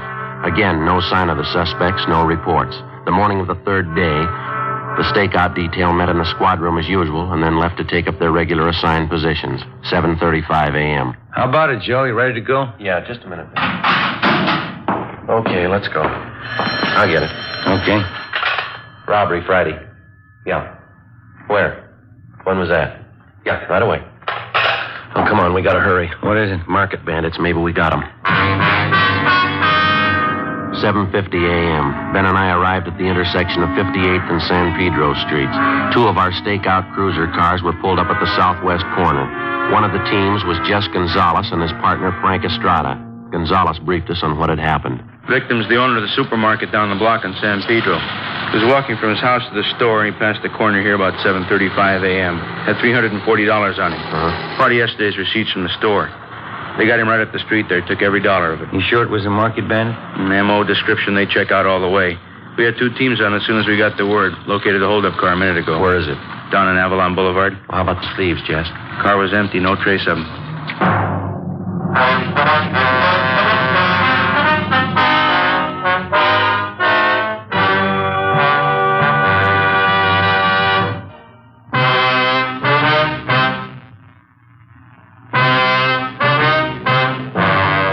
Saturday, 8:05 a.m. The latest victim of the market bandits, the owner of the supermarket on San Pedro Street, was taken to the 77th Street Division where the crime report was made.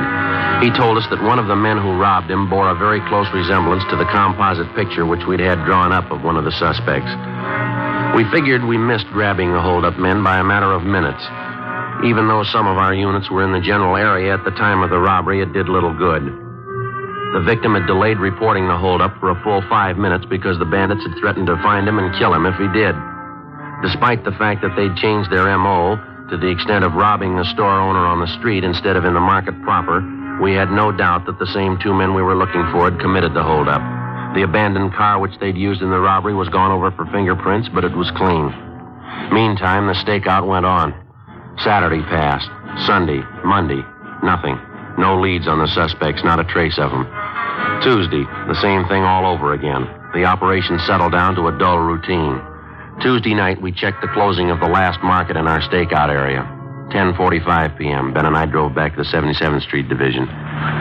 Every day seems to get a little longer. These lousy stakeouts sure don't wear very well on me. Yeah, I don't know what the setup's going to be if we don't get a break pretty soon. We can't hang on to the gang from Metro Division forever. Sure has been a bad month. All I need now is a visit from the in-laws. Yeah. That'd do it up fine. You talked to Jess at dinner, didn't you? Yeah. What'd he say about those 2 men they picked up on South Main this afternoon? They brought them in for processing, checked them out. Couldn't find anything wrong. Both of them clean. Mm-hmm. Go ahead. Yeah. How about grabbing something to eat after we check out, huh? Okay. You want to stop by Johnny Cokin's? What about a French dip sandwich? How's that sound? Haven't had one for a long time. All right, suits me. What was that? Oh, sorry, I don't. Now, we're wait a minute. He just came in. It's for you, Friday. Turn in from the sheriff's office. Oh, yeah, thanks, Bob. Friday talking. Yeah, Dick. Just now? Yeah, we'll be over right away. I got anything? Market bandits pulled a holdup a couple of minutes ago in a store on Graham Avenue. It's out in county territory. Yeah? One of the sheriff's units took the call, chased the holdup car 2 miles. They get the thieves? Well, you're half right. Huh? They got one of them. 10:52 p.m. Ben and I drove to the sheriff's Firestone substation where the market bandit suspect was taken after his apprehension. When we got there, we talked to Deputy Sheriff Sergeants Eddie Jones and Mel Viney, who had made the arrest. They said they arrived at the scene of the holdup, the market on Graham Avenue, a few moments after the bandits pulled away in their stolen Nash sedan. Jones and Viney gave chase, but when they finally forced the holdup car to a halt, the driver was the only one in the car. Somewhere along the route of the 2-mile chase, the second robbery suspect had succeeded in jumping out, along with the loot taken in the robbery and making good his escape. A broadcast in the bulletin was gotten out immediately. The holdup suspect they'd apprehended had been fingerprinted, and they were checking on his identification downtown. Ben and I went in to talk to him. Jones and Viney stood by while we questioned him. I still don't know what it's all about. Property clerk will give you an itemized receipt for everything you have on you. Take everything out of your wallet now. Put it out on the table. You're making a pretty big thing out of nothing, aren't you? I haven't done anything. You want to check those things from his wallet, Ben? The cards and some of those papers in it? Yeah.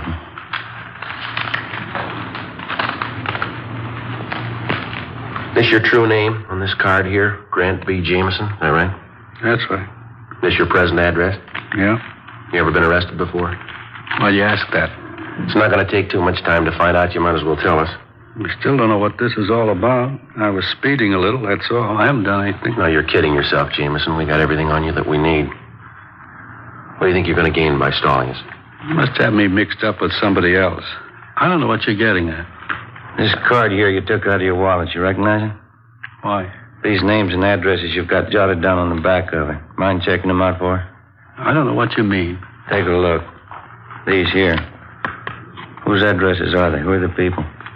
Let's see. No, I don't think I even remember them. Just something I scribbled down, that's all. You don't even remember one of them?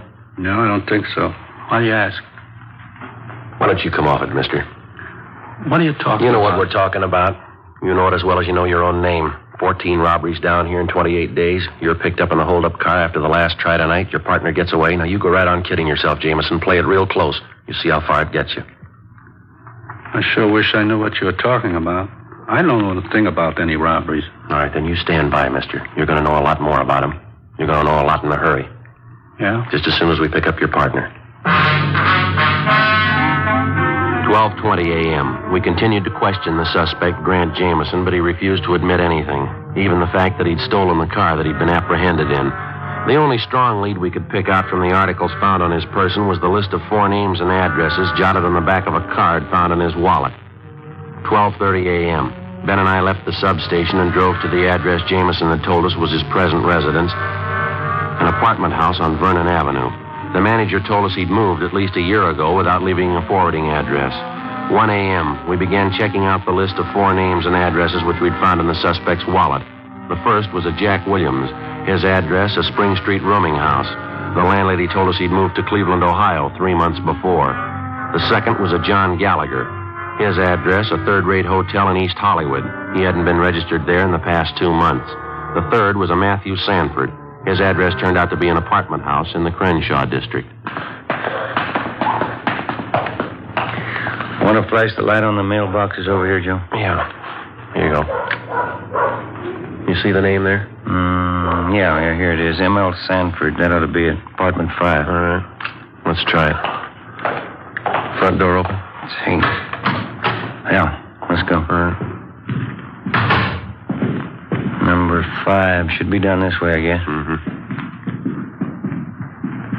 Number 5. Okay, let's give it a try.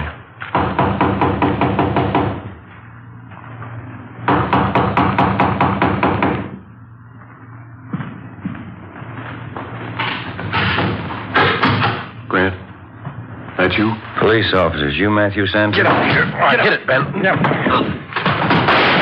All right, come on. Put the gun down. Drop it. I got it, Joe. All right, get your hands out. I'll cover him. Look around, huh? All right. What is this anyway? What's the idea? You tell us. You pulled the gun. You got no business in here. You got no right. All right, you just stand still. We'll explain it downtown. Money sacks, Joe. Found them in the desk. Same market they hit tonight. All right, Sanford. You got nothing from me. I don't know what you're talking about. Get his coat, will you, Ben? Yeah, all right. What are you trying to build, anyway? You haven't got anything on me? 14 robberies, mister. That's what we got on you. You think you got proof? We got it. Yeah? 14 victims. Come on, let's go.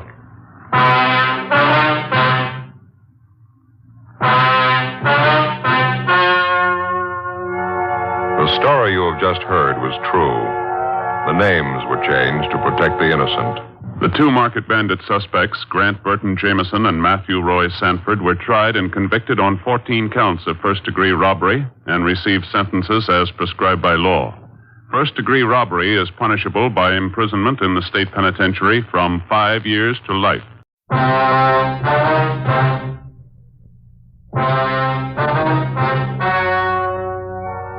The story you're about to hear is true. The names have been changed to protect the innocent. Fatima Cigarettes, best of all king-size cigarettes, brings you Dragnet.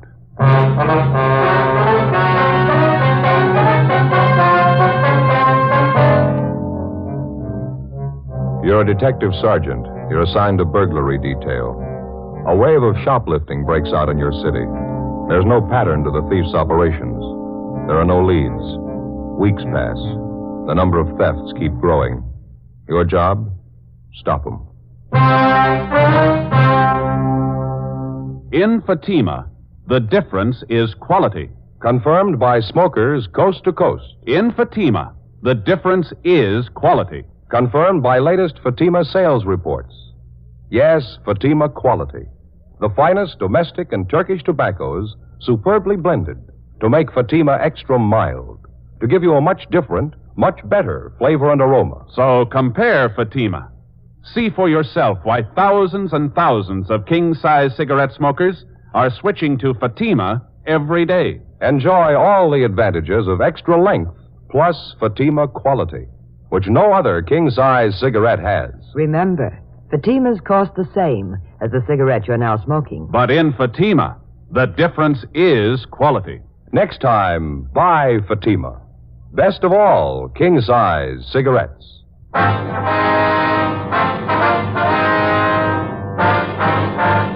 Dragnet, the documented drama of an actual crime. For the next 30 minutes, in cooperation with the Los Angeles Police Department, you will travel step by step on the side of the law through an actual case transcribed from official police files. From beginning to end, from crime to punishment, Dragnet is the story of your police force in action.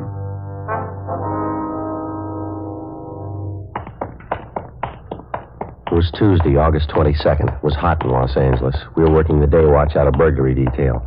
My partner's Ben Romero. The boss is Captain Wisdom. My name's Friday. It was 2:18 p.m. when we got to Anthony's Store for Women, the general manager's office. Mr. Addy? Come right in. Thank you. Thank you. My name's Romero, sir. I talked to you on the phone. This is my partner, Sergeant Friday. How do you do? Elliot, how are you? Certainly glad to see you. Let me get another chair here. Thank you very much. I haven't had time for my after-lunch cigarette yet. Care to join me? No, thank you, sir.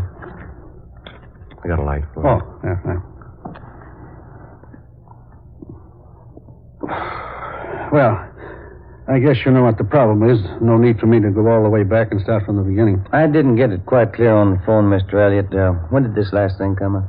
Well, the way we have figured out, it must have happened around closing time yesterday, between 5:30, we figure. The store was pretty crowded at that time, was it? Yeah, it's pretty busy. We had a special pre-winter showing in the fur department.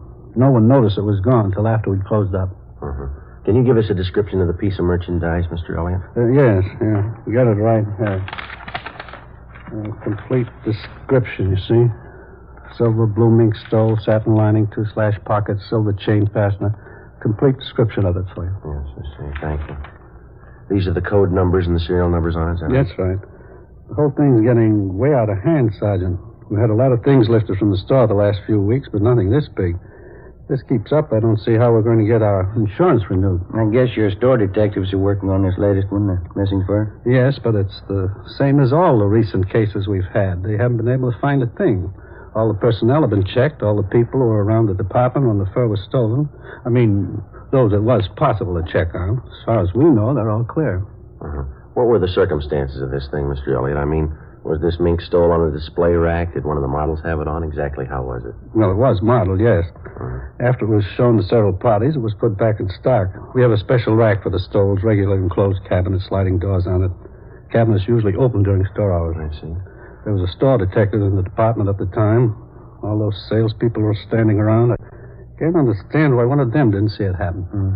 Mr. Elliott, you say this is the first time an expensive item like this has been lifted from your store? That's right. Now, about the personnel, Mr. Elliott, you say there's been a check made on each one of them since this thing started? Yes, sir, that's correct. And there's no reason to be suspicious at all of any one of your people? Well, as a matter of fact, there is one, Sergeant. Sales girl. She was up in 5 in the Sweet 16 shop. Then she was moved down to cosmetics on the street floor. What is it that makes you suspicious for her? Well, before I say anything, I want to make it perfectly clear to you. We've never had any real proof that there was something wrong there. Dorothy started with us 8 years ago.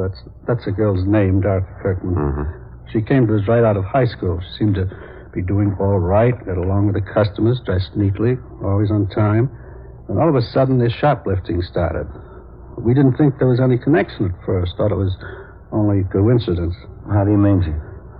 Well, just for instance, wait a minute. Get the file on that right here on the desk. I see. Yeah. Here it is. Out of the first 14 items that disappeared, 6 of them were out of Dorothy Kirkman's department, right out of her section. Cashmere sweaters, expensive blouses, scarves. As I say, at first we wrote it off to coincidence, but it kept recurring. Her section almost seemed to be the focal point of all the shoplifting. That was at the beginning, of course. Did you have the Kirkman girl watched, Mr. Elliott? Yes, we did. The department head kept an eye on her, and, well, I guess Dorothy noticed it. She resented it quite a bit, had a little spat with the head of the department. We thought it'd be best for everyone if she transferred. So we had her moved downstairs to cosmetics. How did that arrangement work out? Well, for the first few weeks, fine. And we started missing things out of cosmetics. A lot of it didn't amount to too much. A lot of it did. Makeup kits, expensive perfumes. This time we called her in, tried to talk to her about it in a nice way. She got very resentful. She denied knowing anything about it, is that it? Yeah, she got very upset. Of course, there is one thing I will say. The items in cosmetics are on display all over the counters. Fell easy for anybody to pick them up. The fact still remains the stealing began in her department upstairs. She moves over to cosmetics, and all of a sudden the losses increase there. What would you figure? Yes, sir, I see what you mean. Wonder if you could have somebody point out this Dorothy Kirkman for us, Mr. Elliott. I think maybe we better have a talk with her. I'd like to help you, Sergeant. I'm afraid that's not possible. Oh? How do you mean? She quit last Saturday. We got all the information available on Dorothy Kirkman from the store's personnel files, and then we called the office and gave them a description of the stolen fur. We asked them to check the Kirkman girl through R&I. She had no previous criminal record.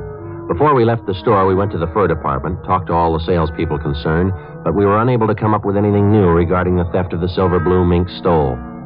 We drove out to Dorothy Kirkman's last known address. She wasn't at home, but her mother was. The mother told us that the day before, her daughter had started on a new job as a salesgirl at the House of Raymond, an exclusive shop specializing in all types of cosmetics.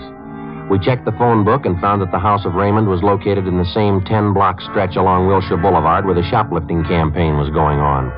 It was one of the few places along there that the thieves hadn't bothered. It was 3 blocks from Anthony's store for women, the Kirkman girl's former place of employment. 4:05 p.m. We located her behind one of the front counters. Across the aisle, 6 women were listening to a makeup demonstrator giving a talk on complexion care. Dorothy Kirkman seemed pleasant and cooperative. No, I don't mind telling you. I got sick and tired of being called a thief. That's why I quit Anthony's. A little of that goes a long way. You started work here at Raymond's yesterday, Miss Kirkman, is that right? Yes, that's right. I think I'm going to like it a lot better than Anthony's. While you were working there at Anthony's, ma'am, I suppose you'd heard that quite a bit of shoplifting was going on. Yes, I knew about it. Guess every girl in the store knew it. They had a big personnel meeting about it.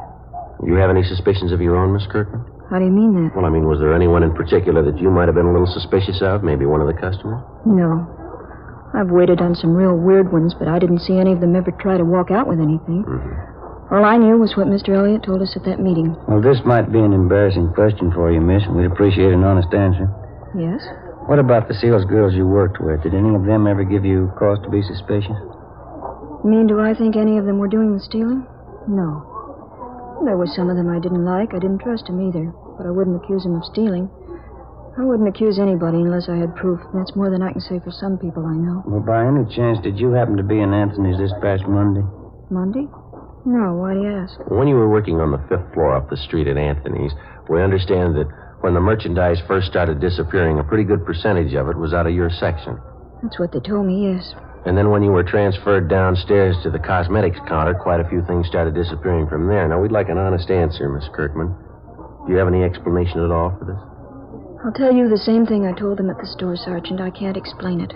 But I didn't have anything to do with it, believe me. Well, you'll have to admit, miss, it's pretty much of a coincidence, isn't it?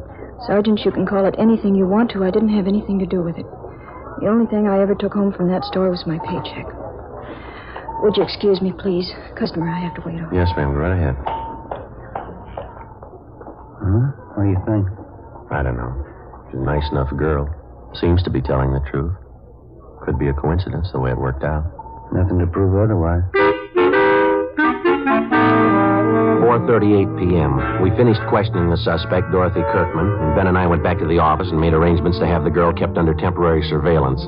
A bulletin had been gotten out on the missing fur stole, the pawn shop detail had been notified, and a description of the fur had been placed on the stolen property list. The following day, along with Sergeants Dick Rubles and Jim Tabor, we continued our investigation of the latest shoplifting complaints. It went slow, a lot of legwork, and no progress. Like the dozens of other items of merchandise which had vanished in the last 8 weeks, there wasn't a trace of the missing fur stole. More men were added to the special detail on duty in the 10-block area where the stealing was going on. Anybody in the city who'd ever served time for shoplifting was checked and rechecked. Constant surveillance was maintained over a half a dozen known thieves who we figured might be involved. It got us nothing. Wednesday, August 23rd, 5:30 p.m. No leads, no progress. We went back to the office.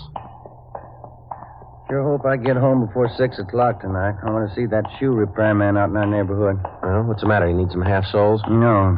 I went in his shop the other day and he conned me into a new set of arch supports. Matter of fact, he didn't even call them arch supports. What did he say they were? Metatarsal supports. You know, supports from metatarsal? Yeah. That's one of the bones in the foot.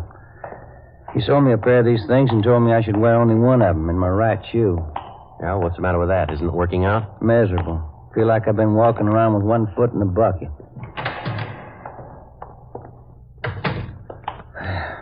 I'll check the book. Okay.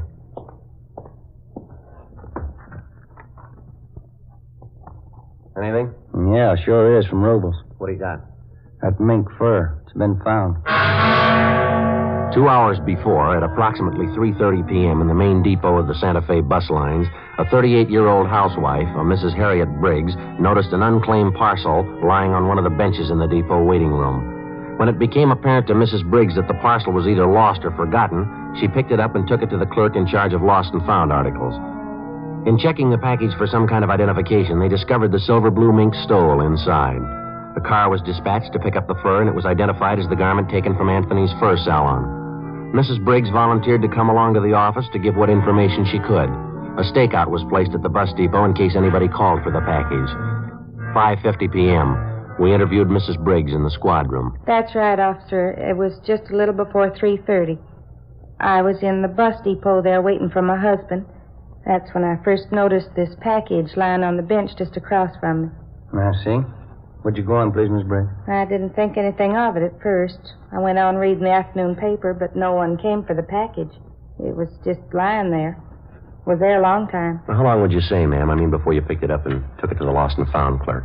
Oh, I'd say 20 minutes, half an hour. That much at least. I left it with the young man at the counter there, and I told him I'd be back to see if anyone claimed it. Well, when I did get back, that's after I had dinner with my husband, Carl, we found out what was in the package. It's certainly strange. Don't you think, officer? Yes, ma'am. Did you happen to notice at all who it was that left the package there? Well, I'm not really sure, officer, but I think I know who it was. A tall woman.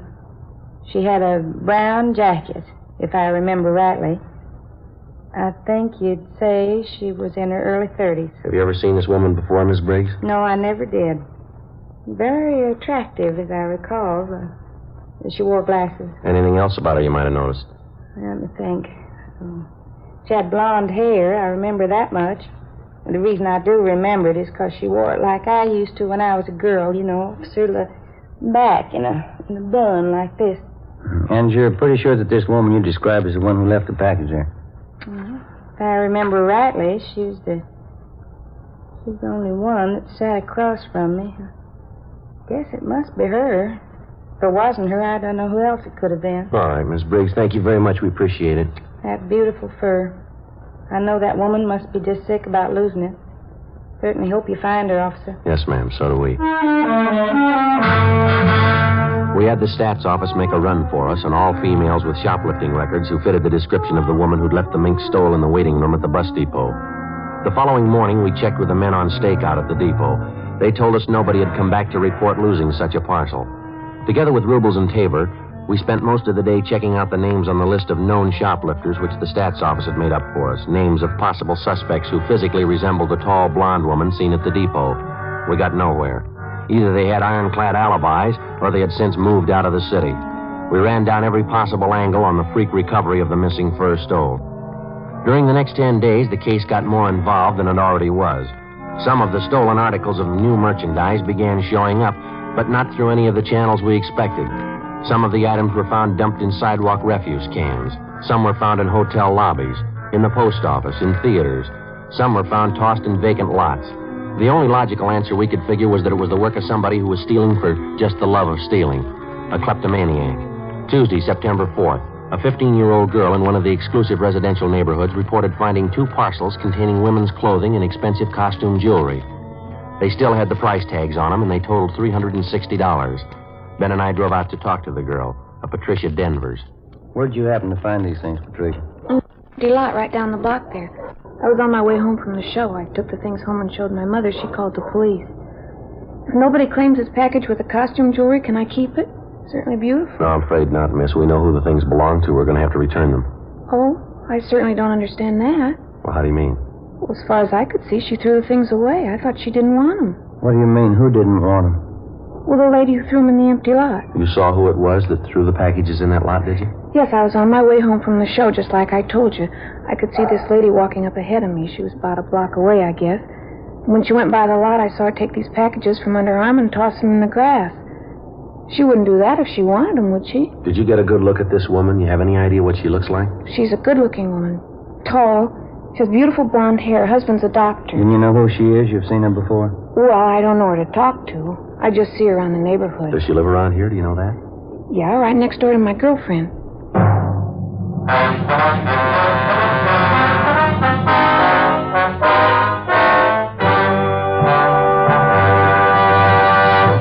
You are listening to Dragnet, authentic stories of your police force in action.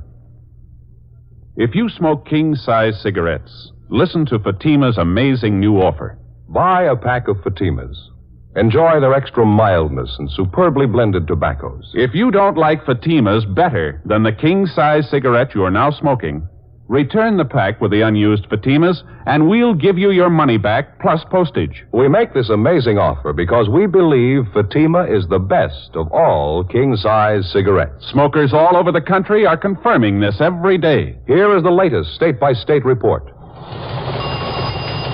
State 1, Fatima sales up 69%. 2, sales up 118%. 3, sales up 92%. 4, sales up 142%. And those are just a few. Remember, if you're not convinced Fatima is better than your present king-size cigarette, just return the pack with the unsmoked Fatimas before December 1st and get your money back plus postage. Fatima, Box 37, New York 1. Buy Fatima. Best of all king-size cigarettes.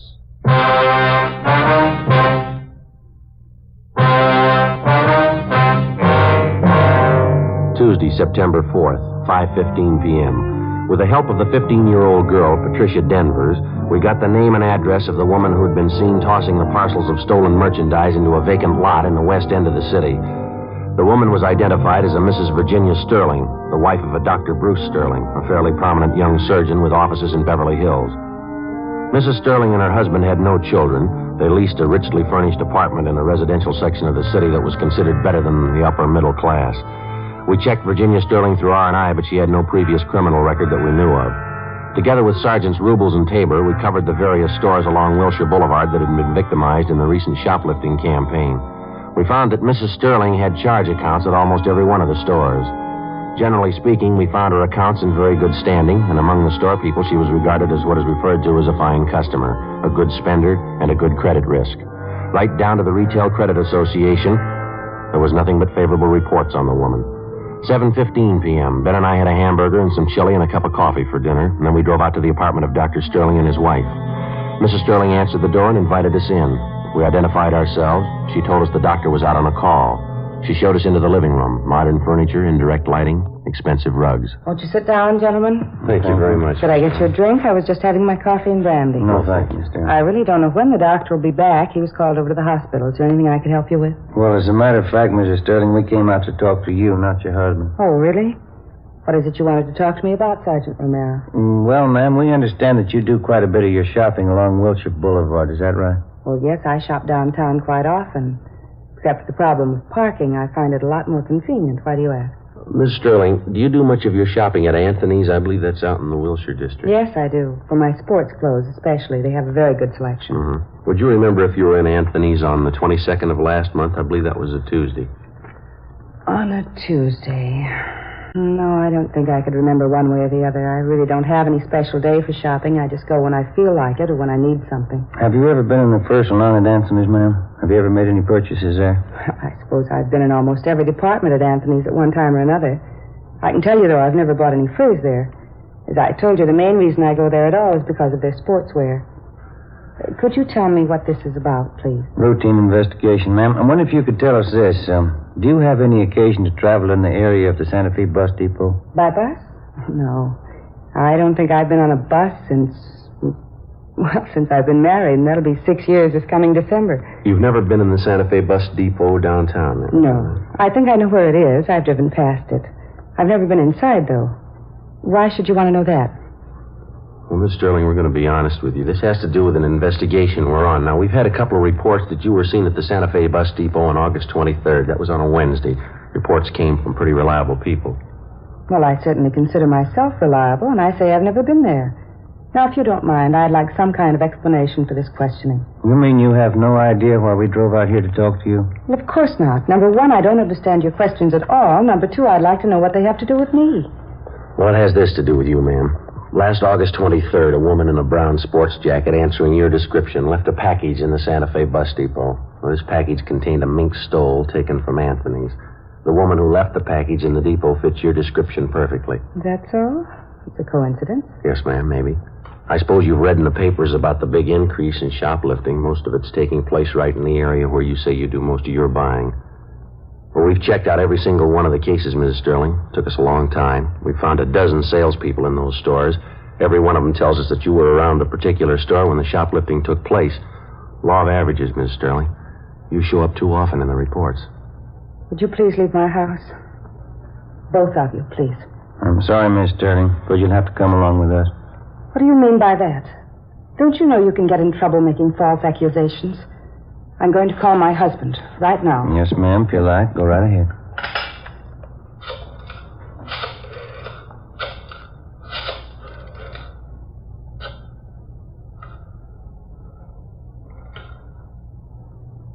Sergeant. Yes, ma'am. What is it? What do you want to know? You can tell me. I think you know already. What do you want? Tell me, please.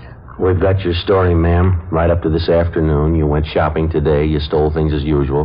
When you tried to get rid of them, you were seen right in this neighborhood. The vacant lot down in the next corner. You threw them away there. Somebody saw you. They didn't know it was me. Yes, ma'am. They knew it was you. Yes. How can I make them understand? Do you know? No, ma'am. Horrible. Shame. I couldn't tell my husband. I couldn't tell Bruce. I couldn't. Oh, never mind. We'll tell him for you.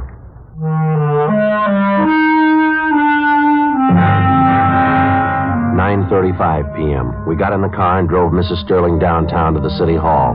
We took her to the interrogation room, called a police stenographer, and we began to take her complete statement. One of the first things she did was to admit full responsibility for the series of shopliftings which had been going on for over 2 months. She told us that her kleptomania, the urge to steal things, had started with her as far back as her junior high school years. She admitted as a girl she stole books, tablets, pencils, pieces of chalk. And as she grew older, it seemed to get more serious with her. It carried over into her college years. And that's when her stealing first got her into trouble. It was when I joined this sorority. It was just like high school. I was all alone. We had a lot of clever girls in our house. Some of them were smart, some of them were pretty. All of them seemed to be doing something except me. I had to prove it to them. I guess I had to prove it to myself. I was smart, too. See, you figured that taking things was the best way to prove that. Yes, I suppose so. Of course, it wasn't easy, you know. The awful part was I got caught one day. It was kind of a relief in a way. I mean, how could they know I was just as smart as they were if they didn't find out what I was doing? Did you stay on at college after that, Miss Sterling? Oh, no, I couldn't after that. They voted me out of the sorority. There wasn't anything to do but leave, so I left. Uh-huh. What happened after that? I went to New York and stayed with an aunt I have there. I got a job. Had several jobs. The same thing came up again. I lost 2 of the jobs. Same thing over again. I just couldn't help it. Always means so much to me. Taking things, not being caught, getting away. Getting away. The things I took, they never meant anything to me. Nothing. Just taking them, not having anyone knowing. That's all that was important. It made up for that feeling, being all alone. Yes, ma'am. And this thing went on, I mean, even after you were married? No, not at first. I guess maybe a year or 2. We were very happy, Bruce and I. And then he got busy, came out here and began to build his practice. I didn't see as much of him. We both wanted children. We wanted them very much. There weren't any. Bruce began to spend more time away from home. Just like before. Same thing. I wasn't important. I was all alone again. Wasn't anybody. You know what I mean, don't you, Sergeant? Yes, ma'am. There ought to be an answer someplace. There isn't anything worse than being alone. Is there? I get it. Interrogation room Friday. Yeah, Dick. Mm-hmm. He is on his way now? Yeah, right. Yeah, thank you. Dr. Sterling just called. Said he was on his way in. He ought to be here in a couple of minutes. I don't want to see Bruce. He's so good. I wouldn't know how to tell him. Don't worry, ma'am. He'll be all right. No. I'm alone. He's alone. It'll never be all right anymore. Well, he's on his way in now, and he wants to see you. What can I tell him? What's it going to be like? What's going to happen after this? I don't know, ma'am, but you won't be alone anymore.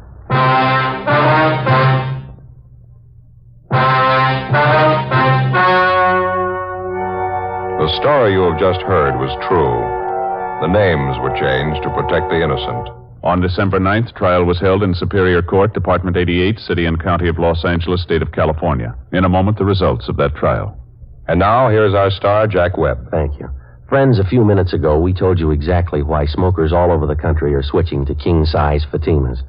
It's because Fatimas are extra mild, because they have a much better flavor and aroma. Now, if you haven't tried Fatimas yet, here's where you come in. We feel so sure that you'll enjoy Fatima quality that we make this offer. Buy a pack of Fatimas. If you don't like Fatimas better than the king-size cigarette you've been smoking, just return the pack and the unsmoked cigarettes and we'll send you your money back, plus postage. You see, we're convinced that Fatima is the best of all king-size cigarettes. Buy a pack of Fatimas today. I know you'll agree.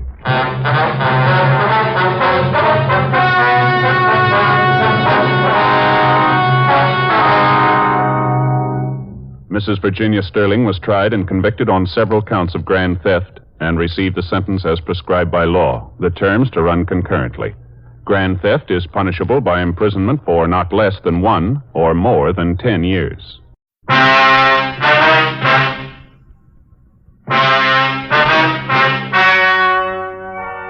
The story you are about to hear is true. The names have been changed to protect the innocent.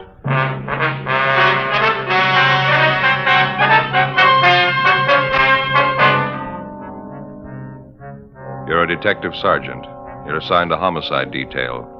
An attractive blonde secretary is found beaten to death in a downtown office building. You've only one lead to start with, a length of steel pipe wrapped in heavy paper. There's no trace of the killer. Your job? Get him.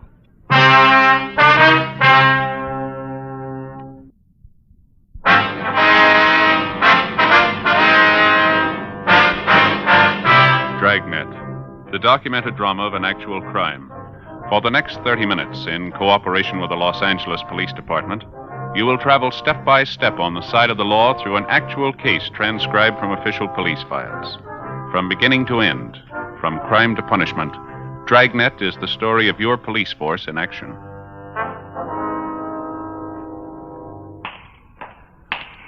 It was Wednesday, September 28th. It was hot in Los Angeles. We were working the night watch out of homicide detail. My partner's Ben Romero. The boss is Thad Brown, chief of detectives. My name's Friday. I was on the way back from the crime lab, and it was 11:48 p.m. when I got to room 42. Homicide. Romero? Ben? Hey, Romero? Not here. You, Friday? Oh, yeah. Lopey, how are you? You seen Romero around the last half hour? Supposed to meet him here. Well, he's come and gone. Still around the building, though. Got a call. What was it about, do you know? Yeah, I was on that killing tonight. Call came from one of the cruiser cars checking the neighborhood down where it happened. Yeah? Did they find something? Picked up a guy about 3 blocks from the murder scene, acting suspicious. Men in the cruiser car figured maybe you'd want to talk to him. They're bringing the man in now? Yeah. Mm-hmm. Yeah. You been over checking with the crime lab? Yeah, there's not much. The murder weapon's about all we got so far. It's a piece of pipe with heavy manila paper wrapped around it. Uh-huh. Light prints do any good? Yeah, they lifted a lot of fingerprints. They all belong to the victim. None of them are foreign. Mm-hmm. Hey, you got a toothpick, Joe? And corn on the cob from there. No, I haven't. Why don't you try the top drawer over there in Mike Pena's desk? He usually has some. Oh, yeah. Thanks. I understand there wasn't much to look at, the killing, I mean. It was a pretty vicious thing. The girl took a terrible beating. Oh. Who found the body? One of the scrub women in the building. It was an office up on the 9th floor, import-export company. Victim was a secretary there. She's a pretty girl. Mm-hmm. She dead long? Must have happened around 7 o'clock tonight. That's my figure. It's just a guess. Uh-huh. What's the girl's name? Been identified yet? Yeah, Adele Pryor. Her boss is out of town. She was working in the office alone. There was no one suspicious seen entering or leaving the office around the time of the murder. There's no one we know of, anyway. Mm-hmm. Yeah, it's going to take a lot of checking. Yeah. Any idea what the motive could have been? Well, it wasn't robbery. They didn't keep any cash in the office. As far as we know, the girl wasn't carrying much money. We'll start making the rounds in the morning, checking with her friends, see what we can pick up. Mm-hmm. Joe Friday, you around? Yeah, I'm right here. Back here, Ben. Oh, hi, Joe. Lopey? Hi. They bring the guy in, Ben? Mm-hmm. Lopey brief you about it, Joe? Yeah, a cruiser car picked up a suspicious-looking guy near the murder scene. Is that about the size of it? A little more than that. They found the man beating his head against a brick wall in a back alley about 2 blocks from the office building where we found the body. Uh-huh. Guy'd been drinking heavily, and when they picked him up, he was pretty far gone.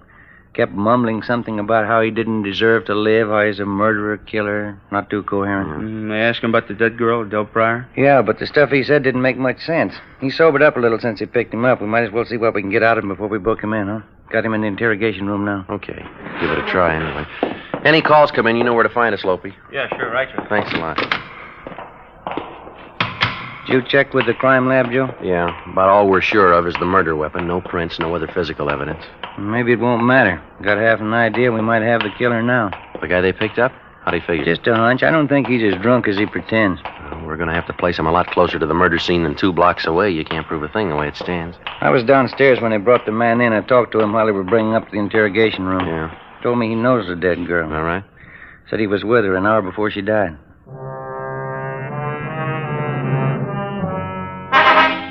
Shortly before 8 o'clock that night, a scrub woman in a downtown office building near the intersection of 8th and South Grand Avenue entered an office on the 9th floor of the building to do her usual cleaning chores. Lying face down behind a desk in the small office, she found the body of 28-year-old Secretary Adele Pryor, beaten to death. When we arrived at the scene, routine investigation began, but almost immediately we found ourselves down a blind alley. Repeated questioning of all persons in or about the office building failed to turn up anything in the way of leads. Thorough investigation of the murder scene by the crime lab crew met with the same kind of luck. They knew they had the murder weapon. That was all. The deputy coroner arrived and removed the body to the morgue for posting. At 10 o'clock that night, 3 hours after the approximate time of the Pryor girl's death, officers in a cruiser car patrolling the area found a drunken man butting his head against a cement wall and muttering incoherently about a murder. He was picked up and taken immediately to the interrogation room where Ben and I questioned him. We'd talked to him a full hour before he began to make sense. He gave his name as Robert French, age 34, an unemployed electrical engineer. While we questioned him, 2 men from homicide were sent to check the hotel room where French told us he was staying. I don't know. I guess I had 3 or 4 drinks at Dusty's place. Then I went down the street to the Blue Canary, had some more drinks there. I don't remember what happened after that. I wasn't feeling so good. You say you were drinking at Dusty's place around 7 p.m., is that right, Frank? Suppose so. I wasn't watching the clock. I guess it was around 7. Well, did you talk to anybody while you were in the bar? No, just the bartender. His name's Sarge. I don't know his last name. He'll tell you I was there. What time was it when you got to Dusty's place, French? I couldn't tell you for sure. About 6:30, maybe. Sarge could probably tell you, the bartender. When you were coming up in the elevator, you told us you knew Adele Pryor. Yeah, I knew her. Used to work for her husband. Or ex-husband, I mean. They've been divorced 7, 8 years now. Mm-hmm. You said you saw Adele Pryor in her office late this afternoon, French. What was the reason for the visit? I borrowed a couple of dollars from her. She was always pretty good that way. Nice kid. Don't know why anybody'd want to kill her like that. Well, how about the show that you were putting on out in the street tonight, French? Beating your head against that wall? What was that all about? Drunk. Really drunk. Felt so low I wanted to kill myself. Just lay down and die. Well, how's that? You remorseful? Felt sorry for something you'd done? I don't know. I don't think of any special reason for it when I get that way. I just keep thinking I want to die. Mm-hmm. I haven't got the nerve for it, though. I know that. Like my old man always used to tell me, I haven't got the nerve to do anything right. Just wasn't born that way. I guess that's it. Do you use narcotics, French? No, I haven't even got the nerve for that. Booze, that's all. It's good enough for me. Say, you think we could go out for a cup of coffee? Maybe I could use it. We'll have some brought up, huh? Ben, do you mind going down the hall and check with Lopey? Ask him to have some coffee brought up, huh? Yeah, okay. And see if those 2 men have checked back in yet, will you? Right. Appreciate it, Sergeant. Sure gonna be mean when all this booze wears off. I'd like to ask you a little more about the Pryor girl, French. Just how well did you know her? Not too well. I guess I used to see her maybe once a month. Mm-hmm. Up there at her office? Yeah, that's right. She was a nice girl. Whenever I was broke, I could always depend on her for a couple of bucks. I liked her. She was a nice person. Did you ever go out with her? No, never did. No romance stuff. I didn't like her that way. She was just a good person. We got along okay. Mm-hmm. You want a cigarette? No thanks. Mm-hmm. It's full of cotton already. Mm-hmm. How about this business of Adele Pryor lending you money? She think quite a bit of you? Oh, I did her a couple of favors once. When I was working for her husband, she was still married to him. She was going out with a guy she liked on the side. She was out with this guy once, and I saw them together. She asked me not to say anything, so I didn't. Before she got a divorce, I used to cover up for her all the time. She never forgot it, I guess. Uh-huh. How about when you saw her in her office tonight, French? How'd she seem? All right to you? Yeah, same as ever. I asked her if she could lend me a $5, and she did. I left. It was about 6:15, I guess. There anyone else in the office when you left? Yeah. There was a guy waiting in a little reception room there. Didn't know who he was. You remember what he looked like? Well, tall fella, about my size, my age. Uh-huh. Joe, can I see you a minute? Yeah. Dorothy and Brian have checked in and just got back from going over French's hotel room. They find anything? White shirt, a pair of brown shoes, pair of dark trousers. What about them? Bloodstains on all of them.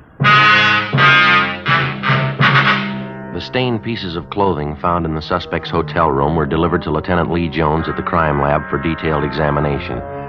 Coffee was brought in, and Ben and I continued to question French until about 4 a.m. He denied any knowledge or complicity in the killing of 28-year-old Adele Pryor. He told us the blood-stained clothing in his hotel room was the result of an accident he'd been in 2 weeks before when he'd been drinking heavily. He was checked through R&I while we talked to him, but he had no previous criminal record.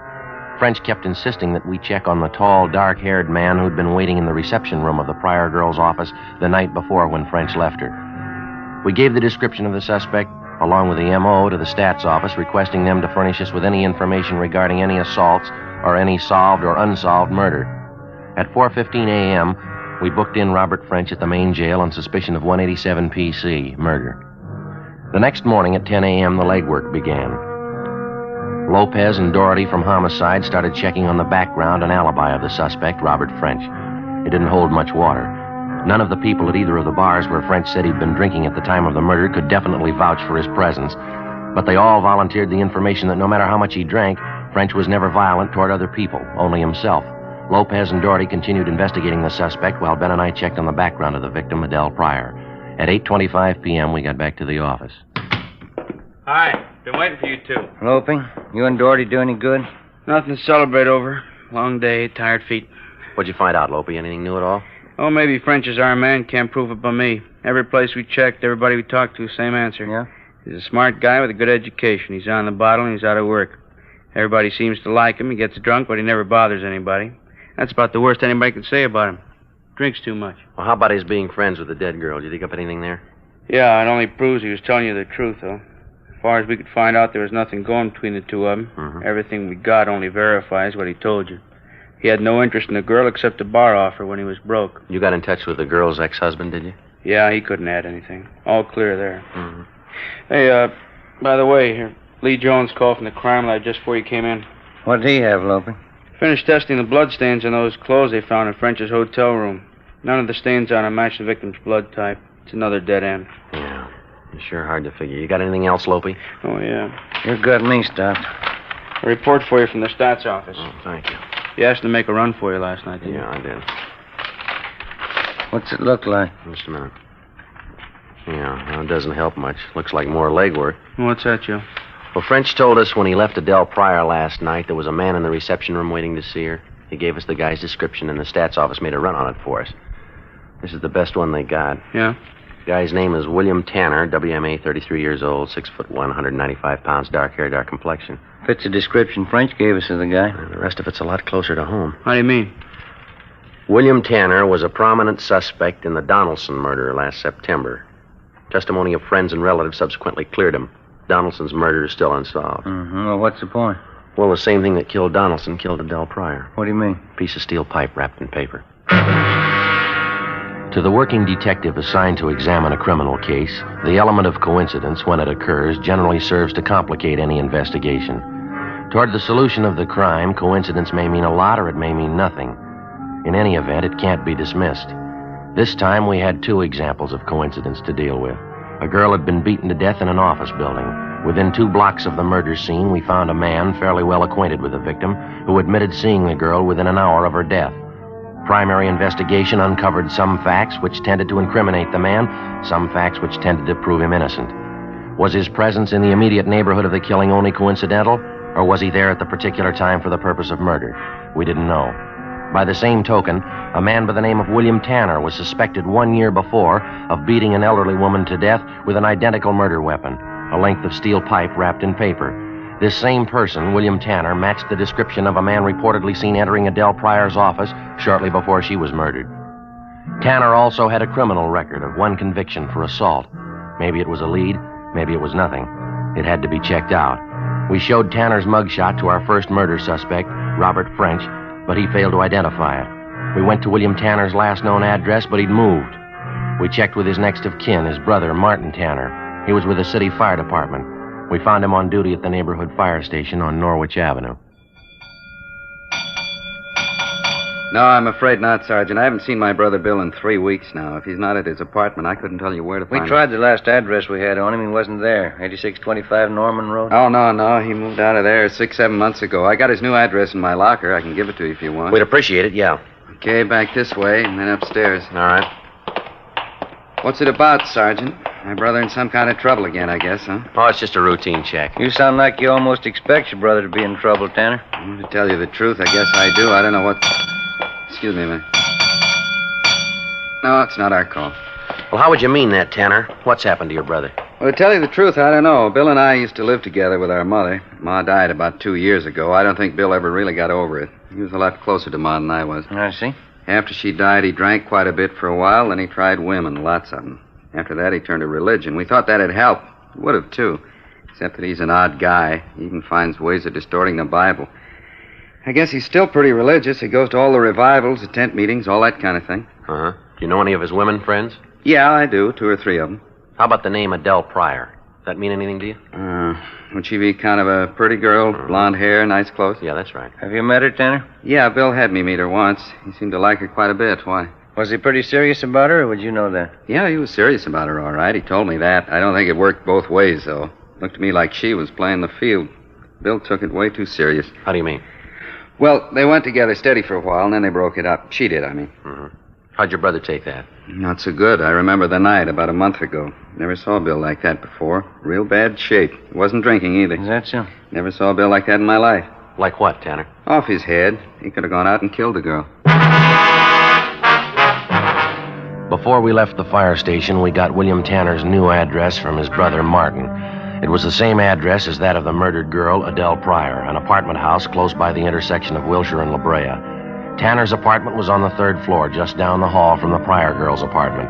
But Tanner wasn't there. The apartment manager told us he'd moved out the night before without leaving a forwarding address. Ben put in a call to the suspect's place of business, an industrial chemical company, where Tanner was employed as assistant office manager. What was the reason, sir? Oh, I see, uh-huh. Yeah, well, all right, thanks very much. We'll be checking with you later. Bye. What'd they say? Tanner left yesterday, quit without giving any notice. Told him he had a better job lined up. Where? South America.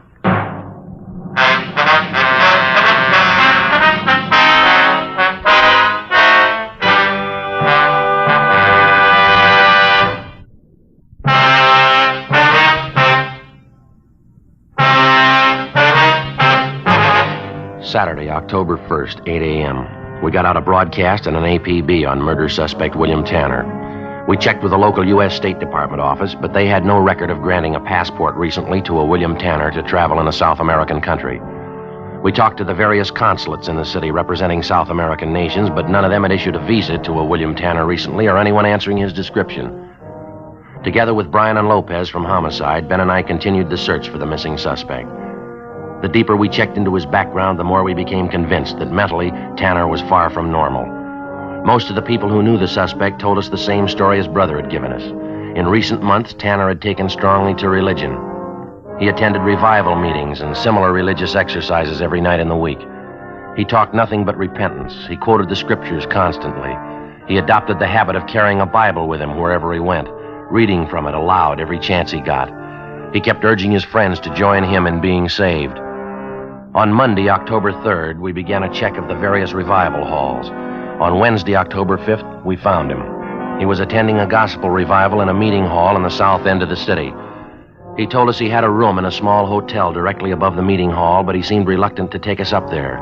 While Lopez and Brian got a pass key from the manager and went up to check the room, Ben and I questioned Tanner downstairs in the lobby of the meeting hall.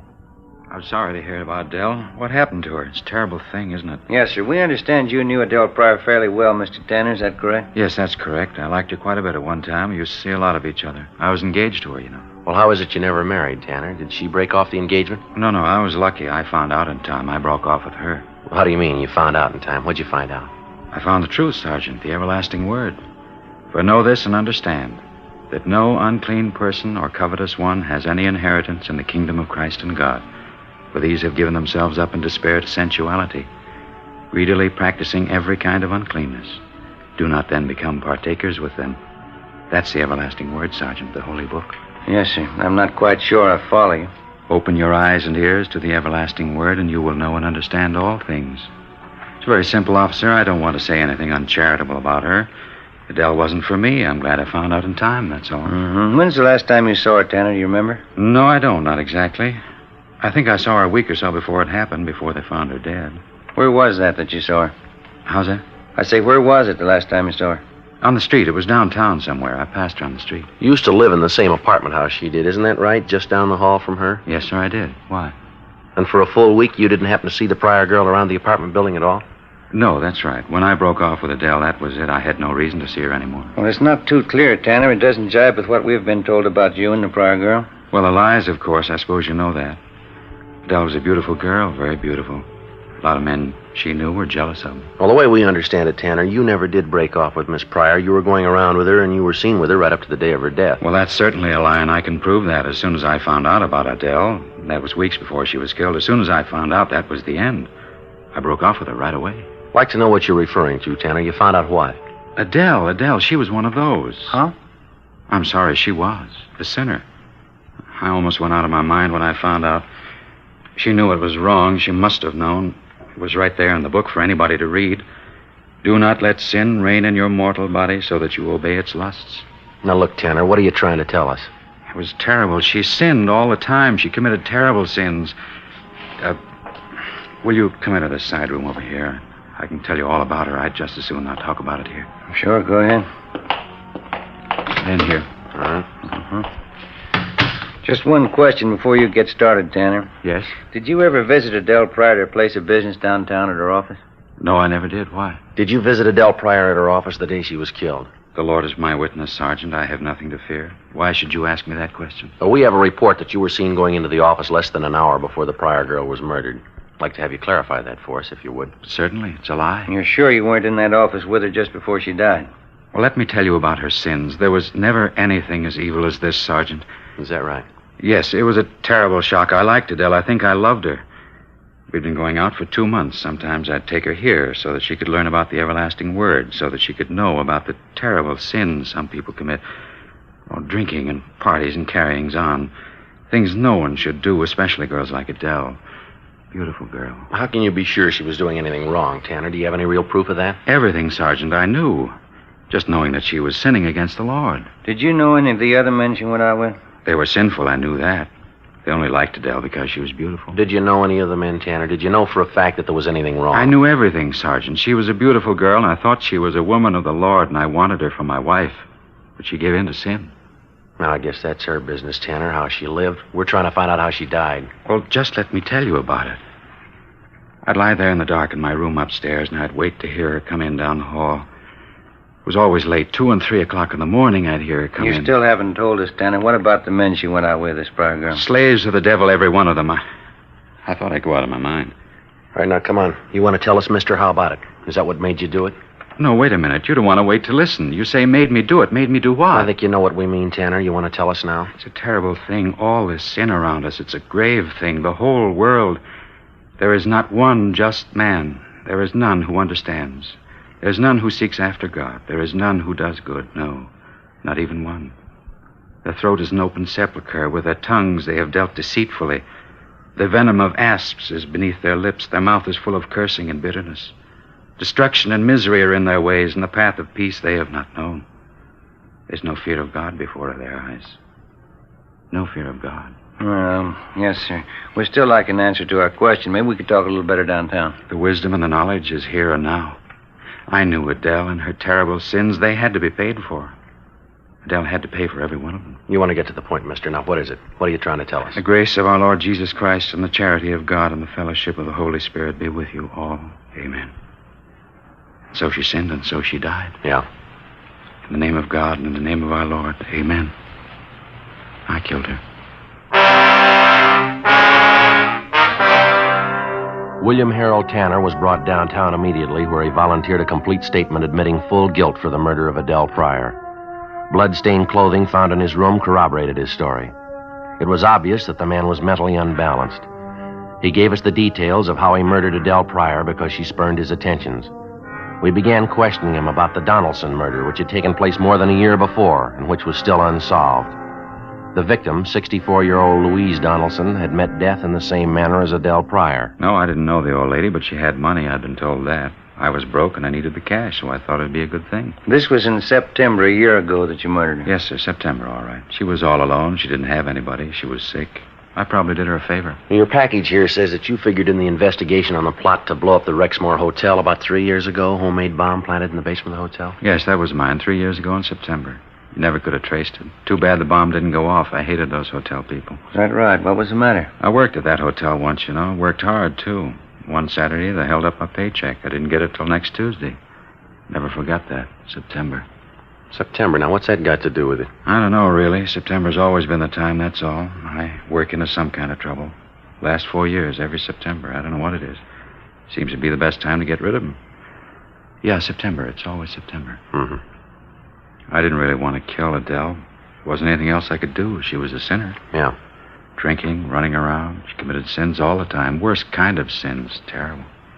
Let me tell you, maybe you better check the book, Tanner. You're way ahead of her. What do you mean? What kind of sin's worse than murder?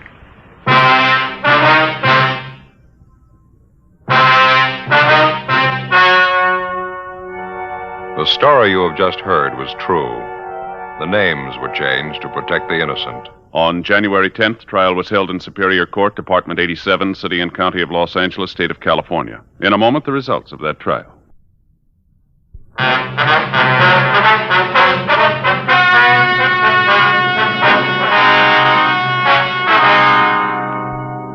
Further investigation proved beyond a doubt that William Tanner, besides murdering Adele Pryor, had also taken the life of 64-year-old Louise Donaldson the year before, and that he was responsible for the attempted bombing of the Rexmoor Hotel the year before that. After examination by 3 psychiatrists appointed by the state, the suspect was found to be sane at the time of the murders. Tanner was convicted of first-degree murder and received the death penalty. He was executed in the lethal gas chamber at the state penitentiary, San Quentin, California.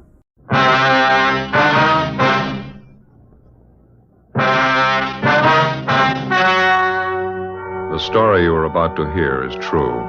Only the names have been changed to protect the innocent. Fatima Cigarettes, best of all long cigarettes, brings you Dragnet.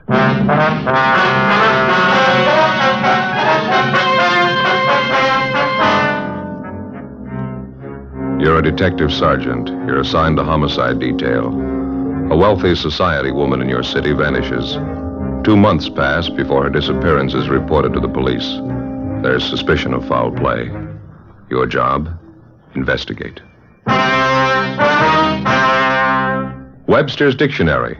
Definition of the word compare. Compare. Examine for purpose of discovering resemblance or difference. Now, let's compare Fatima with any other king-size cigarette. The resemblance. Fatimas are the same length as other king-size cigarettes, 85 millimeters. Fatima has the same circumference, 1 1/64 inches around. And Fatima filters the smoke exactly the same long distance as other king-size cigarettes. The difference. In Fatima, the difference is quality. You see, Fatima contains the finest domestic and Turkish tobaccos superbly blended to make Fatima extra mild. You get all the advantages of extra length plus Fatima quality, which no other king-size cigarette has. So compare Fatima yourself.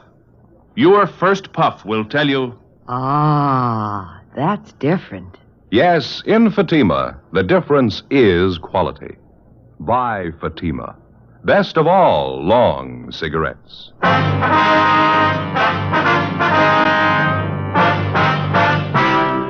Dragnet, the documented drama of an actual crime. For the next 30 minutes, in cooperation with the Los Angeles Police Department, you will travel step by step on the side of the law through an actual case transcribed from official police files. From beginning to end, from crime to punishment, Dragnet is the story of your police force in action. It was Monday, February 8th. It was foggy in Los Angeles. We were working the day watch out of homicide detail. My partner's Ben Romero. The boss is Thad Brown, chief of detectives. My name's Friday. We were on the way out from the office, and it was 11:23 a.m. when we got to the 9th floor of the medical dental building, room 912.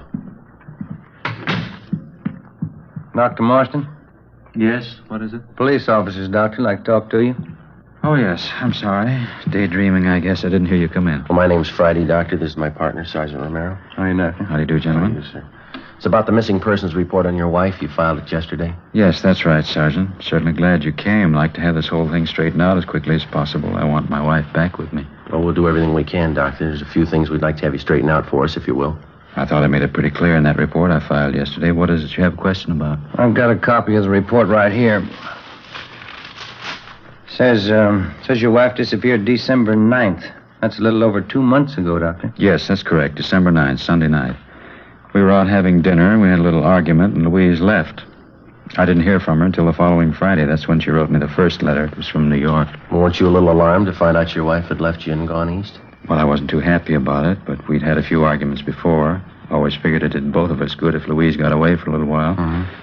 No, I wasn't particularly worried. She has friends in New York. Would you care for a cigarette? Not right now, thank you, doctor. Yeah? I've got a light for you. Thank you. I understand your wife didn't stay with her friends this trip, Doctor. No, apparently she didn't. However, I wasn't too concerned. She wrote me letters twice a week, and then she wrote Stanley. That's our son. He's in military school. Louise wrote to him regularly, too. Mm-hmm. And the last letter you got from your wife was about 2 weeks ago. Yes, sir, exactly 2 weeks ago. Had the same postmark on it, New York. Well, have you any idea at all where she was staying back there? That's a strange part of it, Sergeant. Louise didn't put a return address on any of the letters.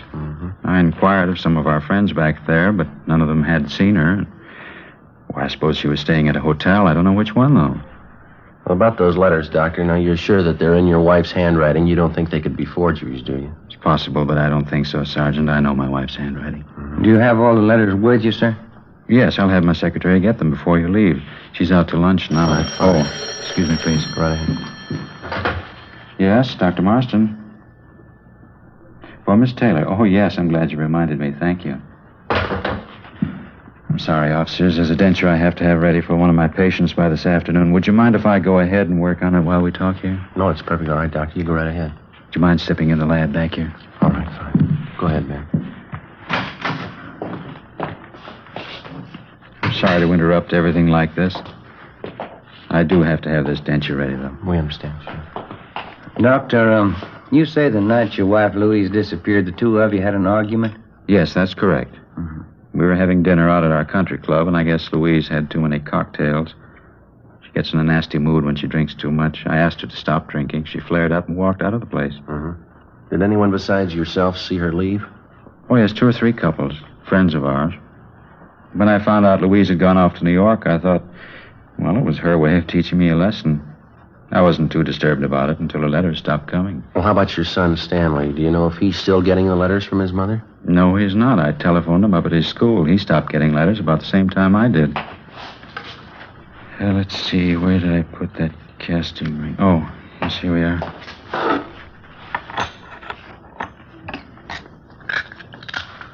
Then, as far as you know, Doctor, no one at all has actually seen your wife since that night at the country club when she walked out and left you. Mm-hmm, that's correct. As I say, if I hadn't been getting those letters from her every week from New York, I would have called the police in long ago. Would you excuse me, please? Oh, yeah. Quite a bit of oxide in this gold crown I've cast here. A little bit of acid should take care of that. Mm-hmm.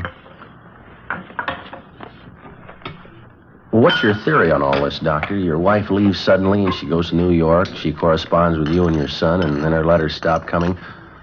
What do you think might have happened? Well, frankly, Sergeant, the whole thing's a terrible family mix-up.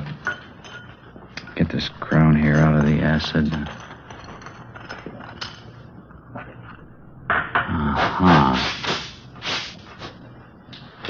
Well, how do you mean, Doctor, a family mix-up? Well, just that. There's only one reason for Louise disappearing the way she has. Money. Money and that stepfather of hers. Say, would you switch on that small motor there, Sergeant? I've got to polish up this crown, get it in shape. Oh, yeah. Sure. Thank you. Well, what do you mean, Doctor? How does your wife's stepfather fit into all this? Money mad. It's about the size of it. I don't know if you're aware of it, but my wife Louise was left a considerable amount of money by her aunt. Uh-huh. Well, it was a fortune, as a matter of fact. Louise's stepfather has always been trying to get his hands on it. Excuse me again. Sure, go ahead.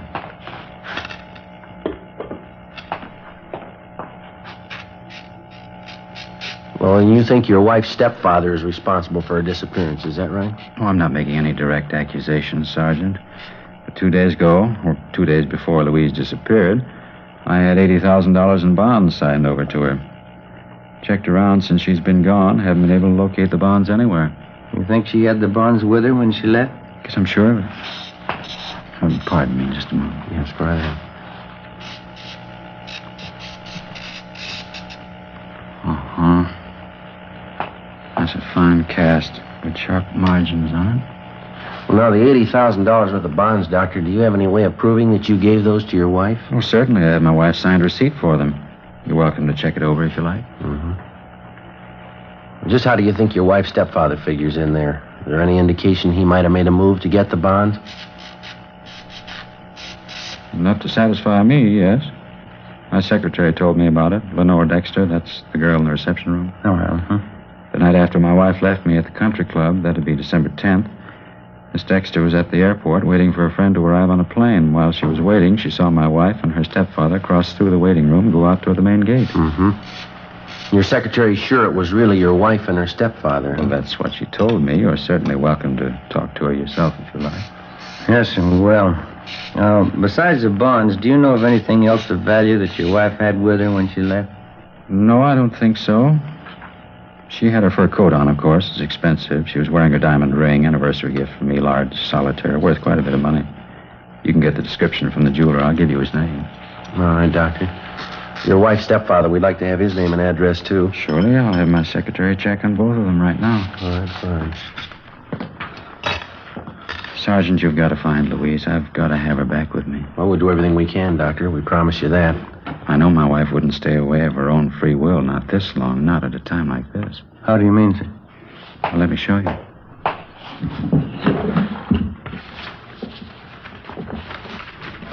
Here it is. This is the final drawing the architect made for us. What do you think of it? Oh, it's very nice. Yeah, it certainly is. It's got to be our own building. 12 stories, finest in the city. Robert A. Marston Building for professional men. Louise and I have looked forward to it for a long time. I understand. We settled on the final plans a week before she disappeared. Contractors will start construction in a few weeks now. There's supposed to be a great day in our lives. Laying the cornerstone. Yes, sir, I understand. Great day. Robert A. Marston Building. It's a funny thing, isn't it, officers? How's that? Nothing's very great unless there's somebody to share it with. Before we left the office of Dr. Robert Marston, we talked with his secretary, Miss Lenore Dexter. She confirmed the doctor's statement that on the night after Louise Marston had disappeared from the country club, she had seen both Mrs. Marston and her stepfather at the city's international airport. She said she did not follow them. She had no idea of their destination. Dr. Marston gave us the letters his wife had written him during her absence and also his wife's signed receipt for the $80,000 worth of bonds. Each of the letters was postmarked New York, and the dates on them ranged from December 15th to March 24th. Well, Ben and I drove back to the office and put in a call to the home of the missing woman's stepfather, a Mr. William House. Then we went down the hall to the office of Don Meyer, our handwriting expert. We gave him the letters, which supposedly had been written by Mrs. Marston from New York, along with a signed receipt for the bonds and various other exemplars of her handwriting, which we had obtained from her bank. 2:50 p.m., the missing woman's stepfather, William House, arrived at the office. He was a tall, graying man, dignified, well-dressed. It's about time the police started looking into this thing. How long does a person have to be missing before there's an investigation? The missing report was only filed yesterday, Mr. House. If you knew your stepdaughter was gone, why didn't you report it? I've had private detectives working on this for a month. Had them checking everything about the case. How much luck have they had? Frankly, not much. But I still got them working on it. Well, getting back to what we have on hand, Mr. House, how about this statement of Dr. Marston's secretary? She says that she saw you with Mrs. Marston at the international airport the night after she disappeared. It's a lie. I haven't been near that airport in 6 months. It's a lie, and I can prove it. I don't know what Marston's up to, but he isn't going to get away with it. What do you mean by that, sir? I think he's murdered Louise. I think he killed her and buried her somewhere. That's my honest opinion. You sound sure of it. I am sure of it. I knew Marston for what he was the day I met him. He's a fortune hunter, pure and simple. He's after Louise's money, and nothing's going to stop him. Nothing has stopped him. Well, I was under the impression that Dr. Marston was wealthy before he married your stepdaughter. Isn't that right, sir? Certainly not. He was just another poor dentist with a lot of big ideas. All this talk about putting up a building, naming it after himself. Why, Louise fought him on that constantly. He's some kind of crazy egotist. Well, what about the $80,000 in bonds he says he signed over to Mrs. Marston? If he told you that, he's a bigger liar than I thought. Well, he gave us a receipt for the bonds. It was signed by his wife. Can you account for that? Frankly, no. Either he got her signature on it by some kind of trick, or he forged it. I'm sure he never had that much money. Those bonds belong to Louise. And what about the letters Dr. Marston got from his wife? You think they were forged, too? I'm positive they were. Don't you see, officer? It's the perfect cover-up for him. Well, one way or the other, it's not going to take us long to find out the truth. Our handwriting man's checking over the letters and the bond receipt now. Can you fill us in at all on Dr. Marston's background, Mr. House? Only since he's been connected with the family, since he married Louise. Say, would you give me a cigarette, please? I went off and left mine at home. Oh, sure. Here you are. Thank you. Thank you. I can't tell you how I feel about it, officer. I'm afraid of that man. I'm deathly afraid of him. I know he's done something terrible to Louise. Well, how can you be so sure of it, Mr. House? You must have some basis for your opinion. I just know, that's all, Sergeant. If Louise had just disappeared and there wasn't any question of money involved, I wouldn't be so anxious about it.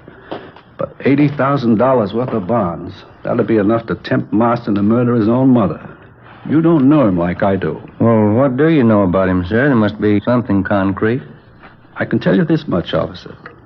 Marston's a man who is capable of murder. Now, I'm a sensible man. I don't walk up and down the street looking for murderers. But I know when we've got one in the family. That much you've got to believe. You will believe it. Well, sir, excuse me just a minute. I'll get that. Homicide, Friday. Yeah, Don. All right? All of them? Right. Thank you, Don. Well, that was our handwriting man, Mr. House. Yes? He just finished checking the writing in those letters and on the receipt for the bonds.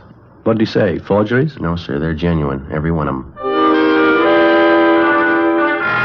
As soon as William House left the office, Ben and I began an immediate check of his whereabouts the night after his stepdaughter, Louise Marston, had disappeared. We talked to his friends and associates, members of the staff at the club where he lived. We found a dozen people who backed up House's claim that he was nowhere in the vicinity of the airport the night after Mrs. Marston dropped from sight. We went back and talked with Dr. Marston's secretary, Lenore Dexter.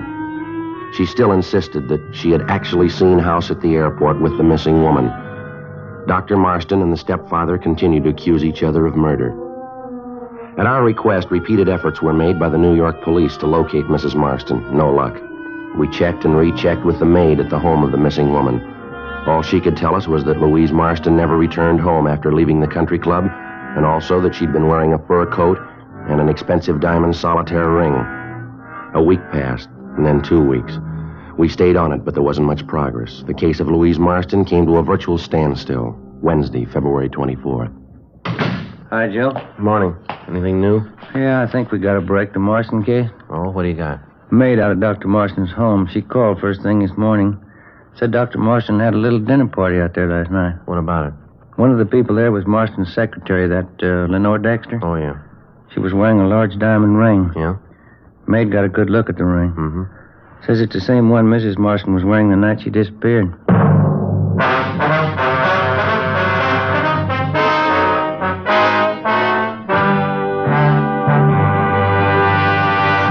You are listening to Dragnet, authentic cases from official police files.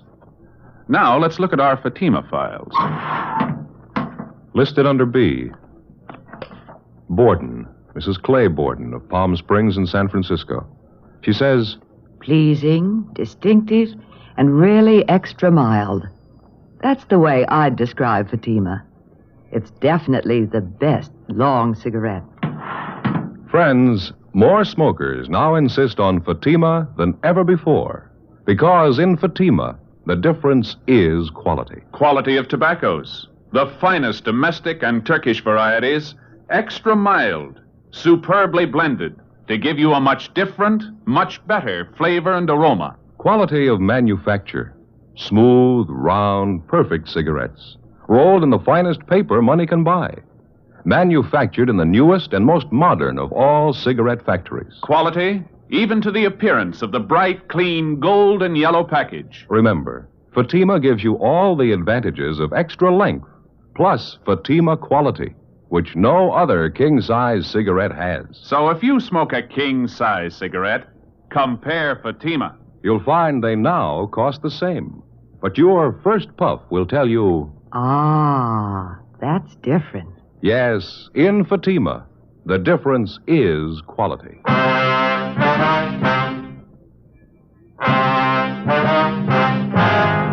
Wednesday, February 24th, 9:15 a.m. Ben and I drove out to the home of Dr. Robert Marston and talked to the maid.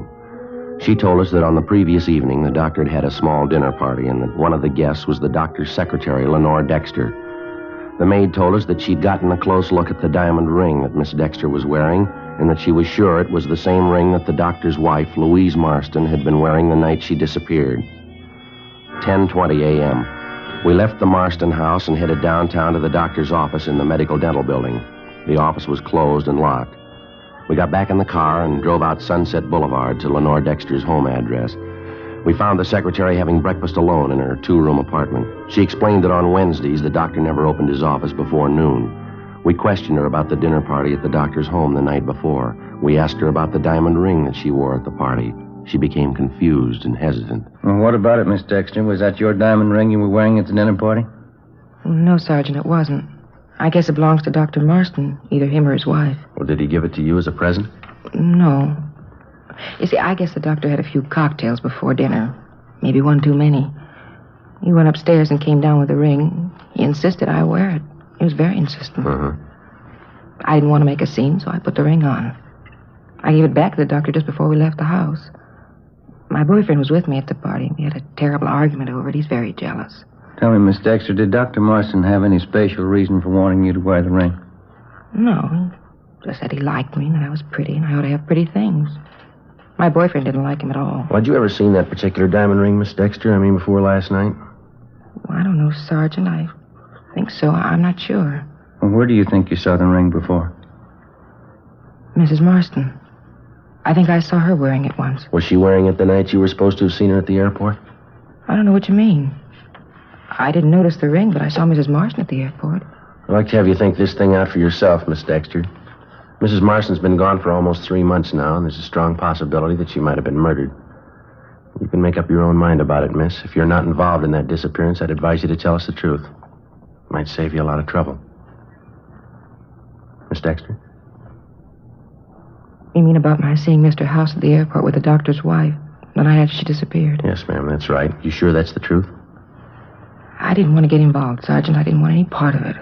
You mean you didn't see Mrs. Marston and her stepfather at the airport that night, that you made it all up? I didn't make it up, Sergeant. I swear I didn't. He told me what to say. He said to do it as a favor for him. Who's that, miss? Dr. Marston. We continued to question the secretary, Lenore Dexter.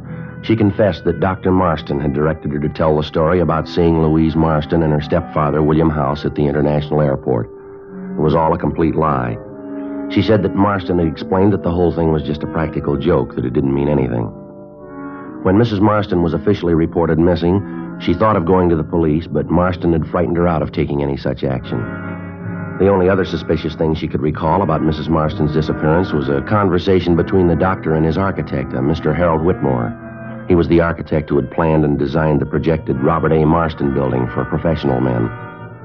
Well, the secretary told us the doctor's conversation with the architect had taken place about a month before Mrs. Marston's disappearance, and that she'd heard the doctor mention to the architect something about New York and a packet of letters. Lenore Dexter was taken downtown, where she gave us a complete signed statement. Ben and I got in the car and drove to the offices of architect Harold Whitmore over on South Hope Street. He was a tall, florid-faced man, very cooperative. Yeah, I remember that conversation with Dr. Marston. He gave me a bunch of letters, at least a couple of dozen anyway. They were addressed to the doctor and his little boy Stanley. What do you want you to do with the letters, Mr. Whitmore? He asked me if I had any friends in New York, and I said I did. Then he said he was playing some kind of practical joke on his wife and son. He gave me the letters and asked me if I'd send them to a friend in New York and have him mail them back one at a time. You agreed to do that? Yeah, that's right. The letters were all sealed and stamped, all in order, the way they were supposed to be mailed. I just sent them back to this friend of mine, Bob Rogers, in New York. Forgot all about it. Mr. Whitmore, how long have you known Dr. Marston? Very long? No, not too long, only in a business way. He wants to put up this office building of his, and I'm handling the job for him. He's sure nuts on the subject. Can't wait till we start construction on the job. I think his life depended on it. You know much about his personal life? Where'd you first meet him? Let's see, I think it was around October of last year. He and Mrs. Marston were building a summer place down at Malibu, and I helped out with the plans. The doctor was always hanging around there, helping out with the work whenever he could. And that's the only previous contact that you had with him, huh? And that's about all, yeah, building the beach house.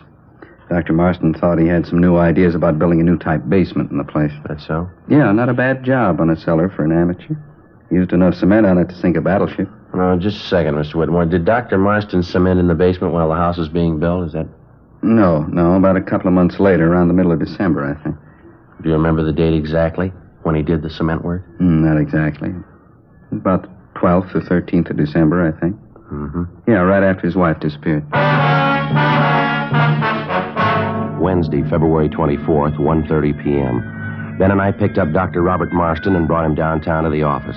We questioned him for an hour and informed him of the evidence against him. Despite the statement of architect Harold Whitmore, the doctor insisted he was innocent of any crime connected with the disappearance of his wife. We contacted the New York Police Department and asked them to check on architect Whitmore's friend, Robert E. Rogers. A special detail of men was dispatched to the summer home at Malibu to see what they could find.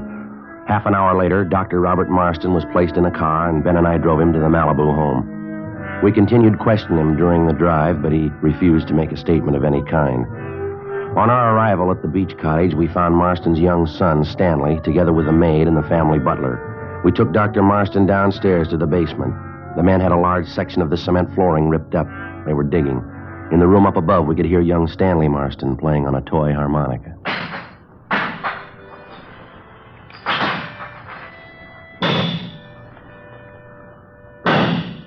I'd like to know something, Sergeant, just for my information. Yes, sir? Why do you think I'd kill my wife? Why do you think I'd do such a thing? We're not sure yet if you did kill her. And why do you have these men doing this? Digging up the whole basement. Why do you think I killed her? You won't find anything. You might as well tell them to stop now. They won't find anything. I explained everything to you. Why can't you take my word for it? Well, you still haven't explained about those letters, why you had them sent to New York, why you had them mailed back here one at a time. Got nothing to do with it. Why can't you believe me? Your wife didn't disappear without a reason, Doctor, and we'd like to know what the reason is. I told you a dozen times over. You know what happened. We were at the country club, Louise and I. She was drinking a lot. I told her to lay off. We had an argument. She walked out, that's all. She walked out. I didn't see her anymore. Yes, sir. We'll have it all worked out. Don't worry about it. Why can't that maid look after the boy up there? Making all that noise. Why can't you take him out somewhere down to the beach? Romero? Yeah? I'll see you a minute. Oh, yeah, right.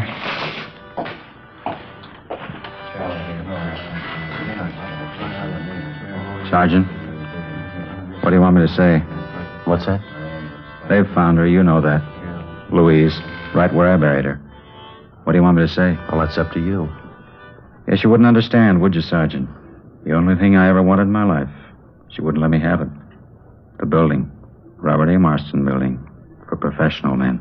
You mean your wife wouldn't give you the money for it? That's why you quarreled, is that it? I tried to tell her.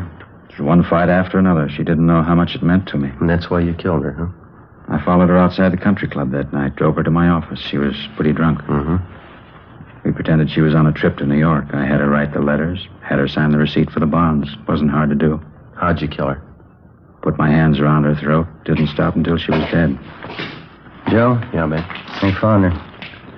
You ready to go, Doctor? All right. It was a dream of a lifetime, Sergeant. I almost had it. The Robert A. Marston building. Finest in the city. Yeah. You want to come upstairs, Doctor? We'll get your coat. You'll try to understand, won't you? I wanted something that'd last. My own building. My name on it. Something you'd remember. Yeah. That's the reason I killed Louise. She didn't want me to have it. My own building. Something that would last. Make the people remember. Well, you made it, Doctor. Why worry? What? You don't need a building. They'll remember you.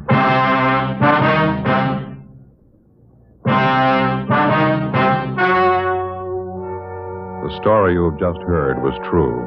Only the names were changed to protect the innocent. On June 3rd, trial was held in Superior Court, Department 87, City and County of Los Angeles, State of California. In a moment, the results of that trial. And now here is our star, Jack Webb. Thank you. Friends, our latest sales figures indicate that Fatima is undoubtedly the fastest-growing long cigarette in the country. Now, I'm sure you'll agree that there must be a sound reason for Fatima's ever-increasing popularity. Well, to my way of thinking, that reason can be summed up in just two words. Fatima quality. You'll spot it instantly. Fatima gives you all the advantages of extra length plus Fatima quality, which no other king-size cigarette has. So tomorrow, buy a pack of Fatimas and prove to yourself that the difference is quality.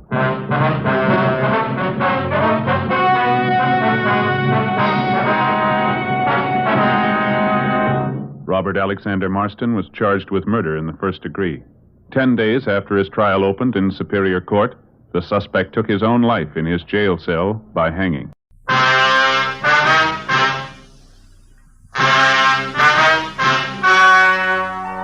The story you're about to hear is true. Only the names have been changed to protect the innocent. Fatima Cigarettes, best of all long cigarettes, brings you Dragnet.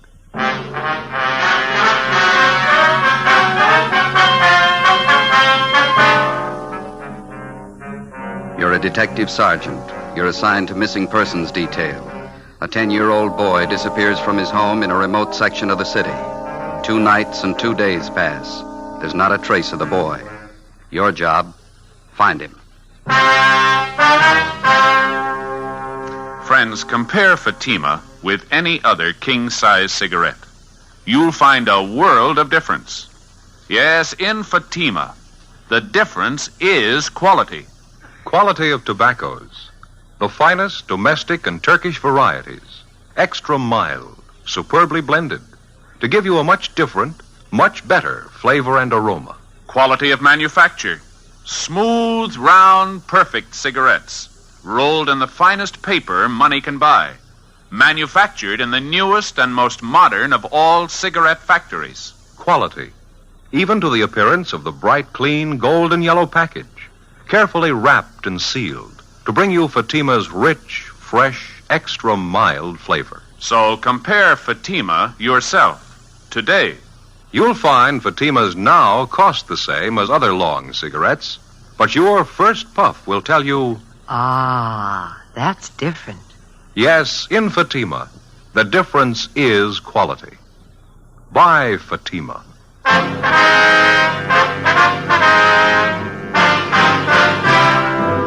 Dragnet, the documented drama of an actual crime. For the next 30 minutes, in cooperation with the Los Angeles Police Department, you will travel step by step on the side of the law through an actual case transcribed from official police files. From beginning to end, from crime to punishment, Dragnet is the story of your police force in action.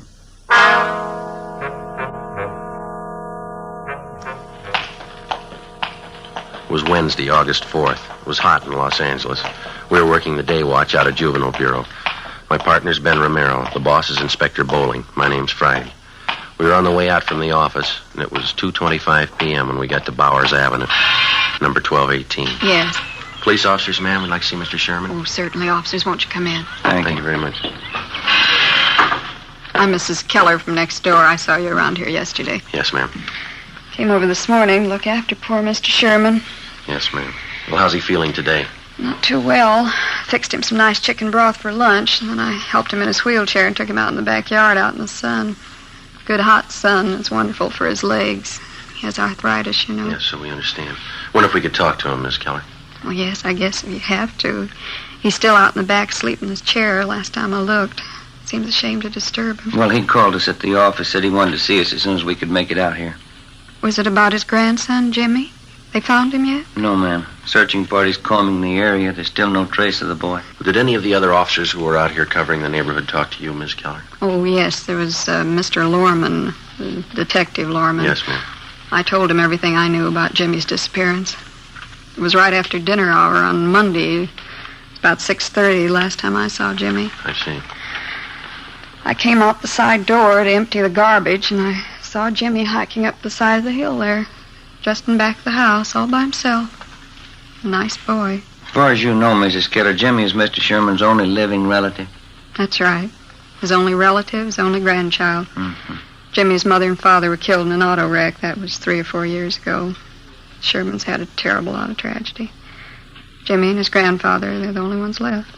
You can't think of any reason why the boy would want to leave his grandfather, can you? None at all. Mr. Sherman's a wonderful man. Jimmy loved him, I knew that. Mm-hmm. Mrs. Keller! Mrs. Keller! Oh, that's Mr. You Sherman. there? He's awake. We can go through the house out the back here. All right, ma'am. This way. Thank you. Go ahead, ma'am. Yeah, okay.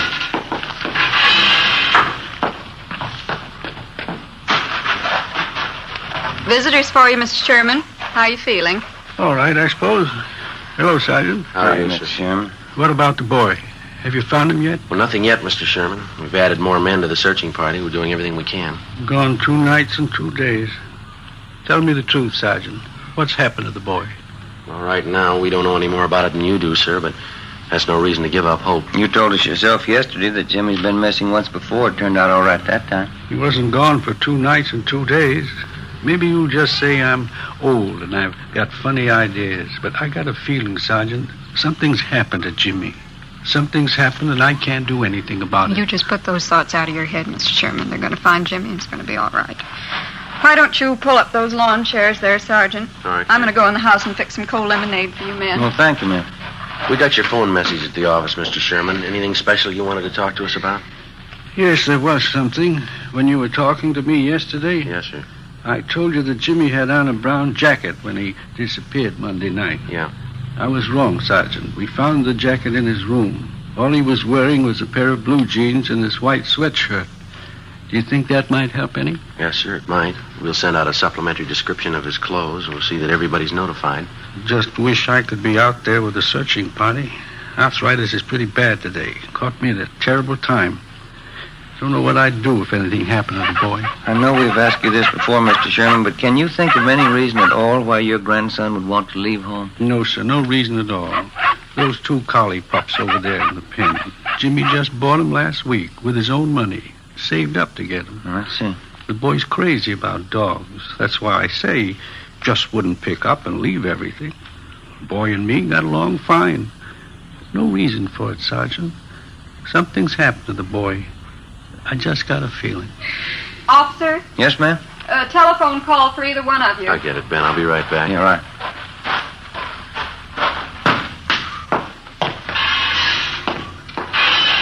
The man said it was your office calling. Thank you, Miss Keller. Where's the phone? Telephone straight back there in the hall. Thank you very much. Friday talking. This is Bowling, Joe. Just heard from the search party up in the hills. Oh, did they find something? Yeah, in the Elysian Park area by the upper reservoir. Uh-huh. Found a pair of kids' trousers right by the edge of the water. What kind of trousers? Blue jeans, nothing in the pockets. They'll start dragging for a body as soon as they get the equipment. Check it out with the grandfather, huh? See if the boy was in the habit of hiking up there around the reservoir. Right. We'll call in just before we leave here. Right, Joe. Right, bye.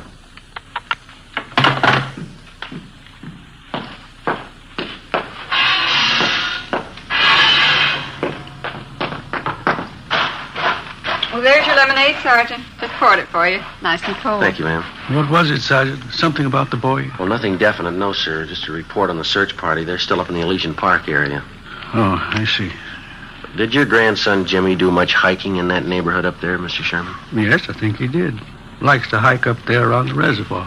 Why? The name on the 316 report, missing juvenile, read James Philip Sherman, WMA, 10 years old. He lived with his 68-year-old grandfather, Oscar Sherman, in a small cottage in a sparsely populated section of the city. Shortly after 6 p.m. on Monday, the boy went outside to play. When darkness fell and he failed to return home, his crippled grandfather went out to look for him. Half an hour later, the neighbors joined in the search. No sign of the boy. At 10 p.m., Juvenile Bureau was notified, and throughout the night, squads of men on foot and in cruiser cars canvassed the area. A local broadcast and an all-points bulletin was gotten out on the boy. Neither the grandfather or the neighbors could find any reason for his disappearance. After almost 48 hours of continuous searching, the only lead we had was the pair of trousers found on the edge of the upper reservoir in Elysian Park. They were shown to the grandfather, but he failed to give positive identification. Dragging operations at the reservoir began immediately. Meantime, Ben and I, together with Lorman and Lopez from Homicide, checked out every possible lead on the missing youngster. One of the tips came from a Frank Grady, an unemployed carpenter who lived 5 blocks from the Sherman home. I don't know how much this may be worth to you, Sergeant. I don't want to get anybody into trouble, but I figured this is a pretty important thing. Well, what is it you want to tell us, Mr. Grady? Well, as I say, I don't want to get anybody in any trouble, but have you checked over everybody in this neighborhood? I think we've talked to just about everybody in the area, don't you, Joe? Well, either us or the men from Homicide. Why do you ask, Grady? Well, there's a guy who lives down the street there, right down the corner from this house. Old guy by the name of Gilby. Well, what about him? As I say, I don't want to cause any trouble, but maybe you ought to double-check him. One thing, he's an ex-convict, I know that. Another thing, he hates everybody in the neighborhood. Hates the kids, too. Wouldn't be surprised if he was your man. Why do you say that, Grady? Does he have any special reason for disliking the Sherman boy? Old man Gilby wouldn't need a reason. A real queer one. Say, I got a couple cans cold beer in the icebox, and I fix you fellas up. No, thank you very much. Just the same. What makes you think this Gilby had anything to do with the boy's disappearance, Mr. Grady? Well, number one, I saw old man Gilby out walking Monday night when the Sherman kid disappeared. Yeah? Saw him walking along the road up there. The same one that goes up by the reservoir. And I watched him. It was dark by the time he got back to his house. I'd check on him again if I were you. As far as you know, has Jobe ever been in trouble for bothering the kids in the neighborhood? Oh, Sergeant, he bothers everybody in the neighborhood. Real queer. Lives by himself, always complaining about something. Frankly, I think he's your man. I think he took that kid and he did something to him. Well, do you have anything at all to back up your opinion? You dig around, you'll find something on him. He's no good, and I'll bet on it. I've had a couple of run-ins with him myself. He just isn't any good, that's all. Well, all right, Grady. Thanks for the tip. We'll be sure and double-check on the man. You won't tell him where you got the tip, though, huh? Like I say, I've had run-ins with him before. It might cause trouble. No, he won't know where we got it. Thanks again. Okay, Sergeant. It's a pretty important thing. I didn't want to make anybody look bad, but the old man's just no good. Now, you understand that, don't you? Sure, Grady. We understand. As a matter of routine, we double-checked on Grady's neighbor, Mr. Harold Gilby. We found out that he had no jail record and that he had been at work on Monday from 3 to 11 p.m. He could have had no direct connection with the Sherman boys' disappearance, no more than Grady himself could have had. The so-called tip he'd offered us was like 100 other phony leads in 100 other cases. Spiteful, small-minded neighbors trying to use a tragic situation to work out their jealousies and prejudice on somebody that they didn't get along with in the neighborhood. The search continued. So did the hot weather. Friday, August 6th. No sign of the missing boy. The temperature climbed into the mid-90s. Dragging operations at the reservoir went on. Saturday, August 7th. More legwork. More hot weather. By noontime, Ben and I had run down the last lead we had on 10-year-old Jimmy Sherman. Went nowhere. 1 p.m. We headed back for the office to check with Inspector Bowling. These are the days when I wish I had a little swimming pool in my backyard. Sure be nice to go home to. Yeah, well, save your money. No, it doesn't cost so much. No, I read in a magazine where a fella built his own pool for $95.37. It can't be much of a pool, can it? Oh, yeah, it's good size. Of course, he did all his own labor. Had all his friends in to help out. Well, he must have had a lot of friends, didn't he? Yeah, he did after he finished the pool. Friday, Ben? Hi. Oh, hi, Skipper. How'd you two make out? Anything? No luck at all. It makes it unanimous. Did you hear about the old man, the boy's grandfather? No, what happened? I guess the strain got too much for him. He collapsed. They're moving him to a hospital. Oh, that's too bad. Right. Our men still up there at Dragnet Reservoir? Finished this morning. Nothing. Well, how about the search party? Nothing there either, I suppose. No, not a trace of the boy. It's a blind alley all the way around. How about the APB, the radiogram? Had 3 replies so far. None of them panned out. Here, grab it. Juvenile Bureau, Bowling. Yeah, Fred. No good, huh? Yeah, all right. Check you later. I heard it once. I heard it 50 times. No trace of the boy. Got me, Skipper. Something real weird about the whole thing. Well, now, look, we know he didn't just disappear into thin air. Kid's gone. There's a good reason for it. There's got to be an answer somewhere. That's right. You'll find it. Another week passed, and then a month. 2 months. We were no farther along than the day we started on the case.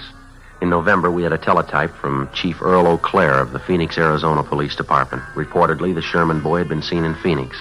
It was another false alarm. The Christmas holidays wore on into a new year. February came and went. Then March, April. Tuesday, May 3rd, 1:40 p.m. Ben and I got a call to check in with Inspector Bowling. This telegram just came in from Dayton, Ohio. Have a look. Thank you. Let's see, Joe. What is it? Jimmy Sherman. They found him.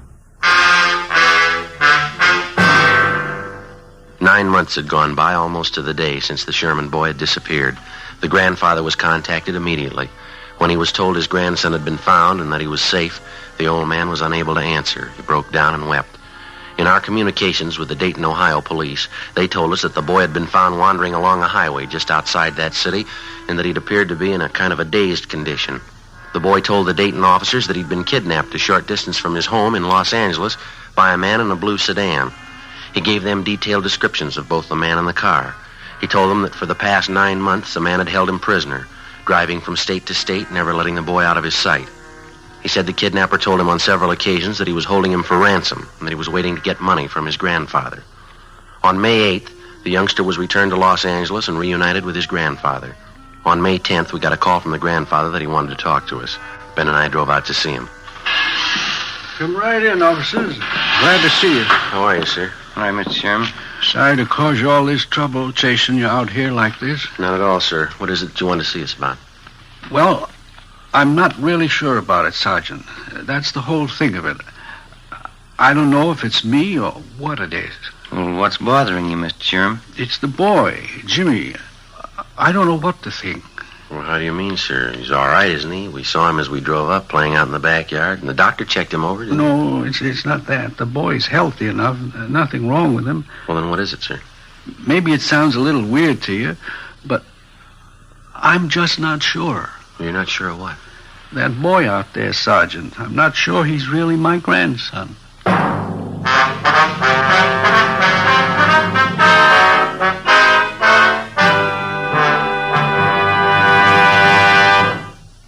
You are in the communications division of a metropolitan police department, the teletype room.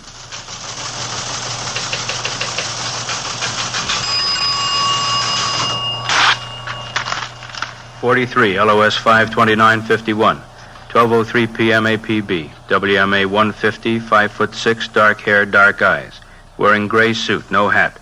Suspect is wearing glasses. Heavy build, 22 years. Suspect is armed with blue steel revolver. Any information? Forward. You have just heard a teletype description of a suspect. This information will apply to many, but careful screening will eliminate all but one. You'll find the same is true when you examine king-size cigarettes. Careful screening will eliminate all but Fatima. Compare Fatima.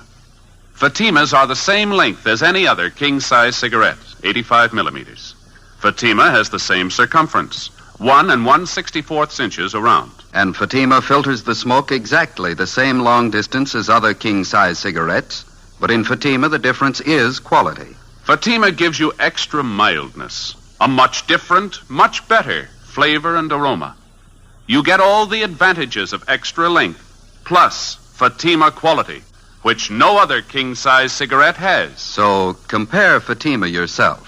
Your first puff will tell you... Ah, that's different. Yes, in Fatima, the difference is quality.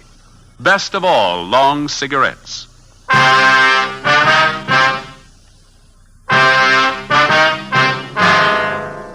Tuesday, May 10th, 2 p.m. When the aging grandfather, Oscar Sherman, told us that he wasn't sure whether the recovered boy was really his grandson, Ben and I didn't know what to think. Our first reaction was that the shock of recovering the boy after he'd almost been given up for lost had been too much for the old man. Mr. Sherman admitted that there was no physical difference in the boy as far as he could see, but he still insisted that there was something wrong, that the boy seemed different somehow. To satisfy the grandfather, Ben and I talked to the boy, but he failed to give us any reason to believe that he was not Jimmy Sherman. We checked with the boy's friends, all the people in the neighborhood who'd known Jimmy over a period of years. They confirmed our opinion. A few thought that the youngster had changed a little, but no one had any serious doubts about it. The boy was really Jimmy Sherman. So the matter was dropped. Thursday, May 12th. Ben and I had lunch, and then we checked back in at the office. Joe, want to grab that? Yeah, I'll get it. Juvenile Bureau, Friday. Sergeant, this is Mr. Sherman talking. Yes, sir. Mr. Sherman? Yes, sir. How are you? I want you to come out and take this boy, Sergeant. He's not my grandson. I'm sure of it. Well, how do you mean, sir? This boy's got a scar on his side. He's had his appendix out. Yes, sir. My grandson never had an operation in his life. Before we left the office, Ben and I briefed Inspector Bowling on the phone call from the grandfather, then we drove back to the Sherman house. While Oscar Sherman didn't claim that he knew his grandson's complete medical history, he was certain that the boy had not had his appendix out and that he had not had an operation. He told us that his neighbor, Mrs. Keller, could substantiate that she had known Jimmy since he was a baby. We put in a call to the Sherman's family doctor. He wasn't in. We left a message, and then we went next door to see Mrs. Keller. We found her in the kitchen washing dishes. I just got a couple more to rinse. Can you wait a minute? Yes, go right Of course we can.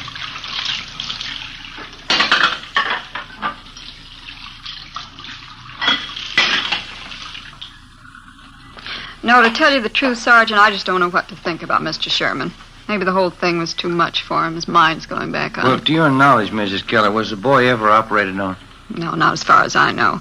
But it's possible he did have an operation. I didn't hear about it.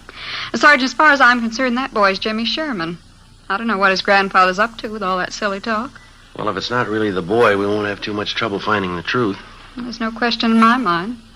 Of course it's Jimmy. Why, when he was over here the other day, he talked about the party I gave for him one Halloween. He even remembered the children who were there. Mm-hmm. Are the other neighbors as sure about the boy as you are? Just about. Miss Foster down the street, Jimmy was in to see her yesterday. He talked about some changes she'd made in her living room, asked her about some relatives she has living out of town. Mm-hmm. Come to think about it, Jimmy even remarked on that new trailer rose I planted out in front. Besides, as the boys' dogs, why, they knew that youngster the minute he set foot in the yard. Yes, ma'am. Well, thank you very much, Mrs. Keller. If we have any more questions, we'll contact you. Is that all right? All right, Sergeant. Couldn't fix you a cup of coffee, could I? No, thank you, Miss Keller. Take the time now. Poor old Mr. Sherman. I don't know what to make of it. He's so mixed up. Yes, ma'am. So are we. We left the neighbor, Mrs. Keller, and went back next door to the Sherman house. The grandfather told us that the family doctor hadn't returned our call yet. At 3:30 p.m., the boy came home from school, changed his clothes, and went out into the backyard to play. We figured we had nothing to lose in talking to the boy again. We found him in the small workshop at the rear of the garage where he was sawing on a piece of plywood with a hacksaw. We talked to him for about 20 minutes. It was no different than the first time we interviewed him. He was relaxed and talkative. Say, would you hand me that hammer there, officer? Oh, yeah. Yeah, here you go. Thanks. Well, if I ever get this thing finished, it's going to be the best coaster around here. These are the wheels I'm going to put on it. Pretty good, aren't they? Yeah, they look fine, son. Do you like building things, coasters and things like that? Oh, yeah, I like it all right. It's fun. Your granddad says you've changed quite a bit since you got back, Jim. Says you didn't like working around the shop here before. Well, I guess I don't really. You know, once in a while I like to come out and fool around. Mm-hmm. Have you seen Mr. Barlow down the street since you've been back? Mr. Barlow? No, I went down to see him, but he wasn't home. Maybe I'll go down and see him tomorrow. His name isn't Barlow, is it, Ben? I thought it was Robinson. Oh, yeah, that's right, Mr. Robinson. Sometimes I forget. How do you and your grandfather get along, Jim, all right? Oh, sure, every once in a while looks kind of funny at me. I don't know. I guess he's still worried about that man taking me away, you know, and all. Uh-huh. How you been feeling lately, Jim, okay? Sure, I feel fine. Hardly ever get sick. That's good. You ever been in the hospital, son? Uh-huh, just once. Had my appendix out. I hate hospitals. Can I have that can of nails there, please? Oh, yeah. Yeah, here you are. Gotta make this good and strong, you know. I'd like to ask you a question, son. Yeah? What's your real name? I'm Jimmy Sherman, you know that. No, I'd like to have the truth, son. Who are you? You must be fooling, officers. You know who I am. Jimmy Sherman. No, Jimmy Sherman never had his appendix out, son, but you did, and you've got a scar to prove it, haven't you? Sure, I had my appendix out. Ask my grandpa, he'll tell you. I'm afraid he won't, son. He says he's not your grandfather. He says you don't belong here. His grandson never had an operation in his life. How about it, son? You want to tell us about it? Oh, Grandpa isn't feeling well. He doesn't know what he's saying. Well, he knows you're not his grandson. Now, come on, what about it, son? All right. I'm not Jimmy Sherman.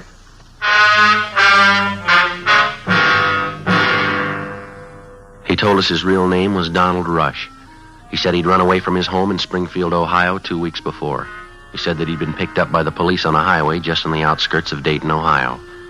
On returning the boy to the station, the police officers saw that he fitted the description of the missing California boy perfectly. It was almost as if the two were identical twins. Under the impression that the youngster was suffering from shock or amnesia, the police officers told him all about his home and his friends in California. They gave Donald Rush all the information that they had on the missing Sherman boy. All the newspaper stories, pictures, the dozens of teletypes and circulars which had been sent across the country in an effort to locate the missing youngster. On his way out to California on the train, the Rush boy was given dozens of newspapers to read which contained thousands of words concerning the disappearance of Jimmy Sherman. So by the time he got to Los Angeles, Donald Rush knew everything he had to know about the boy he was impersonating. We questioned the Ohio youngster further. Besides an exceptionally high IQ, he admitted to having an almost photographic memory. We took him in the house to face the grandfather of the boy that he'd been impersonating, the boy who was still missing.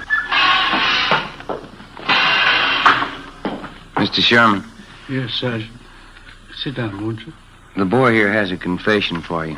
He wants to tell you himself. I think I know. I was right all along, wasn't I, Sarge? I didn't mean anything by it, mister. I just thought it'd be fun to make out like I was somebody else for a while. You wouldn't know the difference, would you, Sarge?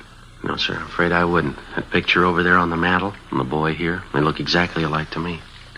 There's only one thing I'd like to know, son. Yeah? Why'd you do it? Why'd you try and fool me? Oh, I don't know, mister. I ran away from home, and the cops picked me up near Dayton. They thought my name was Jimmy Sherman. They said I was a missing kid from California. Well, why didn't you straighten them out right then, son? I was kind of afraid, and if I told them what my real name was, they would have sent me back home. So I just let them think I was really Jimmy Sherman. And they seemed to be pretty sure I was. How long did you think you could keep it up, son, pretending you were somebody else? I don't know. Guess I never thought much about that. I got here, and everybody was nice to me. I just didn't think about anybody finding out. Honest, mister, I didn't mean to do anything wrong. I didn't mean to hurt anybody. And you never saw my grandson? You never saw Jimmy? No, sir. I just got on the train. They brought me out here. You don't know where he is? You don't know how he is? All right, try to take it easy, Mr. Sherman. Why would you do it, boy? You're a stranger.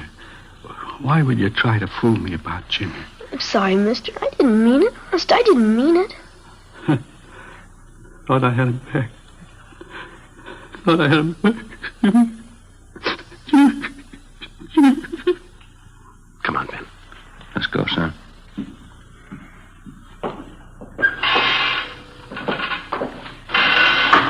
I didn't want to make him cry like that, Sergeant. Honest, I'm sorry. Couldn't you just let me stay here with him? No, I'm afraid not, son. I won't do anything wrong. Don't you think I could just stay here with him? I'll go right back in there now and tell him I'm sorry. Yeah, I'm sorry too, youngster, but you're not the boy he's looking for.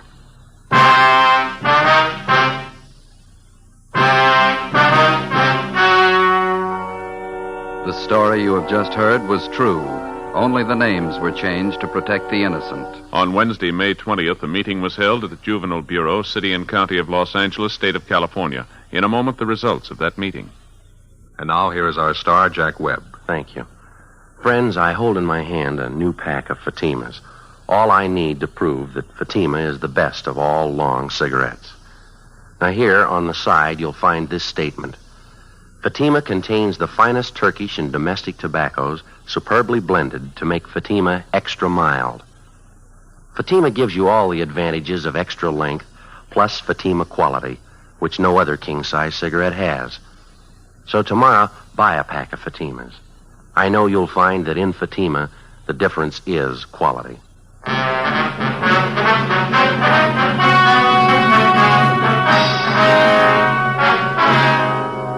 Donald Rush, who impersonated missing 10-year-old Jimmy Sherman, was returned to the custody of his parents at their home in Springfield, Ohio.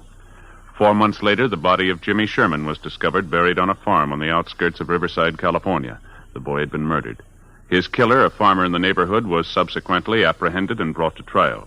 He was found guilty of murder in the first degree and was executed at the state penitentiary, San Quentin, California.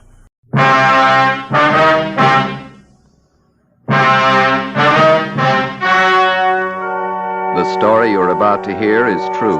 Only the names have been changed to protect the innocent. Fatima Cigarettes, best of all long cigarettes, brings you Dragnet.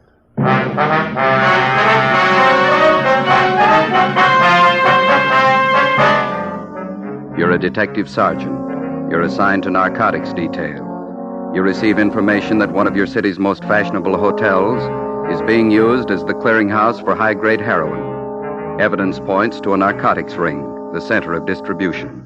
Your job, break it. You'll be amazed when you compare Fatima with any other king-size cigarette. The size is the same. They now cost the same. But in Fatima, the difference is quality. You see, Fatima is the quality king-size cigarette because it contains the finest domestic and Turkish tobaccos superbly blended. And Fatima is extra mild, with a much different, much better flavor and aroma than any other long cigarette. So compare Fatima yourself. Fatimas now cost the same as other long cigarettes, but your first puff will tell you... Ah, that's different. Yes, in Fatima, the difference is quality. Buy Fatima. They're extra mild, with a better flavor and aroma. Smoke Fatima. The quality king-size cigarette. Fatima. Best of all long cigarettes.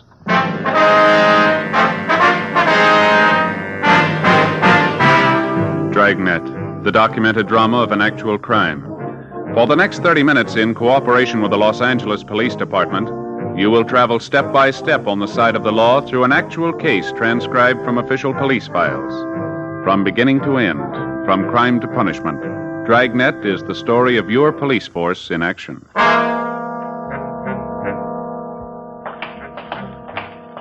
It was Tuesday, October 5th. It was foggy and rainy in Los Angeles. We were working the day watch out of Narcotics Division. My partner's Ben Romero. The boss is Captain Kearney. My name's Friday. It was 8:47 a.m. when we got to 401 North Avenue 19, the main jail. Felony section. Morning, fellas. How are you today, Pete? Morning. What brings you up here so early? We want to see Monty Wilkins, booked in last night on narcotics. Booking number's 906-351. Okay, let me look. Okay.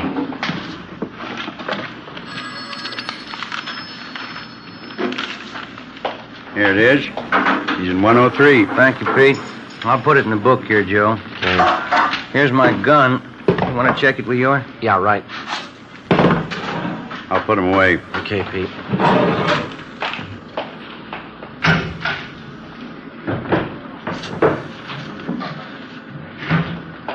Here's your check. Thank you, Pete. All set, Ben? 906-351. That's it. Okay, let's go. All right.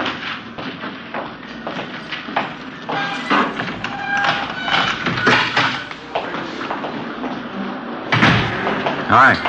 We want to talk to Monty Wilkins. He's in 103. All right, we'll get him.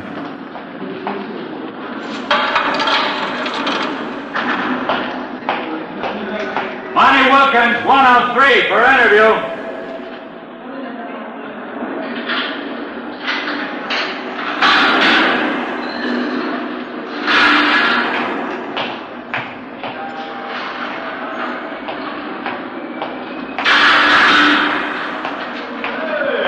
Hello, Friday. Ben? Hi, Monty.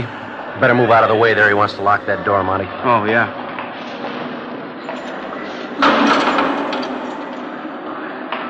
Let's go around the corner to the interview room, Monty. All right. Man, this is awful. What's the matter? Don't you feel good? I feel awful. Pretty sick. You look bad. I'll get the light. Okay, Ben.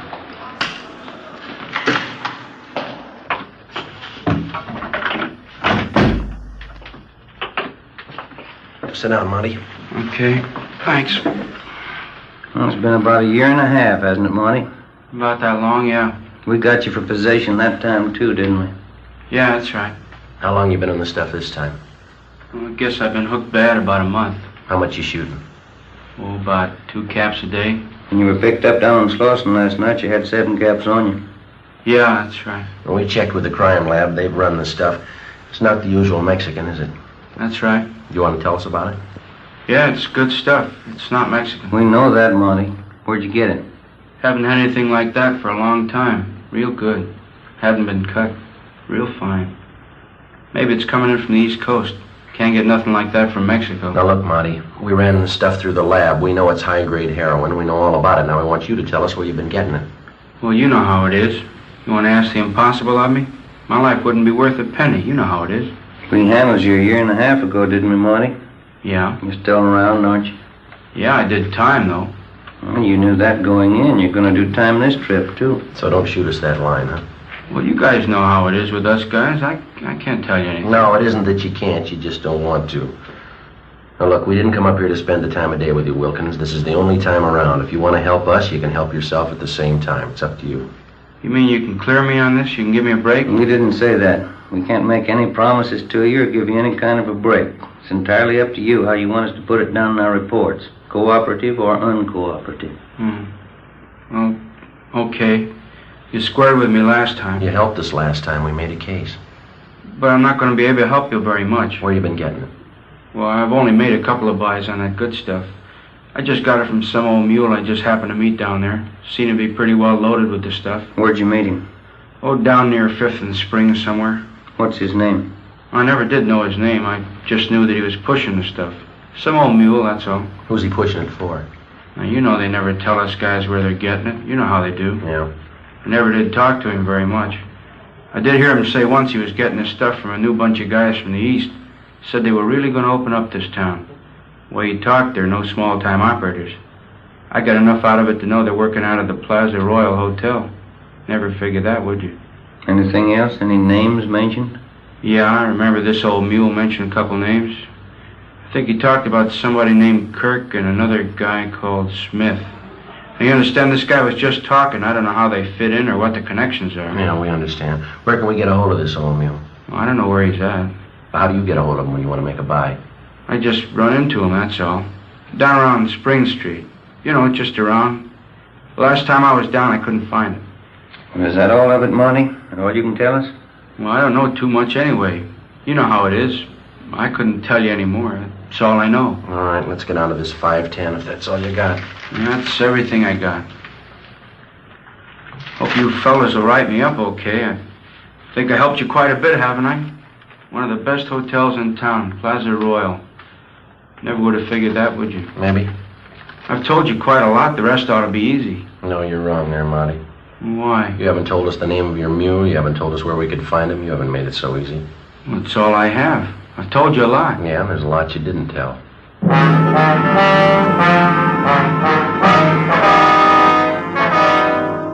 We continued our interrogation of Monty Wilkins. He refused to divulge any further information. What he had told us, together with information already compiled, seemed to check out. For the past 7 months, we'd been trying to localize the operations of what had come to be regarded as a well-running distribution center for high-grade heroin. We knew of the existence of this distribution point through the various users that had been picked up almost daily. These users would have in their possession quantities of high-grade narcotics. Unlike the cheaper, lower-grade quality common in the southwest part of the country, this type of heroin was more common to the eastern section of the United States. We had believed the local distribution point to be somewhere in our metropolitan downtown area. The information gained from Monty Wilkins had strengthened this theory. 10:25 a.m. We met with Francis Kearney, captain of the narcotics division.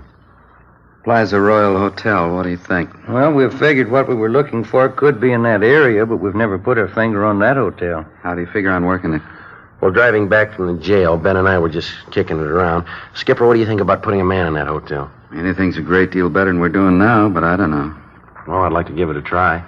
You sure like a crack at it, Skipper? You know how I feel about these kind of assignments. One man working inside, one outside. Brings the element of danger up kind of high. Well, we know it's not going to be easy, but it looks like a good bet. Sometimes these things are, sometimes they're not. You know what kind of a bunch they got to be. Been running their racket just about as smooth as it can be run. You know the kind of a risk a man would have to take if he tried to make contact with any of them. Well, we think it's about the quickest way to get to him. Well, maybe it might be worth it. You got any ideas how you'd like to work it? There's just one thing. We haven't come to any decision who's going in and who isn't. Well, I think I ought to be the one to work it from the inside of the hotel with Ben working outside as a contact. I don't know why we can't just turn that around. Last time you had the rough end. Joe, you just got back from your vacation about 3 weeks ago, didn't you? Yeah, that's right. Didn't you stay down in Arizona? Phoenix, wasn't it? Yeah. You know the town very well? Oh, we've got some relatives down there, yeah. If they started asking you any questions about Phoenix, you could fill them in, huh? I think so. That's probably the best way to settle it, Romero. Friday here will be in a better position knowing a little about Phoenix. I don't see how you figured that way. I went on my vacation, too. Columbus, Ohio. Well, because of the type of stuff that's been coming in, don't you think it'd be a little safer bet to have our men come from somewhere out this way rather than from the east? Yeah, it makes sense.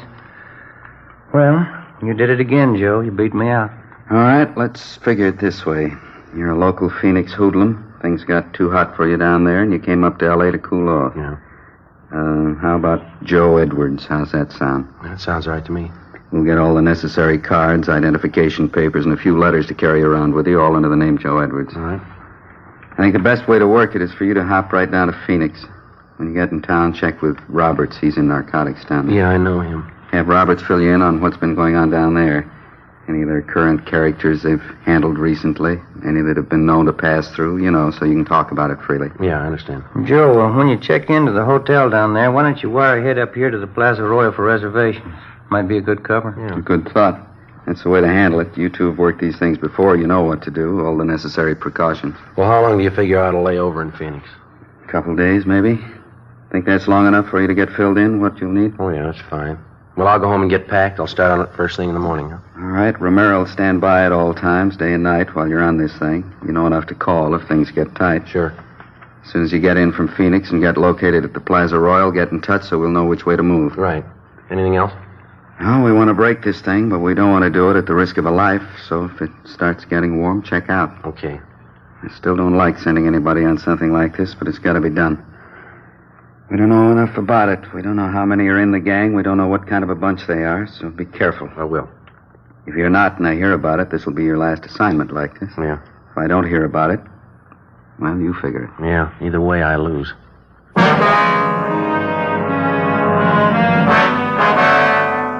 I went over to the photo room at the crime lab and picked up the identification papers that had been made out in the name of Joe Edwards.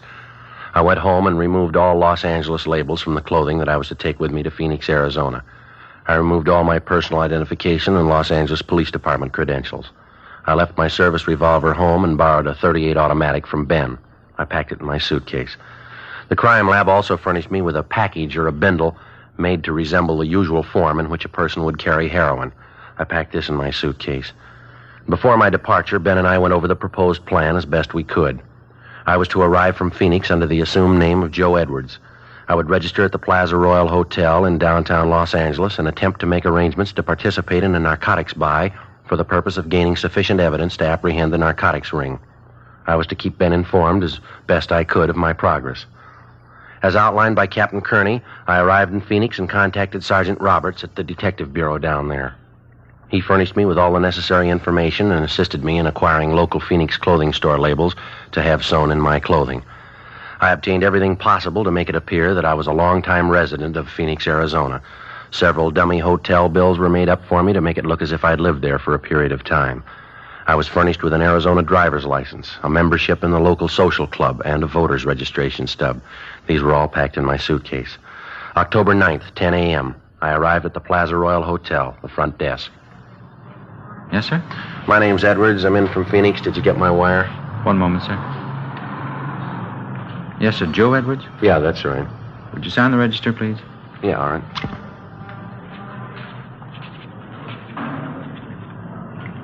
Thank you. What? Yes, sir. Would you show this gentleman to room 211, please? Yes, sir. This way, please. All right, thank you. Go ahead, sir. Thank you.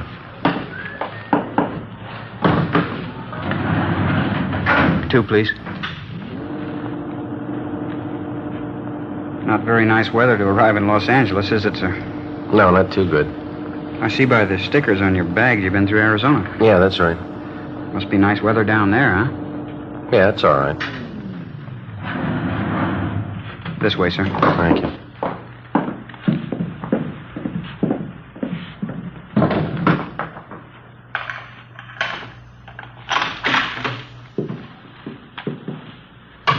Let me open a window for you, sir. A little fresh air in here. All right. Okay. Thanks. Here you go. Thank you very much, sir. Help you with your bags? Yeah, all right. Oh, I'm sorry, sir. Something dropped out on the floor here. You better let me have that. Sorry. Very sorry that happened. That's all right.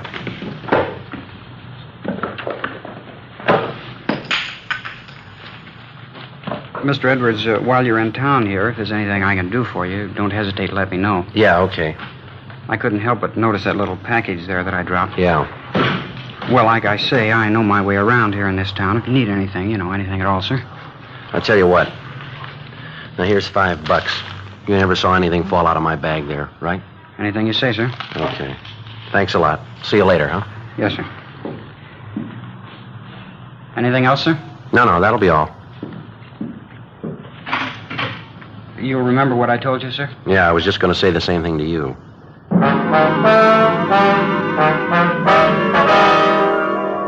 I couldn't be sure, but it looked like I'd been lucky right from the start. The bellboy at the Plaza Royal Hotel. I didn't know if I could consider this an opening contact or not, but he seemed to show more than a passing interest in the bindle of narcotics that he had seen fall from my suitcase. I didn't feel it was the right time to press the issue any further with a bellhop, but I figured I'd wait and leave the next move up to whoever he might have been working for. During the next 3 days, nothing happened. I tried, without appearing to be too bold, to arouse some interest, but without success. October 13th, my 5th day at the Plaza Royal Hotel, 6 p.m. I went in the bar off the main lobby. I beg your pardon? Yeah. Kirk Harding's my name. I noticed you here in the bar the last couple of nights. You up here to buy a little, or are you selling? I don't believe I follow you, Harding. Look, boy, we've had you tabbed since that first day you hit town, October 9th. We haven't been out here too long ourselves. We're in business, too. Same business you're in. Well, I don't know what kind of business you think I'm in, but you got it figured wrong, mister. You know, this entire matter would work out much better for you in the long run if you'd level with me. You're just going to make it tough on yourself this way, Edwards. Well, I'm sorry. You lost me way back somewhere. All right, let's do it the hard way. You're up here from Phoenix. We know you've got some stuff with you. We know you're not a user. You're a member of the social club down there.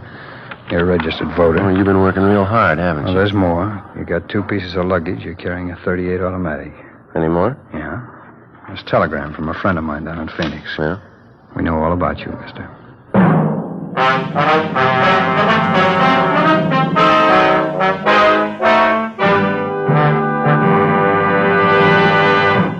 You are listening to Dragnet, authentic cases from official police files. Now, let's look at our Fatima files. Listed under L. Lovett.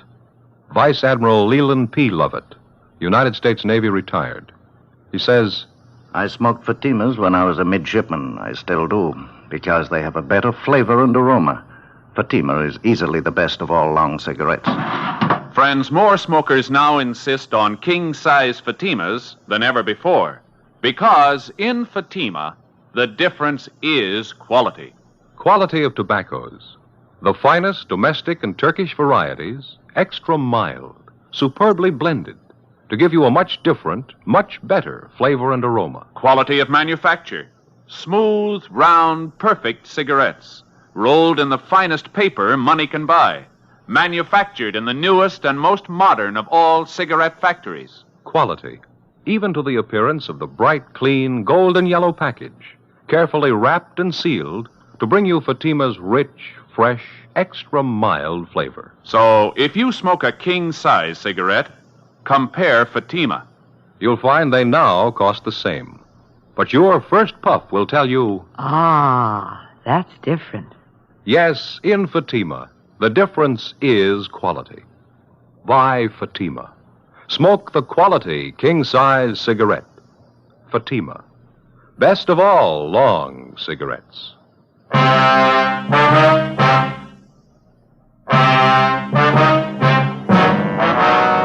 It was a tight moment as Kirk Harding fingered the telegram in the bar of the Plaza Royal Hotel. I'd spent many hours in consultation with Sergeant Roberts in Phoenix, Arizona before undertaking this assignment. I felt sure that we hadn't overlooked anything that might lead to my true identity. Kirk Harding read the wire to me. It was from a man by the name of George Ferguson. He'd done some legwork for Harding and had not been able to furnish him with anything other than what had been found out in going over my room. I knew I'd found the contact that I was looking for. I told him that I was in the business of buying narcotics, that I was in Los Angeles for the purpose of making a prearranged narcotics buy with agents dealing in Mexican stuff. Harding immediately gave me a strong sales pitch, saying that he could furnish me with high-grade heroin fresh from the European market in quantity. At the end of the first week, I was introduced to Kirk Harding's two associates, another man called Smith, full name Horace L. Smith, and a woman by the name of Lucille Cosgrove. Ben had been unable to find records on any of the three. For the next 3 weeks, we became more friendly. We went places together, spent a great deal of time together. Monday, November 15th. Well, we've had a lot of fun the last few weeks, haven't we? Yeah, there's no doubt about that, but I got to be getting back to Phoenix. Well, now, don't get eager, Joe. You know how cagey you were. You made us wait. Preliminaries are over. This is the big buy for you or anybody else. Yeah, I know all that, but when? Just be patient. You'll have something to really set yourself up with down there. Okay. Oh, excuse me, Joe. Yeah, go ahead.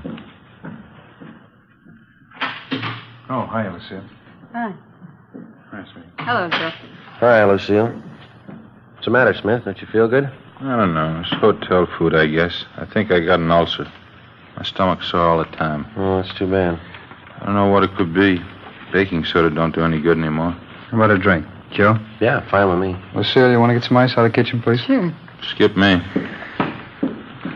Smith, you ought to go see a doctor. You don't know for sure what's wrong with you. You might make it worse. If I don't know what it is, how could a doctor? I don't know. It works for everybody else. Might for you. Hey, I can't get this ice tray out. Joe, would you give me a hand, please? Yeah, sure.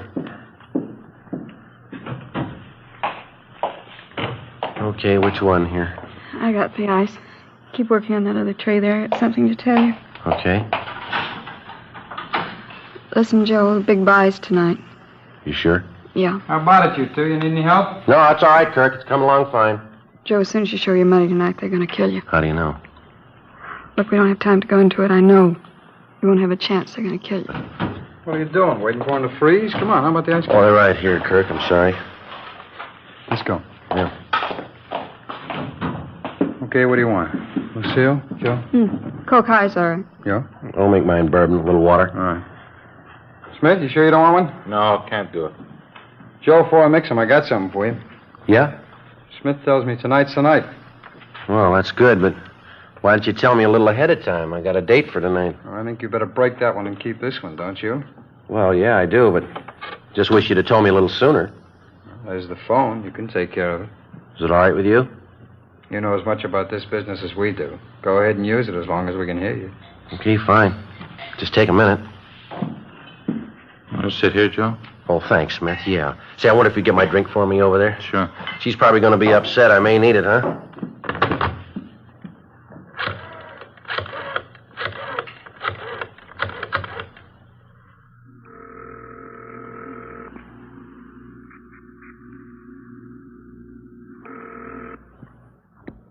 Romero talking. Hi, honey. This is Joe. Oh, yeah, Joe. I'm sorry I won't be able to make it tonight, dear. You can't talk, huh? That's right, dear. No, I just can't get out of it. I'll do the talking, Joe. Is it by tonight? Yeah, well, it just came up all of a sudden. that's Where do all. you know? No, darling, I can't tell you where I'm going. You couldn't go along anyway. Okay, we'll be with you 5 minutes from now all the way. Where are you now, at the hotel? Well, that's the way it is, and I can't help it, that's all. Maybe we can get together later, huh? We'll use one car, Joe. We'll stick as close as we can to you. One car ought to be safe, huh? Well, that's better, honey. Now, that's the way I like to hear you talk. I'm sorry. And I'll see you later, huh? We'll be with you. Okay, dear. Well, she still love you? Yeah, she loves me. 15 minutes after I hung up, we went downstairs and got into a green Chrysler sedan. It was parked out in front of the hotel. I looked around. I didn't see Ben or any of our cars in sight. Smith drove, and Kirk and I got in the back seat. The woman, Lucille Cosgrove, remained at the hotel. I didn't know which of the two men was planning to kill me, but I felt sure Lucille Cosgrove told me the truth. Her information on the buy was right, and maybe this other was correct as well. We drove out Figueroa Street for about 16 miles. At this point, it became evident we were heading for the Los Angeles harbor area. You ever see a fog as thick as this, Joe? No, never have. Can't see 50 feet in front of me. Yeah, well, just take it easy. Nobody's in a hurry. That's right. Don't want to pile up anywhere. Where are we going? We're almost there. This your car here? I've never seen this one before. No, we rented it. Isn't that the way you operate? Yeah, that's right. I just wondered if you played it as safe as I do. We do. I'm going to swing in this next alley up here, Kirk. Somebody tailing us? Kill your lights. Right. See anything out the back window? Wait a minute.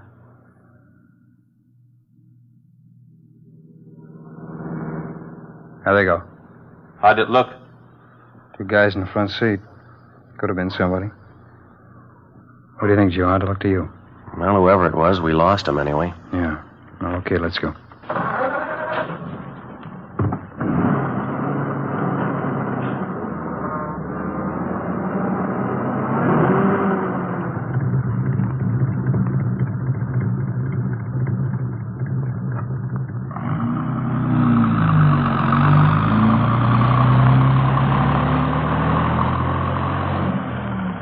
Look at that. Clear spot here in the fog.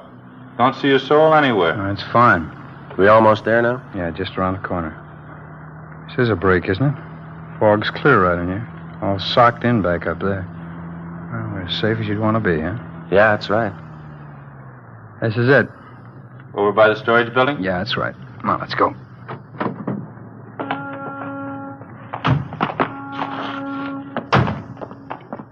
Over this way, Joe. What's over there in that building? We're not going inside, just over there in that alcove. All right, this is it, Joe. Let's see the money. Well, wait till I see the stuff, huh? You don't trust anybody, do you? What are you trying to prove? Well, I didn't like what he said. You're not going to like what I got to say either. Freeze, mister. Drop it, you! Watch it, Ben!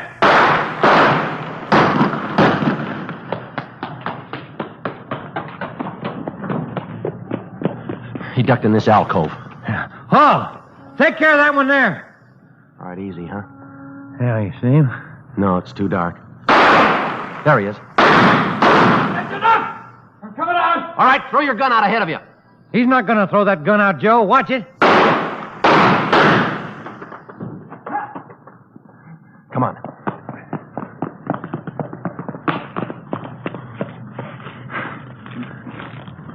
There's his gun. Yeah, I got it. You want to shake him down? Yeah. Come on. Yeah. On your feet. Where'd you get hit? My shoulder. Let me see. You're all right, just grazed you. You're a cop, aren't you? Yeah, that's right. Now, come on, let's go. Where's the stuff? On the back seat in my car. Now, you tell me something. Why'd you slug Smith?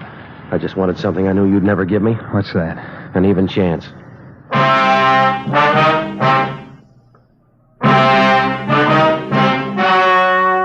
The story you have just heard was true. Only the names were changed to protect the innocent. On January 4th, trial was held in Superior Court, Department 81, City and County of Los Angeles, State of California. In a moment, the results of that trial. And now, here is our star, Jack Webb. Thank you. Friends, let's compare Fatima with any other long cigarette. Now, Fatimas are the same length, 85 millimeters. Fatima has the same circumference, 1 1/64 inches around. And Fatima filters the smoke exactly the same long distance as other king-size cigarettes. But in Fatima, the difference is quality. You get extra mildness, a different, much better flavor and aroma. That's right. Fatima gives you all the advantages of extra length plus Fatima quality, which no other king-size cigarette has. Tomorrow, buy Fatima.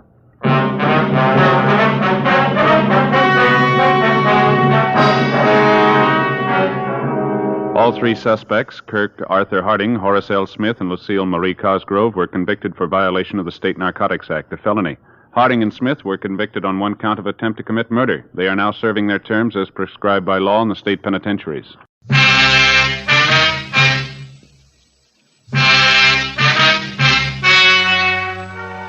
The story you are about to hear is true.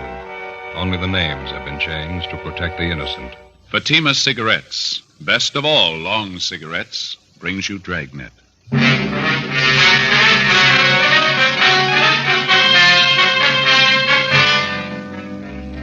You're a detective sergeant. You're assigned to forgery detail. A United States postal inspector comes to your office. You've received the same complaints he has. Somebody is stealing mail in your city. Your job? Help get him. Friends, compare Fatima with any other king-size cigarette. You'll find a world of difference. Yes, in Fatima, the difference is quality. Quality of tobaccos. The finest domestic and Turkish varieties. Extra mild, superbly blended. To give you a much different, much better flavor and aroma. Quality of manufacture. Smooth, round, perfect cigarettes. Rolled in the finest paper money can buy. Manufactured in the newest and most modern of all cigarette factories. Quality. Even to the appearance of the bright, clean, golden yellow package. Carefully wrapped and sealed. To bring you Fatima's rich, fresh, extra mild flavor. So compare Fatima yourself. Today. You'll find Fatimas now cost the same as other long cigarettes. But your first puff will tell you... Ah, that's different. Yes, in Fatima, the difference is quality. Buy Fatima.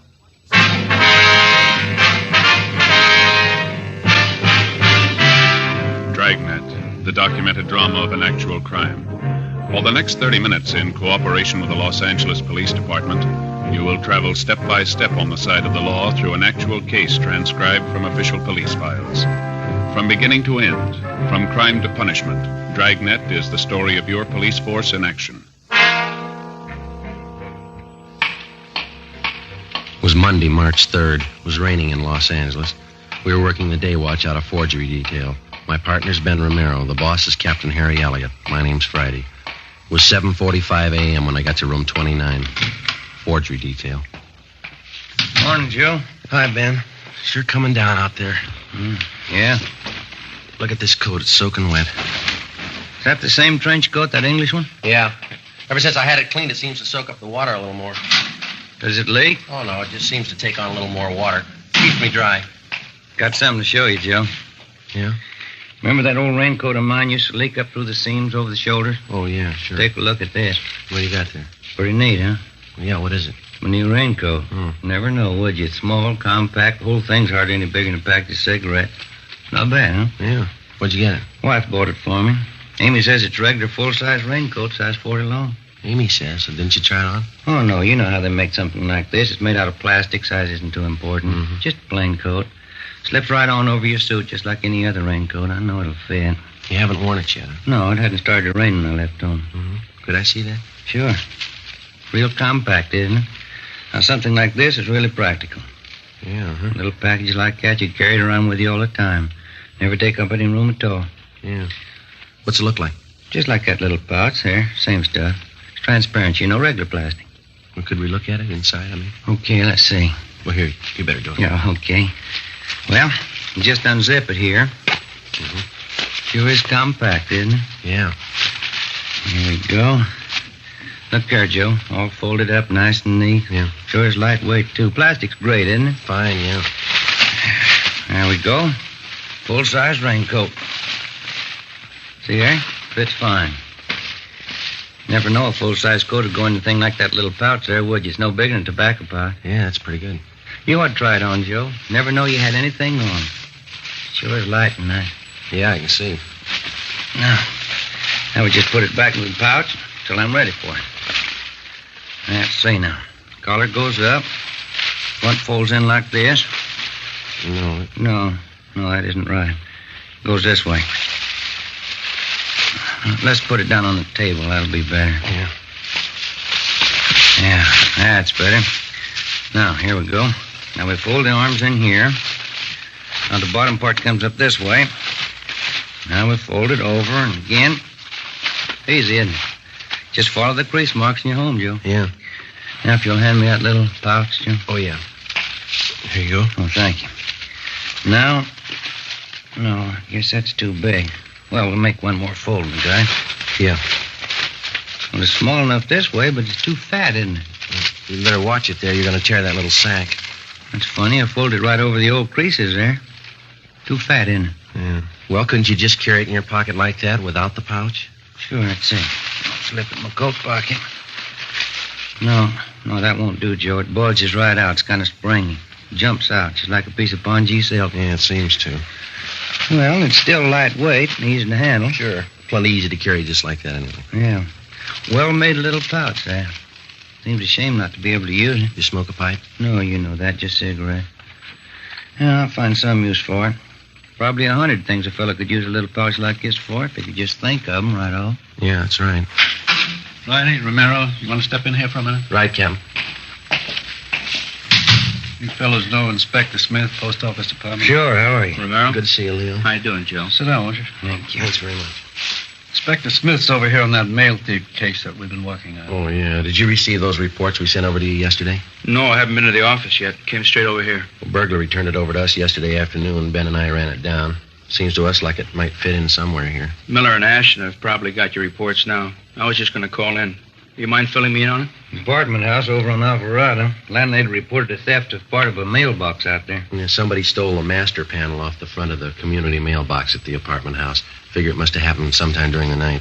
Oh, yeah, I believe we got something on that, too. A postman on the route reported it. That's how he's getting into the mailboxes. Steals the front panel, makes a key for himself, and then on, he's in business. Smart guy like we're after could put a key like that to good use. It'd fit a great many different mailboxes around town. Yeah, it's the same M.O. We've been on this guy for a long time. He pulled the same thing down in San Diego, was knocking down about $2,000 a month. Then he laid out. Now he's at it again up here in L.A. Mm-hmm. Well, as you know, we've been getting reports of the thefts and the passing of the checks about 10 days ago. Yeah, I know. We've got 5 checks passed by this same thief according to handwriting analysis. We know it's the same guy. Talked to the victims and the bank tellers. Description of the guy seems to tally with what you people have on him. Yeah. There's just one thing we haven't been able to piece out yet. What's that, Joe? When he steals a check, how does he know what bank to pass it on? Well, I think we got the answer to that one. Well, let's say that he steals a letter, and we know he doesn't only hit the community mailboxes. Sometimes he goes to a private residence, fishes the letters right out of the mail slots in that case. Yeah, he's got some kind of a gimmick he gets down in those slots with. Yeah, that's what we figure, Leo. But we'll say after he's got a letter with a check in it. Now, it's easy enough for a good forger to put an endorsement on it, but how does he know what branch of the bank to pass it on? Well, at some time or other, he's stealing bank statements as well. Mm-hmm. Or maybe he's just lucky. At the time he steals a check, there's other mail in the box, too. The victim's bank statements. Well, as far as that goes, I suppose he's stolen more than once from the same party. He could probably get away with bank statements easy. Well, that's it.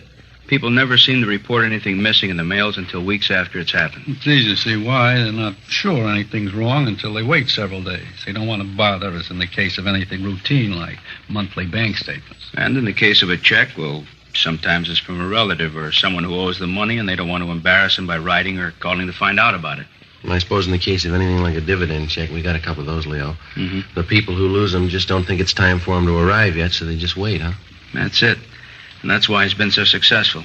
Plus the fact that it takes about a week for any kind of check to be processed through central clearing at any bank, and then, too, the bank wouldn't necessarily know that anything was wrong at that time. Until the bank receives a complaint from the party who missed the check, they couldn't have any way of knowing that anything was wrong. That's right. Tell them what you were telling me this morning, Leo. Well, you people aren't in it deep enough to know this yet, but this guy's been hitting the same branch bank maybe 2-3 times in a row. Not here in L.A., had he? No, not yet. It looks to us like he's just started up his operations here in town. That's the way he worked it down in San Diego. Well, it's easy enough to figure. If he got a teller in some bank to go along with him, someone who didn't suspect him, and since the victims reported so late, he could get away with it at least that many times at the same bank, couldn't he? Yeah. If people report missing mail immediately, it'd make it a lot tougher for the thief. That last name on him still good, Harvey Fletcher? That's what we're going on, yeah. We've got bulletins out to all the banks carrying that description on him, and he changed earlier. WMA, average build, 150, 160 pounds, gray eyes, about 32 to 35, well-dressed, carries a briefcase. Likeable personality. That's what we got on him. Oh, there's a little something we picked up yesterday from a bank teller. She told us the man had long sideburns, for what it's worth. You might add that. Okay. Don Myers in handwriting has checked through his files, Leo. They haven't got anything on him. And the stats office hasn't been able to make him on his M.O. And we know you people are doing everything you can for us. We appreciate it. Yeah, I wish we could do more. That name, Harvey Fletcher, of the 5 checks that we've got on the guy, according to handwriting analysis on him, he's only used that name once. Rest of the time, he signs the same last name as the payee's name on the face of the check. He passes himself off as a brother or husband or some relation to the rightful payee. Yeah, that's what's taking in all those bank tellers, plus a smooth personality. He's cool, collected, all the confidence in the world. Yeah, that figures. Yeah, we got one day before yesterday with a little different twist. Isn't going to help us any, but here's the way he's working it in some cases. He deposits a large check to the victim's account, then he only takes out a small portion in cash. Throws the tellers off even more. Here's those for the stats, Leo. What's this? Copies of the last 5 checks that we got on the guy. Oh, yeah, thanks, Harry. Myers says they're all in the same handwriting. Is there anything else we can do for you, Leo?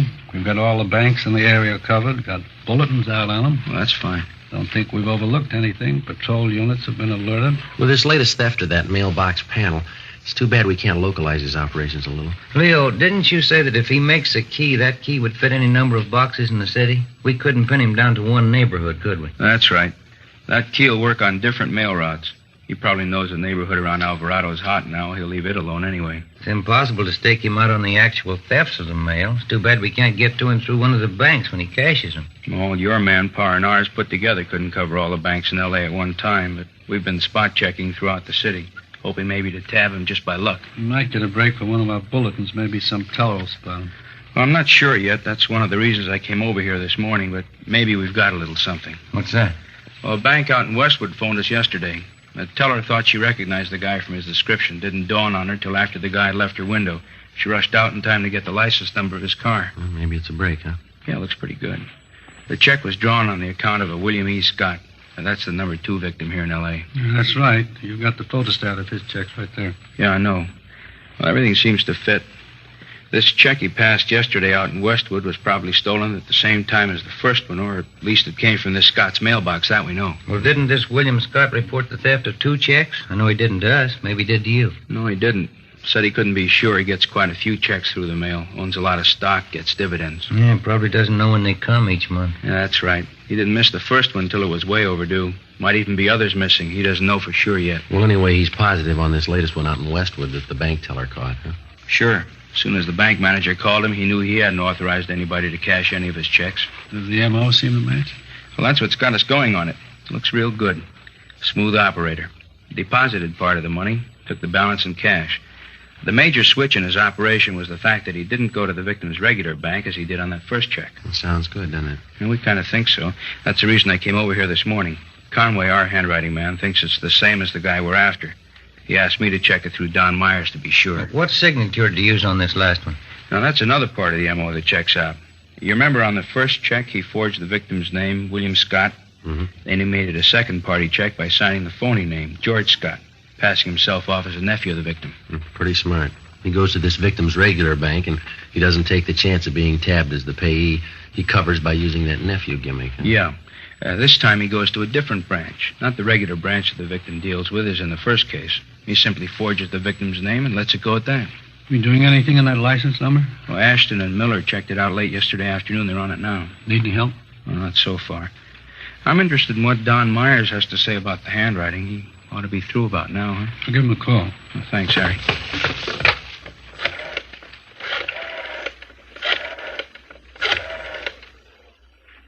Hello, Don. Who's this? This is Elliot. You know if Don's checked that stuff through for Inspector Smith yet? Okay, thanks, Lon. No, that's all right. We'll get to him. Don was called out of the office for a minute. That was Sloan. He says he's sure Don's finished with it. Oh, fine. You say when he'll be back? He just ducked down to Thad Brown's office for a minute. I'll call down there for you. Well, that's all right. I'll walk down there myself. I need the exercise. Okay. Go and I'll walk on down with you. Oh, swell. Let's go. All right. You fellas will be back here once. Oh, sure, as soon as I check with Myers. All right.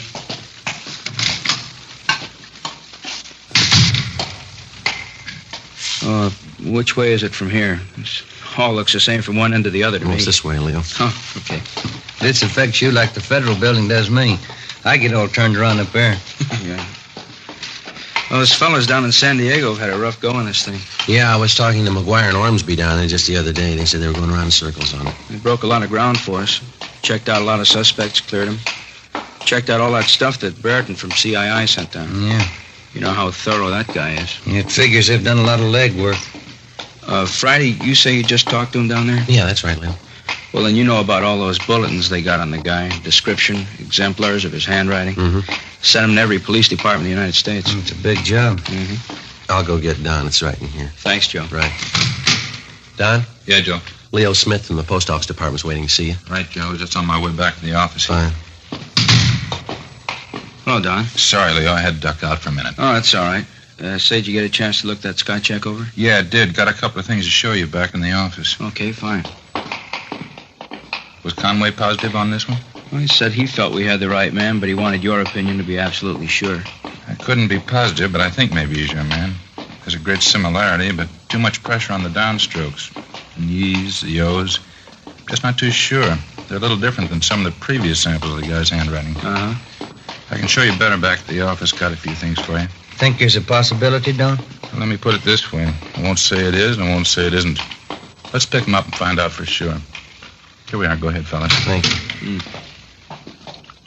I've blown those things up here. Uh-huh. Call for you, Leo. I'm 3. Oh, thanks, Harry. Excuse me.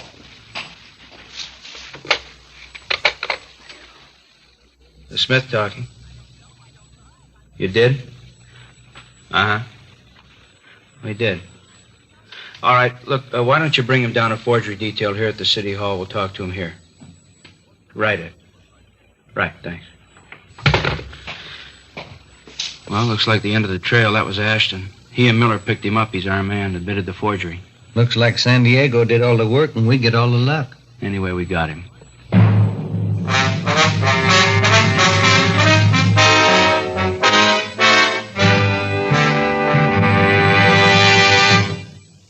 You are in the Scientific Investigation Division of a Metropolitan Police Department. The ballistics room.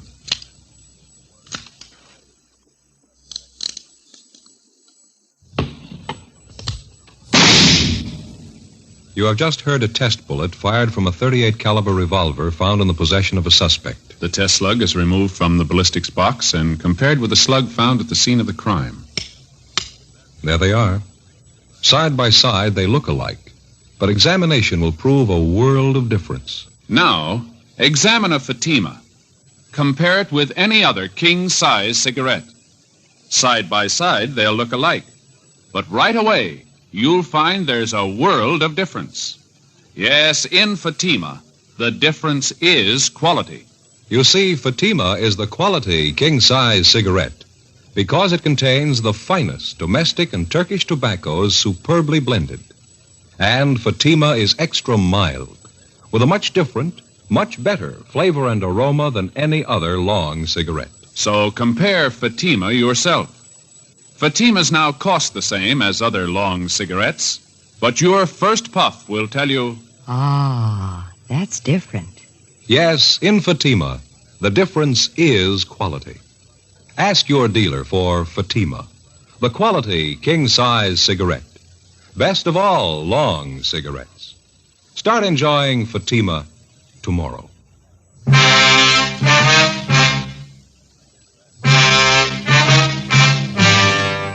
In the routine solution of a case, the police officer is always benefited by the legwork of his fellow officers.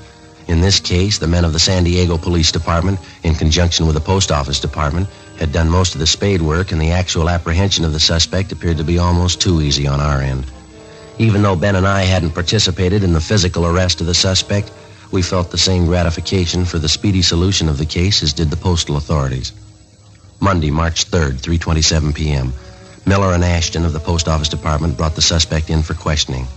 The prisoner was turned over to Inspector Leo Smith. Ben and I sat in on the interrogation. Carver Gleason, that's your true name? Yes, sir, it is. You say you've never been arrested before? No, sir, I never have. Now, you know we're going to check that out. Yes, sir. All right, now let's go over it again. The same way? Well, that's up to you. We want the truth. I've told you the truth. You asked me questions about stealing mail, about forging checks. You said I was down in San Diego. Well, that's not true. None of it's true. Have you ever stolen from the mails? No, sir, I never have. I know that's a pretty serious offense. What makes you think forging isn't? Is that what you're trying to say? No, I'm not. I didn't say that, but this was the first time I've ever done anything like this. I didn't even think about the consequences. You should have thought about them. And when's the last time you were in San Diego? I've never been there. I don't even know for sure where it is. How long you been in Los Angeles? About 3 months now. Where's your home? Akron, Ohio. How old did you say you were? 25. And what have you been doing since you got out here? Well, that's just it. Nothing. Can't find a job. Well, how you been getting by? How you been living? Been staying down at the YMCA. Hope Street, I guess it is. What have you been doing for money? Well, my folks gave me a little when I left Akron. Thought I'd have a job by now. I didn't want to write home for any more, so when I found that check, I figured I could get away with it. I needed money, and I cashed it. And where'd you say you found it? Over on, that street out that way, La Cienega. Is that how you say it? La Cienega, yeah. Now, what were you doing out there? Well, I was answering an ad in the classifieds, trying to find a job. I had to park the car down the street from the place, and on my way back, I found this check on the sidewalk right near the bank on the corner. And where'd you get the car? It's my father's. The car's registered in your name with California plates. How do you explain that? Well, the folks told me when I got to California to go right to the authorities and register the car if I was going to stay so I wouldn't get in any trouble. That's where part of my money went. You got anything else you want to tell us? Well, I did it. I admit that. Mm-hmm. I want to make it up somehow. The check was for $57. I gave the men that arrested me 50 of it, and I spent $7. Yeah, that's all on the record. I did wrong. I'll pay the $7 back. Well, you can take that up with the judge, Gleason. Friday, Romero, you want to step outside with me a minute? Yeah, right. Gleason, you wait here with that officer. Yes, sir. What do you think? He's telling the truth. He's not the one we want. How about you, Joe? Yeah, I'll go along with Ben. Well, that makes 3 of us. Monday, March 3rd, 5 p.m. We went in and checked with Don Myers. In carefully going over exemplars of Carver Gleason's handwriting, he had definitely eliminated him as our suspect. Carver Gleason remained in custody awaiting trial. 3 months went by. During this time, the burglaries and forgeries continued. Suspects were picked up, checked out, and released. We got nowhere. Tuesday, July 12th. We received a communication from Chief Adam Jensen of the San Diego Police Department, who stated he was forwarding a radiogram from Chief John W. Polsine of the Milwaukee, Wisconsin Police Department. The radiogram from Chief Polsine stated that his handwriting man in Milwaukee had identified the suspect's handwriting, as listed in one of the San Diego bulletins, as belonging to Philip E. Holloway. Holloway was arrested 2 years previous on a reckless driving charge. The physical description of the man matched closely with the one that we'd received on the suspect known to us as Harvey Fletcher. They further stated that although he was at one time a resident of Milwaukee, they had nothing further on him. It was just an outside chance, but we decided that in all probability this could be the suspect's true name, Philip E. Holloway. This information was forwarded to the postal authorities. Ben and I started to check through our channels to determine the whereabouts of the suspect, Philip E. Holloway, with a possible alias of Harvey Fletcher. Yeah, that's it, Joe. Nothing in any of the phone books. Yeah. Covered everything I can think of. Our records, sheriff's records, nothing from CII, utility companies. Yeah, well, maybe Smith found something on him. We haven't got anything here. Think I'll give him a call, huh, Joe? Yeah, I'd like to know.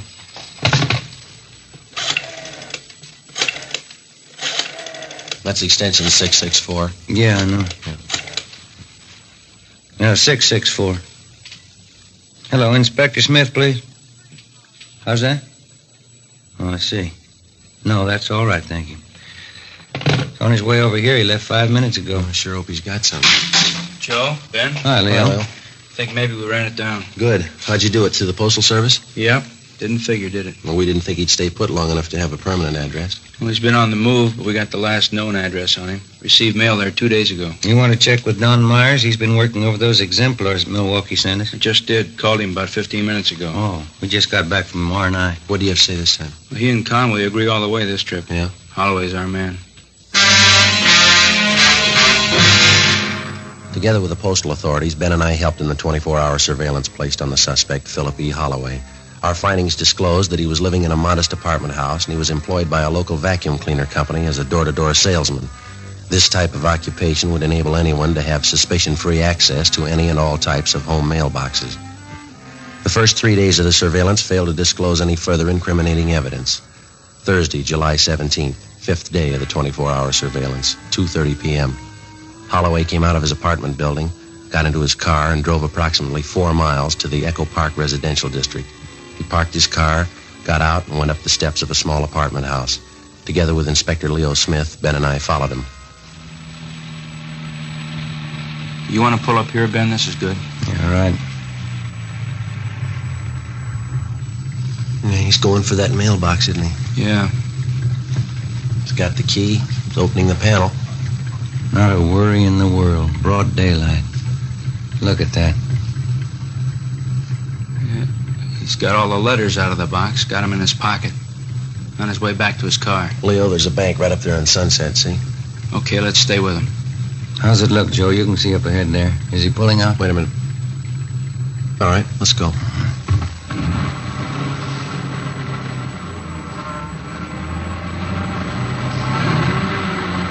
Better pull up here, huh? Now, look at that.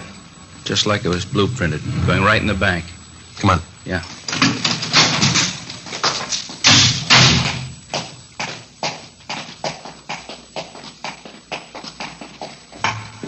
Joe, you see him? There he is. Second window. Let's get in line right behind him. All right. Yes, sir. May I help you? Yes, I wonder if you can cash a check for me? Yes, sir. Would you endorse it, please? Surely. There you are. As you can see, this is one of my mother's checks. I guess I can cash it all right for her. Do you have any identification? I'm sorry, I don't. I'll say I have this envelope the check was mailed in. Will that do? Yes, I think that's all right. How would you like this, sir? He doesn't want it anyway, miss. Just hold that check for us, please. Postal inspector. Yes, sir. I beg your pardon. I believe you're making a mistake here. No, there's no mistake. Come on, step over here. Shake him down. I don't understand all this. That key you used over there on Baxter Street, that the one you made from that panel you stole over on Alvarado about 4 months ago? You know about that, huh? Yeah, we do. I did all right for a while, didn't I? That key angle's a pretty good one, isn't it? There isn't a lock in the world I can't make a key for. We got one in mind you might have trouble with.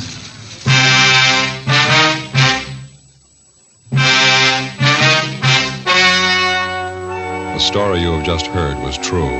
Only the names were changed to protect the innocent. On October 15th, trial was held in United States District Court, State of California. In a moment, the results of that trial. And now, here is our star, Jack Webb. Thank you. Friends, all of us on Dragnet are convinced that Fatima is the best of all long cigarettes. We think you'll like them as much as we do. But the only way you can tell is to buy a pack of Fatimas and compare them with any other king-size cigarette. Now, side by side, they'll look alike, but in Fatima, the difference is quality. Quality that gives you extra mildness, a much better flavor and aroma. Compare Fatima. You'll agree, Fatima is the best of all long cigarettes.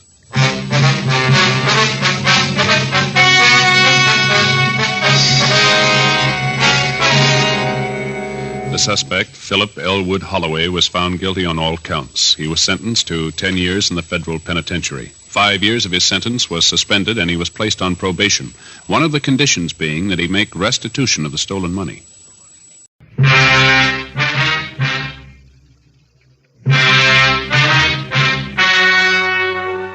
The story you are about to hear is true.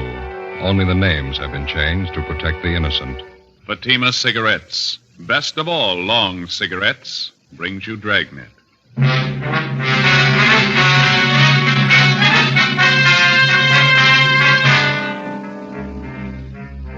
You're a detective sergeant. You're assigned a homicide detail. A young mother is murdered in bed while her 7-year-old son sleeps by her side. The killer was vicious and cunning. Your job? Get him. You'll be amazed when you compare Fatima with any other king-size cigarette. The size is the same. They now cost the same. But in Fatima, the difference is quality. You see, Fatima is the quality king-size cigarette because it contains the finest domestic and Turkish tobaccos superbly blended. And Fatima is extra mild, with a much different, much better flavor and aroma than any other long cigarette. So compare Fatima yourself. Fatimas now cost the same as other long cigarettes, but your first puff will tell you... Ah, that's different. Yes, in Fatima, the difference is quality. Buy Fatima. They're extra mild, with a better flavor and aroma. Smoke Fatima, the quality king-size cigarette. Fatima, best of all long cigarettes.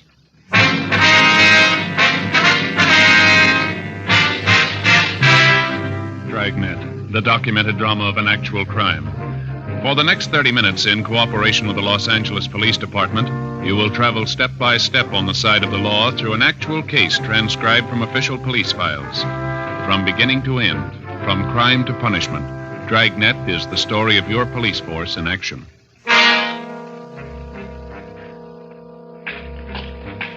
It was Monday, July 9th. It was warm in Los Angeles. We were working the night watch out of homicide detail. My partner's Ben Romero. The boss is Thad Brown, chief of detectives. My name's Friday. It was 11:25 p.m. when we got to 543 West Bixel Street. Front door. Homicide? That's right. This is Friday. My name's Romero. Klein, Unit 69. How are you? Partner's Thomas. He's in with the victim's mother and son. Back this way, sleeping porch. Okay. What's the story? Yeah, really a nasty mess. Looks like a shotgun. Victim's face is half gone. What's the name? Josephine Stevens, 28 years old. What do you got so far? Not much. Her mother's in a state of shock. Talked to the young boy for a minute. Pretty terrible. Here's the sleeping porch.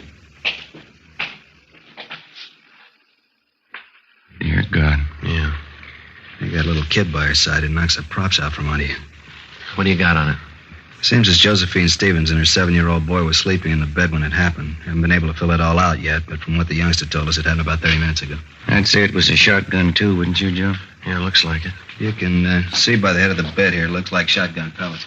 Yeah. The screen in the door here looks like it was recently torn. Yeah, Thomas and I noticed that, too. We made an immediate search of the area. Didn't turn up anybody. Backyard, round the side, shrubbery, didn't find anything. Yeah? We're careful not to step off onto the soft earth anywhere around. Didn't want a chance destroying any prints or anything. That's fine. Did you talk to the girl's mother at all, Klein? Very little. She's still hysterical. Doesn't seem to know what she's saying. Couldn't tell us very much. Yeah, well, let's step into the next room, huh? Room's just the way we found it. Nothing out of order. Dresser drawers are all closed. Room hadn't been prowled. No, it doesn't look like the work of a burglar or a prowler. Well, a burglar or a prowler wouldn't be carrying a shotgun either, would he? The only thing Thomas and I found were cutting the screen, the gate around the side of the house there. It was open. Crime lab been called? Haven't had time to do it right now. No, never mind. I'll take care of it. I want to call in anyway. Do they have a phone here? Right in the kitchen there on that table. Okay, thank you. I figure we could use some help, don't you? Yeah. Right there to your left. Yeah, I see it. Thank you.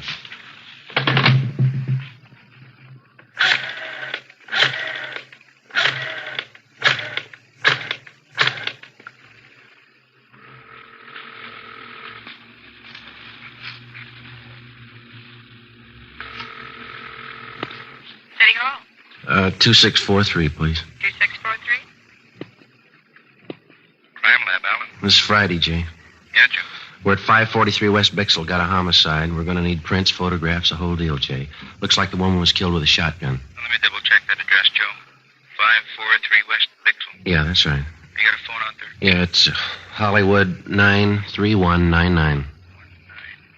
We'll get right on it, Joe. Thanks. Say, Jay, could you transfer me to 2521, please? Right. Operator? 2521. 2521? Homicide, Sanchez. Sanchez, this is Friday. What'd you find out there? Oh, it's a bad one. Shotgun killing. Haven't got too much yet. We're going to have some help. What do you need? We need somebody to cover the area. We don't know what we got yet. Talk to the witnesses, neighbors, cover the parked cars. Right. Will you send out a broadcast for us? Alert all units to be on the lookout for a person or persons with a shotgun in their possession. Take care of it right away. How many men you think you need? Well, at least 4 crews. Could you get them out right away? Okay, anything else? No, I'll fill them in when they get here. Thanks a lot, Sanchez. Right, Joe. All right, bye. Everything okay? Yeah. Klein says we could talk to the youngster. You don't think it'd do any good to talk to Mother, huh? She's still in bad shape. Imagine she'll be all right in a little while, but I think you just wasted time right now. Well, I forgot something. What's that? I forgot to call the coroner. I'll take care of it for you. Well, would you take the boy into the front part of the house for us? Sure. Fine. Then if you'll just call Sanchez down in Homicide downtown, he'll notify the coroner for us. Right. Thanks a lot. Joe, you want to see something to break your heart? Yeah, what's that?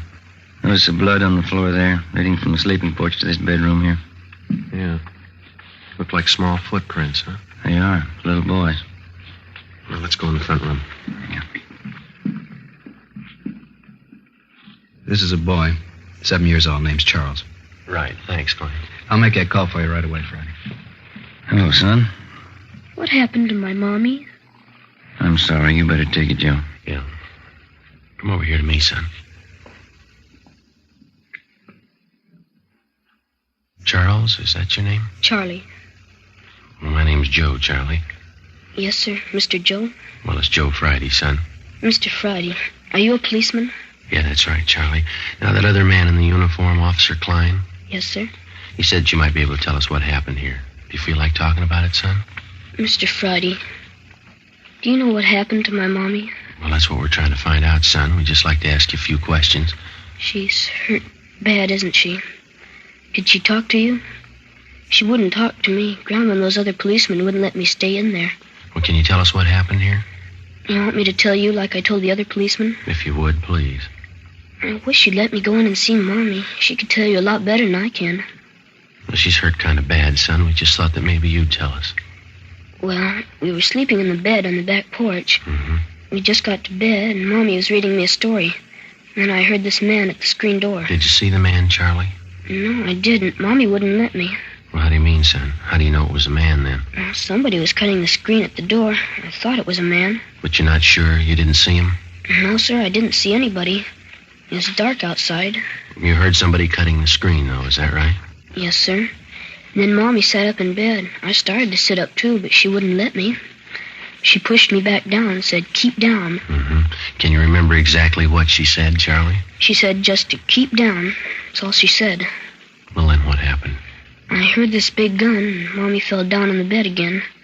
I could tell she was cut. I could see blood all over her. Mm-hmm. I tried to talk to her, but she wouldn't talk to me. So then I went to get Grandma. Now, after you heard the gun, did you hear anything else? I don't know what you mean. Well, did you hear anybody running outside the house? Anything like that? I don't remember. I don't think so. I got up and went into Grandma's room. I was awful scared. I don't know why Mommy wouldn't talk to me. She always used to when I was scared. Well, now, can you think of anything else that you might be able to tell us, son? No, sir. I just don't know why anybody would hurt my Mommy. She's so good. She never hurts anybody. Where's your father, Charlie? I don't know where he is. They don't live together anymore now. Mm-hmm. How long has it been since you saw your father, son? Just last Sunday it was. Yesterday, I guess. I see him every Sunday. Well, do you have any idea who might want to hurt your mother? No, sir. Nobody. All right. What do you think, Ben? Charlie. Yes, sir? Did your mother and father seem to argue with one another very much? Before we moved here to Grandma's house, they used to argue all the time. That's when we lived in the apartment. Is that why you moved over here, son? Yes, sir, that's partly it. Mama had to work, and she didn't want to leave me alone here, so we moved over to Grandma's house. Mm-hmm. Do you think your father would ever hurt your mother? Did he ever say anything about ever hurting her? My daddy was always so good to me. He used to buy me all kinds of things. I don't think he was ever mean to anybody. See? Do you remember your mother ever saying she was afraid of anybody? No, sir. She was never afraid of anybody. How do you know that, son? She and Grandma used to always tell me that I'm the man of the family. As long as I'm around, they're not scared of anybody. Oh, I see. But when you talk to Mama, you won't tell her, will you? Tell her what, son? She always says that big men don't cry about things. When Grandma came out on the porch, she started to cry, and she took me into her room, and she cried some more. I guess I cried a lot, too. When you talk to Mommy, you won't tell her that, will you? No, we won't. I've never really known. Is that right? Do big men ever cry? Yes, son. They cry.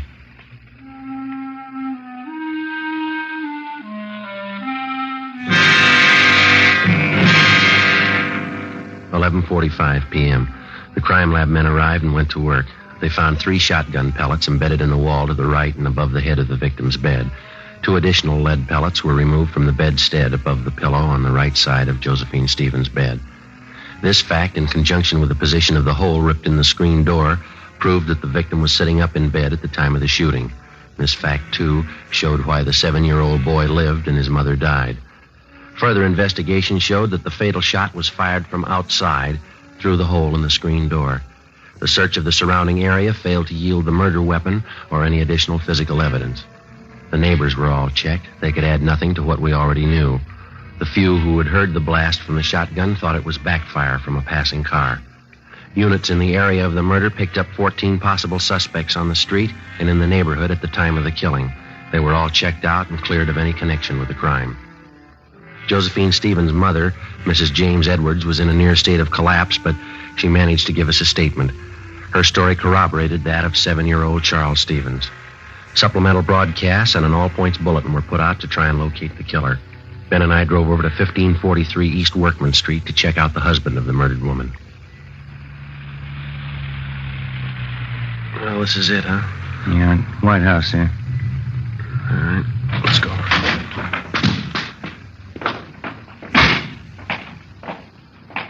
Car parked in the driveway. Yeah. The hood's warm. Car's been used recently. Yeah, you got your flashlight? Yeah, here. All right. The car's registered to Keith Stevens. Yeah, come on.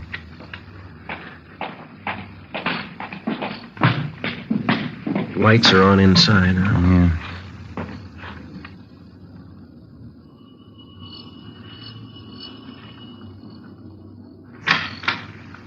Yes? Mr. Keith Stevens. Yes, that's right. Police officers like to talk to you. Want to come in? Yes, sir, thank you.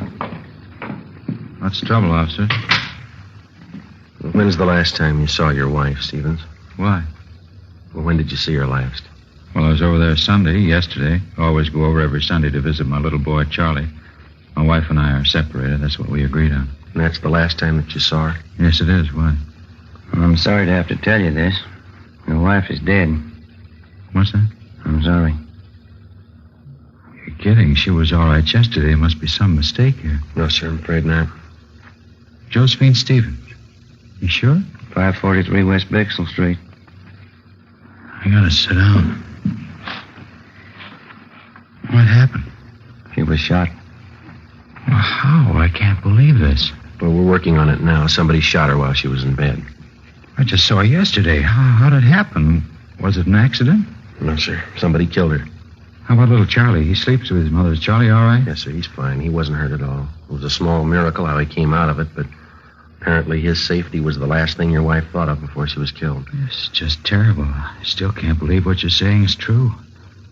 Who in the world would do a thing like this? We want to know that, too. We need your help. Well, where's my boy? I better go right over and see my boy. He's in good hands with his grandmother. We just want to ask you a few questions, and then you can go right over and see him. All right.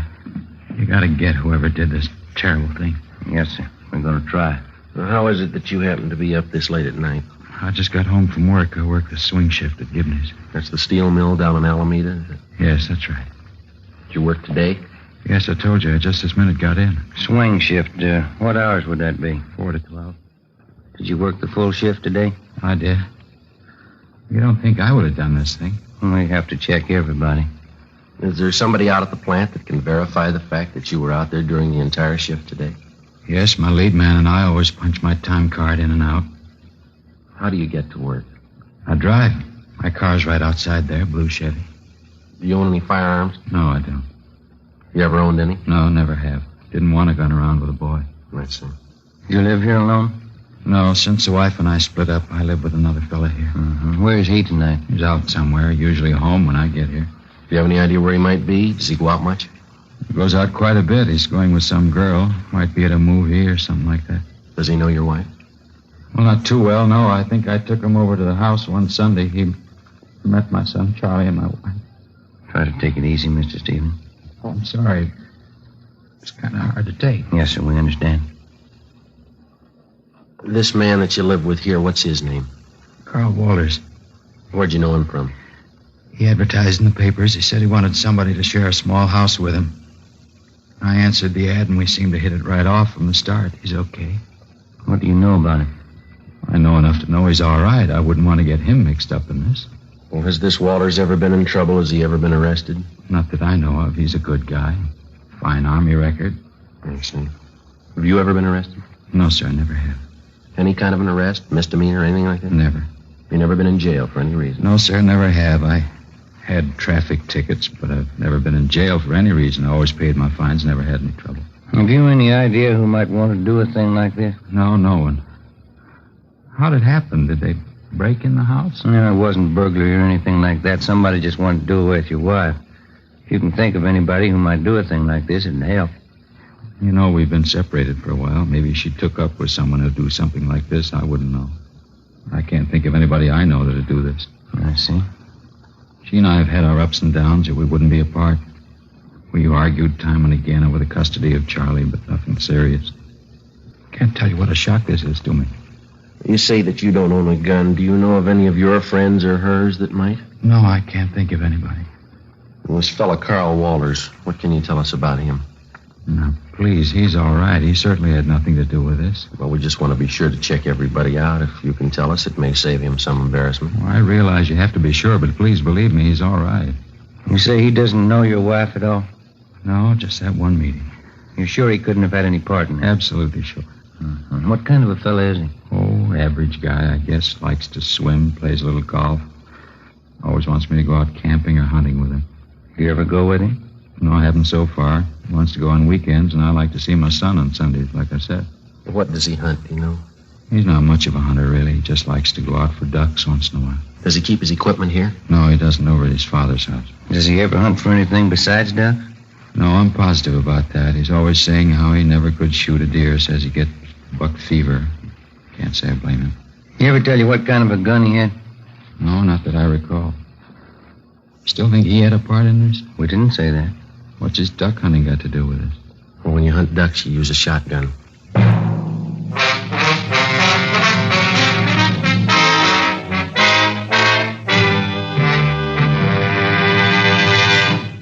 You are listening to Dragnet, authentic cases from official police files.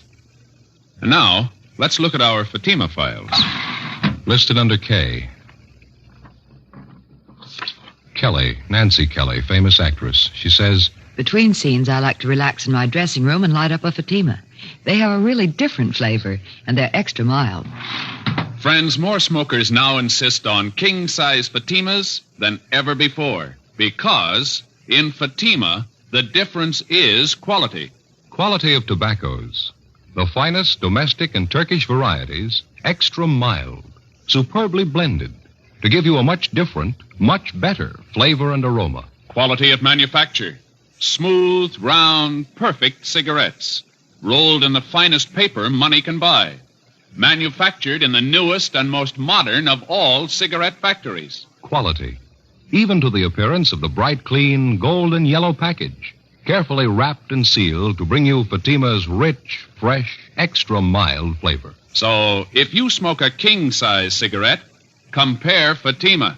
You'll find they now cost the same. But your first puff will tell you... Ah, that's different. Yes, in Fatima, the difference is quality. Buy Fatima. Smoke the quality king-size cigarette. Fatima. Best of all long cigarettes.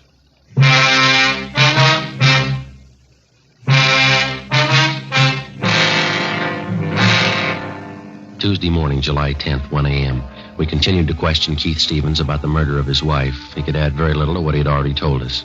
We made a thorough search of his house and garage. We searched his car. We found nothing that would incriminate him in any way. 1:37 a.m. Carl Walters, the man who Keith Stevens lived with, returned home. We retraced his steps for the night of July 9th. All his time was accurately accounted for. We talked with his father. We were told that the shotgun had not been used for about 10 months, since last duck season. We looked at the gun and noticed that it was covered with lint and had not been recently fired. We talked to the plant foreman at Gibney Steel Mill. He verified the fact that Keith Stevens worked his full shift on July 9th and did not leave his job until 12 midnight. At this point, both men were clear of any complicity in the murder of Josephine Stevens. Tuesday, July 10th, 8 a.m. We made the usual routine check of R&I of the 4 people involved in the case so far. Josephine Stevens, the murdered woman, her mother, Mrs. James Edwards, the husband, Keith Stevens, and his friend, Carl Walters. Here it is, Joe. One package. Nothing on Josephine Stevens or Miss Edwards. That's right. And Carl Walters is clean. He kind of makes a liar out of the husband, Keith Stevens. It's his package. Yeah, or he forgot. Well, let's see. Keith Stevens. Here's the arrest report, one only. Let's see. It's 4127A. Yeah, picked up on drunk charge. He didn't forget, Joe. This was on June 7th, last. Yeah, let me look at that officer statement, huh? Mm-hmm. Let's see. Above suspect was picked up in the company of co-defendant Michael Duff, booking number 8023. Both suspects were drunk and disorderly at time of arrest. Their condition was such they were unable to care for themselves. No, he didn't forget. Hey, Mary. Yes, sir? Pull this package for us, will you, please? Booking number 8023. Give us a mug if he's got one, huh? What was that arrest date? June 7th, 51. Thank you. Well, it's an outside chance. He lied once. Maybe he'll lie again. What do you suppose he was trying to prove by not telling us about this? Oh. Here you are. Well, thank you, Mary. It's a little bigger package, huh? Yeah. Look, his R card. He's done time in Quentin. Yeah. 1933, grand theft auto. Did 4.5 years, paroled out in 37. Here he is, back in again on suspicion of robbery. 1946, charge released. Picked up again, suspicion of robbery, released again. Michael Lewis Duff, alias Mickey Duff. Stevens is moving in pretty fast company. Yeah. Look here, this is the guy, all right. Here's that last drunk arrest. See on that we saw on Stevens, June 7th? Yeah, Is there a mug there, Joe? Let's see. Well, there's this one on that 211 arrest in 47. Yeah, I see that one. It's pretty old, though. It's a little worn. Kind of hard to see. Check that last arrest report on the drunk charge. Maybe we got one of those auto photo strips. That ought to do it. I hope so.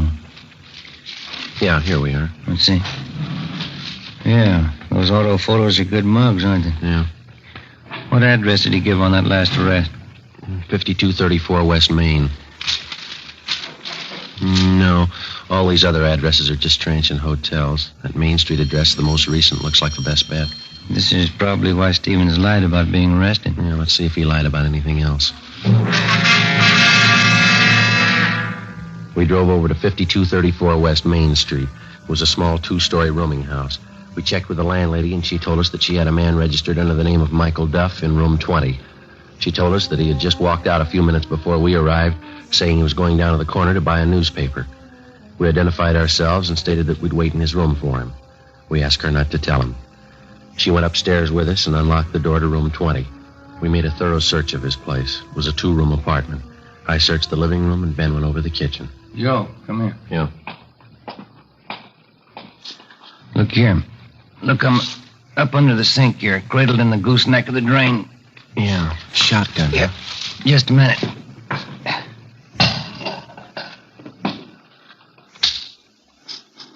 It's been fired recently. No. And this much fits in. These don't. Found him in the pocket of one of his coats in the closet there. 12-gauge shotgun shells. Where'd you find them? In the pocket of a dress suit? That doesn't fit, does it? Not unless he's the best-dressed hunter in town. Sounds like he's back. Yeah. Get your hand out of that pocket, police officers. What's going on? Keep your hands out and open. Stand still. Here, Joe. You want to take this? Yeah. What are you doing carrying a gun, Duff? Anything wrong? You know better than that. What'd they tell you when they paroled you? That was a long time ago. They haven't changed the rules. I don't know what you're doing here in the first place. Go on over there and sit down. All right, if that's what you want. That's what we want. Move. Right now, do you want to tell us about it? About the gun? About both of them. The shotgun here on the table and this one I got in my hand. Well, you found that old shotgun, huh? We found it. I haven't used that old thing for years. Just kept it as a keepsake. Haven't fired it for a long time. Don't even have any shells for it anymore. Except these two, huh? I don't know where those came from. Look, Duff, you're an ex-convict. We find 2 guns in your possession. Now let's don't play games. Tell us about it. I haven't got anything to tell you. I would if I did. I just had a long talk with Keith Stevens. What'd he have to say? Never mind what he had to say. Let's hear your side of it. You wouldn't try to kid me, would you? Now, you listen, fella. We just came from a house over on Bixel Street. There's a woman lying in bed over there that took a blast from a sawed-off shotgun. You own a shotgun. It's been recently fired. You lied. You said you hadn't fired it. You said you didn't have any shells for it. Well, here they are. Now, look, they fit, don't they? Take a good look at it, mister. There's only one thing missing. Who pulled the trigger? Let's have it, Duff. Did Stevens tell you? We'll ask the questions. Now, come on. All right. I did it, but I did it for Stevens. Told me he'd give me $1,000 if I kill his wife for him. I haven't been paid yet. I'm still waiting to get paid off. You won't have to wait any longer. We took Michael Duff downtown together with a murder weapon. He gave us a full confession stating that Keith Stevens had offered to pay him $1,000 for the murder of his wife. He said that he and Stevens had planned it together. 1:30 p.m., Tuesday, July 10th. We drove out to pick up Keith Stevens. What else could I do? Is that how you justify the murder of your wife? It was her fault. If she'd have just tried to be reasonable, this never would have happened. People settle these kind of problems every day, and they don't use a shotgun. You wouldn't understand. Unless you got a son, you'd never really understand why I did it. I've got a son. I don't understand. And you don't love him like I do. Couldn't stand the thought of never seeing him, having her take him away from me. And that's the way you want us to put it down. That you didn't want your child taken away from you, so you killed his mother. Not exactly. She was going to take him away. She wanted him to forget all about me. She wanted him off for herself. Did your wife tell you all this? No, of course not. Any fool could see that's what she had in mind. You mean just because of some argument that you and your wife had, you just assumed all this to be so? Sure. I knew she'd never give me a break with Charlie. Isn't that what always happens? And you never asked her how she felt? Never thought that you could stand on your legal rights? Never knew that what you're trying to make us believe seldom happens unless there's a good reason for it? Wasn't going to let her take my son away from me. Nobody could do that. Yes, sir, you're right. You lost him yourself.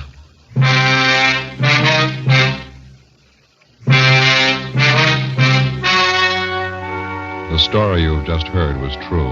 Only the names were changed to protect the innocent. On October 15th, trial was held in Superior Court, Department 84, City and County of Los Angeles, State of California. In a moment, the results of that trial. And now here's our star, Jack Webb. Thank you. Friends, I'd like you to be the judge while I present our case for Fatima. Now, you've heard me say that Fatima is the best of all long cigarettes. Get a pack of Fatimas and compare them with any other long cigarette. Side by side, I'll admit a Fatima looks the same as any other king-size cigarette. But when you smoke them, you'll find a world of difference. In Fatima, that difference is quality. Quality that gives you extra mildness, a much better flavor and aroma. Compare Fatima, and I'm sure you'll agree with me. Fatima is the best of all long cigarettes.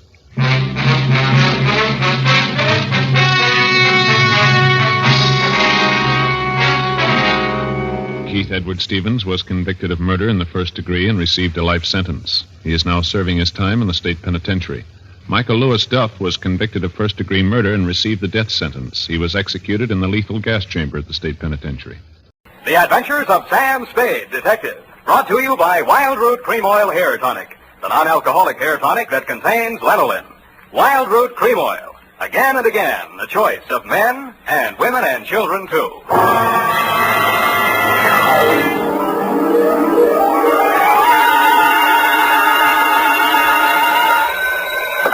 Sam Spade Detective Agency? Me, sweetheart. Oh, Sam, I'm so glad you called. Why? I don't know. I always am. Was it a good case, Sam? I didn't like it. Where are you? Morgue, San Mateo. Oh.